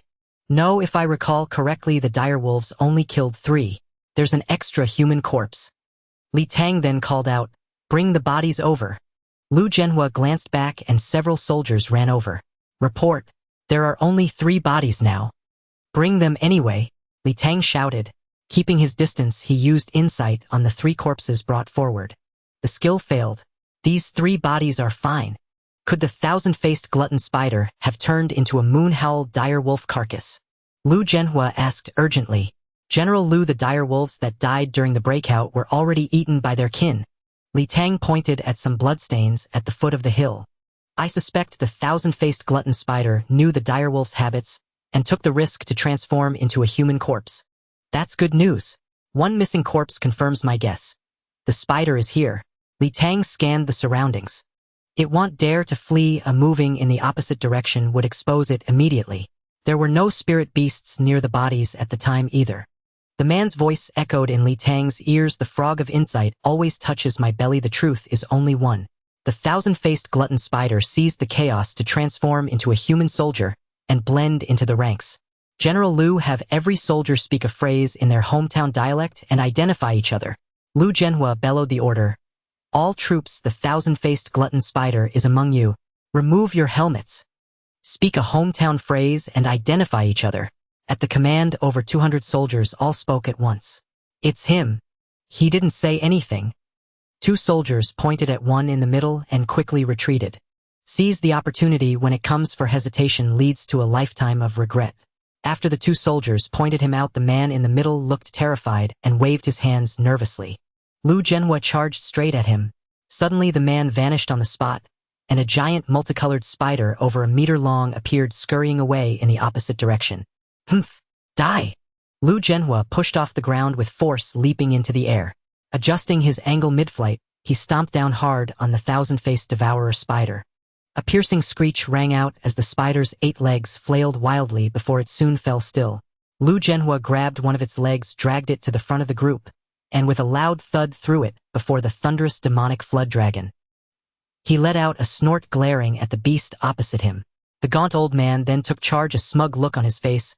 Thunderous demonic flood dragon, now that we found the thousand-faced devourer spider, don't you owe us an explanation? The thunderous demonic flood dragon let out a low growl. 10 thunder calcium marrow fruits. It roared repeatedly in fury.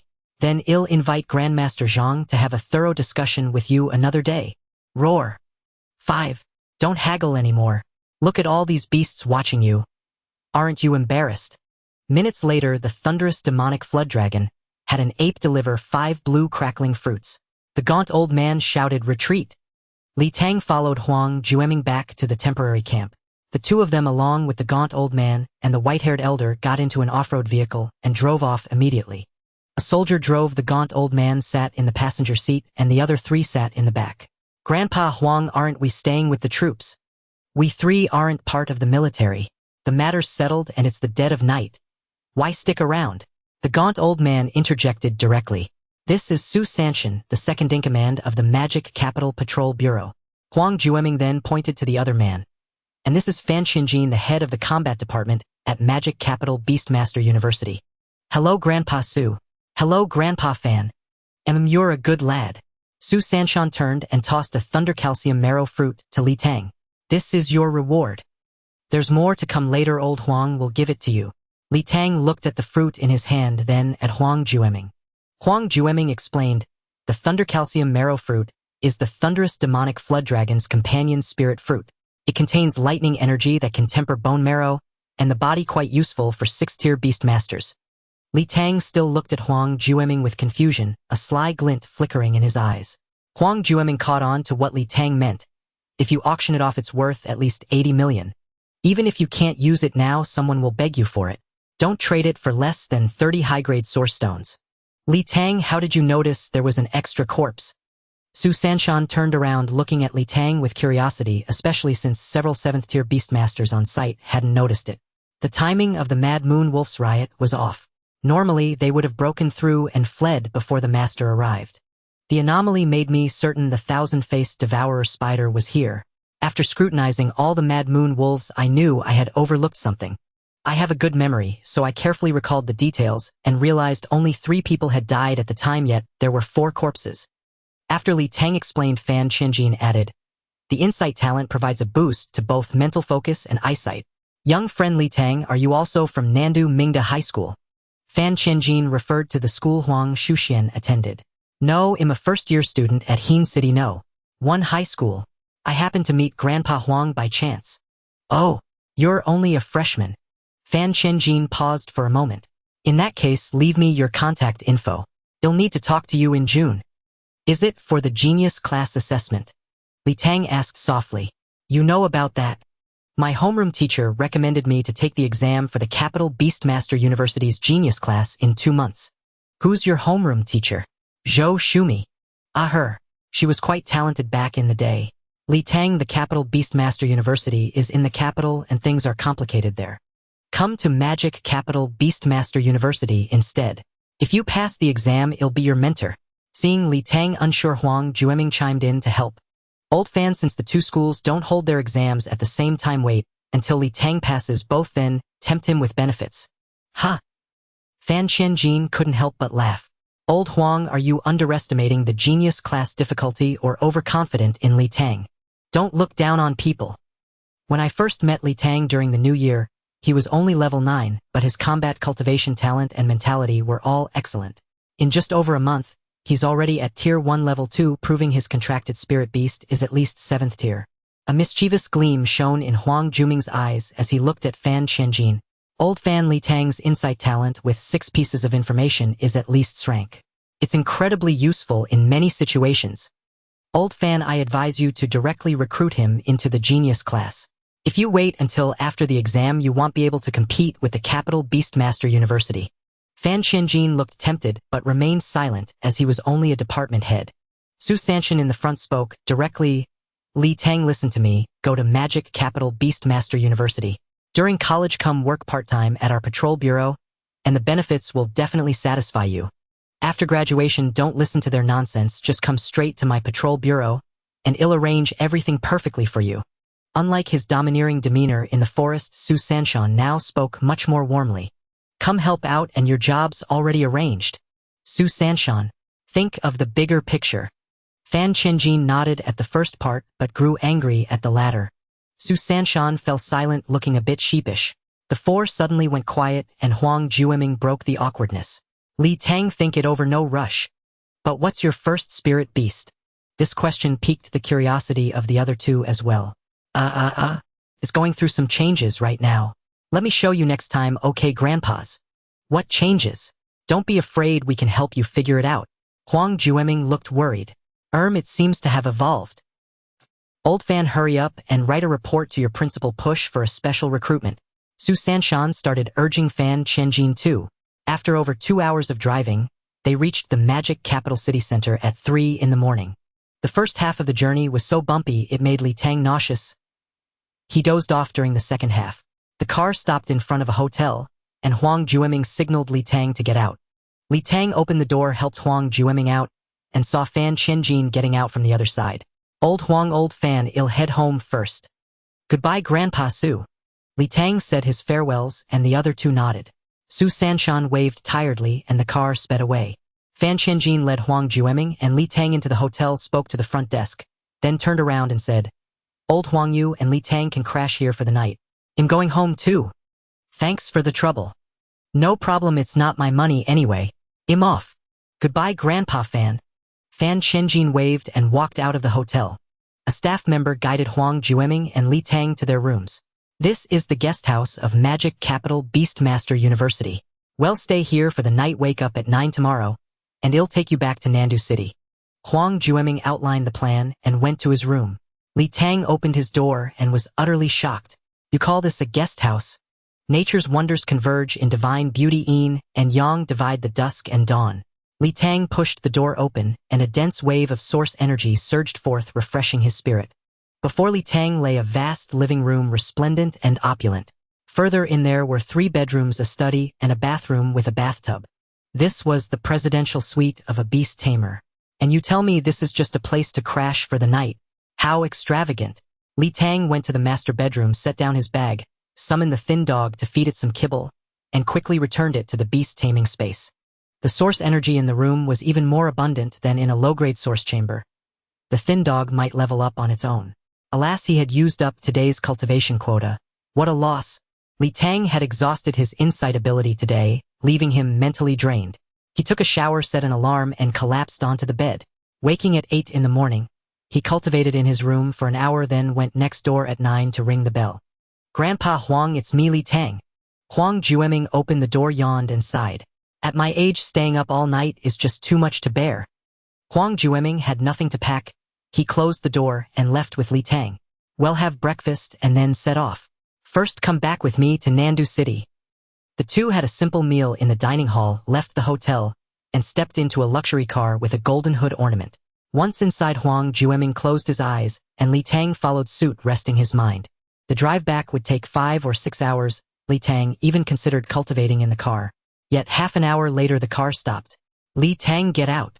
Huang Jueming opened his eyes and pushed the door to step out. Li Tang thought something had happened, but when he got out a helicopter appeared before him. Grandpa Huang, are we taking a helicopter back? Taking you along is too time-consuming. A helicopter is faster.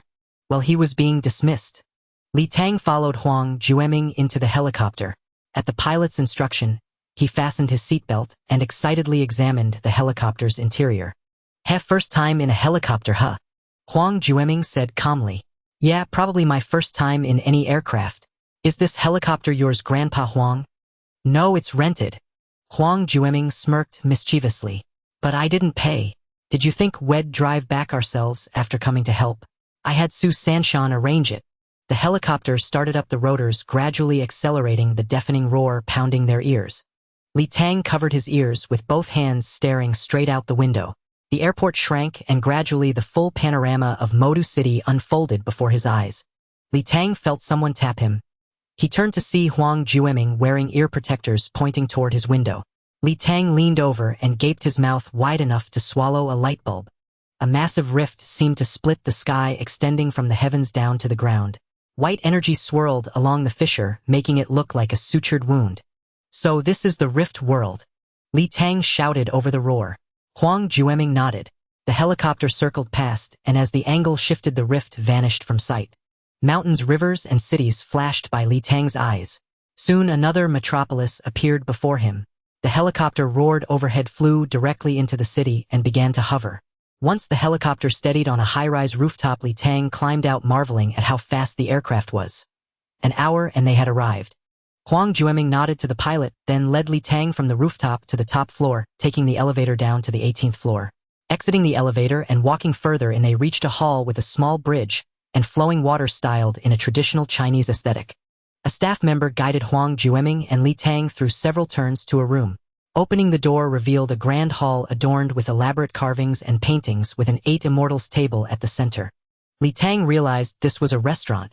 2 people sat on a nearby Chinese-style wooden sofa. A Huang Shuxian was clinging to a square-faced, middle-aged man acting coy.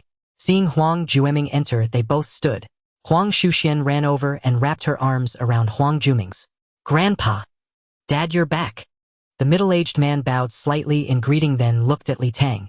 Huang Jueming patted Huang Shuxian's head and said to Li Tang, "This is my son Huang. Hello, Uncle Huang. Hello, Sister Xian. Li Tang greeted with a smile at Huang Shuxian, who playfully stuck out her tongue at him. Huang nodded. Dad, the meal is ready. Let's eat and talk. The 4 sat down and the waiter quickly served the dishes. Simple fare: 4 dishes, 1 soup, and 4 bowls of rice. Li Tang stared curiously at the unusually long pinkish grains of rice in his bowl. He sniffed it. A fresh, fragrant aroma of rice with a hint of floral scent filled his senses. Li Tang, this is 4th grade Ruji rice. It nourishes the blood and qi, and it's mild and easy to digest. Eat plenty. Huang Jueming picked up his chopsticks, and the others began to eat. No one spoke at the table.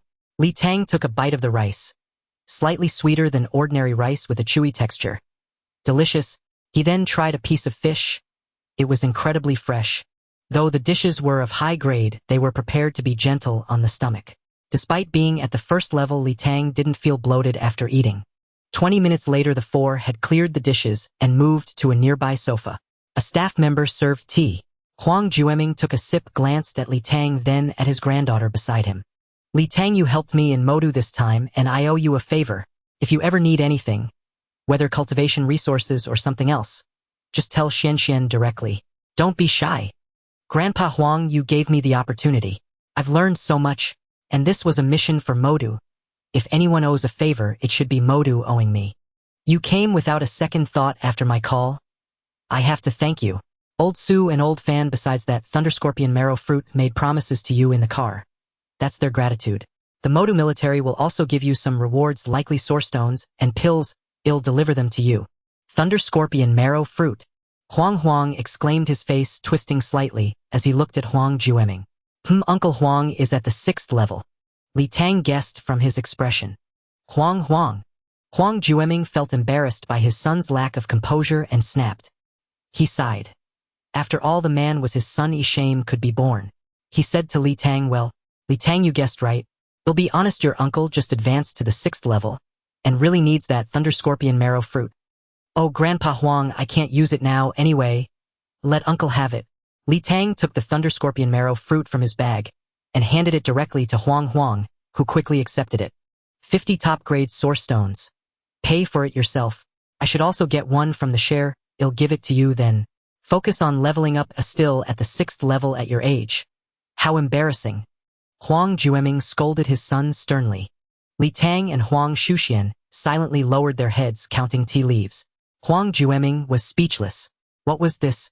He had just said someone would beg Li Tang to buy the Thunder Scorpion marrow fruit, and now his own son showed up. Li Tang, what do you need for your recent cultivation? After being scolded, Huang's expression remained normal. Clearly he was used to the reprimands. Uncle, aside from top-grade source stones, just prepare some first-level body-tempering pills for me. All right, I'll arrange it immediately. Li Tang, I really like you. I feel a strong connection. How about becoming my godson? Shut up. Huang Jueming was exasperated. This foolish son. A godson could never compare to a son-in-law. A single lie must be covered by countless more. Shut up. What adoptive son? Maybe Li Tang will become a grandmaster, and you'll still be at the 6th rank. Huang Jueming cursed again, his face full of disappointment at his failure to live up to expectations. Huang fell silent, looking disheartened. Sensing the tension, Huang Shuxian spoke about Li Tang's visit to Nandu City a few days prior and her match at the arena. Li Tang chimed in, recounting the tale of the 8-second true woman. Huang Jueming listened with a beaming smile brimming with pride. The favoritism for the younger generation was all too obvious.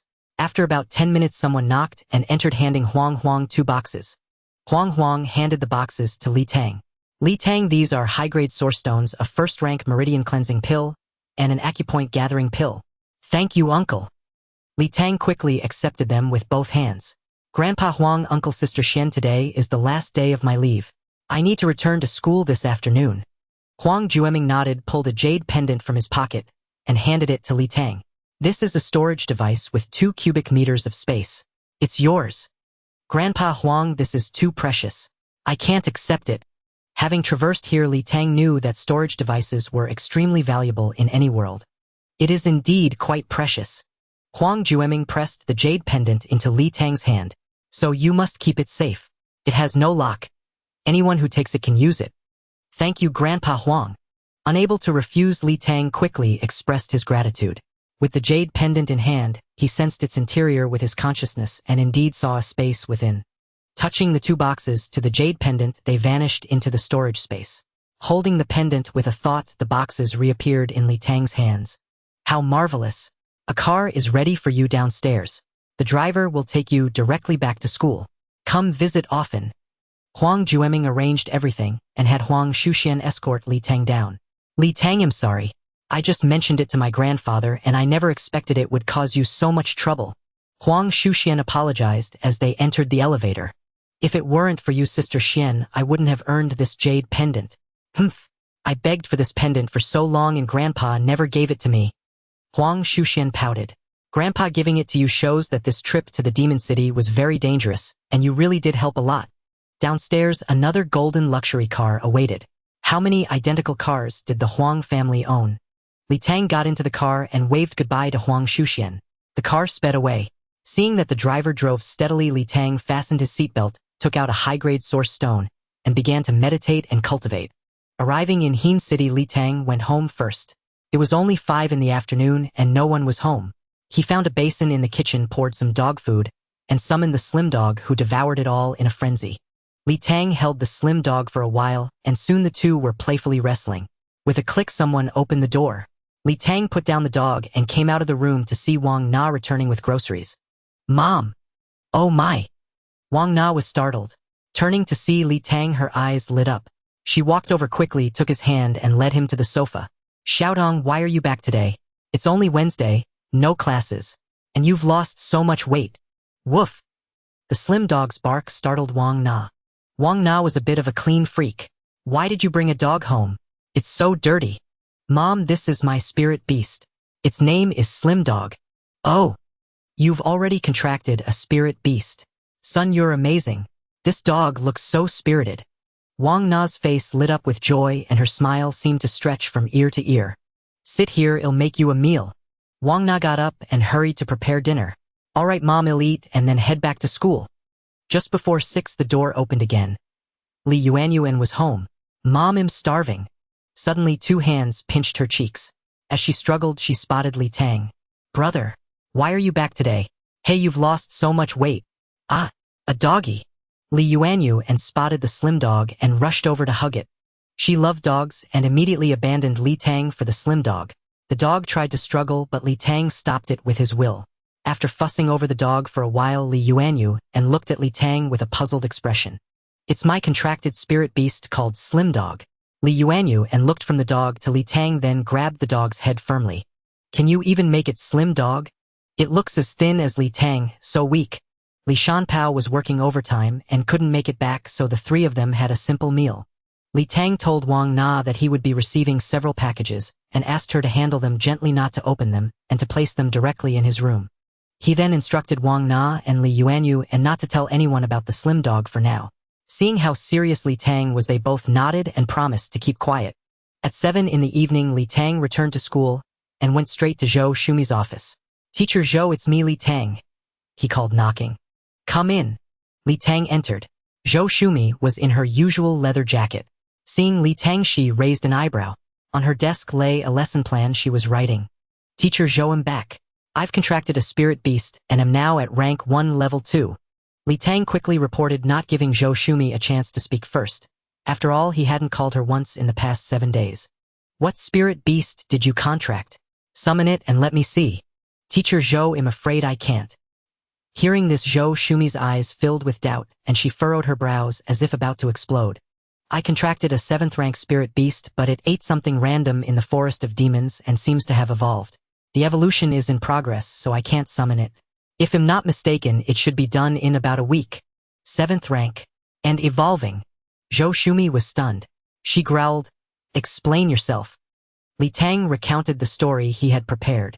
You're saying your insight ability works on spirit beast eggs. Not much, but enough to gamble on eggs. Li Tang nodded. Made some money, gambled on a 6th rank egg, succeeded, and contracted a 7th rank canine spirit beast. Li Tang nodded again. Then you went to the demon city for a trip and Master Huang Jueming called you to help in the forest. Li Tang nodded once more. Your spirit beast ran off, ate something, and evolved in the spirit beast space. Li Tang nodded yet again. You keep nodding like a chicken pecking rice. It all sounds so fake. Li Tang shook his head like a rattled drum. Humph, if you're lying to me, you're dead. Good, that matter was settled. Li Tang felt relieved. By the way, Teacher Zhou, I don't have a 1st rank cultivation technique, so I can't continue training. They're in a meditation class. Go find Sun Mingyuan. Since it's your first time opening meridians, he can help. Oh, and Teacher Zhou, during this trip to the Demon City, I met Director Fan Chenjin from the Demon City Spirit Beast University. He said I should apply for their genius class. Zhou Shumi was speechless. If you have the chance, you should apply for both the Capital and Demon City genius classes. Go wherever you get in. Director Fan said he might give me a special admission, so I won't need to take the exam. Get out. Every obstacle is an opportunity to overcome, every step a chance to advance. At the entrance of the Source Chi Chamber, Li Tang pressed the doorbell. Students fearing disturbance during their cultivation would lock the door from inside during class. Although it was a doorbell, only Sun Mingyuan carried a button that would vibrate. The door opened and Sun Mingyuan adjusted his gold-rimmed glasses as he stepped out. Seeing Li Tang, he was pleasantly surprised, his smile brightening as he patted Li Tang on the shoulder. You're back. Mom. Li Tang nodded, about to speak further. Come in and cultivate first. Whatever it is, we'll talk after class. Li Tang entered, took his seat, and focused his mind on the beast taming space to begin cultivation. He had already cultivated for over 3 hours in the car today, just enough to use up his cultivation time. Seeing Li Tang start cultivating, Sun Mingyuan pulled out a hidden compartment and replaced 1 medium-grade source stone with 2. After a moment's thought, he swapped in another one. After a few minutes of cultivation, Li Tang found the source chi energy in his beast taming space too slow. He took out a half-used high-grade source stone from his pocket, held it in his palm, and continued cultivating. It's hard to go from luxury to frugality. Sun Mingyuan's eyes twitched as he watched from the front. Was cultivation really this extravagant now? Brother Tang, when did you get back? At the 10 o'clock break, Yang Fan withdrew from his meditative state, opened his eyes, and was startled to see an extra person beside him. Recognizing Li Tang, his face lit up with excitement, and he enthusiastically threw an arm around his shoulder. The other students in the classroom had varied expressions upon seeing Li Tang's return. Qin Rui's face darkened. He had only been class monitor for a week and wasn't done enjoying it yet. Yun Ziyuan's gaze never left Li Tang, watching him joke around with Yang Fan. The monitor of Class 1 Xiong Chu looked at him with a gaze full of provocation and envy. More people looked at Li Tang, guessing he had already reached the first tier and contracted a spirit beast, their hearts filled only with envy. They knew Li Tang was no longer on the same path as them. Li Tang didn't linger with Yang Fan and followed Sun Mingyuan to his office. Sun Mingyuan's position seemed higher than Zhou Shumi's, as his office was much larger. Sun Mingyuan looked at Li Tang sitting across from him and used his spiritual power to sense him. First tier, second level. You've contracted a spirit beast. Are you here about the first stage cultivation method in the Huagua Beast Tamer Advancement Guide? Li Tang nodded. Teacher Zhou said I'd need to trouble you, Teacher Sun, to help dredge my meridians. Sun Mingyuan took a booklet from his drawer and handed it to Li Tang. Li Tang opened the booklet. The first page featured 2 detailed diagrams of the Bodis meridians front and back with every acupoint clearly marked. Flipping through, there were detailed illustrations of each meridian, all labeled with great clarity. After Li Tang finished reading the booklet, Sun Mingyuan began his explanation. Stages 1 to 3 involve distributing source power through the Bodis meridians, integrating it into the qi and blood flowing through the Bodis energy channels. There are 14 main meridians in total. The first stage is to dredge the conception and governor vessels. The second stage involves 6 meridians, and the third stage another 6. Stages 1 to 3 are essentially about building a foundation, allowing the physical body to gradually adapt to source power. Let's start with the first stage. The conception and governor vessels are the 2 most important meridians in the human body. The Bodis yang and yin energies converge here, and only with their harmony can there be qi and blood. There are 2 major barriers on the conception and governor vessels, the Huiyin acupoint and the Tianqi acupoint. These 2 acupoints are the junctions of the conception and governor vessels. The Huiyin point lies between the genitals and anus, making it difficult for source power to reach. The Tianqi point is inside the oral cavity. It can only be traversed by pressing the tongue against the upper palate, requiring source power to pass through the tongue, which is also very challenging. Li Tang listened attentively. It was similar to what the blind man A Bing had said, but Teacher Sun's explanation was more detailed.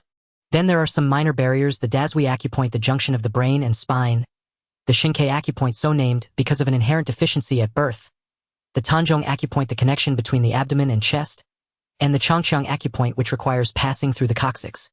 We usually start cultivation from the Guanyuan acupoint in the lower abdomen.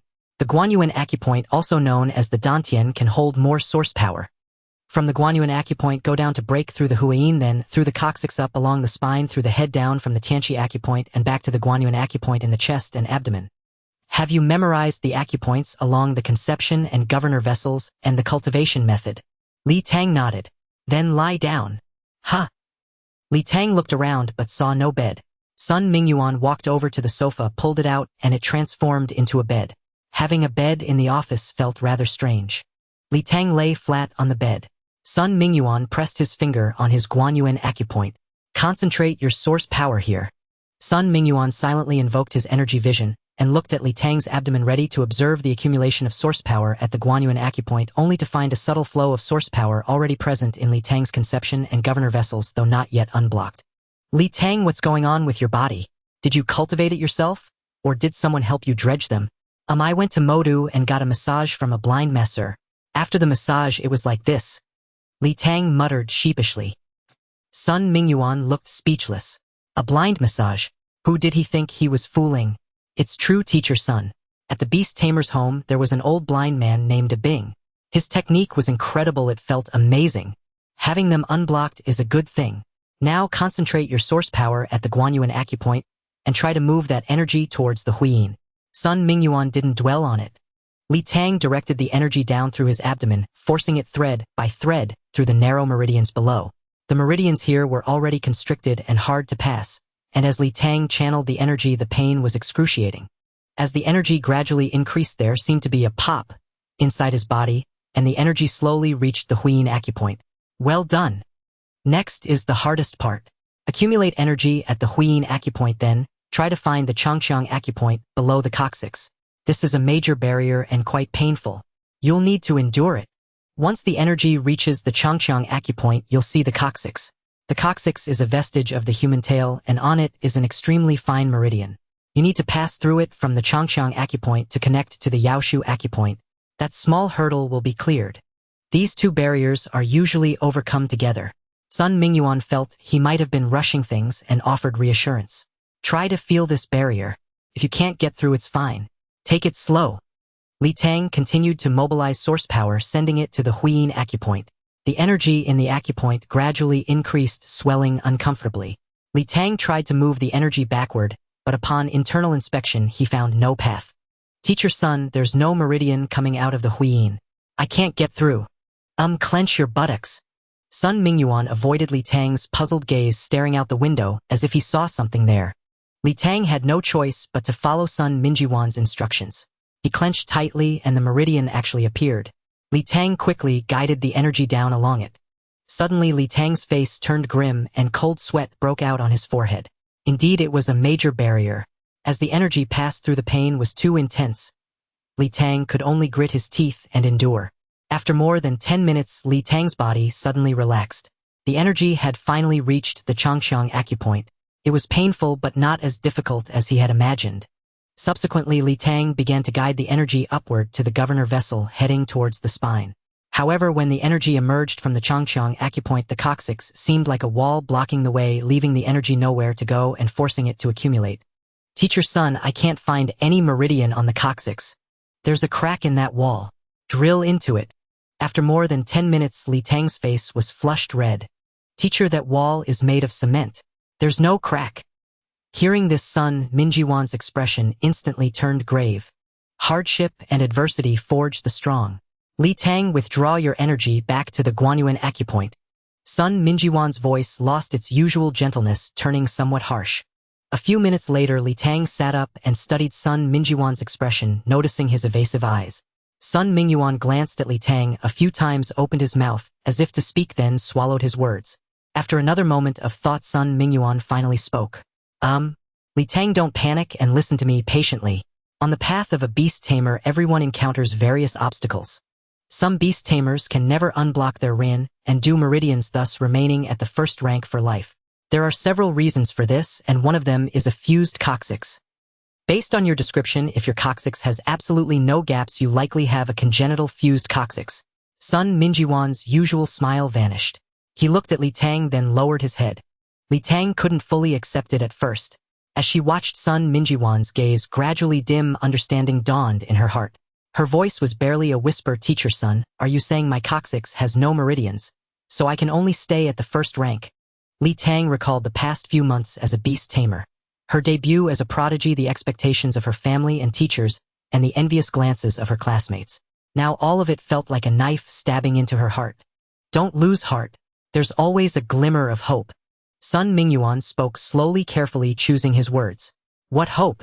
Li Tang asked hastily. The path is forged by one's own steps. If the coccyx is fused, then force it open. The teachers have always said a beast tamer must fight with all their might. This trial depends on your own desperate struggle. If a wall blocks the way, shatter it. If there is no path, carve one out. A beast tamer defies the heavens. Who doesn't face bottlenecks? Who has no difficulties? Only by breaking through oneself and transcending limits can one become strong. Sun Mingyuan's tone gradually firmed, his voice rising with passion. He grasped Li Tang's shoulders. Li Tang, I believe you won't stop here, but this barrier can only be overcome by you alone. But don't rush. They'll think of a way with you, and I won't tell anyone for now. Don't put pressure on yourself. Li Tang bid farewell to Sun Mingyuan and walked out of the office toward the dormitory. Li Tang understood that the more impassioned Sun Mingyuan spoke, the more troublesome the fused coccyx was. If Sun Mingyuan knew a solution, whether pills, techniques, or spiritual fruits, he would have mentioned it directly. But according to Sun Mingyuan, the coccyx barrier could only be broken by forcefully charging it with one's own energy, smashing the wall, and forging a path. Calling it a path, it was really forcing one's way through where none existed. Click! Li Tang opened the dormitory door, head lowered, and pushed inside. Yang Fan pounced directly, hugging Li Tang, his heavy weight causing Li Tang to stumble. Tang Ji, I reached level 6 this week. And I'll tell you a secret. Yang Fan's face was full of excitement as he clung to Li Tang's arm. What secret? I can now use a first-rank condensing chi pill for cultivation. It's much faster than zero-rank training. I'll soon be able to contract an iron-eating panda. Though Li Tang's mood was low, she felt happy for Yang Fan upon hearing his good news. But when she heard he was taking a first-rank pill, she frowned. Are you okay? When you took leave to contract a spirit beast, I felt my training was too slow, and I couldn't keep up with you. Yang Fan's expression dimmed. I wanted to fight alongside you in the future. I want to see this world with you. I don't want to hold you back. So I gritted my teeth and forcibly swallowed a first-rank condensing chi pill. I thought I was going to die. There was too much energy and my whole body swelled, but I made it through. My body absorbed it all and my absorption of source chi skyrocketed. After that, my body adapted. Yang Fan looked proud, then leaned mysteriously close to Li Tang's ear. Most importantly, after that, my talent enhanced digestion, leveled up from 10% to 20%. This time Li Tang was truly shocked. Could a beast tamer's talent really be upgraded? Li Tang recalled Yang Fan's dejection when he first learned of his talent, and how after her advice he had persistently developed it. Countless times he couldn't eat, yet he forced himself. He had truly resolved to go all out in this matter. Haha, Tang Ji, am amazing, right? No wonder you're my brother. A true genius. Li Tang praised Yang Fan sincerely. After sharing his news, Yang Fan pestered Li Tang to see the contracted spirit beast. Li Tang told him the same excuse she had given Zhou Shumi. After much effort, she managed to persuade him to return to his room to cultivate. Back in her room, Li Tang finished the last hour of cultivation and lay on the bed staring blankly at the ceiling. Yang Fan is risking everything to level up, and now his talent has even evolved. I only need to break through a single wall. Surely that can't be harder than upgrading a talent. I can definitely do it. Yang Fan's words today had spurred Li Tang on. Her eyes were now free of confusion and worry, replaced by unwavering confidence. At 6:20, Li Tang got up and went to the training ground. She counted the students from Class 2 and prepared for a group run. Just then Zhao Weiguo walked to the center of the field and looked at Li Tang. Seeing him, Li Tang hurried over. Teacher Zhao, I thought you didn't know I was back. Throw a punch. As expected, not a single unnecessary word. Li Tang followed the techniques he had been taught, mobilizing the strength of his bones and sinews, tightening his lumbar spine, and leg bones, rotating his muscles, and threw a punch. A sonic boom accompanied the strike. Even Li Tang was a little surprised. The power of this punch was terrifying. It was far stronger than a week ago. Zhao Weiguo watched Li Tang's punch, frowned, and thought for a moment. You slacked off. You haven't been practicing lately? Cough, cough. Li Tang had expected praise but received criticism, instead leaving her momentarily stunned. Your physical strength has improved, but your technique has gotten rusty. Sorry, Teacher Zhao. I was away these past few days and didn't practice. Li Tang quickly apologized. This Zhao Weiguo was perceptive. He could tell from just one punch. Keep punching. Li Tang quickly focused on feeling her bonus power and threw punch after punch. The sonic booms from each punch startled the students doing morning exercises. Li Tang is this strong now. They quickened their pace. Truly, 1 day of neglect and you know it, 2 days and your peers know it, 3 days and even outsiders know it. Li Tang had only skipped practice for about 3 or 4 days, yet Zhao Weiguo saw through her with a single punch. Until morning practice ended, Zhao Weiguo didn't bother Li Tang, simply watching her punch after punch. Li Tang understood that Teacher Zhao was letting her recover today and would likely ramp up the intensity tomorrow. And Li Tang's guess was right. The next morning, Zhao Weiguo put on sponge boxing gloves and had Li Tang spar with him. When their fists met, Li Tang was sent flying by a single blow. Again, Li Tang was knocked flying once more. Throughout the entire morning practice, the two classes watched a display of 100 different ways to be sent flying. Meanwhile, the bones in Li Tang's arms were numbed to the core. As for her fists, call them steamed buns. Li Tang knew Zhao Weiguo was using external force to force her to unleash her full strength. But couldn't he go a little easier? 5 days passed in a flash. During this time, Li Tang stopped worrying about breaking through the coccyx barrier, and instead accumulated source power, preparing for the evolution of the thin dog. She had originally planned to wait 2 more days, but on the 5th night Li Tang sensed that the thin dog could hold out no longer. If it didn't evolve, it would level up. Over these 5 days, Tang had accumulated over 1400 drops of source power. Whether it was enough or not, she had to try. Currently, in Tang's beast taming space, the reserve lineup consisted of 1 wind spirit hound, 2 wind chaser hounds, and 4 wind hunt hounds. The 10 embryos and 4 spirit beast eggs that had been delivered earlier had already arrived home, as Wang Na had informed her 2 days ago. Tang first combined 3 wind hunt hounds to evolve them into a wind chaser hound. Then she combined 3 wind chaser hounds to create a wind spirit hound, consuming 390 drops of stored source power. Next came the evolution of the thin dog. In this life, have you ever fought desperately for yourself? Tang enveloped the thin hound and the 2 wind spirit hounds on the standby bench, with his consciousness silently chanting synthesize evolution. The 2 wind spirit hounds on the standby bench transformed into beams of light and surged into the thin hound's body. An intense radiance burst forth from within the thin hound. Simultaneously, the source power within Tang's beast taming space turned into a stream of water, continuously flowing into the thin hound.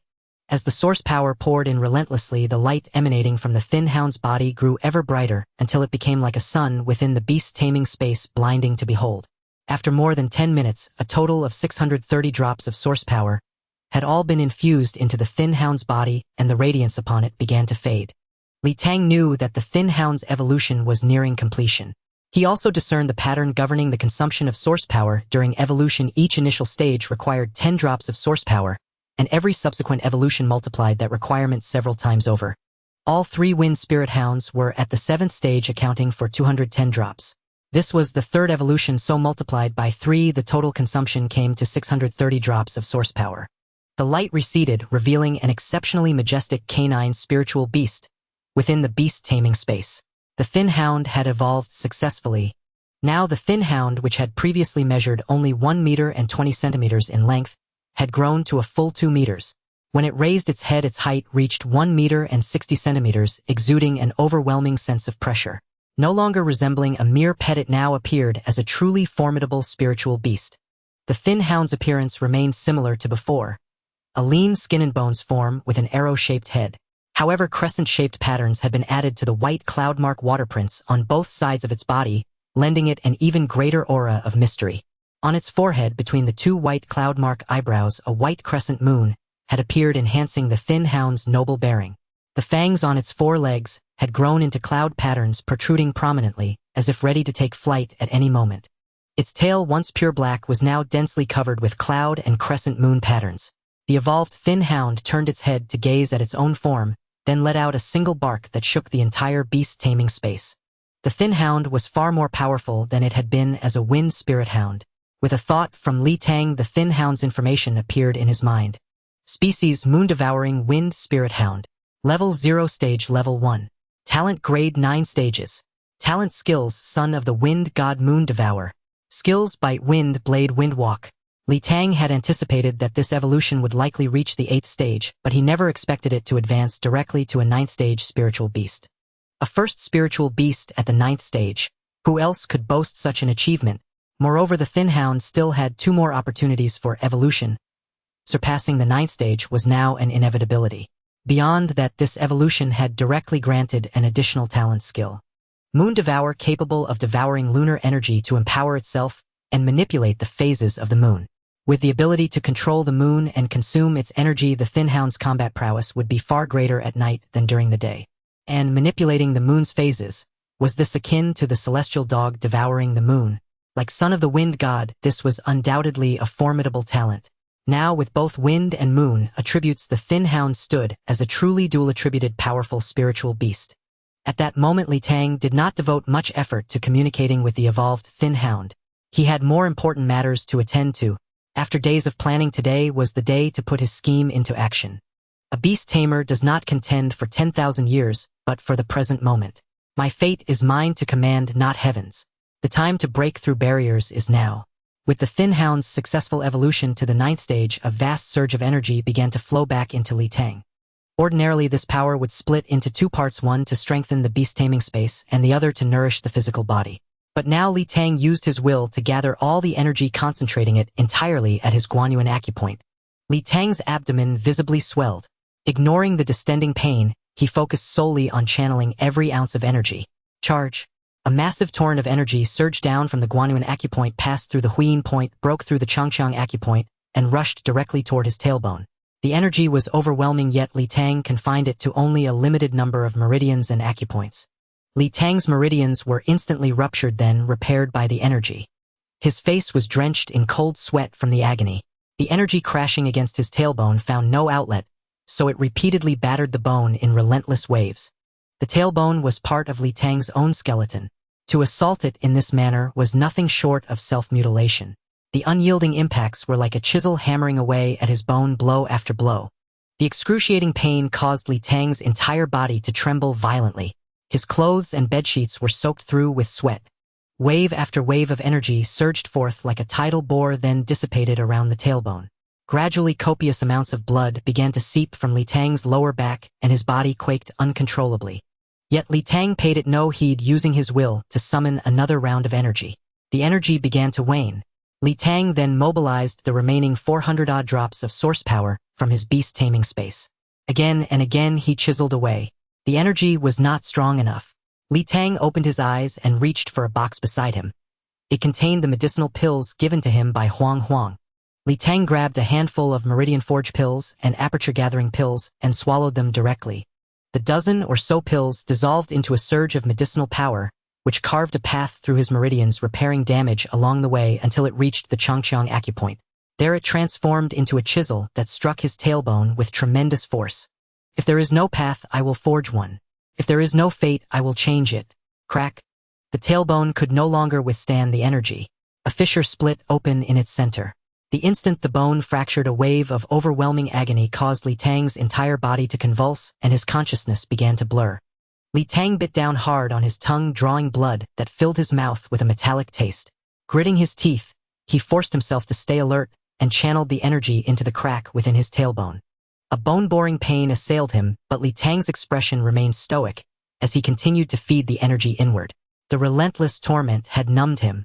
The tailbone, only a centimeter long, felt like a colossal iceberg within his body.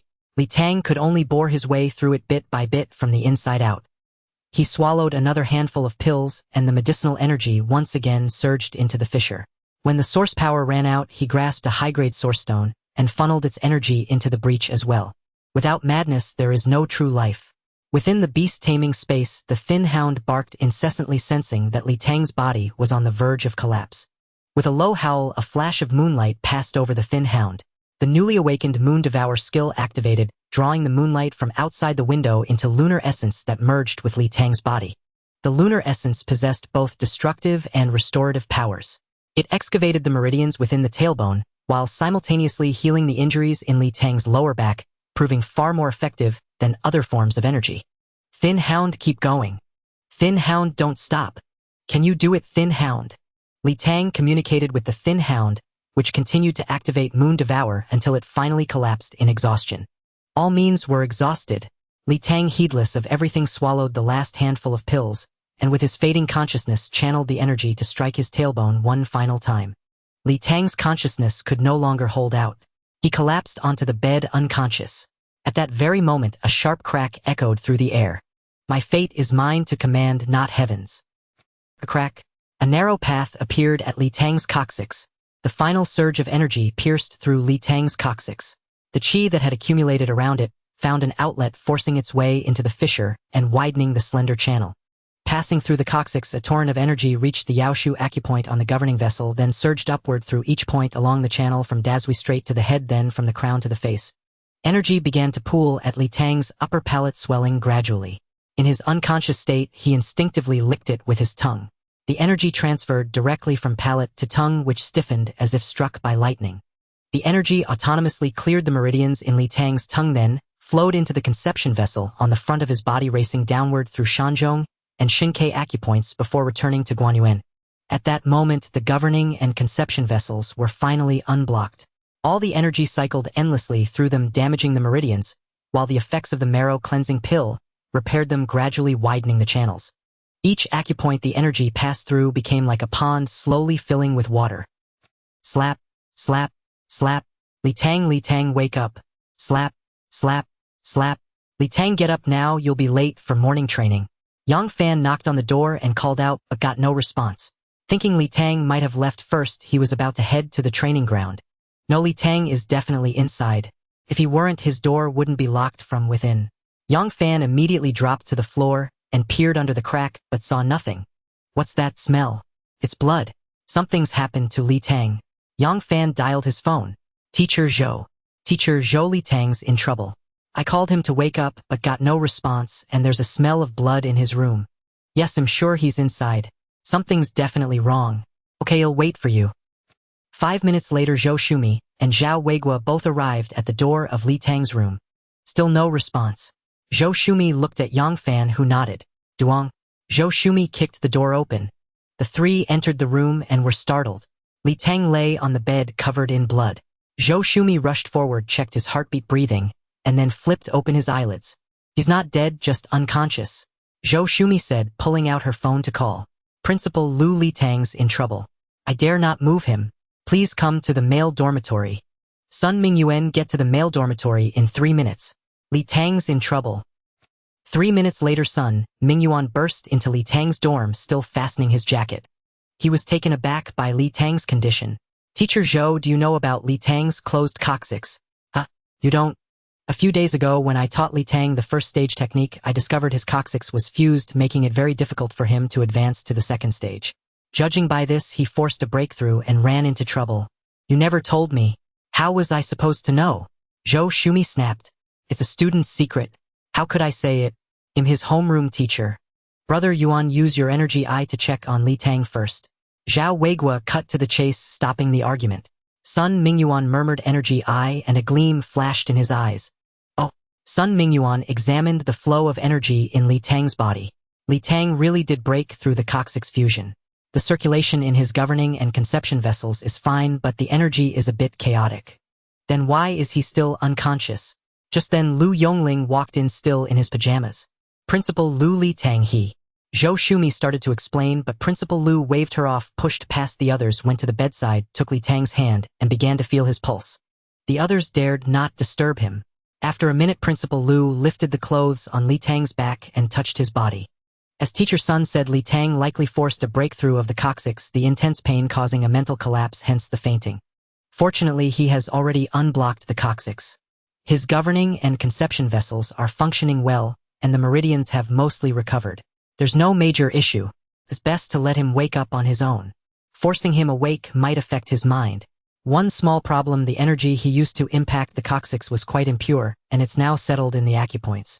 When he wakes up, Xiao Zhou, you'll need to train him hard. Zhou Shumi nodded at this.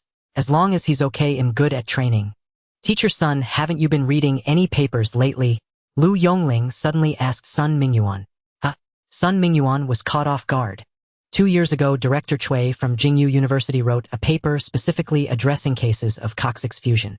The paper proposed 2 methods to resolve the issue: either patiently wear it down over time as detailed in the paper, which normally takes 1 to 2 years, or bypass the coccyx by creating 2 meridians connected to the governing vessel, but this violates the Buddhist natural laws and would prevent ever reaching the 4th stage. Lu Yongling glared at Sun Mingyuan and continued. When you discovered Li Tang's coccyx fusion, I suspect you just scared him, telling him he couldn't normally break through to the 2nd stage and would have to force it, spouting nonsense about striving and effort. Li Tang, being stubborn, told no one and forced the breakthrough himself. If he had failed, the chaotic energy would have destroyed his meridians, ruining him. Sun Mingyuan cowered in silence. Li Tang could have taken his time to break through. It would only have slowed his cultivation. Even if you're ignorant of this, couldn't you have brought him to me or Principal Wei Lai? At over 30, you're still so arrogant. Is this a responsible attitude toward a student? I'll report this to Principal Wei Lai. Do you have any objections to this disciplinary action? No objections. It was my oversight. Hearing Vice Principal Lu's words, Sun Mingyuan broke out in a cold sweat and quickly admitted his fault. Given Li Tang's situation, you should write a paper. You never study or research, your cultivation is slow, and you're wasting your talent. Li Tang had just opened his eyes when he had to close them again. His temples throbbed with pain, and he instinctively pressed a hand to his temple. After adjusting, Li Tang looked around. He was lying in a hospital bed with an 4 drip in his left arm. It was a private room. On the bedside table, a vase held a bouquet of white lilies, and a fruit basket crowded beside it. A middle-aged nurse pushed the door open, holding an 4 bag. Seeing Li Tang awake, she smiled. Young man, you're finally awake. You've been out for 2 days. Don't try to talk yet. Take it slow. He'll go get the director. The nurse hung the new bag on the rack, sped up the drip, and hurried out of the room. A few minutes later, Lu Yongling walked in, still wearing his usual cheerful expression. He took Li Tang's right hand, checked his pulse for a while, then felt his forehead. You're fine now. Get some more sleep and you'll be good as new. With that, he placed Li Tang's hand back under the covers. Li Tang pulled it out again, staring at Lu Yongling with wide, pitiful eyes. Principal Lu Ai. Even though you recklessly force things, you've broken through the coccyx and your governing and conception vessels are circulating. No, it won't affect your cultivation. Next time, talk to your teacher about problems. Don't act on your own. Principal Lu, I need to use the bathroom. Lu Yongling had no choice but to help Li Tang up from the bed, supporting him with one hand, while pushing the floor stand with the other, guiding him into the restroom. Seeing that Li Tang had been motionless for a while, he peeked in and couldn't help but chuckle. Young man still shy, huh? After Li Tang finally finished his business, Lu Yongling helped him back to bed and said cheerfully, rest with your eyes closed during the day, get a good night's sleep tonight, and don't cultivate. You'll be fine by tomorrow. Thank you, Principal Lu. Li Tang's body was not in pain at the moment, but after 2 days without food, he was utterly weak and needed Lu Yongling's assistance. The only discomfort was a severe headache, and Li Tang couldn't help but press his hand against his temple again. The headache is from spiritual energy depletion. A good sleep will restore you. Lying on the hospital bed with his eyes closed, Li Tang immersed his consciousness in the beast taming space where the slim dog lay under the beast taming tree, looking just as listless as Li Tang. Sensing Li Tang's arrival in the space, it barked twice at him. I'm fine, slim dog, don't worry. Thank you so much this time. Woof woof. You're hungry. I'll see if I can get some dog food later. Woof. The slim dog lay back down. Li Tang withdrew his consciousness from the beast taming space back into his body. There were no major injuries. Even his tailbone had healed with only an extra meridian running through it. The entire conception and governing vessels circulated like a rushing river, each acupoint acting like a pond now filled with stored energy. According to the scripture's description, Li Tang knew that the first stage of the body tempering technique was nearly complete, needing only to widen the meridians and store a bit more energy in the acupoints. Li Tang picked up the cup beside him, took a sip of water, and lay quietly on the bed, soon falling asleep again. The ward door burst open with a bang, startling Li Tang so much he nearly jumped off the bed. The middle-aged nurse who was changing the foredrip glared angrily at the door. Sorry, I used too much force. Yang Fan met the nurse's gaze and quickly apologized. Yang Fan strode over to the bed in 3 quick steps, anxiously looking Li Tang over. Seeing he was fine, he broke into a wide grin. Behind him, Zhou Shumi followed, her face dark, and walked up to the bedside. Seeing Zhou Shumi approach, Yang Fan quickly stepped back to give her space. Teacher Zhou. Li Tang deliberately lowered his voice, feigning weakness. Lucky you didn't die this time. I'll teach you a few more tricks to try again. When you do kick the bucket, it'll definitely come to your funeral feast. Zhou Shumi's sarcasm was at its peak. Teacher Zhou, I was afraid of disappointing you. Li Tang pretended not to dare meet her eyes. Humph. Zhou Shumi stopped scolding. It was working. So what exactly happened that day? Since you're awake now, let's hear it. After speaking, she looked at Yang Fan and frowned. I keep nothing from Yang Fan.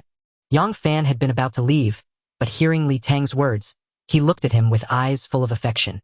All right then, let's both listen. Teacher Zhou, that day, I managed to cultivate source energy, which allowed my spirit beast to evolve. The energy feedback from its evolution was immense, so I took a gamble and used it all to impact my tailbone. When the energy ran short, I consumed some pills. Then I passed out from the pain. Zhou Shumi pondered his explanation. It seemed logical and fit the scenario, answering several questions she had. After all, it wasn't something you could just decide to do. Use a massive amount of energy to strike the tailbone. Where would such energy come from? And how did the chaotic energy within Li Tang's meridians come about? Several teachers had harbored doubts after sending Li Tang to the hospital. Zhou Shumi nodded, didn't pursue the matter of his coma, but then thought of his spirit beast. Can you summon your first spirit beast now? Let me see. All right, Li Tang said, and immediately summoned the slim dog. The majestic slim dog, 2 meters in length, suddenly appeared in the ward, startling Yang Fan.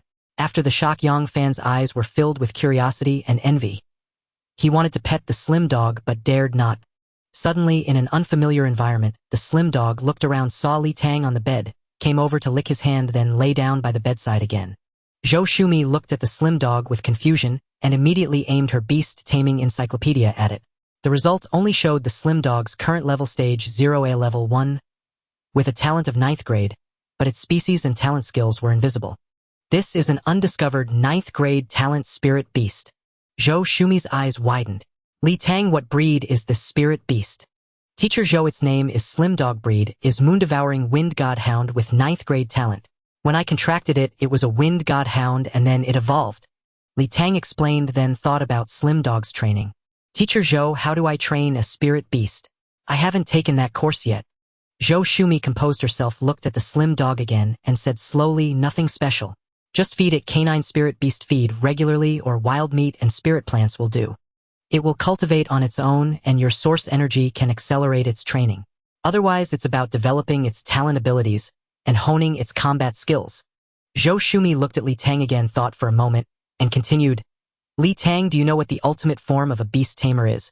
It should be a 9th stage 10th level beast tamer with immense personal combat power and 9 9th stage 10th level spirit beasts. Li Tang answered after a moment's thought. Correct. That's the theoretical perfect state. Normal beast tamers, to save resources and level up quickly, either focus on strengthening themselves, contracting spirit beasts but keeping their talents and levels average, or contract 1 or 2 powerful spirit beasts and grow together. But these are compromises, not perfection. Zhou Shumi looked at Li Tang seriously and said, Li Tang, before I only thought you had good talent, but now I believe you have the chance to become the first perfect beast tamer. There hasn't been one before. No, the strongest beast tamer ever was only 9th stage 9th level with 5 9th stage spirit beasts contracted. Teacher Zhou, is there a 10th stage above the 9th? Zhou Shumi smiled helplessly. Maybe if you become the perfect beast tamer, you can reach it. It's too far off, who knows? Hearing Zhou Shumi's words, Li Tang set a grand goal for himself to become the first perfect beast tamer. Li Tang looked at the Slim Dog and suddenly thought of something. Teacher Zhou, a favor. Speak. After Slim Dog evolved, it hasn't eaten yet. Could you? I was wondering why your spirit beast was so listless and unwilling to move. They'll have someone send over some canine feed soon. Zhou Shumi checked the time. It was already 5:30 p.m. I'll head off now.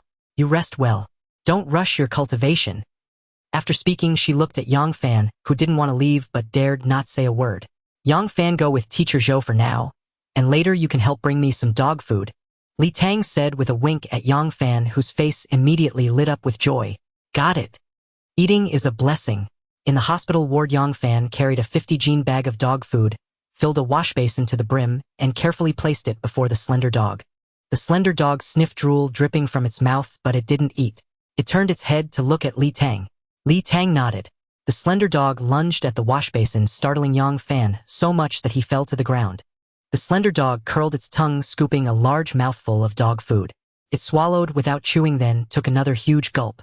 The entire basin of dog food vanished in 20 seconds. Yang Fan watched from the side, swallowing hard. Was this dog food really that delicious? Should he try some too? After finishing, the slender dog lifted its head, staring at the bag of dog food in Yang Fan's hands. Yang Fan quickly poured another basin for it. Another whirlwind feast left the basin empty. The slender dog raised its head again, looking at Yang Fan. Yang Fan hastily poured all the remaining dog food into the basin, shaking the bag's corners to empty it.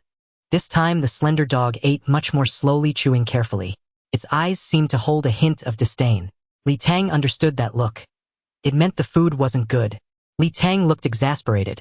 If it's not good, why do you eat so much? After finishing, the slender dog stretched lazily, came to Li Tang's side, licked his hand, and wiped its mouth on the bedsheet. Li Tang's eyelids twitched at the sight. Li Tang, is the slender dog always this hungry? Yang Fan asked as he took the basin away. It's a spirit beast. It hasn't eaten for 2 or 3 days, so it's normal for it to eat a lot. I think my talent still has plenty of room for improvement. Yang Fan declared with determination. Truly, when a foodie meets another foodie, all they think about is eating. Why compare yourself to a dog? Li Tang, can I pet the slender dog? Yang Fan asked hesitantly. The slender dog heard this, turned its head, and shot Yang Fan a glare. It's fine, go ahead and pet it. It's only level 1, it can't beat you. The slender dog was about to react, but Li Tang stopped it with his mind. Yang Fan stepped forward, slowly reaching out to touch the slender dog's back. The dog glared at him but dared not resist. Yang Fan placed his hand on it, and when the dog didn't react, he grew bolder. The slender dog is so handsome. Its fur is so smooth. I don't want an iron-eating beast anymore. I want to contract a canine spirit beast too. Yang Fan tried to touch the dog's head, but it jerked away. Yang Fan, don't be silly. That iron-eating beast is perfect for you. Don't give up. Alright then, I'll contract a canine spirit beast as my second one. Yang Fan, satisfied with his petting, sat by the bed. Tango, why is it called slender dog? Because it's slender. The slender dog's gaze was filled with resentment. Tango, the day before yesterday I woke up and called for you. I was on the ground and smelled blood, so I quickly called Teacher Zhou. She kicked the door open with one blow. And Teacher Sun got a thorough scolding from Principal Lu. The slender dog shot another resentful look at Yang Fan. He was scolded miserably. In the end, Teacher Zhao Weigua carried you all the way to the hospital. Yang Fan sat by the bed recounting that day's events in detail to Li Tang. Li Tang hadn't even asked, but Yang Fan volunteered the story. After finishing, Yang Fan picked up a cup and took a sip of water. Yang Fan, thank you. If it weren't for you, I don't know how long I'd have been lying alone in the dorm. Li Tang expressed his sincere gratitude to Yang Fan. Oh, come on, we're buddies. It was nothing. Yang Fan scratched his head in embarrassment. Please wash my cup, thank you. Yang Fan, aren't you going to tonight's meditation class? It's already 7. I only asked for an hour off. I'm out of here. Yang Fan jumped up from the chair, took 2 big strides to the door, yanked it open, and sprinted off. Li Tang reached out with his right hand to stroke the slender dog's head, rubbing it firmly.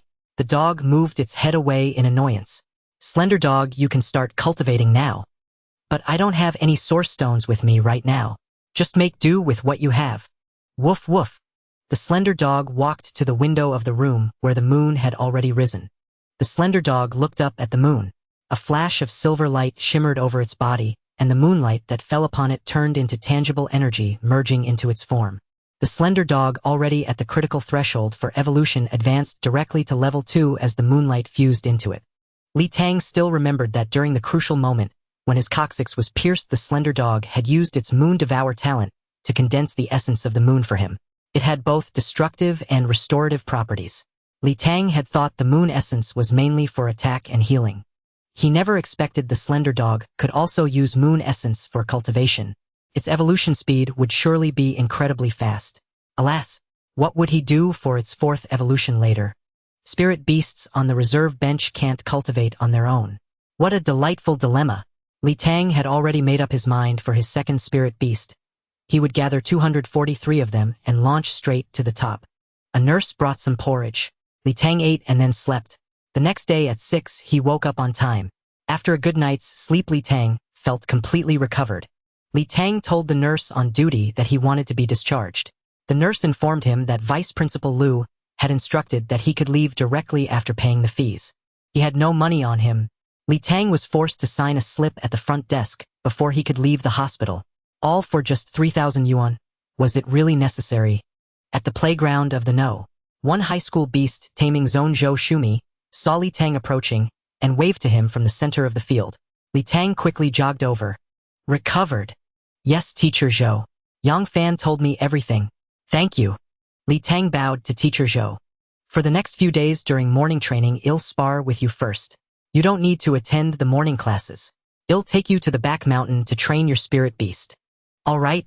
Take 2 minutes to warm up, then we'll spar directly. Li Tang was now at stage 1 level 2. The connection of his conception and governing vessels had greatly enhanced his physical strength, and he was eager to test his skills. Li Tang stretched his muscles nearby and tried to mobilize his sinew strength. When he was ready, he clasped his fists to Zhou Shumi. She chuckled and beckoned him over. The students training around them gradually stopped to watch, curious about Li Tang's abilities.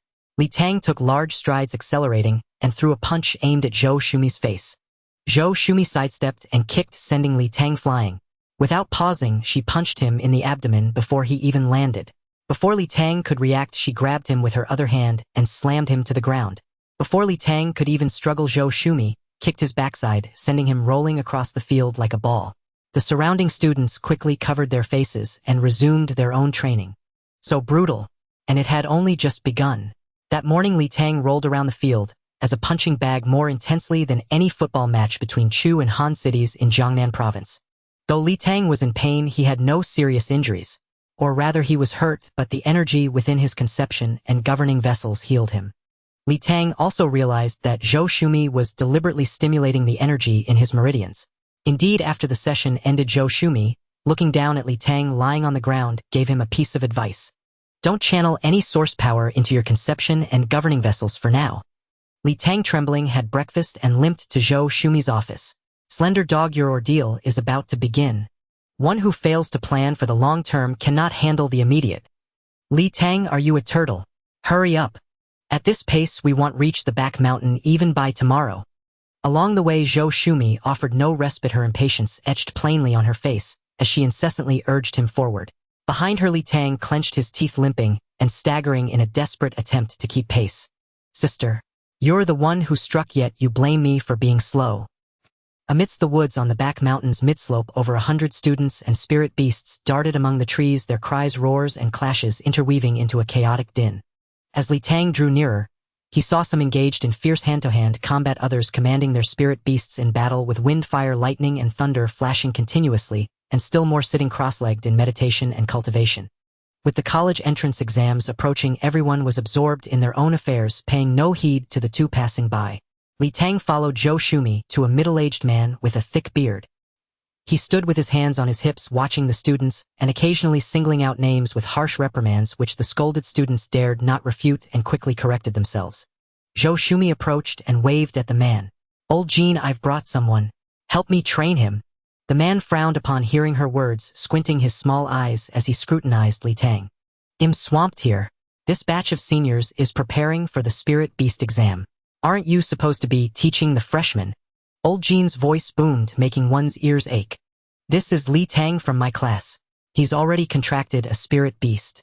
You don't need to handle the combat training, just help refine his spirit beast. Zhou Shumi pointed at Li Tang. Seeing the reluctance on Old Jean's face, she sighed and said, Principal Wei approved it. He'll also be taking the assessment in May. Freshman, May assessment. Old Jean seemed to catch on and nodded. Leave him with me. I'll arrange it. Zhou Shumi pulled out a watch-like device from her pocket and tossed it to Li Tang. You're already at the first rank. The Spirit Beast Atlas is standard issue. The school will issue you a Spirit Beast Master Certificate later. It's like an ID card. Don't lose it. Li Tang took the Spirit Beast Atlas and examined it before wearing it on his left wrist. The device resembled a smartwatch with a probe on the side that displayed information when aimed at a person or spirit beast. Zhou Shumi gestured to Old Jean and introduced him. This is Teacher Jean Su, who primarily teaches seniors. Learn directly from him on how to cultivate your spirit beast. From now on, skip your morning general culture classes and come straight here. I'm off. With that, Zhou Shumi left briskly. As she cut through the woods, a pair of sparring students nearly collided with her, but she kicked them aside effortlessly. Jean Su and Li Tang stood together watching her depart until they saw that kick, causing them both to wince and look away in unison. Go sit over there for now. I'll come find you later. After assigning Li Tang, Jean Su strode over to a group of sparring students, delivered a swift kick to one's backside, and launched into a tirade with pointed finger. He then moved to the spirit beast combat area, gesturing with both hands and explaining techniques. Aches racked Li Tang's body, making it impossible to stand. He found a rock to sit on, but his backside ached too much, so he stood and leaned against a tree instead. Jean Su was genuinely busy dashing between the trees to guide each student individually, often demonstrating himself. Before finishing with one group, another would call him over with questions. Half an hour later, when the seniors were given free time, he finally came to Li Tang and plopped down on the ground. He looked at Li Tang, who quickly stood at attention. Li Tang, right? Are you injured? Yeah, during morning practice, Teacher Zhou guided me in combat. Jean Su raised an eyebrow, studying Li Tang. Have you decided on the direction for your spirit beast? Li Tang shook his head, not understanding. Spirit beasts mainly fall into categories: strong attack, support, control, assassination, ranged, and tank. Each spirit beast should ideally develop in one or two directions. As a spirit beast master, you must plan your contracts and cultivation directions based on your talents. For example, with 9 spirit beasts, you could have 1 tank, 2 main attackers, 2 controllers, 2 ranged damage dealers, 1 assassin, and 1 support. Of course, you could also have all 9 as controllers. When contracting, you select the appropriate spirit beasts, then further refine their cultivation paths. For instance, bear-type spirit beasts can serve as either tanks or main attackers. In battle, the Spirit Beast Master and Spirit Beasts coordinate among themselves to achieve peak personal combat power. In the future, Spirit Beast Masters will also coordinate with each other, choosing compatible partners for greater efficiency. Li Tang nodded and said, I understand, Teacher Jean.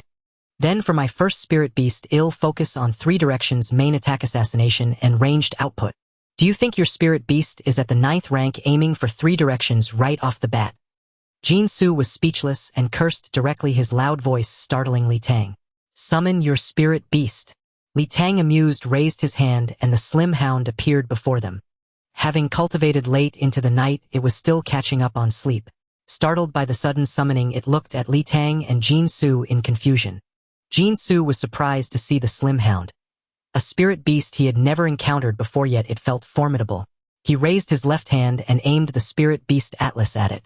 Species unknown, level 2, talent rank 9th grade. Jin Su murmured as he read the atlas. Wait, 9th grade. Jin Su jumped up in shock, drawing the attention of nearby students. He approached the slim hound, inspecting it from head to toe, then circled it several times. The slim hound grew uncomfortable and edged closer to Li Tang. Tiska 9th grade talent Spirit Beast. No wonder Zhou Shumi sent you here now. Seeing Li Tang's mischievous grin, Jin Su realized he had lost his composure. He sat back down, feigning calmness, and asked, What species and attribute is your Spirit Beast? Teacher Jin, the slim hound is a moon-devouring wind hound. It should be of the wind and moon attributes. A dual attribute 9th grade talent Spirit Beast. Canine wind-type Spirit Beasts are excellent for the assassin path, while moon attributes lean toward support with versatile functions.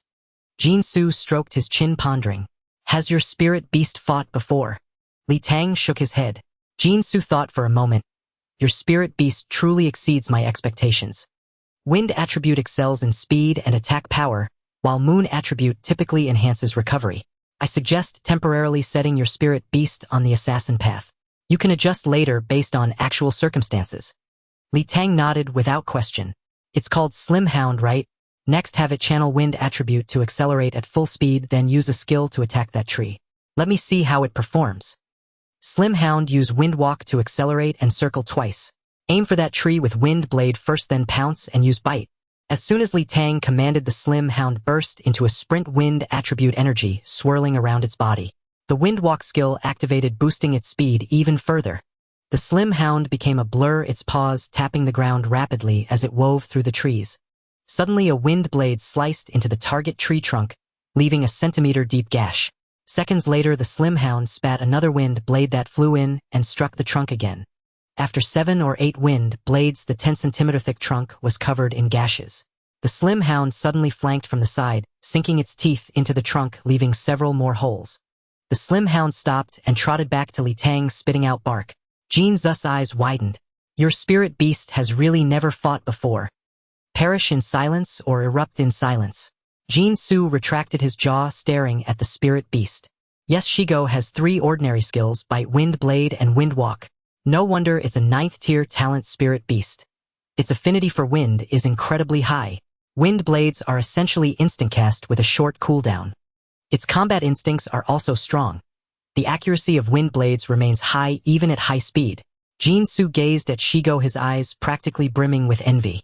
Shigo lacks battle experience. That's easy to fix. He'll call someone over. Zhang Chong, come here. Jin Su shouted into the distance, and a medium-height sturdy boy jogged over. What's up, Teacher Jin? Zhang Chong glanced at Li Tang, then fixed his gaze on Shigo. This is Zhang Chong from Senior 3 rank 1 level 6. His Spirit Beast is the Arctic Frost Bear, talent tier 5 rank 1 level 5, mainly a tank and control type. Hello, Senior. Li Tang greeted, and Zhang Chong offered a smile in return. Zhang Chong, use your Arctic Frost Bear to spar with Li Tang's Spirit Beast. This one's only level 2. Keep it light. Jin Su deliberately omitted Zygus breed and talent. Sure. Zhang Chong grinned, naively agreeing readily. The 3 walked deeper into the woods, clearing space for the 2 Spirit Beasts. Zhang Chong summoned a massive white bear standing 2.5 meters tall on all fours. As the Arctic Frost Bear appeared, the surrounding temperature dropped noticeably.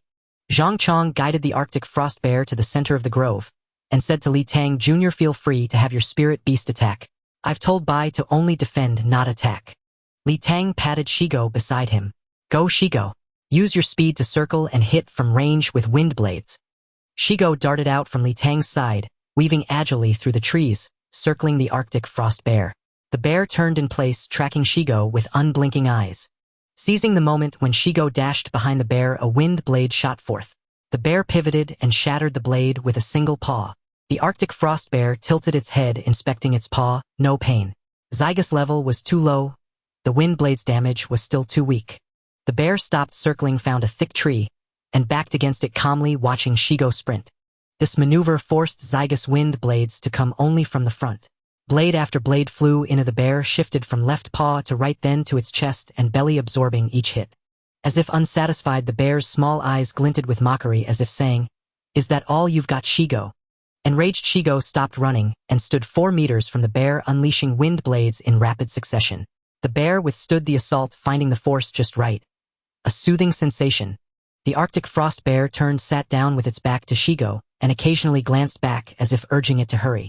It was using the wind blades for a massage. Seeing Shigo panting from exhaustion, the bear stood up and wiggled its rear at Shigo, taunting it. Shigo stared at the swaying backside, especially the short raised tail wagging provocatively, and barked in helpless fury. Patience had its limits, but Zygus had been breached. It opened its jaws wide, gathering wind energy in its mouth. A silvery light flashed across its body as it infused the essence of the moon into the wind blade. Seconds later, a wind blade twice the usual length shot toward the bear's rear. By sheer chance, it slipped through a gap and struck home. With agonized roars, the Arctic frost bear shot upright, standing on its hind legs, bellowing. Its front paws tried to reach its rear, but couldn't. Li Tang's sharp eyes caught blood seeping from the bear's rear. Zygus' enhanced wind blade had struck true, penetrating the bear's weak point. Though the injury was light, the bear was both pained and humiliated. Enraged, the bear spun around, eyes blazing, and charged at Shigo on all fours. Each step shook the ground. Sensing danger, Shigo turned and fled, using its agility to zigzag through the trees. Unable to catch it, the bear vented its fury by snapping several trees. "All right, stop there," Jin Su called, suppressing a laugh. Zhang Chong hurried to the bear's side, patting its shoulder and offering comfort. The bear continued to roar, glaring viciously at Shigo, who had hidden behind Li Tang. After a while, Zhang Chong returned the bear to its spirit space and stood beside Jin Su, looking helpless. "Zhang Chong, your bay's mischievous nature needs correction, and it's too careless with opponents." "I get it, Teacher Jin. I'll train it properly."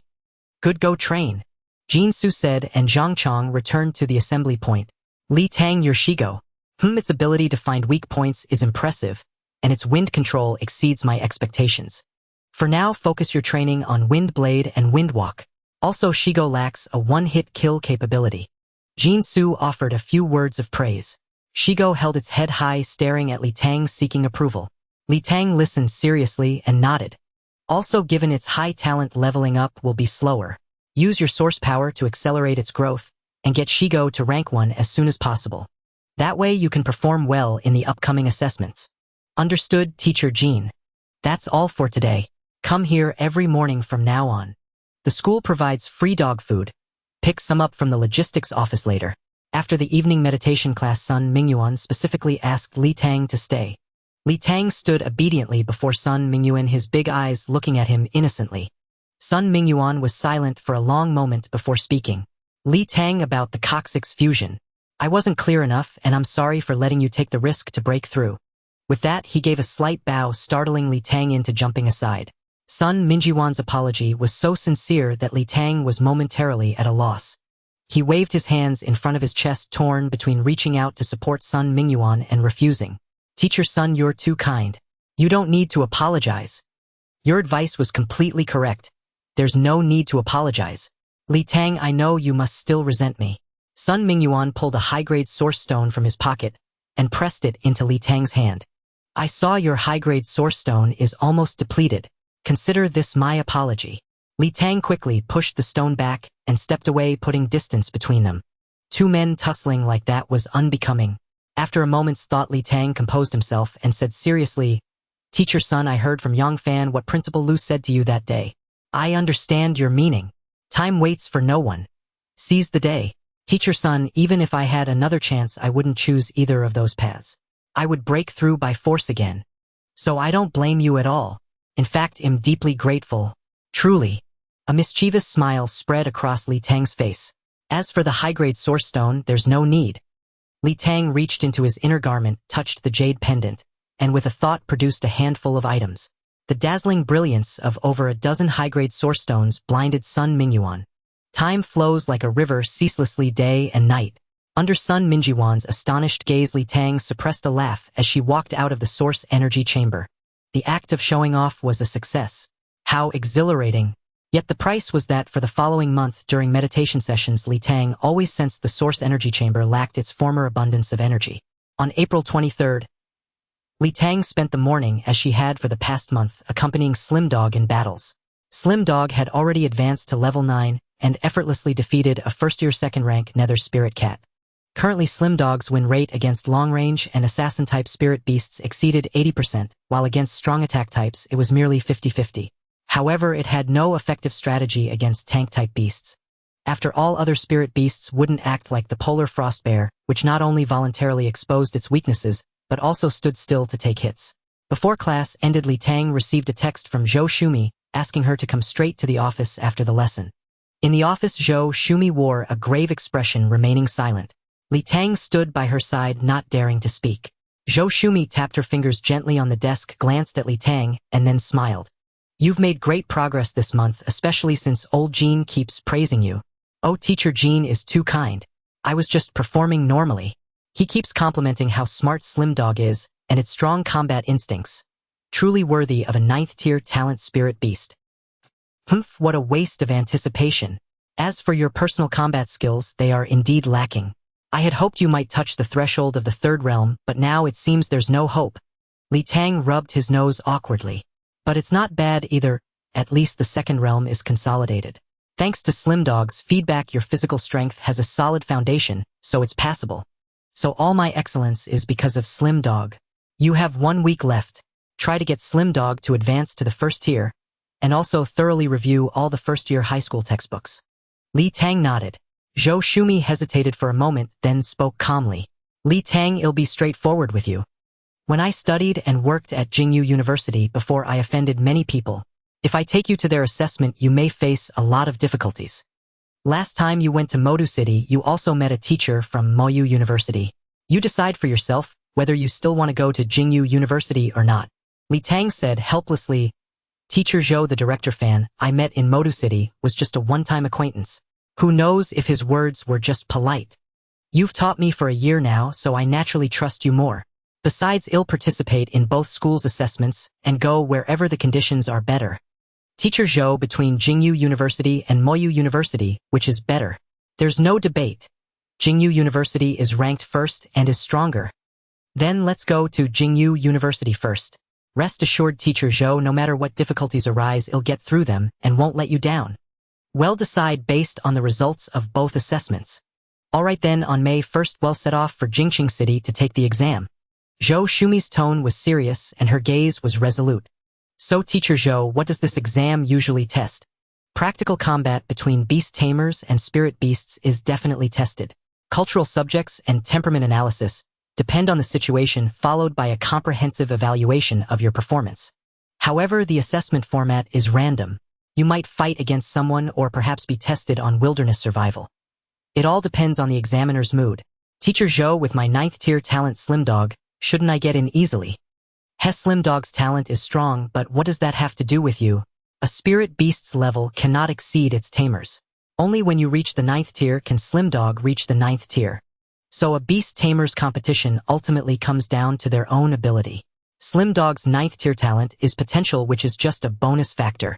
Li Tang left Zhou Shumi's office pondering her words. With Zhou Shumi's temperament, she had likely offended many classmates, so Li Tang decided to keep a low profile once at Jingyu University. But since Jingyu University was stronger, Li Tang still had to strive for it. After all, why settle for the second-best university when the top one was an option? Sensing the beast-taming space, Li Tang saw Slim Dog sleeping soundly inside and felt a surge of irritation.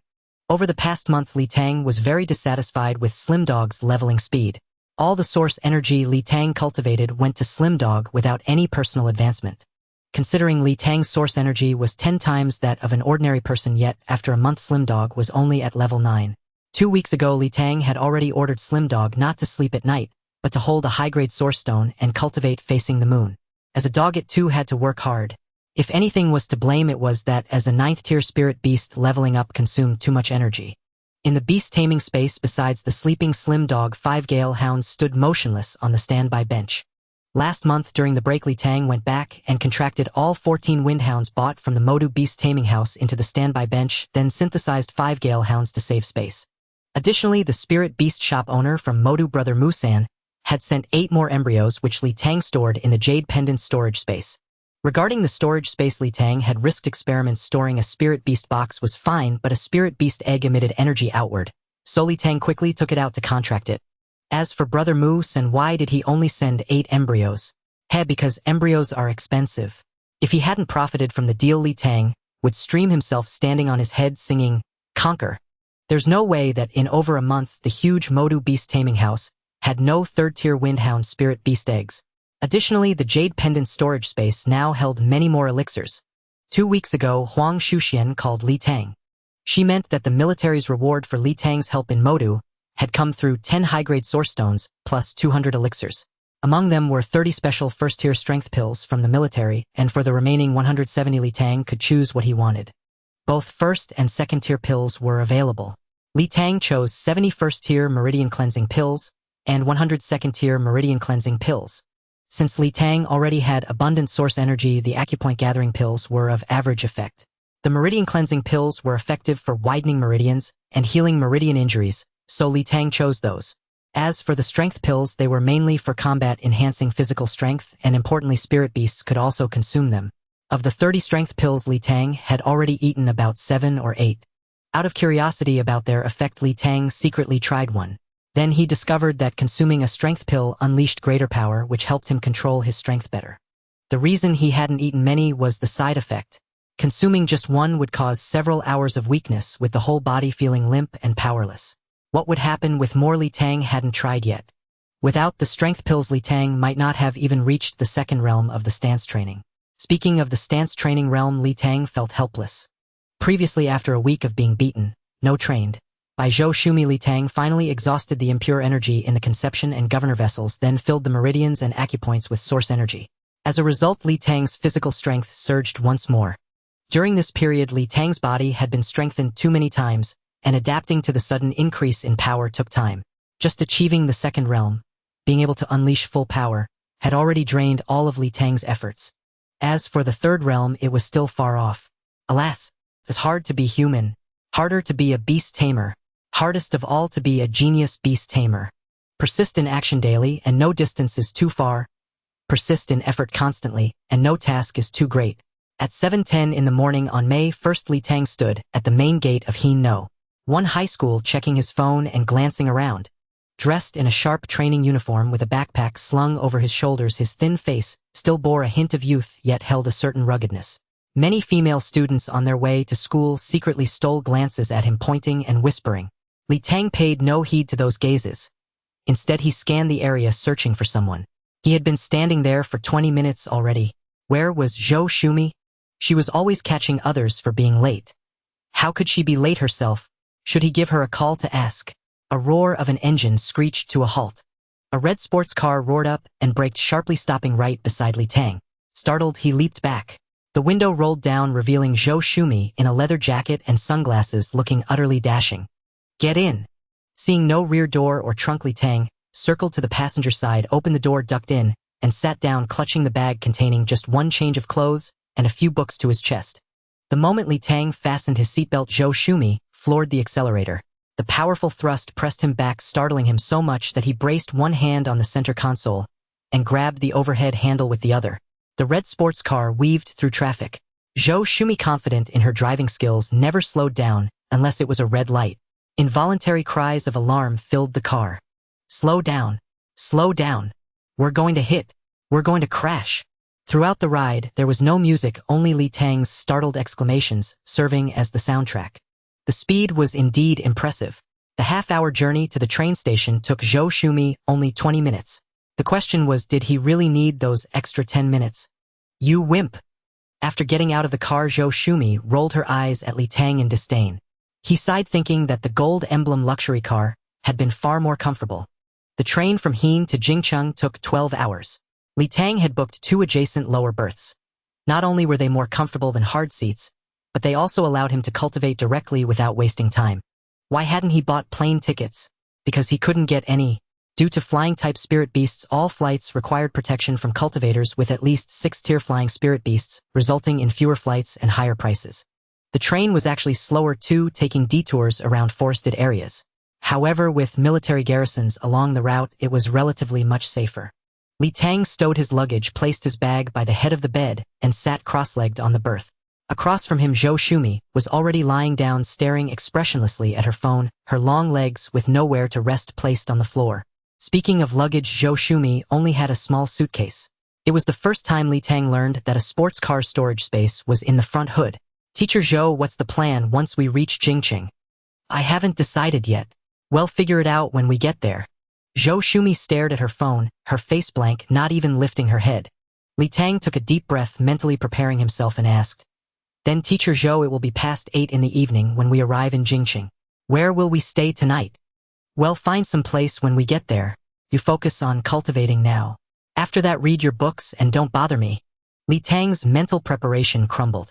Why had he come out with Zhou Shumi? Couldn't he have gone to Jingcheng alone? Couldn't he have taken the assessment by himself? Well, no, he couldn't. He had to endure it.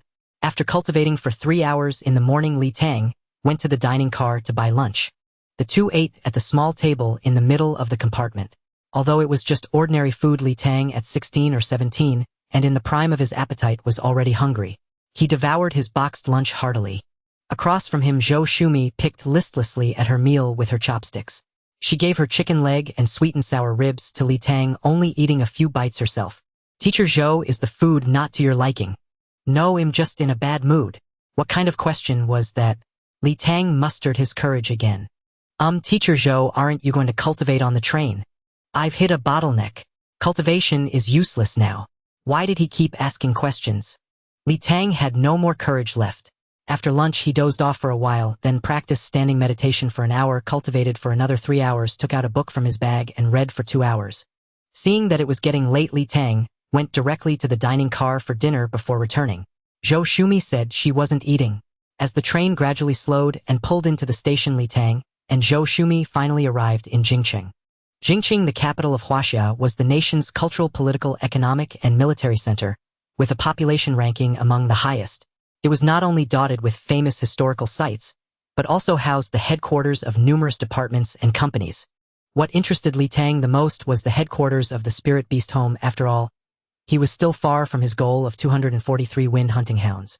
He wondered if he would have a chance to restock there. "Teacher Zhou, what's the plan now?" "Let's go directly to Jingdu Imperial Beast Mastery University. I want to ask someone if my mentor is on campus." "Can't you just call your mentor?" "Are you telling me what to do?" Li Tang dragged the luggage. Li Tang carried the bag. Li Tang hailed the taxi. Li Tang sat in the front passenger seat. As the taxi drove away from the train station, Jingcheng unfolded before Li Tang's eyes. Skyscrapers intertwined with clusters of ancient architecture, a modern civilization sprouting from a deep cultural heritage. Along the way, they passed many buildings and signs that Li Tang had only ever seen on television.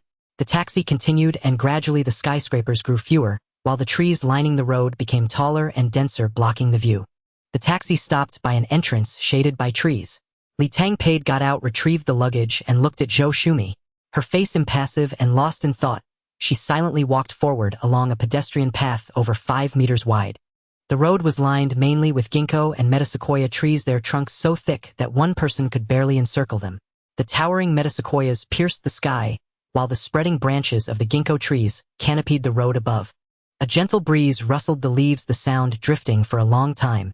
Zhou Shumi's steps grew slower, and Li Tang followed quietly behind. A few minutes later, through the gaps in the trees, a memorial archway over 30 meters long and more than 10 meters high stood before them. As they drew closer, the full view of the archway appeared before Li Tang.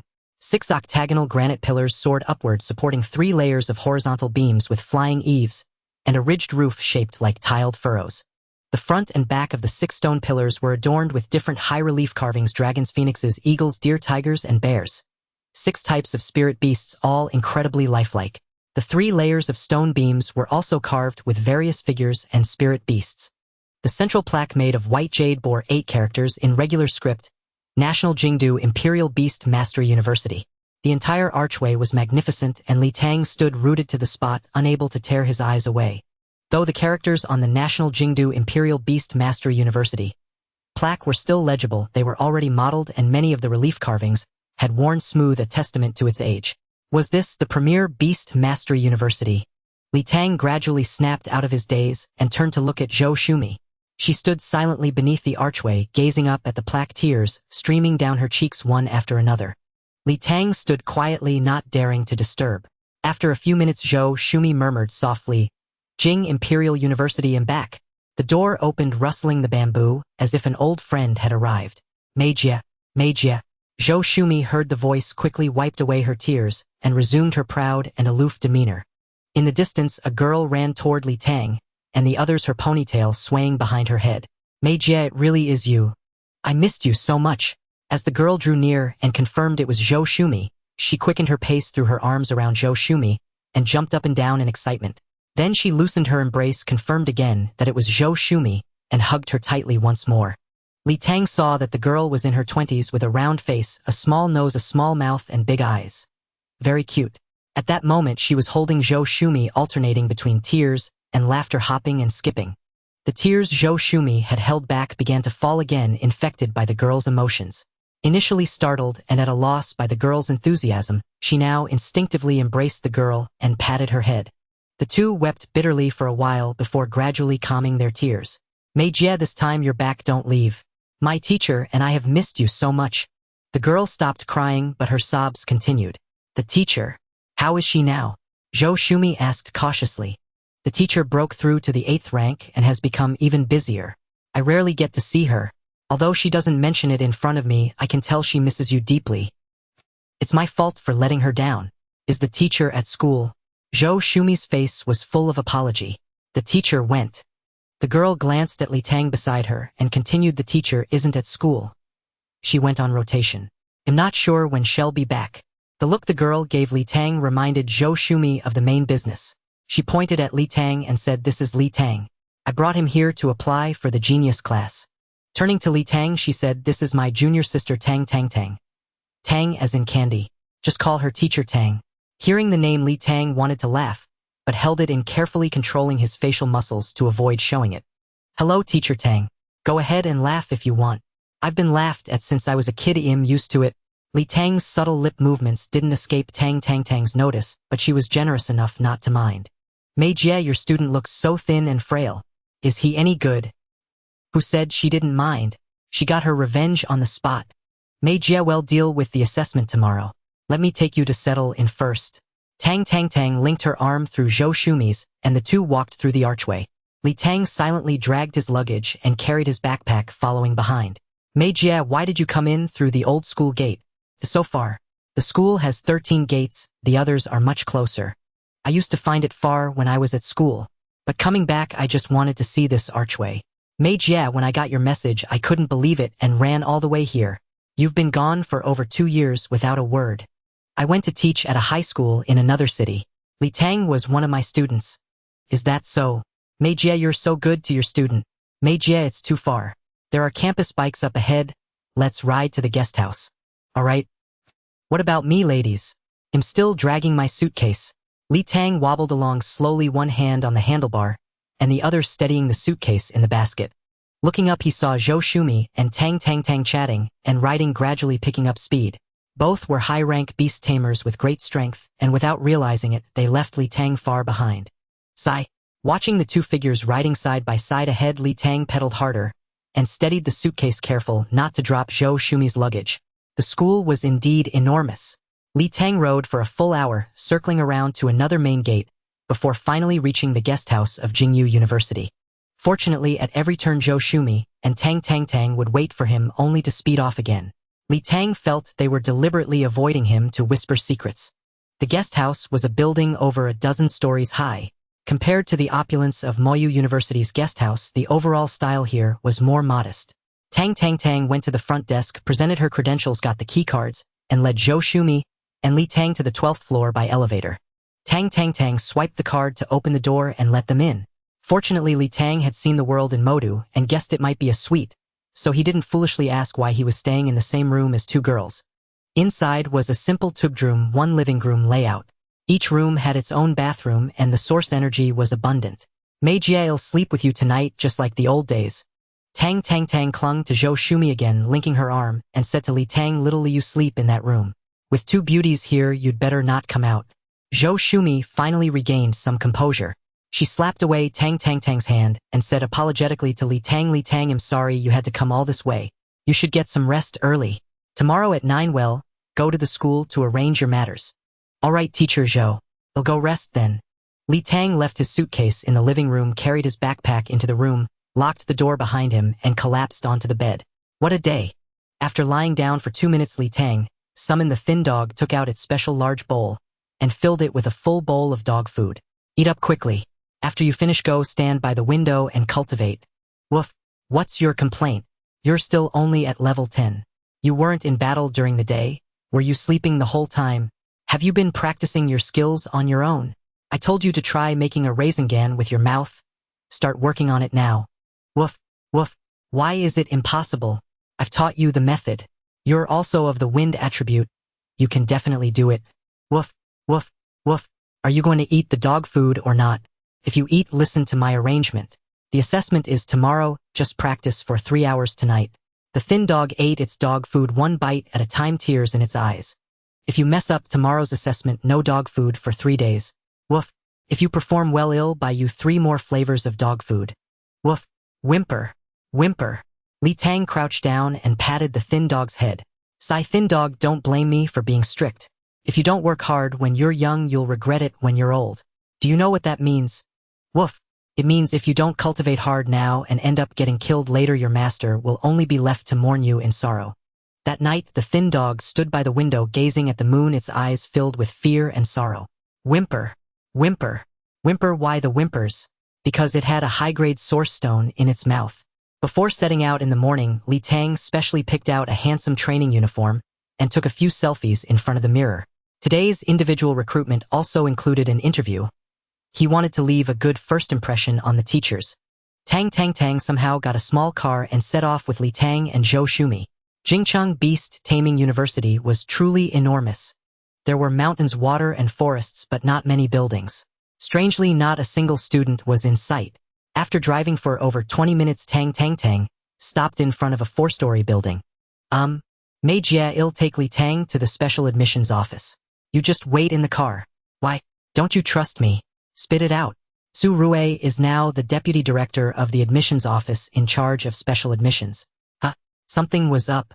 Li Tang pricked up his gossipy little ears. Death is like the wind, always by my side. Upon hearing the name Su Rui, Zhou Shumi's expression became unnatural. After a moment of silence, she calmly said, Since I have returned, I have no intention of evading any longer. I must face what needs to be faced. On the 3rd floor, turn left into the 3rd office. Tang pushed the door open and entered. Senior brother Su. A gentle male voice responded, It must be Su Rui. Senior brother, just here to show someone the way, someone is looking for you. Who could possibly invite our young lady? Tang.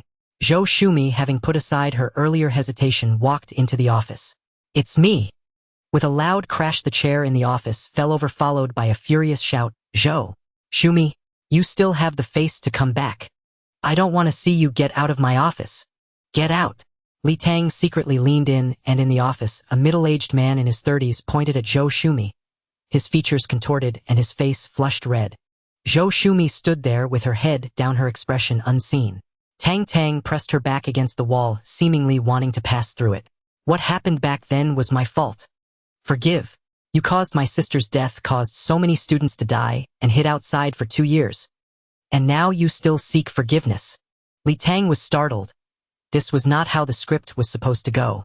Su Rui's hand trembled as he pointed at Zhou Shumi, his voice becoming increasingly sharp with agitation. My sister was only 20 years old when she died. Only 20 years old. Tears streamed down Su Rui's face, his hands pressing against the table, his voice growing low. She was so beautiful, so lovely. She only went with you for a trip, and when she returned, her body was incomplete, her face unrecognizable. My mother fainted on the spot. This is all because of you. Su Rue pointed at Zhou Shumi, again his voice becoming sharper.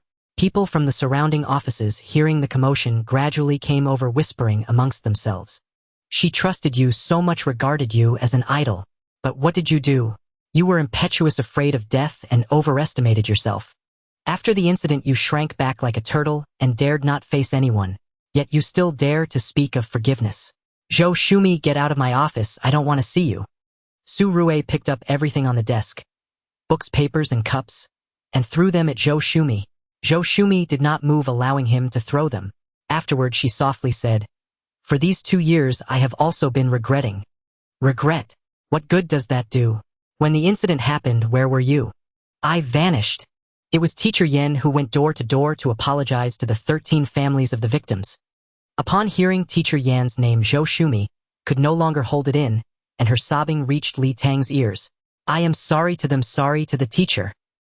Senior brother Su's sister Mei was severely injured and unconscious at the time her spirit beast was killed in battle, and she was saved and treated by Master Lu Yongling. Until now she has only recovered to the 3rd rank. That was her own fault. Su Rue roared again.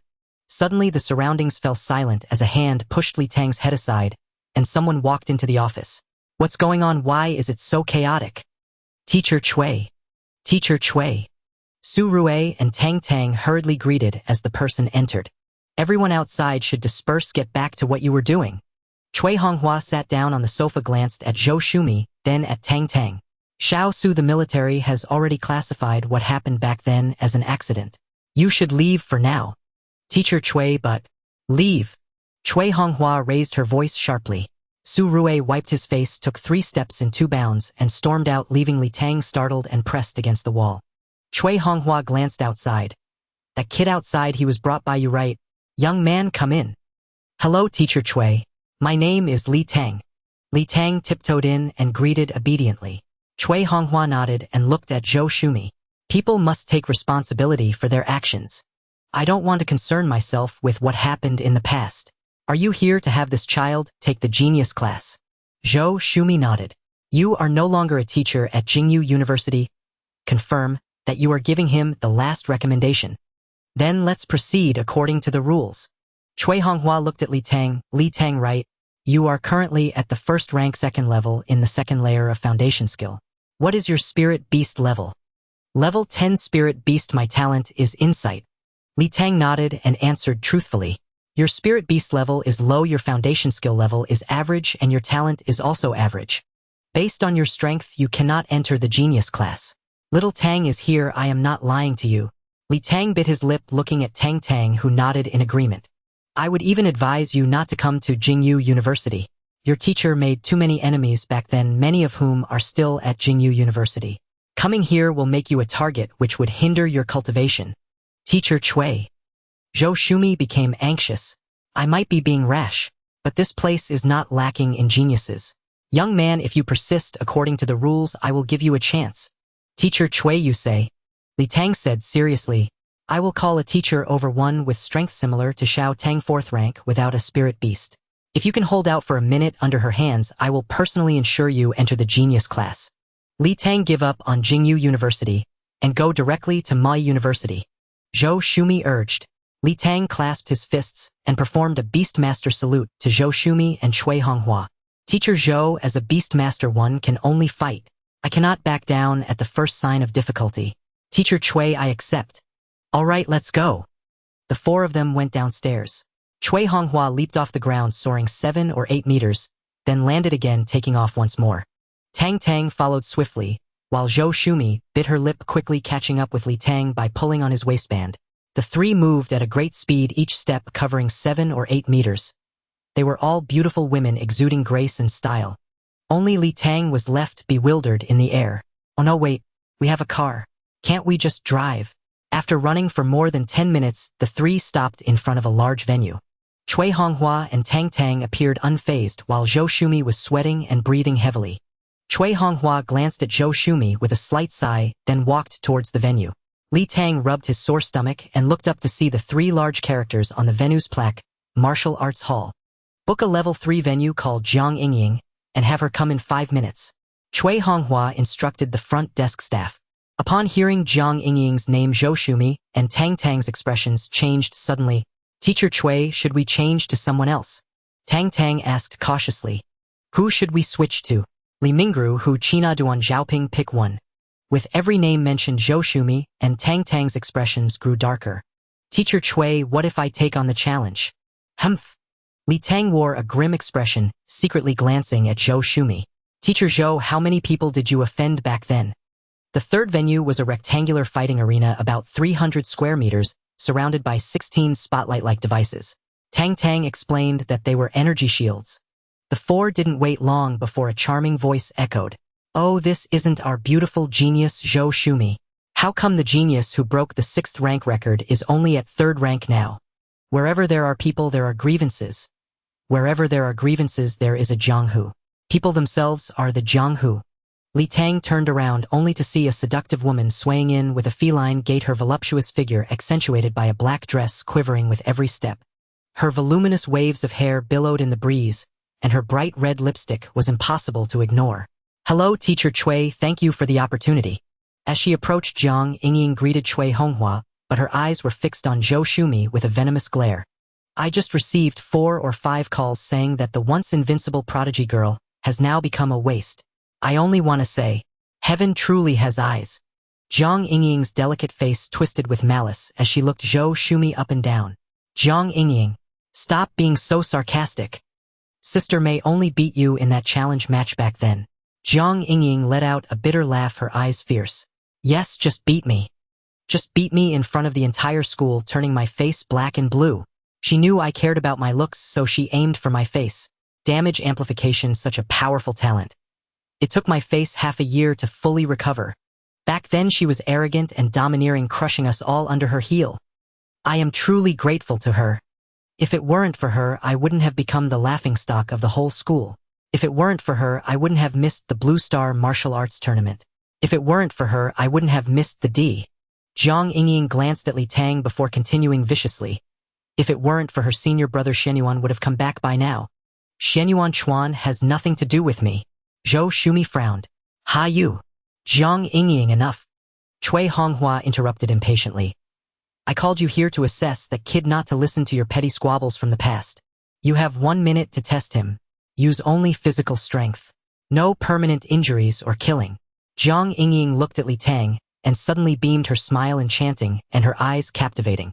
Little brother, don't blame me for being too rough. Blame your teacher Zhou instead. Her soft, seductive words paired with her mature and alluring beauty made Li Tang feel as if flowers were blooming around him, his mind turning dizzy. He quickly bit his tongue to regain clarity. Hello, Auntie Jiang. At the word Auntie, Jiang Yingying's face twisted in fury. Tang burst out laughing. I'm curious, don't be mad. Did Teacher Zhou ambush you? Did she poison you? Did she keep beating you after you surrendered? You lost in a formal match, and instead of reflecting on your own weakness, you blame her for being too harsh. Have you thrown all the professionalism of a beast tamer down the drain?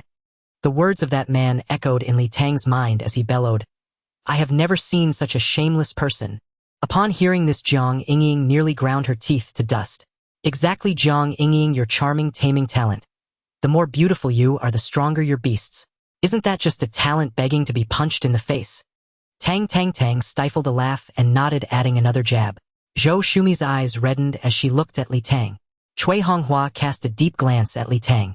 All right, get on stage for the match. Cui Honghua waved, urging them up. Without a word, Li Tang stepped onto the arena, walked to the far end, and touched the energy barrier behind him. It was elastic but unbreakable. Jiang Yingying swayed up as well. Li Tang, you can use any means. After 1 minute, as long as you're conscious and don't surrender, you pass. You know the rules, Jiang Yingying, so I won't repeat them. Cui Honghua operated the controls beside the arena, activating the energy barrier and a protective layer around the perimeter. Cui Honghua glanced at his watch and shouted, begin. Li Tang quickly summoned the thin dog, ordering it to move along the arena's edge to flank, while he stepped back 2 paces against the barrier.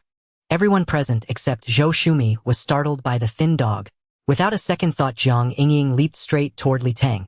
Capture the leader to subdue the enemy. His beast is quite strange, Cui Honghua remarked to Zhou Shumi. Talent rank 9, a new species. Cui Honghua nodded. On the field, Jiang Yingying sprinted toward Li Tang, who activated his insight. Name Jiang Yingying, age 28, level 4th order, 9th grade, talent charming, taming, number of beasts 4, likes extreme love of beauty, sensing the insight. Jiang Yingying tried to resist with her mental power, but Li Tang had already finished. Li Tang, now at the first order, had significantly faster insight. She pressed on, leaping from 2 meters away and kicking at Li Tang. After the insight, Li Tang dared not stay put. He dashed along the barrier to evade her attack. The thin dog, keeping its distance, unleashed a wind blade at Jiang Yingying. From the insight data, Li Tang realized Cui Honghua had still gone easy. Jiang Yingying's talent wasn't combat-oriented, leaving her reliant on physical skills. Having sparred many times with Zhou Shumi, Li Tang knew the strength of 3rd and 4th order experts and understood he couldn't afford to be hit. Now he had to exploit Jiang Yingying's extreme vanity. Jiang Yingying kicked the energy barrier, the force rebounding and pushing her back a step. By then, Li Tang had already run 4 or 5 meters away. Sly little brat. Feeling the wind blade behind her, Jiang Yingying blocked it with her palm unharmed. She did this to gauge the blade's strength. As expected, the wind blade barely affected her body but could damage her clothes. Frowning, she snorted and released her source energy, forming a thin film around her. The next 4 or 5 wind blades dissipated harmlessly against her as she charged at Li Tang. 5 seconds had passed. While Jiang Yingying dealt with the blades, Li Tang had reached the opposite side, watching her next move. That's source energy externalization. It can block some damage, Tang whispered from behind. In less than a second, Jiang Yingying was 3 meters from Li Tang throwing a punch. Li Tang moved sideways to dodge. It was a feint. Seeing him move, Jiang Yingying halted her punch and followed his direction, cornering him into a right-angle edge of the rectangular arena. It's over, little brother. Jiang Yingying closed in. With no room to escape, Li Tang decided to strike first. Ignoring her attack, Li Tang threw his left fist at her face, and his right fist low while thrusting his head toward her chest. Unwilling to let him touch her, Jiang Yingying sidestepped and kicked him squarely in the abdomen, sending him crashing into the barrier and bouncing onto the ground. She pressed forward, aiming a kick at his chest. Li Tang, unable to dodge, puffed up his cheeks and spat a mouthful of blood mist at her leg and skirt. Li Tang was gambling. Frowning, Jiang Yingying instinctively stepped back to avoid the blood mist. Seizing the chance, Li Tang tried to get up, but was crippled by abdominal pain. He could only shuffle back, pouring source energy into his abdomen to speed up recovery. Jiang Yingying sidestepped and flew at him, kicking his thigh. At that moment, Li Tang shouted, "Thin dog P. Strike when the enemy is unprepared and act when least expected. Shigo spray." At that moment, Shigo darted out from behind, ran to a 45-degree angle on Jiang Yingying's right, leaped into the air, and spun like a top, its yellow urine swirling around it in concentric rings, rapidly splattering in all directions. If Jiang Yingying kicked down at that moment, Li Tang's thigh would be crippled, ending the match, but she would be drenched in urine. As a woman who cherished her appearance, Jiang Yingying could not bear to be sullied by dog urine, so she halted her kick and retreated rapidly to avoid the spray. Jiang Yingying suddenly bumped into the energy barrier behind her. At that moment, the urine fell, and a few drops landed on her red high heels. Crow's feet even appeared at the corners of Jiang Yingying's eyes. The yellow droplets on her red high heels were glaringly conspicuous. Without any tissue, she could only shake her feet vigorously to fling off the urine, trying her best to ignore the sight. Li Tang was now drenched in dog urine, but he had no time to care. The healing from his source energy finally allowed him to struggle to his feet, and he pushed off the ground to retreat swiftly. At this point, Shigo landed from the air right between Li Tang and Jiang Yingying, tilting its head to look at her and wrinkling its nose as if sniffing something. Pfft! Tang couldn't help but laugh. Cui Honghua also smiled wryly. Zhou Shumi watched Li Tang with a worried expression, because Jiang Yingying was furious. Only 14 seconds had passed with 46 remaining. On the field, Jiang Yingying, closer to Shigo, charged directly toward it, intending to eliminate the annoying dog first. Jiang Yingying was incredibly fast, and Shigo had no time to turn and flee. Spit! Li Tang shouted while retreating. Hearing this, Shigo immediately stuck out its tongue and flung a glob of saliva at Jiang Yingying. Jiang Yingying had been sprinting forward, poised for a powerful kick, but upon seeing the saliva, she had no choice but to sidestep. Her kick still landed, striking Shigo in the flank and sending it flying 7 or 8 meters away, where it crashed heavily to the ground and lay still. Li Tang had now moved from one side to the other, positioning himself in the center and pressing against the energy barrier. Through his mental link, he sensed that Shigo wasn't unconscious, just in too much pain to stand. Having dealt with Shigo, Jiang Yingying charged at Li Tang, once more her right fist flying toward him. Having just suffered from being cornered, Li Tang dared not move. A cold smirk curled on Jiang Yingying's lips as her fist continued its trajectory toward Li Tang's chest. Just then Li Tang pushed off the energy barrier behind him with all his might. A full-powered burst from the second stage of his pillar technique.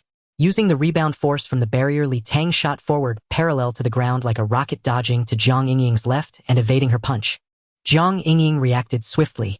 Missing with her right fist, she swung her left fist downward like a hammer at Li Tang as he flew past. The blow struck his tailbone, sending him from a forward trajectory into a diagonal dive. After hitting the ground, Li Tang used his hands to push himself forward into a roll, then scrambled to his feet and ran. If there was one bone on Li Tang that was hardest, it was his tailbone. Having been tempered and restored during his breakthrough, it was incredibly tough, so he endured Jiang Yingying's blow without severe injury. Bruising and swelling were now minor concerns. Seeing Li Tang escape, Jiang Yingying gave chase and threw a punch at his back.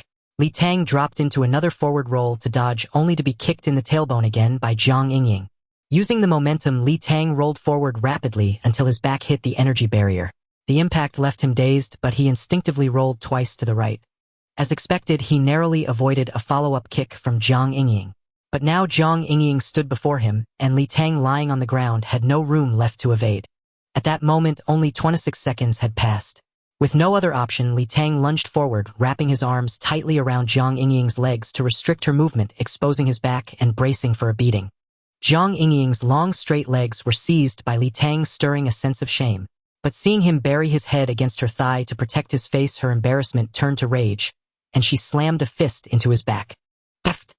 A mouthful of blood sprayed from Li Tang, flowing down Jiang Yingying's black stockings.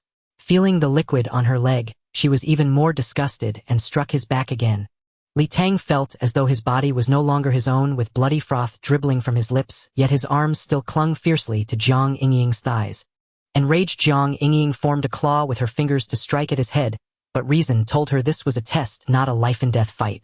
Instead, she punched his back again, and Li Tang spat more blood onto her leg.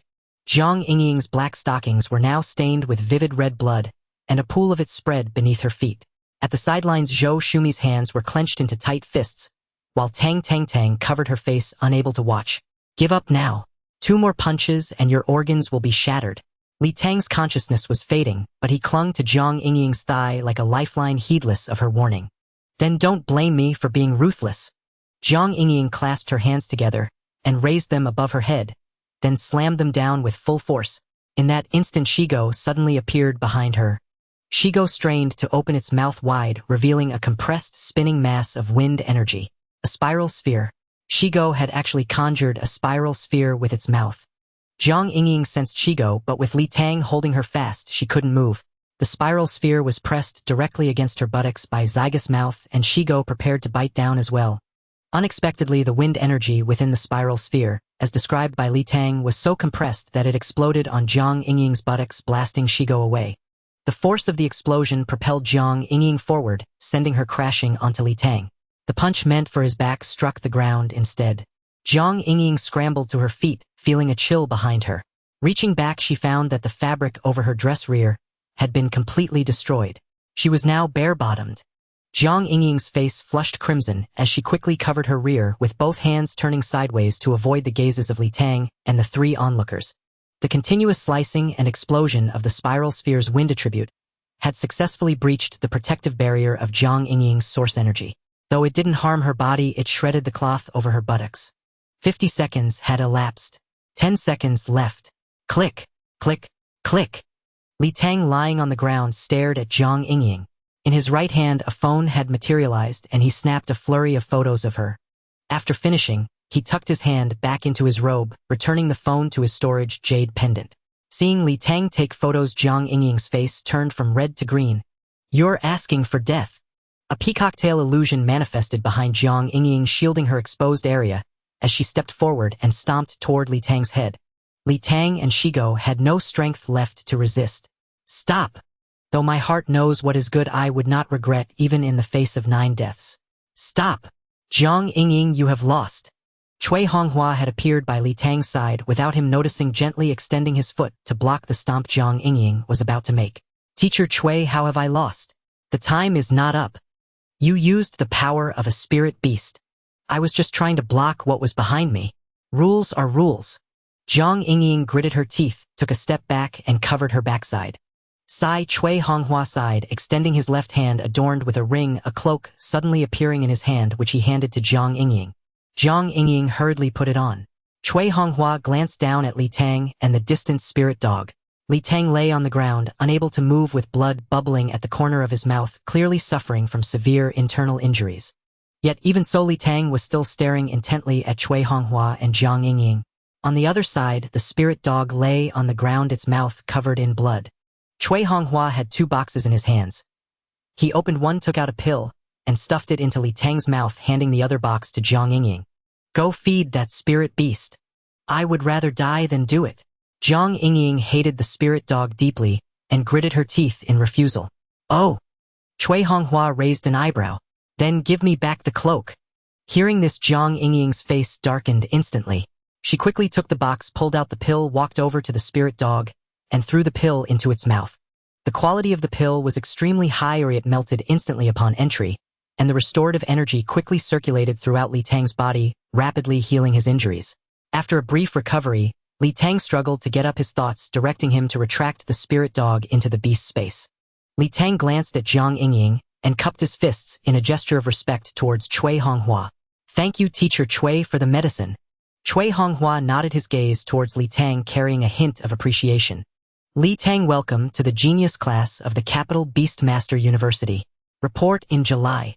Li Tang performed another Beastmaster salute to Cui Honghua, just about to speak. The Capital Beastmaster University doesn't want this person.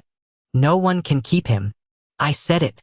An elderly voice filled with resentment echoed across the venue as a short, thin old man slowly walked in, his eyes fixed on Zhou Shumi. Principal Zhou. Tang exclaimed in shock, her eyes filled with fear, as she glanced at Zhou Shumi, then at Cui Honghua, her eyes full of pleading. Zhou Nanan slowly approached the fighting arena, his gaze intensely fixated on Zhou Shumi. Teacher Zhou. Zhou Shumi dared not look at him, merely greeting him softly. Don't call me teacher. You are no longer part of the Capital Beastmaster University. Principal Zhou, you have broken the rules. Cui Honghua stepped forward, standing before Principal Zhou with a frown. Zhou Nanan glanced at Cui Honghua, a scornful smile on his lips. With the principal absent, I have the final say at the Capital Beastmaster University. Not accepting a single student does not count as breaking the rules. Cui Honghua, are you going to stand up for Zhou Shumi? Cui Honghua's frown deepened, the lines on his forehead marked deeply. Principal Zhou Shumi is Zhou Shumi, and Li Tang is Li Tang. So what? In the previous assessment, Jiang Yingying won, and in the end you intervened in the match. So this child cannot enter the Capital Beastmaster University. Is there any problem with that? Cui Honghua fell silent, unable to counter the other party's nonsensical twisting of right and wrong.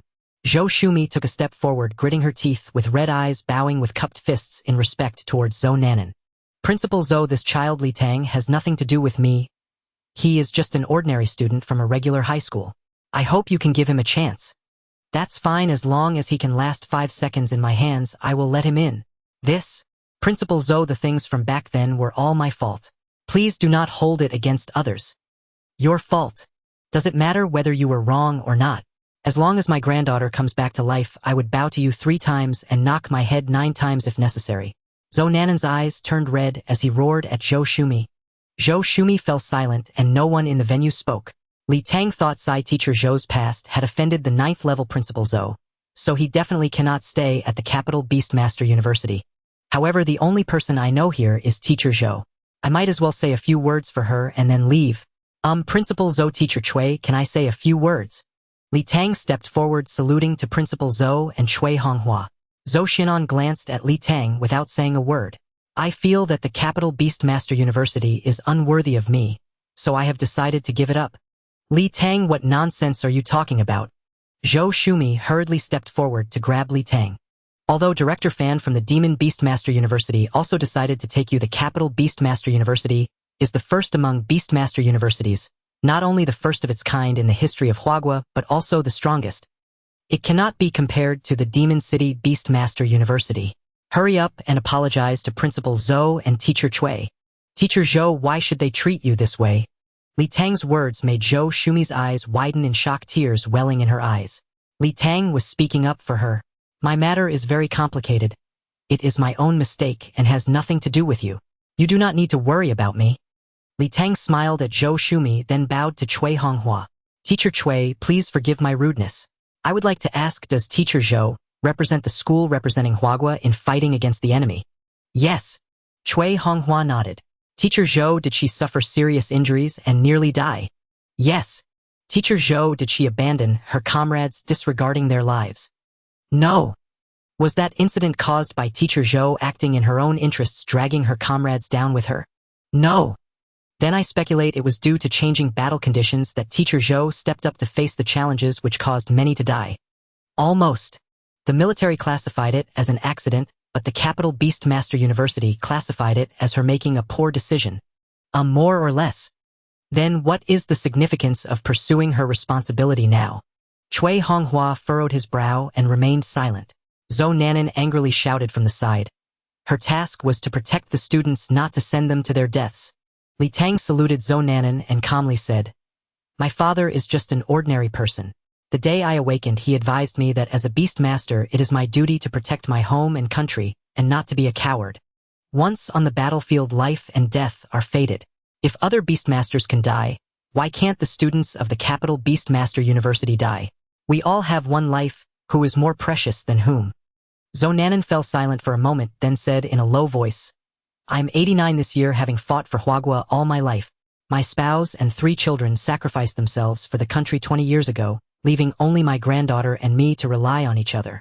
Before my departure, I repeatedly warned Zhou Shumi to be careful and not to take risks. And what happened? What happened? I didn't even get to see my granddaughter's corpse. Doesn't my lifetime of achievements mean anything in exchange for my granddaughter's life? Why did my granddaughter have to die and not her?" Zhou Nanan pointed at Zhou Shumi, murky tears streaming down from the corners of his eyes, a sorrowful emotion that moved everyone. Li Tang remained silent for a moment before addressing Zhou Nanan. "Principal Zhou, you are a hero. Your experience evokes sympathy. The one you should hate the most should be the enemy, right? Just now Teacher Cui mentioned that the military classified the incidents of that year as an accident. In matters of the battlefield, no one can guarantee that the decisions made at that time were absolutely correct. Teacher Zhou was also seriously injured at the time, and was taken away by someone unable to work at the capital Beastmaster University, and her strength could not recover. In these past 2 years, Teacher Zhou has also been deeply remorseful. Of course you can hate Teacher Zhou, but you cannot represent the capital Beastmaster University. The capital Beastmaster University should take care of the emotions of the families of the victims, and not continue to exaggerate Teacher Zhou's mistakes, perpetuating resentment. Therefore, I do not dare to step onto the battlefield in such a capital Beastmaster University, so I have decided to give it up." Cui Honghua's frown deepened. "Li Tang, do not act impulsively. The situation is not as you think." Suddenly a loud shout came from a distance. "I think this kid is right. How could I stoop to serve the powerful with a bowed head only to lose my joy? I think that kid is right." A hoarse voice sounded from afar. An elderly person of about 60 or 70, hard to discern as male or female, rushed into the arena. Though walking, their speed was astonishing. "Teacher." Hearing the voice, Zhou Shumi couldn't hold back her tears. She quickly ran to the elder and embraced them. There, Xiaomei, you're back now, that's what matters." The elder patted Zhou Shumi on the back. Li Tang studied the old person closely. Long graying hair, a square face, large mouth, upturned nose, a resolute countenance, and a pair of very spirited phoenix eyes. Though masculine in appearance, they had no beard or Adam's apple. A grandmother. Seeing Zhou Shumi's emotions gradually settle, the elder led her before Zhou Nanan and Cui Honghua. "That kid is right. Every year, how many Jingyu University students die? Others can die, so why can't your granddaughter Zhou Nanan?" "Yen Luoshi." Zhou Nanan was furious. "The military concluded that incident was an accident. Yet you insisted on exaggerating Xiaomaya's mistake in the school committee and pushed for her expulsion. In these past 2 or 3 years, you've used your authority to frequently transfer my job, leaving me no time to find Xiaomei. If it weren't for Xiaomei coming to Jingyu for this kid, I wouldn't know when I'd see her again." Yen Luoshi then turned to Li Tang, reached out a wrinkled hand to pat his head, her eyes full of approval. "Li Tang, is it?" "Yes, Ancestor Master Yen." Li Tang respectfully bowed. "Haha, am I that old? Just call me teacher. Jingyu may have abundant resources and strength, but its foundation is rotten. Go to Modu Imperial Beast University. It's freer there, more suitable for you." Yen Luoshi. What nonsense are you spouting? Zhou Nanan roared loudly. Am I wrong? You damned tomboy dare to slander the school. I challenge you to a life-and-death duel. To the death. Old ghost Zhou, don't think I fear you just because you're a grandmaster. Both of you shut up. Whether you live or die, don't yap in front of me. Cui Honghua couldn't take it anymore and bellowed. Then she looked at Li Tang's side and said, Li Tang, don't be swayed by Teacher Yen. If you come to Jingyu, I'll mentor you personally. Before you graduate, I promise to help you acquire another 9th-tier spirit beast egg. Cui Honghua, are you opposing me too? Zhou Nanan glared at Cui Honghua. I'm using my professorial quota for a special admission. None of your damn business. Li Tang bowed again to Cui Honghua. Thank you for your recognition, Teacher Cui, but I've made my decision. I give up on Jingyu Imperial Beast University. No regrets. Yen Luox's office was spacious, filled with all kinds of books, and the desk was piled with documents. Zhou Shumi sat on the sofa, recounting her life over the past 2 years to Yen Luoxi. Tears streamed down her face, as if she were venting all her grievances. Yen Luoxi held her hand, patting it gently. Tang brought 4 cups of tea from the side room, first handing one to Yen Luoxi, then to Zhou Shumi, placing one before Li Tang, and keeping one for herself. Teacher sister, may have some water. Zhou Shumi gradually stopped crying and took a small sip. Xiaomei, don't dwell on the past. What are your plans for the future? You can't stay a middle school teacher in Heen City forever. Come back to Jingyu. Not as a teacher, just be my assistant. No one can touch you then. Zhou Shumi shook her head. I'll hold on for 2 more years, at least until this class graduates. Is there really no hope for your injuries? Vice Principal Liu examined me. The beast taming space collapsed and my meridians are damaged. It can only heal gradually. My strength won't recover anytime soon. I'm not skilled in this area, but I'll try to think of something for you. What about Liu Yongling himself? Vice Principal Liu said he can't recover. Li Tang was startled by this. That kind old Vice Principal Liu was also severely injured. Alas! Yen Luoxi sighed. These past 2 years the situation has grown increasingly turbulent. Li Tang was curious. He hadn't heard of any major battles. Why was it turbulent, and it seemed many people had died? Yen Luoxi glanced at the curious Li Tang and said flatly, Don't be nosy, kid. You'll know when you're strong enough.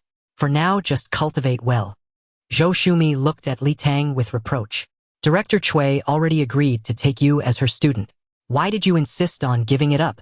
If you were going to refuse, you could have done it right in the office instead of taking a beating. Li Tang thought to himself, it's all because you've offended too many people. But with a righteous expression, Li Tang said solemnly, Teacher Zhou, a person may not have arrogance, but they must have pride. In the office, when Director Cui talked about rules, I decided to turn down Jingyu. But it had to be me rejecting Jingyu, not Jingyu kicking us out. So I had to pass the assessment. Yen Luoxi nodded approvingly. Zhou Shumi sighed and asked with concern, What about Modu Imperial Beast University? Are you sure?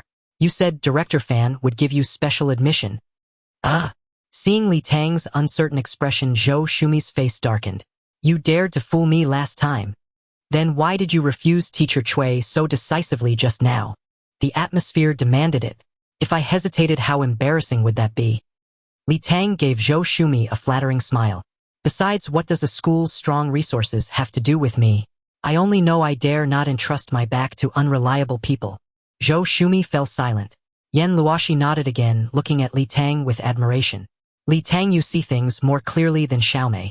If you come to Jingyu, you'll inevitably face suppression, and I can't protect you forever. As for Modu University, how about I ask someone for you? No. Teacher Yen, please hold off. Li Tang quickly waved his hand and pulled out his phone. Shoo! Everyone quiet down. Let me call Director Fan first and ask. The phone rang. Hello, Director Fan.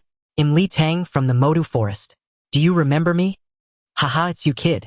Over a month, and this is your first time contacting me. Did you fail the Jingyu assessment? Come to Modu Imperial Beast University. I believe in you. Zhou Shumi was startled. The kid hadn't lied. Director Fan indeed thought highly of him. Thank you for your recognition, Director. You invited me before, and I felt I should at least inform you of my decision. Then come on over. Well, spit it out. Fan Qianjin's heart skipped a beat. Director Fan, I passed the Jingyu assessment. Director Cui Honghua said I have good talent and plans to admit me as her special student. What do you think? Director Chui wants to take you. I haven't agreed yet. Ahem. Li Tang, you're still young. You should see more, try more. Come to Modu first. Only with comparison can you make a better choice.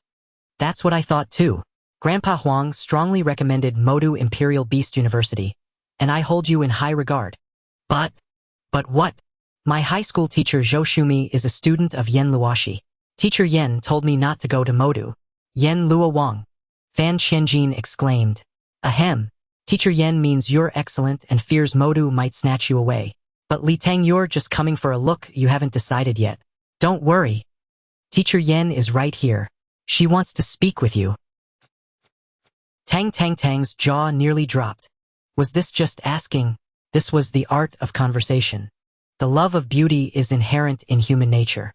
Li Tang clasped his hands together, his face etched with a pleading look as he gazed at Yen Luoshi. Zhou Shumi, standing nearby, covered her face, unable to bear watching any longer. Yen Luoshi reluctantly took the phone. This is Yen Luoshi. Teacher Yen Im Fan Qianjin from the Magic Capital Beast Taming University. We met at the university symposium 2 years ago. Yes, I remember you. Your abilities are quite commendable among the younger generation. Thank you for your kind words, Teacher Yen. Could you let Li Tang come and visit the Magic Capital Beast Taming University? An old friend entrusted me to look after him. Yen Luoshi glanced at Li Tang, who held up a piece of paper with the words, "Don't speak," written on it. Silence fell on the other end of the line and Fan Qianjin panicked. Teacher Yen, I just want Li Tang to come for a visit. I promise I won't try to recruit him, all right? Yen Luoshi paused again. If you grant Li Tang the treatment of a seed student, I'll let him go to Magic Capital University. Ah! Fan Qianjin was taken aback. Xiao Fan, I don't mind telling you this, but Chui Honghua and I don't get along. She got to Li Tang first, and I can't compete for him without harming our unity. But if he thrives under her shell, surely boast to me. I detest that. Li Tang gave Yen Luoshi a thumbs up from the side. Teacher Yen, the seed student treatment requires approval from the principal. But rest assured, if Li Tang comes to me, I'll personally mentor him and ensure his success.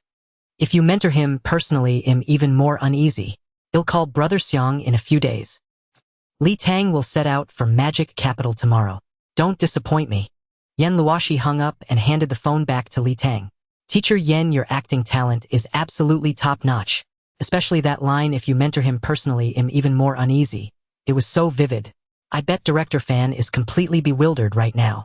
Li Tang took the phone with both hands, a flattering smile on his face, as he quickly showered Yen Luoshi with praise.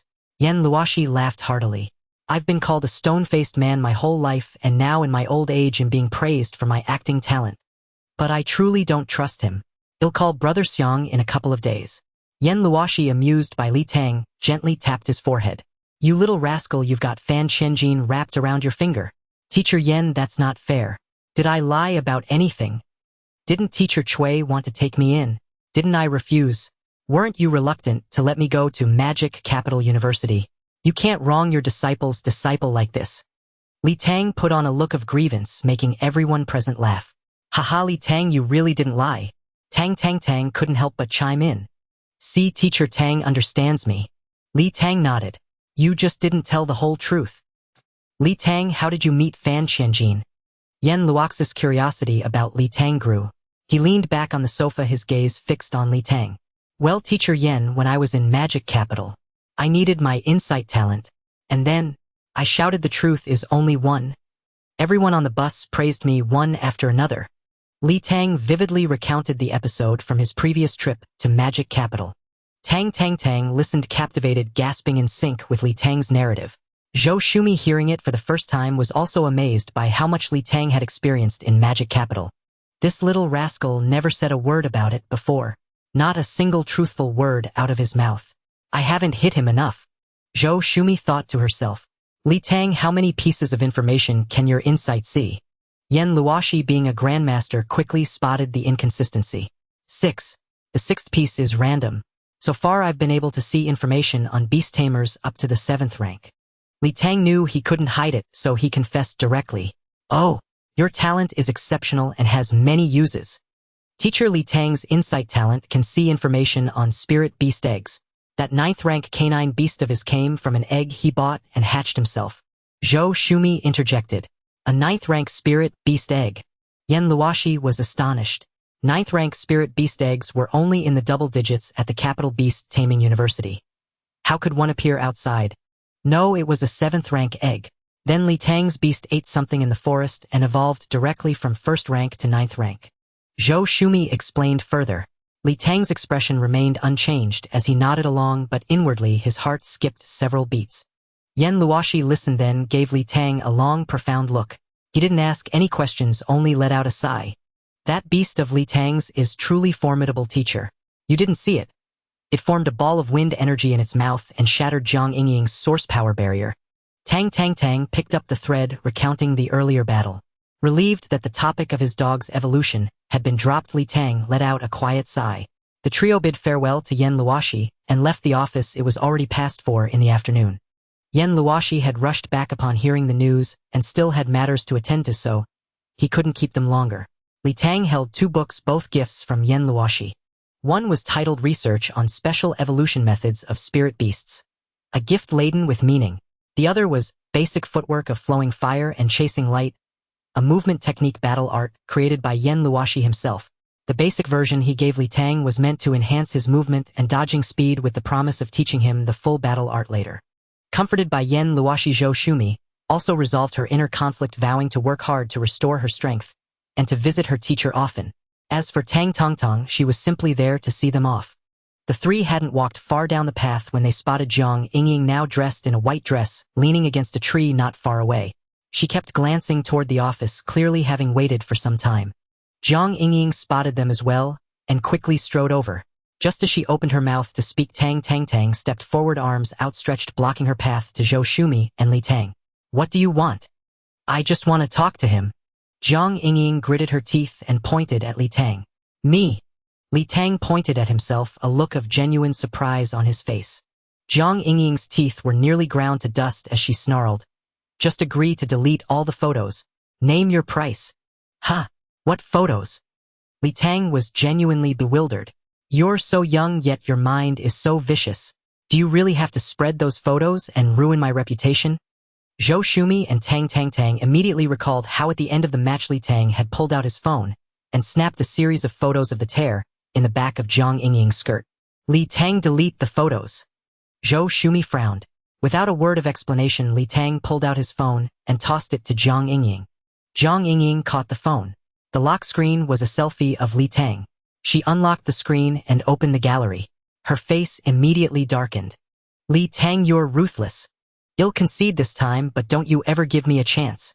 Humph. Knowledge is power. Jiang Yingying swayed away with a feline grace, her striking figure drawing the gaze of passers-by. So rude. Li Tang muttered under his breath as he took back the phone Jiang Yingying had tossed at him. What's going on? How did she just let you off? Tang, intrigued by the scene, stretched out her arm and snatched the phone from Li Tang's hand, opening the photo album. Ha ha ha. Li Tang, you're a genius. You were almost beaten to death, and you still had the nerve to take selfies. Tang laughed so hard, she wobbled, then handed the phone to Zhou Shumi.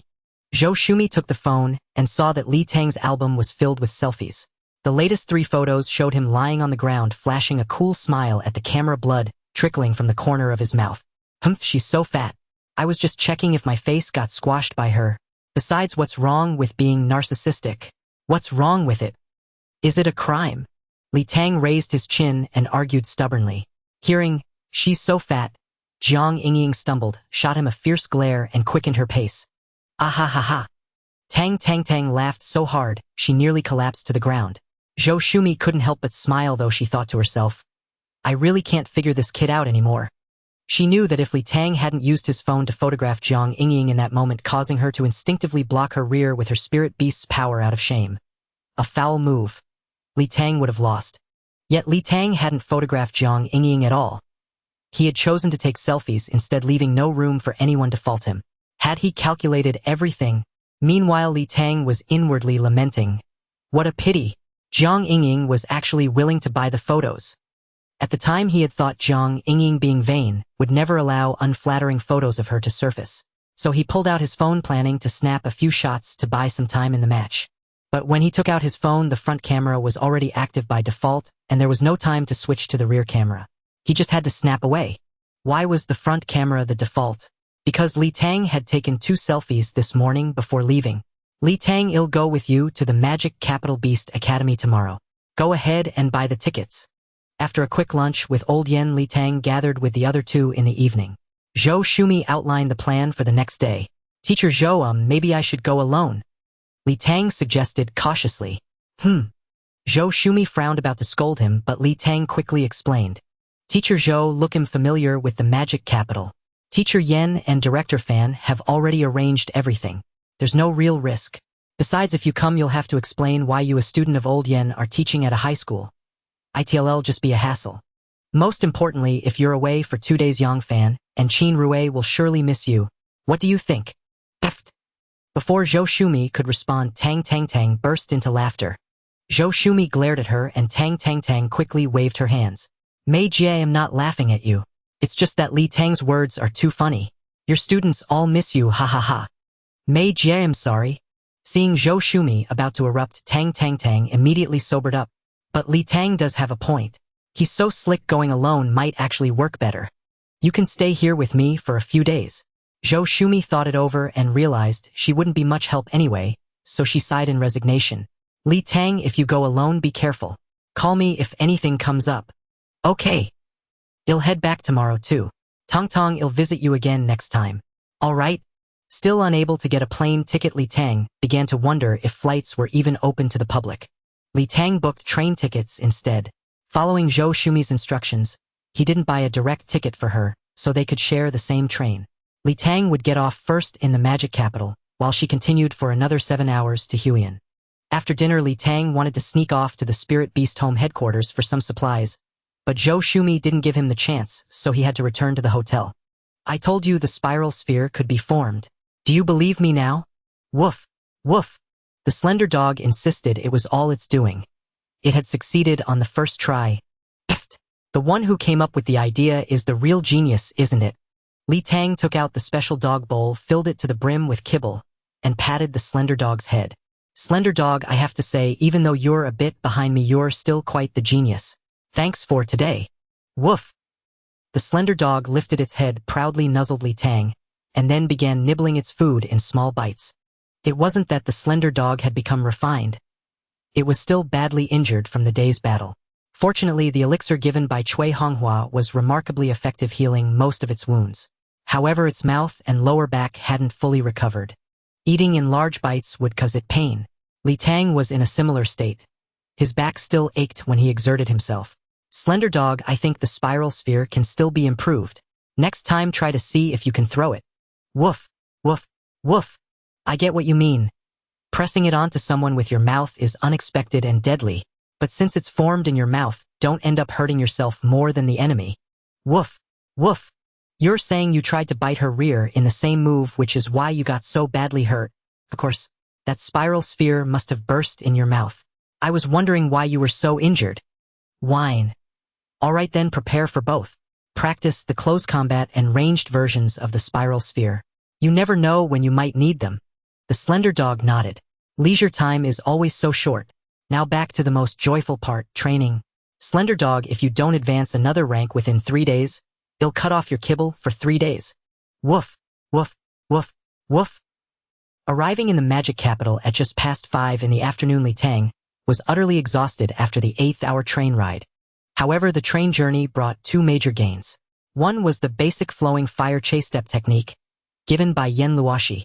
During the ride, Li Tang had practiced and carefully studied it, gaining immense insight. The flowing fire chase step focused on enhancing straight-line speed, basically running faster forward, along with some evasive maneuvers to dodge enemy attacks. Though it was only a basic technique, it detailed everything from clearing meridians and applying source energy to body movement mechanics. The most valuable part was Yen Luoxi's own understanding and insights into body movement speed. Why were these insights the most valuable? Simply put, Li Tang had only known how to run blindly before. With this knowledge, he could develop techniques to run even faster. The second major gain was a remark Zhou Shumi made just before Li Tang got off the train. Keep the receipts for your train tickets and hotel stay. I'll get them reimbursed for you when you get back. A person who always looks back cannot walk far. Director Fan, it's Li Tang. I've arrived at the Magic City Railway Station. You see, the guest house from last time. I remember. Just mention your name, alright? Thank you, Director Fan. Director Fan, do you have time this evening? I'd like to treat you to dinner. No need, is it? I'll just grab a bite at the guest house. Thank you so much, Director Fan. Alright, I'll wait for you in my room tonight. If we're just talking about the guest house, Tang felt that the one at the Magic City Beast Tamer University was far superior to that of the Capital Beast Tamer University. Tang happily settled into the luxurious presidential suite, for beast tamers joyfully enjoyed a buffet in the restaurant, and even ordered a grilled first-tier beast beefsteak. So tender. Back in the presidential suite, he soaked in the bath for a while, then took out the flowing fire chase light basic art, and meticulously studied it word by word. At 9 in the evening, the doorbell rang. Tang opened the door. Two people stood outside, the slightly plump graying-haired Fan Qinjin, whom he had met before, and another elderly man with even more white hair combed meticulously. Tang didn't recognize him. Director Fan, hello? Teacher, hello? Tang, greeted with a cheerful smile, quickly stepped aside to let them in and brewed tea for both. The three sat down on the sofa. Tang, I never thought we'd meet again, and you'd actually come to our Magic City Beast Tamer University. Director Fan touched the teacup but didn't pick it up. He looked at Tang and smiled. It's Director Fan who gave me the opportunity. I'll need your guidance and Director Fan's care in the future. This is Vice Principal Chi of our Magic City Beast Tamer University. I've reported your matter to the principal. The principal takes it very seriously and asked Vice Principal Chi to meet you together. Tang sensed that Fan Qianjin's words carried a deeper meaning, but he didn't respond, only smiling at Vice Principal Chi. Tang, well, our Magic City Beast Tamer University, let me speak. Fan Qianjin hesitated, but Vice Principal Chi interrupted him. Tang maintained his smile, looking at Vice Principal Chi. First of all, Tang, welcome to our Magic City Beast Tamer University. We have confirmed your admission. Vice Principal Chi spoke formally with a faint smile. Hearing this, Tang nodded, feeling somewhat reassured. But this year, our Magic City Beast Tamer University has reformed. The genius class is divided into two. One is the formal class and the other is the preparatory class. The preparatory class mainly enrolls first-year high school geniuses like you for focused training. The preparatory program lasts 5 years, which means an extra year of university. At the end of the first year, there will be an assessment. Only those who pass can enter the formal genius class. Later, even the formal class will have assessments. Tang pondered. The reform showed the school's desire for innovation and change, which was a good thing and not targeted at him personally. No problem. Vice Principal Chi, Director Fan, this reform is very insightful. I made the right choice by picking Magic City University. I have no objection to the preparatory class and am not afraid of competition. Upon hearing this, Fan Qianjin breathed a sigh of relief and took a sip of tea. Vice Principal Chi's smile widened. Tang, thank you for understanding. Next is my assessment of you. Please listen and see if you have any objections. Tang nodded and Vice Principal Chi continued. We conducted a special investigation into your strength and talent. Your talent is insight, an auxiliary type that can view 6 pieces of information extremely useful for intelligence gathering. We've rated your talent as upper grade. You are currently at the first tier 2nd level. Your cultivation speed was initially rated as upper middle, but this afternoon I called Director Cui Honghua, who praised your strength and character highly. I learned that your first spirit beast is a contracted unknown beast with a 9th tier talent, so your upgrade will be slower. Thus your cultivation speed is rated as upper grade. On the other hand, Director Cui specifically commended your tactics and strategy in battle, saying you use your brain. However, your stake standing skill has only reached the 2nd realm, so your combat ability is rated as upper middle. As for character and learning ability, I found commendations for your courageous acts in the patrol bureau. Your spirit of bravery in the face of danger is admirable. Director Fan told me about your performance in the 1,000-faced glutton spider incident last time. Your observation, memory analysis, and judgment skills are outstanding, and I believe your learning ability will be equally prominent. So both of these are rated as exceptional. Your comprehensive evaluation is set at sub-exceptional, above upper grade, but below exceptional. Tang, do you have any objections?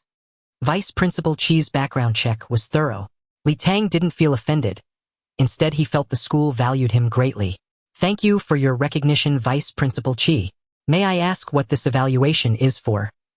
Upon hearing this, Vice Principal Chi smiled even more brightly and said, this evaluation is mainly for applying for the Genius Seat Award. The higher the evaluation, the more rewards. Haha, seems like a pragmatist who's been hiding quite a bit of strength. Both were seasoned veterans. Vice Principal Chi's words easily teased out Li Tang's little thoughts. A sub-exceptional evaluation is enough for you to receive the reward. This reward is fixed, a one-time thing. This evaluation is just an assessment for the preparatory class for reference only. Your future performance will speak for itself.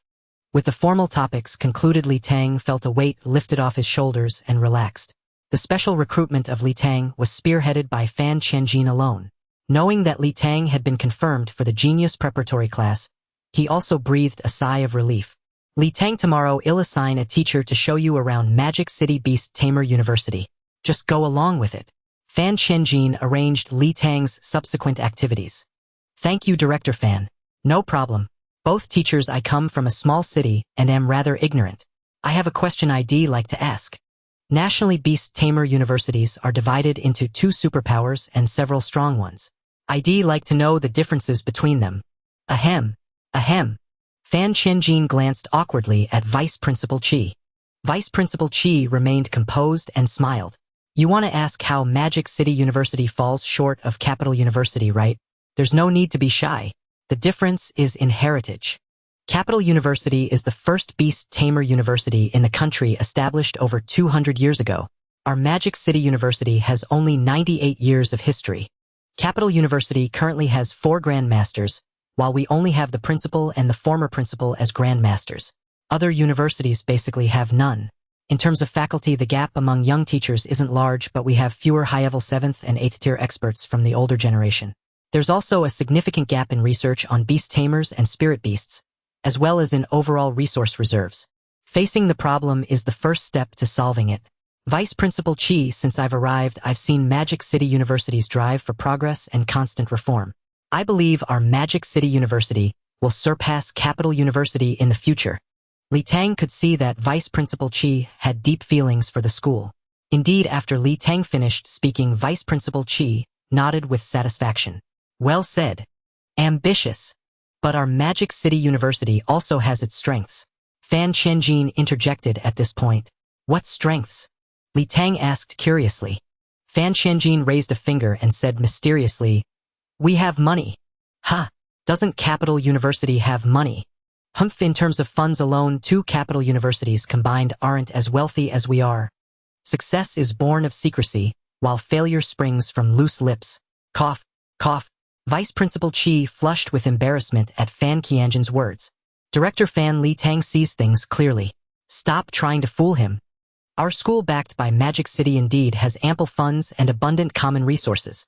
However, when it comes to high-end resources, especially spirit beast eggs, pills, and weapons, we still lag behind Jingyu University. After all, many things cannot be bought with money. Director Fan felt somewhat awkward upon hearing this. Li Tang smiled nonchalantly.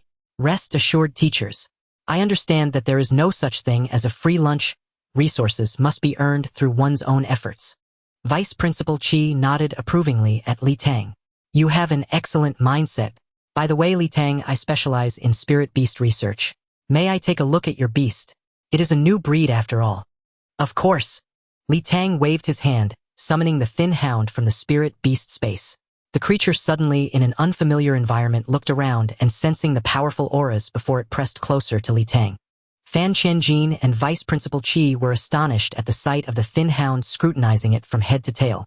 The beast, embarrassed by their intense gaze, buried its head in Li Tang's arms. Li Tang patted its head gently. Li Tang, your spirit beast is extraordinary. Given the patterns on its body, is it a dual-element beast of wind and moon? Li Tang was startled. Vice Principal Qi's knowledge of spirit beasts was truly profound. Yes, the thin hound is of the moon-devouring wind god breed, possessing both wind and moon attributes. Does it have 2 talents then? Li Tang was taken aback. He had never mentioned this to anyone, yet Vice Principal Qi had guessed it outright. Li Tang hesitated, then nodded. Yes, it has 2 innate skills. Vice Principal Qi's eyes lit up at having guessed correctly. How rare. Spirit beasts with 2 talents are exceptionally uncommon. It will become incredibly powerful upon reaching the 9th tier. You must nurture it well. By the way, how did you obtain this beast? Here it comes. The question Li Tang dreaded most. His previous story was that the beast evolved after eating something in the forest, but since Fan Qianjin had been there at the time, he couldn't use that excuse again. I gambled on a 6th-tier spirit beast egg at the Magic City Spirit Beast House and hatched it. Impossible. A 6th-tier egg could never produce a 9th-tier beast. Vice Principal Chi frowned, blurting out, I didn't know the egg's actual tier. I bought it at the price of a 6th-tier one. Vice Principal Chi, I haven't told anyone else.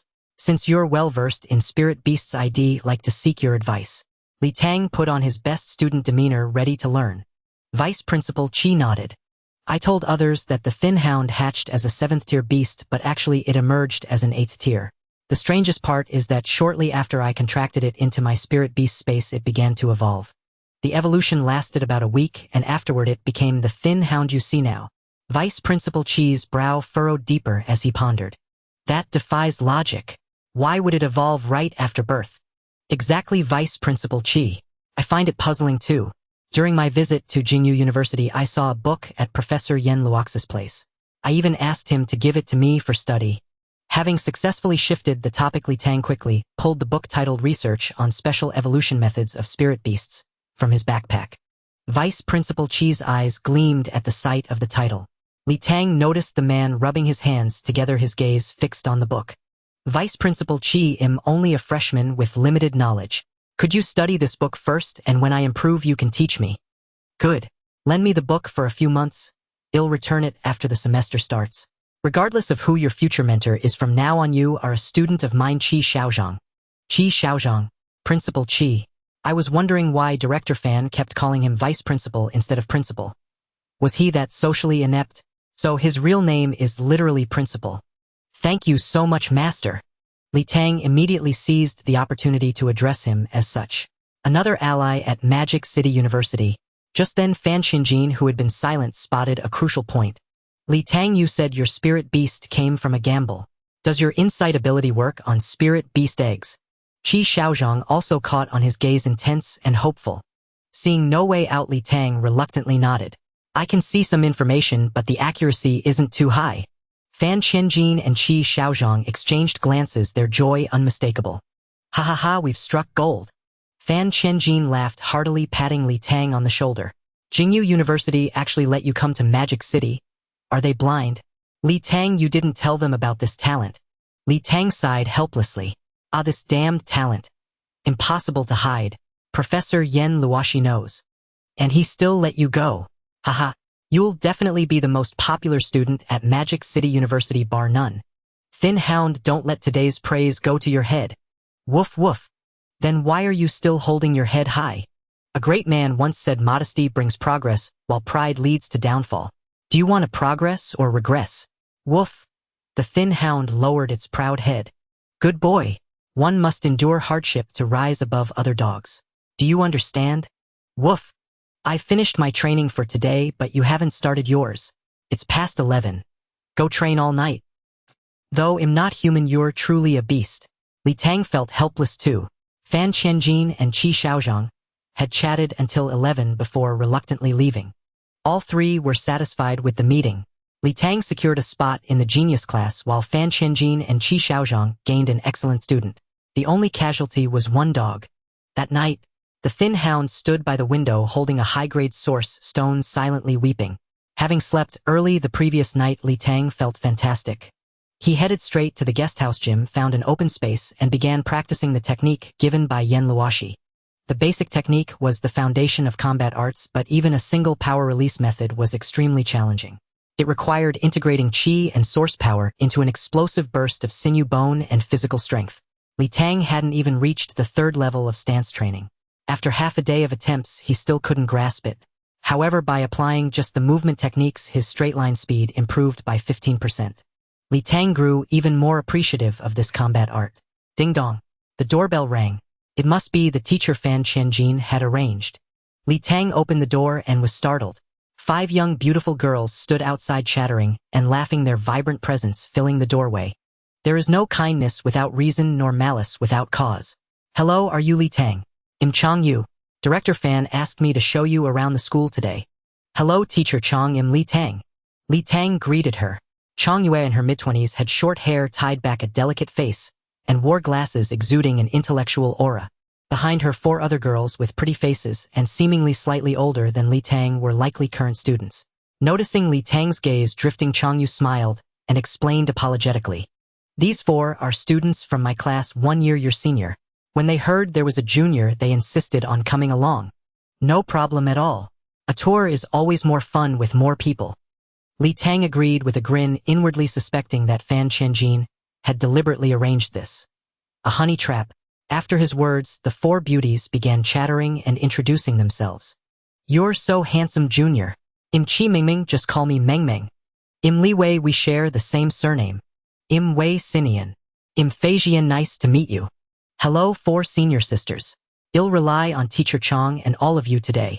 Li Tang smiled at them and quickly changed the subject. Teacher Chang, what's our schedule today? Shall we head out now? Yes, let's go now and talk on the way. With nothing to pack, Li Tang grabbed his room card and left. In the elevator, Changyu briefed him on the day's plan. Li Tang, since the Shanghai Beast Taming University is vast, one day isn't enough to see it all.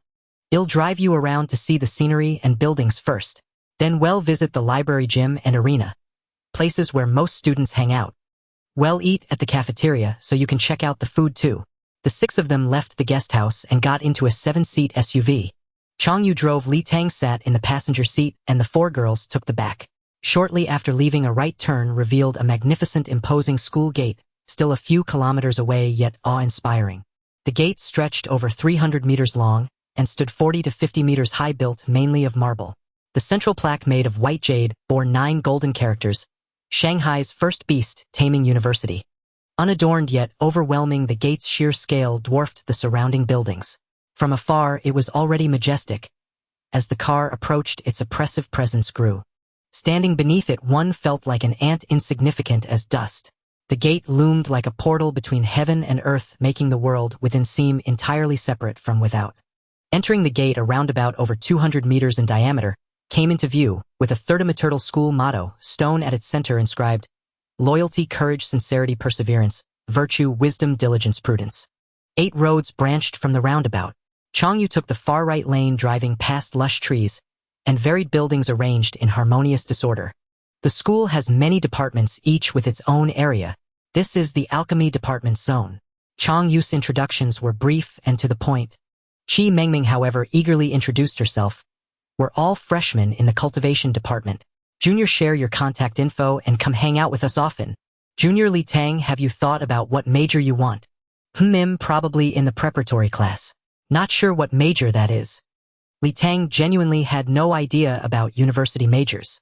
Chi Mingming, also hearing about the preparatory class for the first time, looked to Changyu. Yu Jie, what's the preparatory class? Chi Mingming called her Yu Jie, and Changyu didn't mind suggesting they had a close relationship. Mengming, where are the top performers from your year's special recruitment at the university?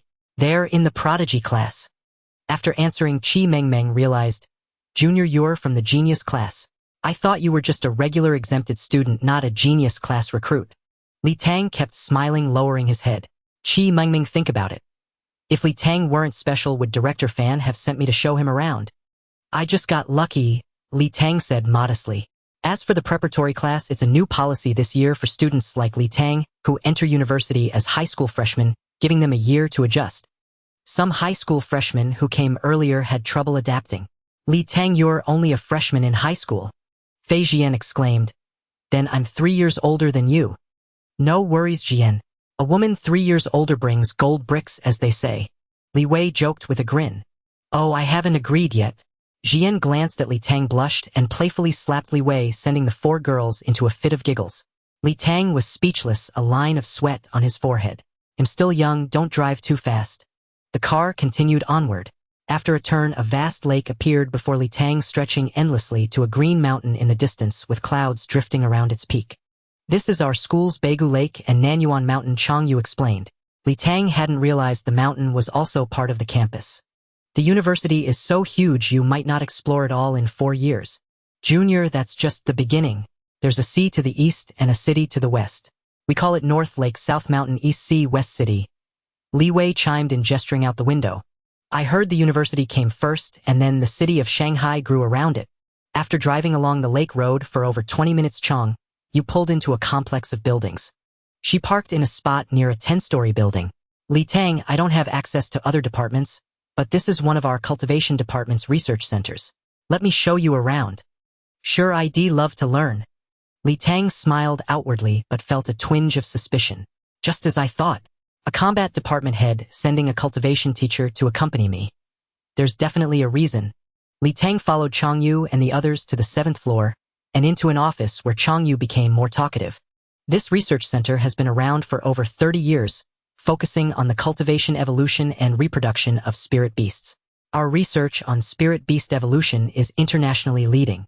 Li Tang will show you around the center. If any project catches your interest, you can join once you start university. These 4, for instance, are mainly working with me on breeding new spirit beast species. Hearing this, Li Tang understood. They were interested in his skinny dog. Li Tang smiled and said, Teacher Chang, I haven't even started university yet, and don't know much about these things. I'll decide on a research direction after I enroll. Well, Li Tang, could I take a look at your spirit beast? The dagger was finally drawn. One pays for every choice made in life. Li Tang smiled upon hearing this but remained silent. Changyu grew a bit anxious. Li Tang, I'm doing this for research. I won't harm your spirit beast. Besides, I'll cover its feed for the next year, the best quality. Teacher Chang is doing this for research, so I naturally support it. Seeing no way to refuse, Li Tang didn't dwell on it. He raised his hand and the slender dog appeared in the office. Oh, the spirit beast is so handsome. Right, but it's a bit thin. I wonder if it's capable. Its markings are really cool too. The 4 girls immediately gathered around the slender dog, showering it with praise. Seeing its gentle nature, they reached out to pet and hug it. Li Tang watched the slender dog squint its eyes in contentment, nuzzling around everywhere, and couldn't help but twitch his eyelids. Changyu found a pack of feed from somewhere, poured a bowl, and set it on the floor.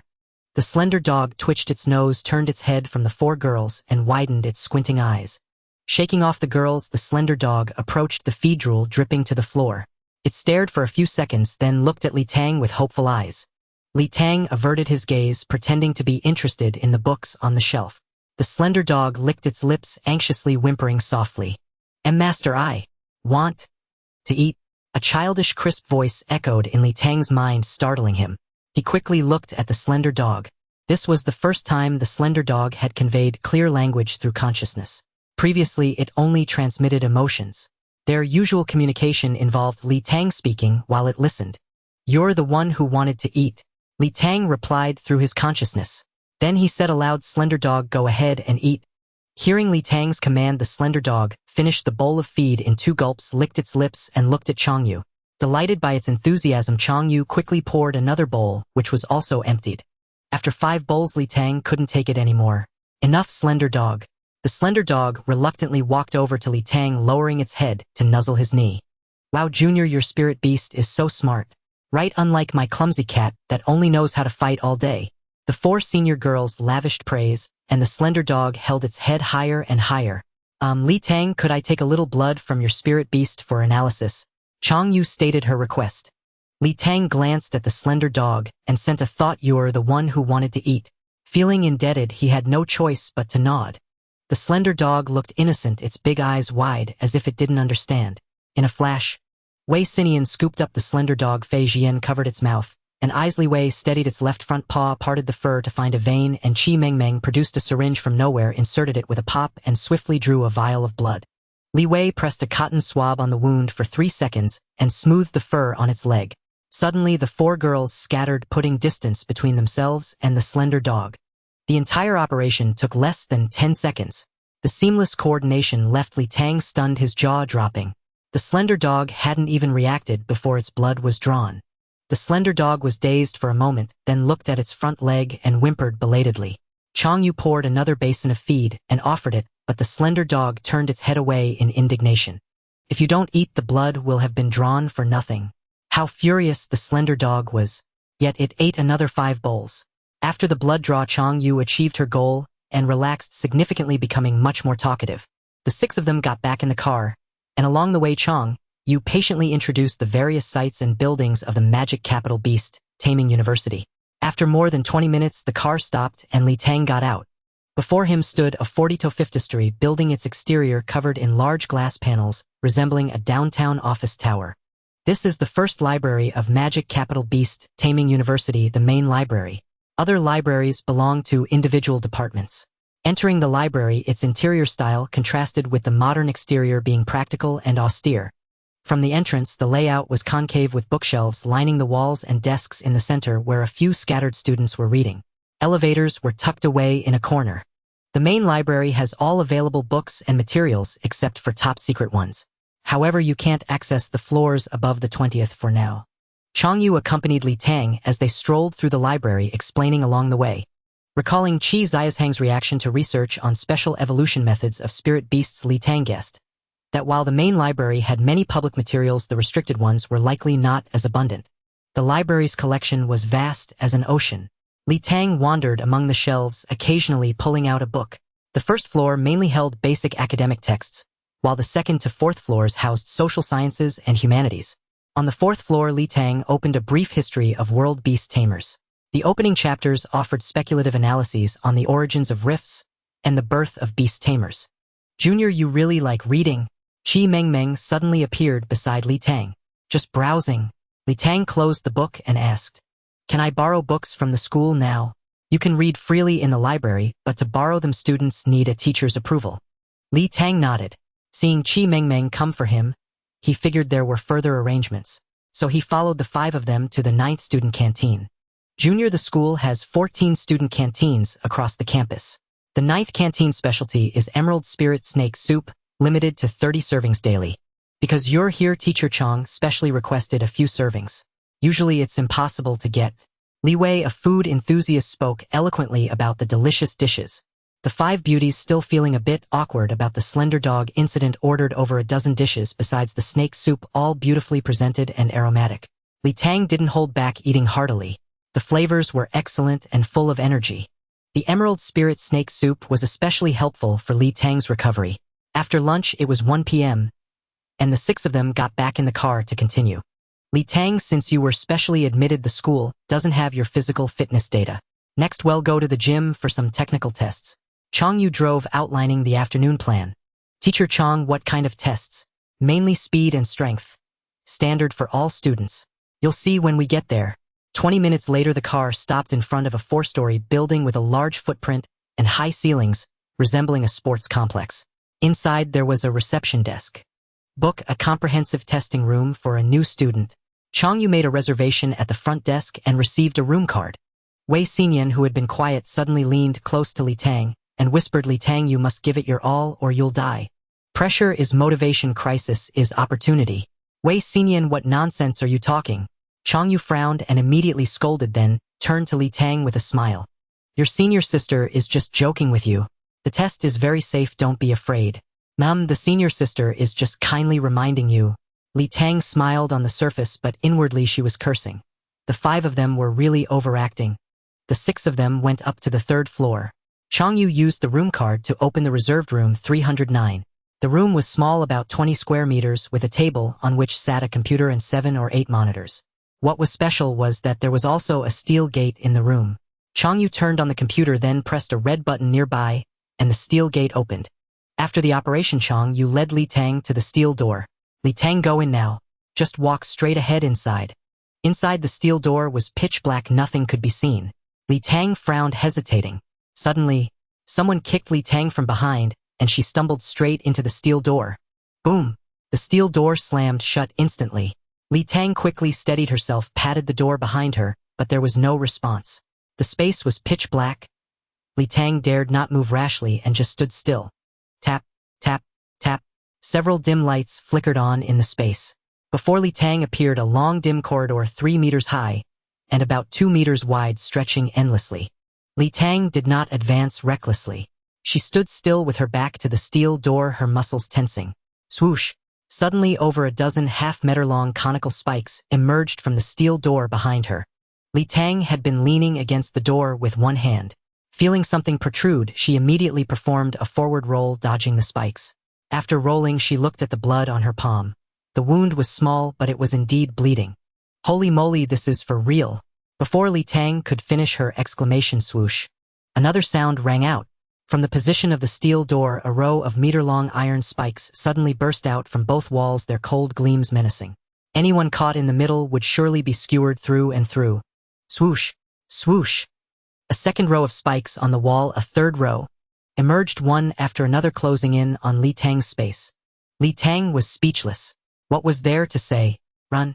She exerted force with her legs, sprang up, and dashed forward. The spikes behind her also accelerated, rapidly catching up. Within 5 seconds, they were less than half a meter from her back. At this point, only speeding up could save her. Li Tang thought to herself in relief, good thing I didn't slack off this morning and went for a run. Li Tang mobilized the source energy and blood within her body, integrating them into the strength of her bones and tendons, following the operation method of the flowing fire-chasing light basic footwork given by Yen Luoshi. Although Li Tang had not yet mastered this technique and couldn't merge the power, merely by using the unmastered force method and her understanding of speed, her straight-line sprint speed suddenly surged by 30%, instantly pulling 2 meters away from the iron spikes behind. Just then, the spikes also sped up. Their thrusting speed increased by at least 50%, quickly catching up to Li Tang again. If no one is controlling this, I'll bark like a dog while standing on my hands. Li Tang gritted her teeth, desperately mobilizing source energy to quicken her steps, but her speed could only match the spikes. She had reached her limit.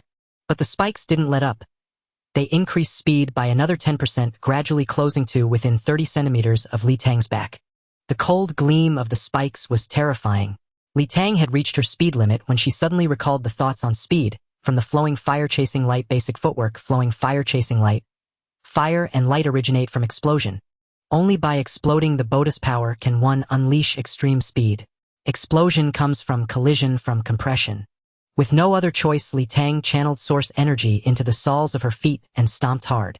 The energy transmitted to the ground and the powerful recoil surged through her body, boosting her speed again and widening the gap with the spikes. In an instant, Li Tang's feet and calf muscles were injured. The pain of the strain stimulated her nerves, but she had no time to think. The oppressive presence of the spikes kept her mind on edge. Suddenly, the swoosh sound ceased. The spikes stopped. A wall appeared before Li Tang. Unable to decelerate, she crashed violently into the wall. Fortunately, she braced her hands against the wall, cushioning the impact, and rebounded to the ground. After falling, she rolled twice, nearly hitting the halted spikes. Li Tang got up, using source energy to heal her injuries, while observing the environment. She was now in a space 3 meters high, 2 meters wide, and long, with spikes behind her and walls on 3 sides. Li Tang approached the front wall, examining it closely and touching it. It was indeed a solid piece with no mechanisms. The first test was speed. I wonder what the second test is about. Rumble, rumble, a loud noise came from above. The ceiling began to descend slowly.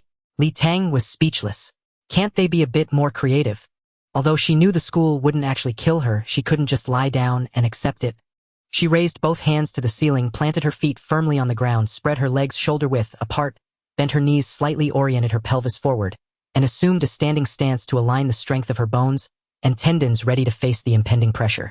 As the ceiling slowly descended and touched her hands, Li Tang felt 1,000 pounds of pressure bearing down, nearly buckling her elbows and knees. She gritted her teeth, fiercely rooted her feet, and channeled the strength of her bones and tendons through her frame, holding up the ceiling. She straightened her elbows and legs completely. Li Tang knew that if her limbs bent, relying on muscle strength to push back would be futile. The skeletal structure could bear far more pressure than muscles, so she absolutely could not allow any bending in her arms and legs. The downward force of the ceiling continued to increase. Li Tang felt her legs and arms engorged with blood, the bones in her wrists, and the muscles in her forearms were already injured. Blood seeped from her gums, and her limbs began to tremble. Source energy circulated rapidly through her conception and governing vessels, and the strength from her spine transmitted continuously to her arms and legs. Facing the situation, Li Tang could only endure, not for the school's assessment but to push herself.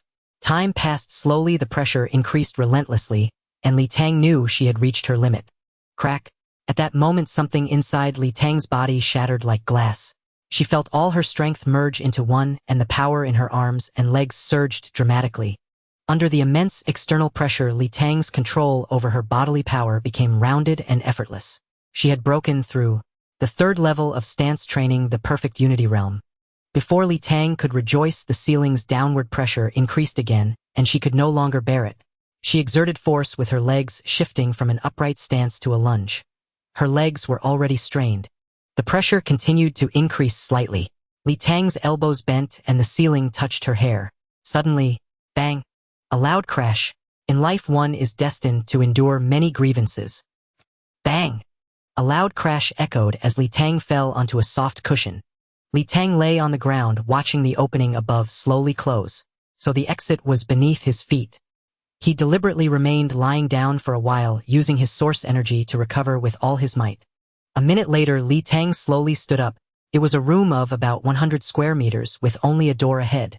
Li Tang thought, the first two tests were speed and strength. This one should test reaction time. Li Tang stood still, not daring to act rashly, using this time to recover as much as he could. After a dozen seconds on the wall, with the door 4 cannons about 7 or 8 centimeters thick extended, aiming at Li Tang. Damn, is that Li Yunlong's Italian cannon? Then let everything be destroyed. Bang! One cannon fired and Li Tang dodged to the left, a heavy thud sounding from the wall behind him. Thankfully, it was an air cannon. Bang! Bang! Bang! 3 more shots rang out. One aimed at Li Tang's current position, the other 2 predicting his left and right evasive moves. Li Tang calculated the timing and rolled on the ground, dodging them all. Ha, air cannons. Sorry, but this time you've hit a wall. Li Tang raised his hand and the Slim Dog appeared in the room. Slim Dog quickly learned from advanced experience. Don't you think this air cannon is perfect for launching a Rasengan? Woof, woof, woof. Bang, bang, bang. The 4 cannons continuously fired air blasts targeting both Li Tang and the Slim Dog, but the difficulty actually decreased. The man and the dog dodged the air cannons in the room while observing how they were fired. Slim Dog, you won't feel it clearly like this. You need to experience it firsthand. Li Tang seized an opportunity, grabbed the Slim Dog, and held it to his chest. Bang, bang, bang. Woof, woof, woof. The air blast struck the Slim Dog one after another, causing it to yelp in pain. Tears streamed from its eyes. I may not be human, but you're truly a dog. Bang, bang, bang. Woof, woof, woof. Slim Dog, don't you have the Wind God's Son talent? Air cannons are also wind-based skills. Try countering them with wind blades while using your talent to negate damage. Li Tang hid behind the Slim Dog, communicating constantly, and the Slim Dog seemed to ponder. The Slim Dog opened its mouth and a wind blade flew out, blocking one air blast. The other 3 shells struck its body and a breeze seemed to pass over it. The dog didn't yelp. It worked. Li Tang hugged the Slim Dog and charged toward the door. Bang, bang, bang. The closer they got to the door, the denser the air blasts became. But it didn't matter. The Slim Dog felt no pain. Li Tang jogged to the door and the air cannons stopped firing. He set down the Slim Dog, turned the handle, and entered the next room. The moment the door opened, a dense wave of source energy rushed toward them. The room was bright, but even brighter were 4 huge characters written on the opposite wall. Close the door now. Li Tang and the Slim Dog quickly shut the door. The room was small, about 10 square meters, but the source energy inside was even richer and purer than when Li Tang used top-grade source stones. Inside the room, there was only a cushion and a table with some items. Li Tang walked to the table where a small box and a piece of paper lay. The paper read, "Test completed. Healing pills are on the table. This room is a top-grade source energy chamber, open for 1 hour." Li Tang opened the box, swallowed the pills, and felt their efficacy as his hand and leg injuries began to heal. Li Tang quickly sat cross-legged on the cushion and entered meditation.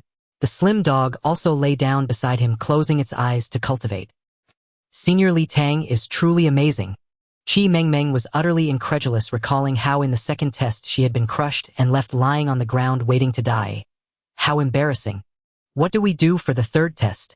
We don't have enough data. Wei Xinian said softly. Just report the situation as it is. Changyu stared at the screen showing Li Tang meditating, then glanced at another monitor displaying data. Look, Li Tang's energy affinity is extremely high, and his energy absorption rate is very fast. An hour later, Li Tang sensed the surrounding source energy dissipate, feeling unsatisfied. In just 1 hour of cultivation, his beast taming tree had produced source energy. Li Tang stood up and a side door opened in the room. He recalled the Slim Dog to the beast taming space and walked through. The side door led to a brightly lit staircase ascending to another door. Senior Li Tang, come on up. The door above suddenly opened and Li Wei stepped out waving at him. Li Tang took the stairs 2 or 3 at a time, entered and went inside. All 5. Changyu and the others were in the room. Seeing Li Tang, Changyu smiled and quickly explained. Li Tang, this is a standard procedure for the genius class. Every genius class member must undergo testing without prior knowledge. Not only does this yield more authentic data, but the pressure also aids in cultivation. Also, since you arrived early, when other genius class members come, you'll need to help with the act. Li Tang's face darkened. Was this a game of pass the parcel? The dragon-slaying youth becomes the dragon, tricking people into believing it's for their own good. Still, it sounded quite satisfying. Li Tang neither agreed nor refused, instead asking other questions. Are the 4 senior sisters all in the genius class? No, they're genuinely working with me on research and just happen to participate in the tests. But they've all taken this test before. What's next? Just tell me directly. Go to the arena and pick one of the 4 to fight. Use spiritual beasts. You're still a bit weak yourself. At the 3rd arena of Moyu University Field No. 7. The slim dog appeared again, facing Wei Xinyan's cat-like spiritual beast. Its fur dark and eyes eerie. Li Tang chose Wei Xinyan partly because her level was lower and partly because she moved more agilely, suggesting a speed-type spiritual beast. Li Tang's insight talent flashed and information came to him. The opponent's cat showed no reaction. Species Erosion Bone Demon Cat Level Tier 2. Level 3 Talent Level Tier 6 Talent Skill Erosion Bone Claw Skills Bite Ambush Personality Solitary. Slim Dog, the opponent has an ambush and attack-enhancing talent skill. It can suddenly appear beside you for a powerful strike. Activate Windwalk. First, test its speed. If it's faster, then you go all out with Rasengan. If not, keep your distance and wear it down with Wind Blades. With the information, Li Tang quickly devised a strategy and conveyed it to the Slim Dog telepathically. The match began. The Erosion Bone Demon Cat, relying on its level advantage, lunged directly at the Slim Dog. The Slim Dog, with wind energy flowing through its body, activated Windwalk and sprinted around the arena. As a wind-type spiritual beast, the Slim Dog should have had a speed advantage, yet the Erosion Bone Demon Cat with its level advantage matched its speed. Just then, as the Slim Dog turned a corner, the Erosion Bone Demon Cat closed the distance. Ambush. It appeared right beside the Slim Dog. Its 2 claws shimmering with gray light struck toward the Slim Dog.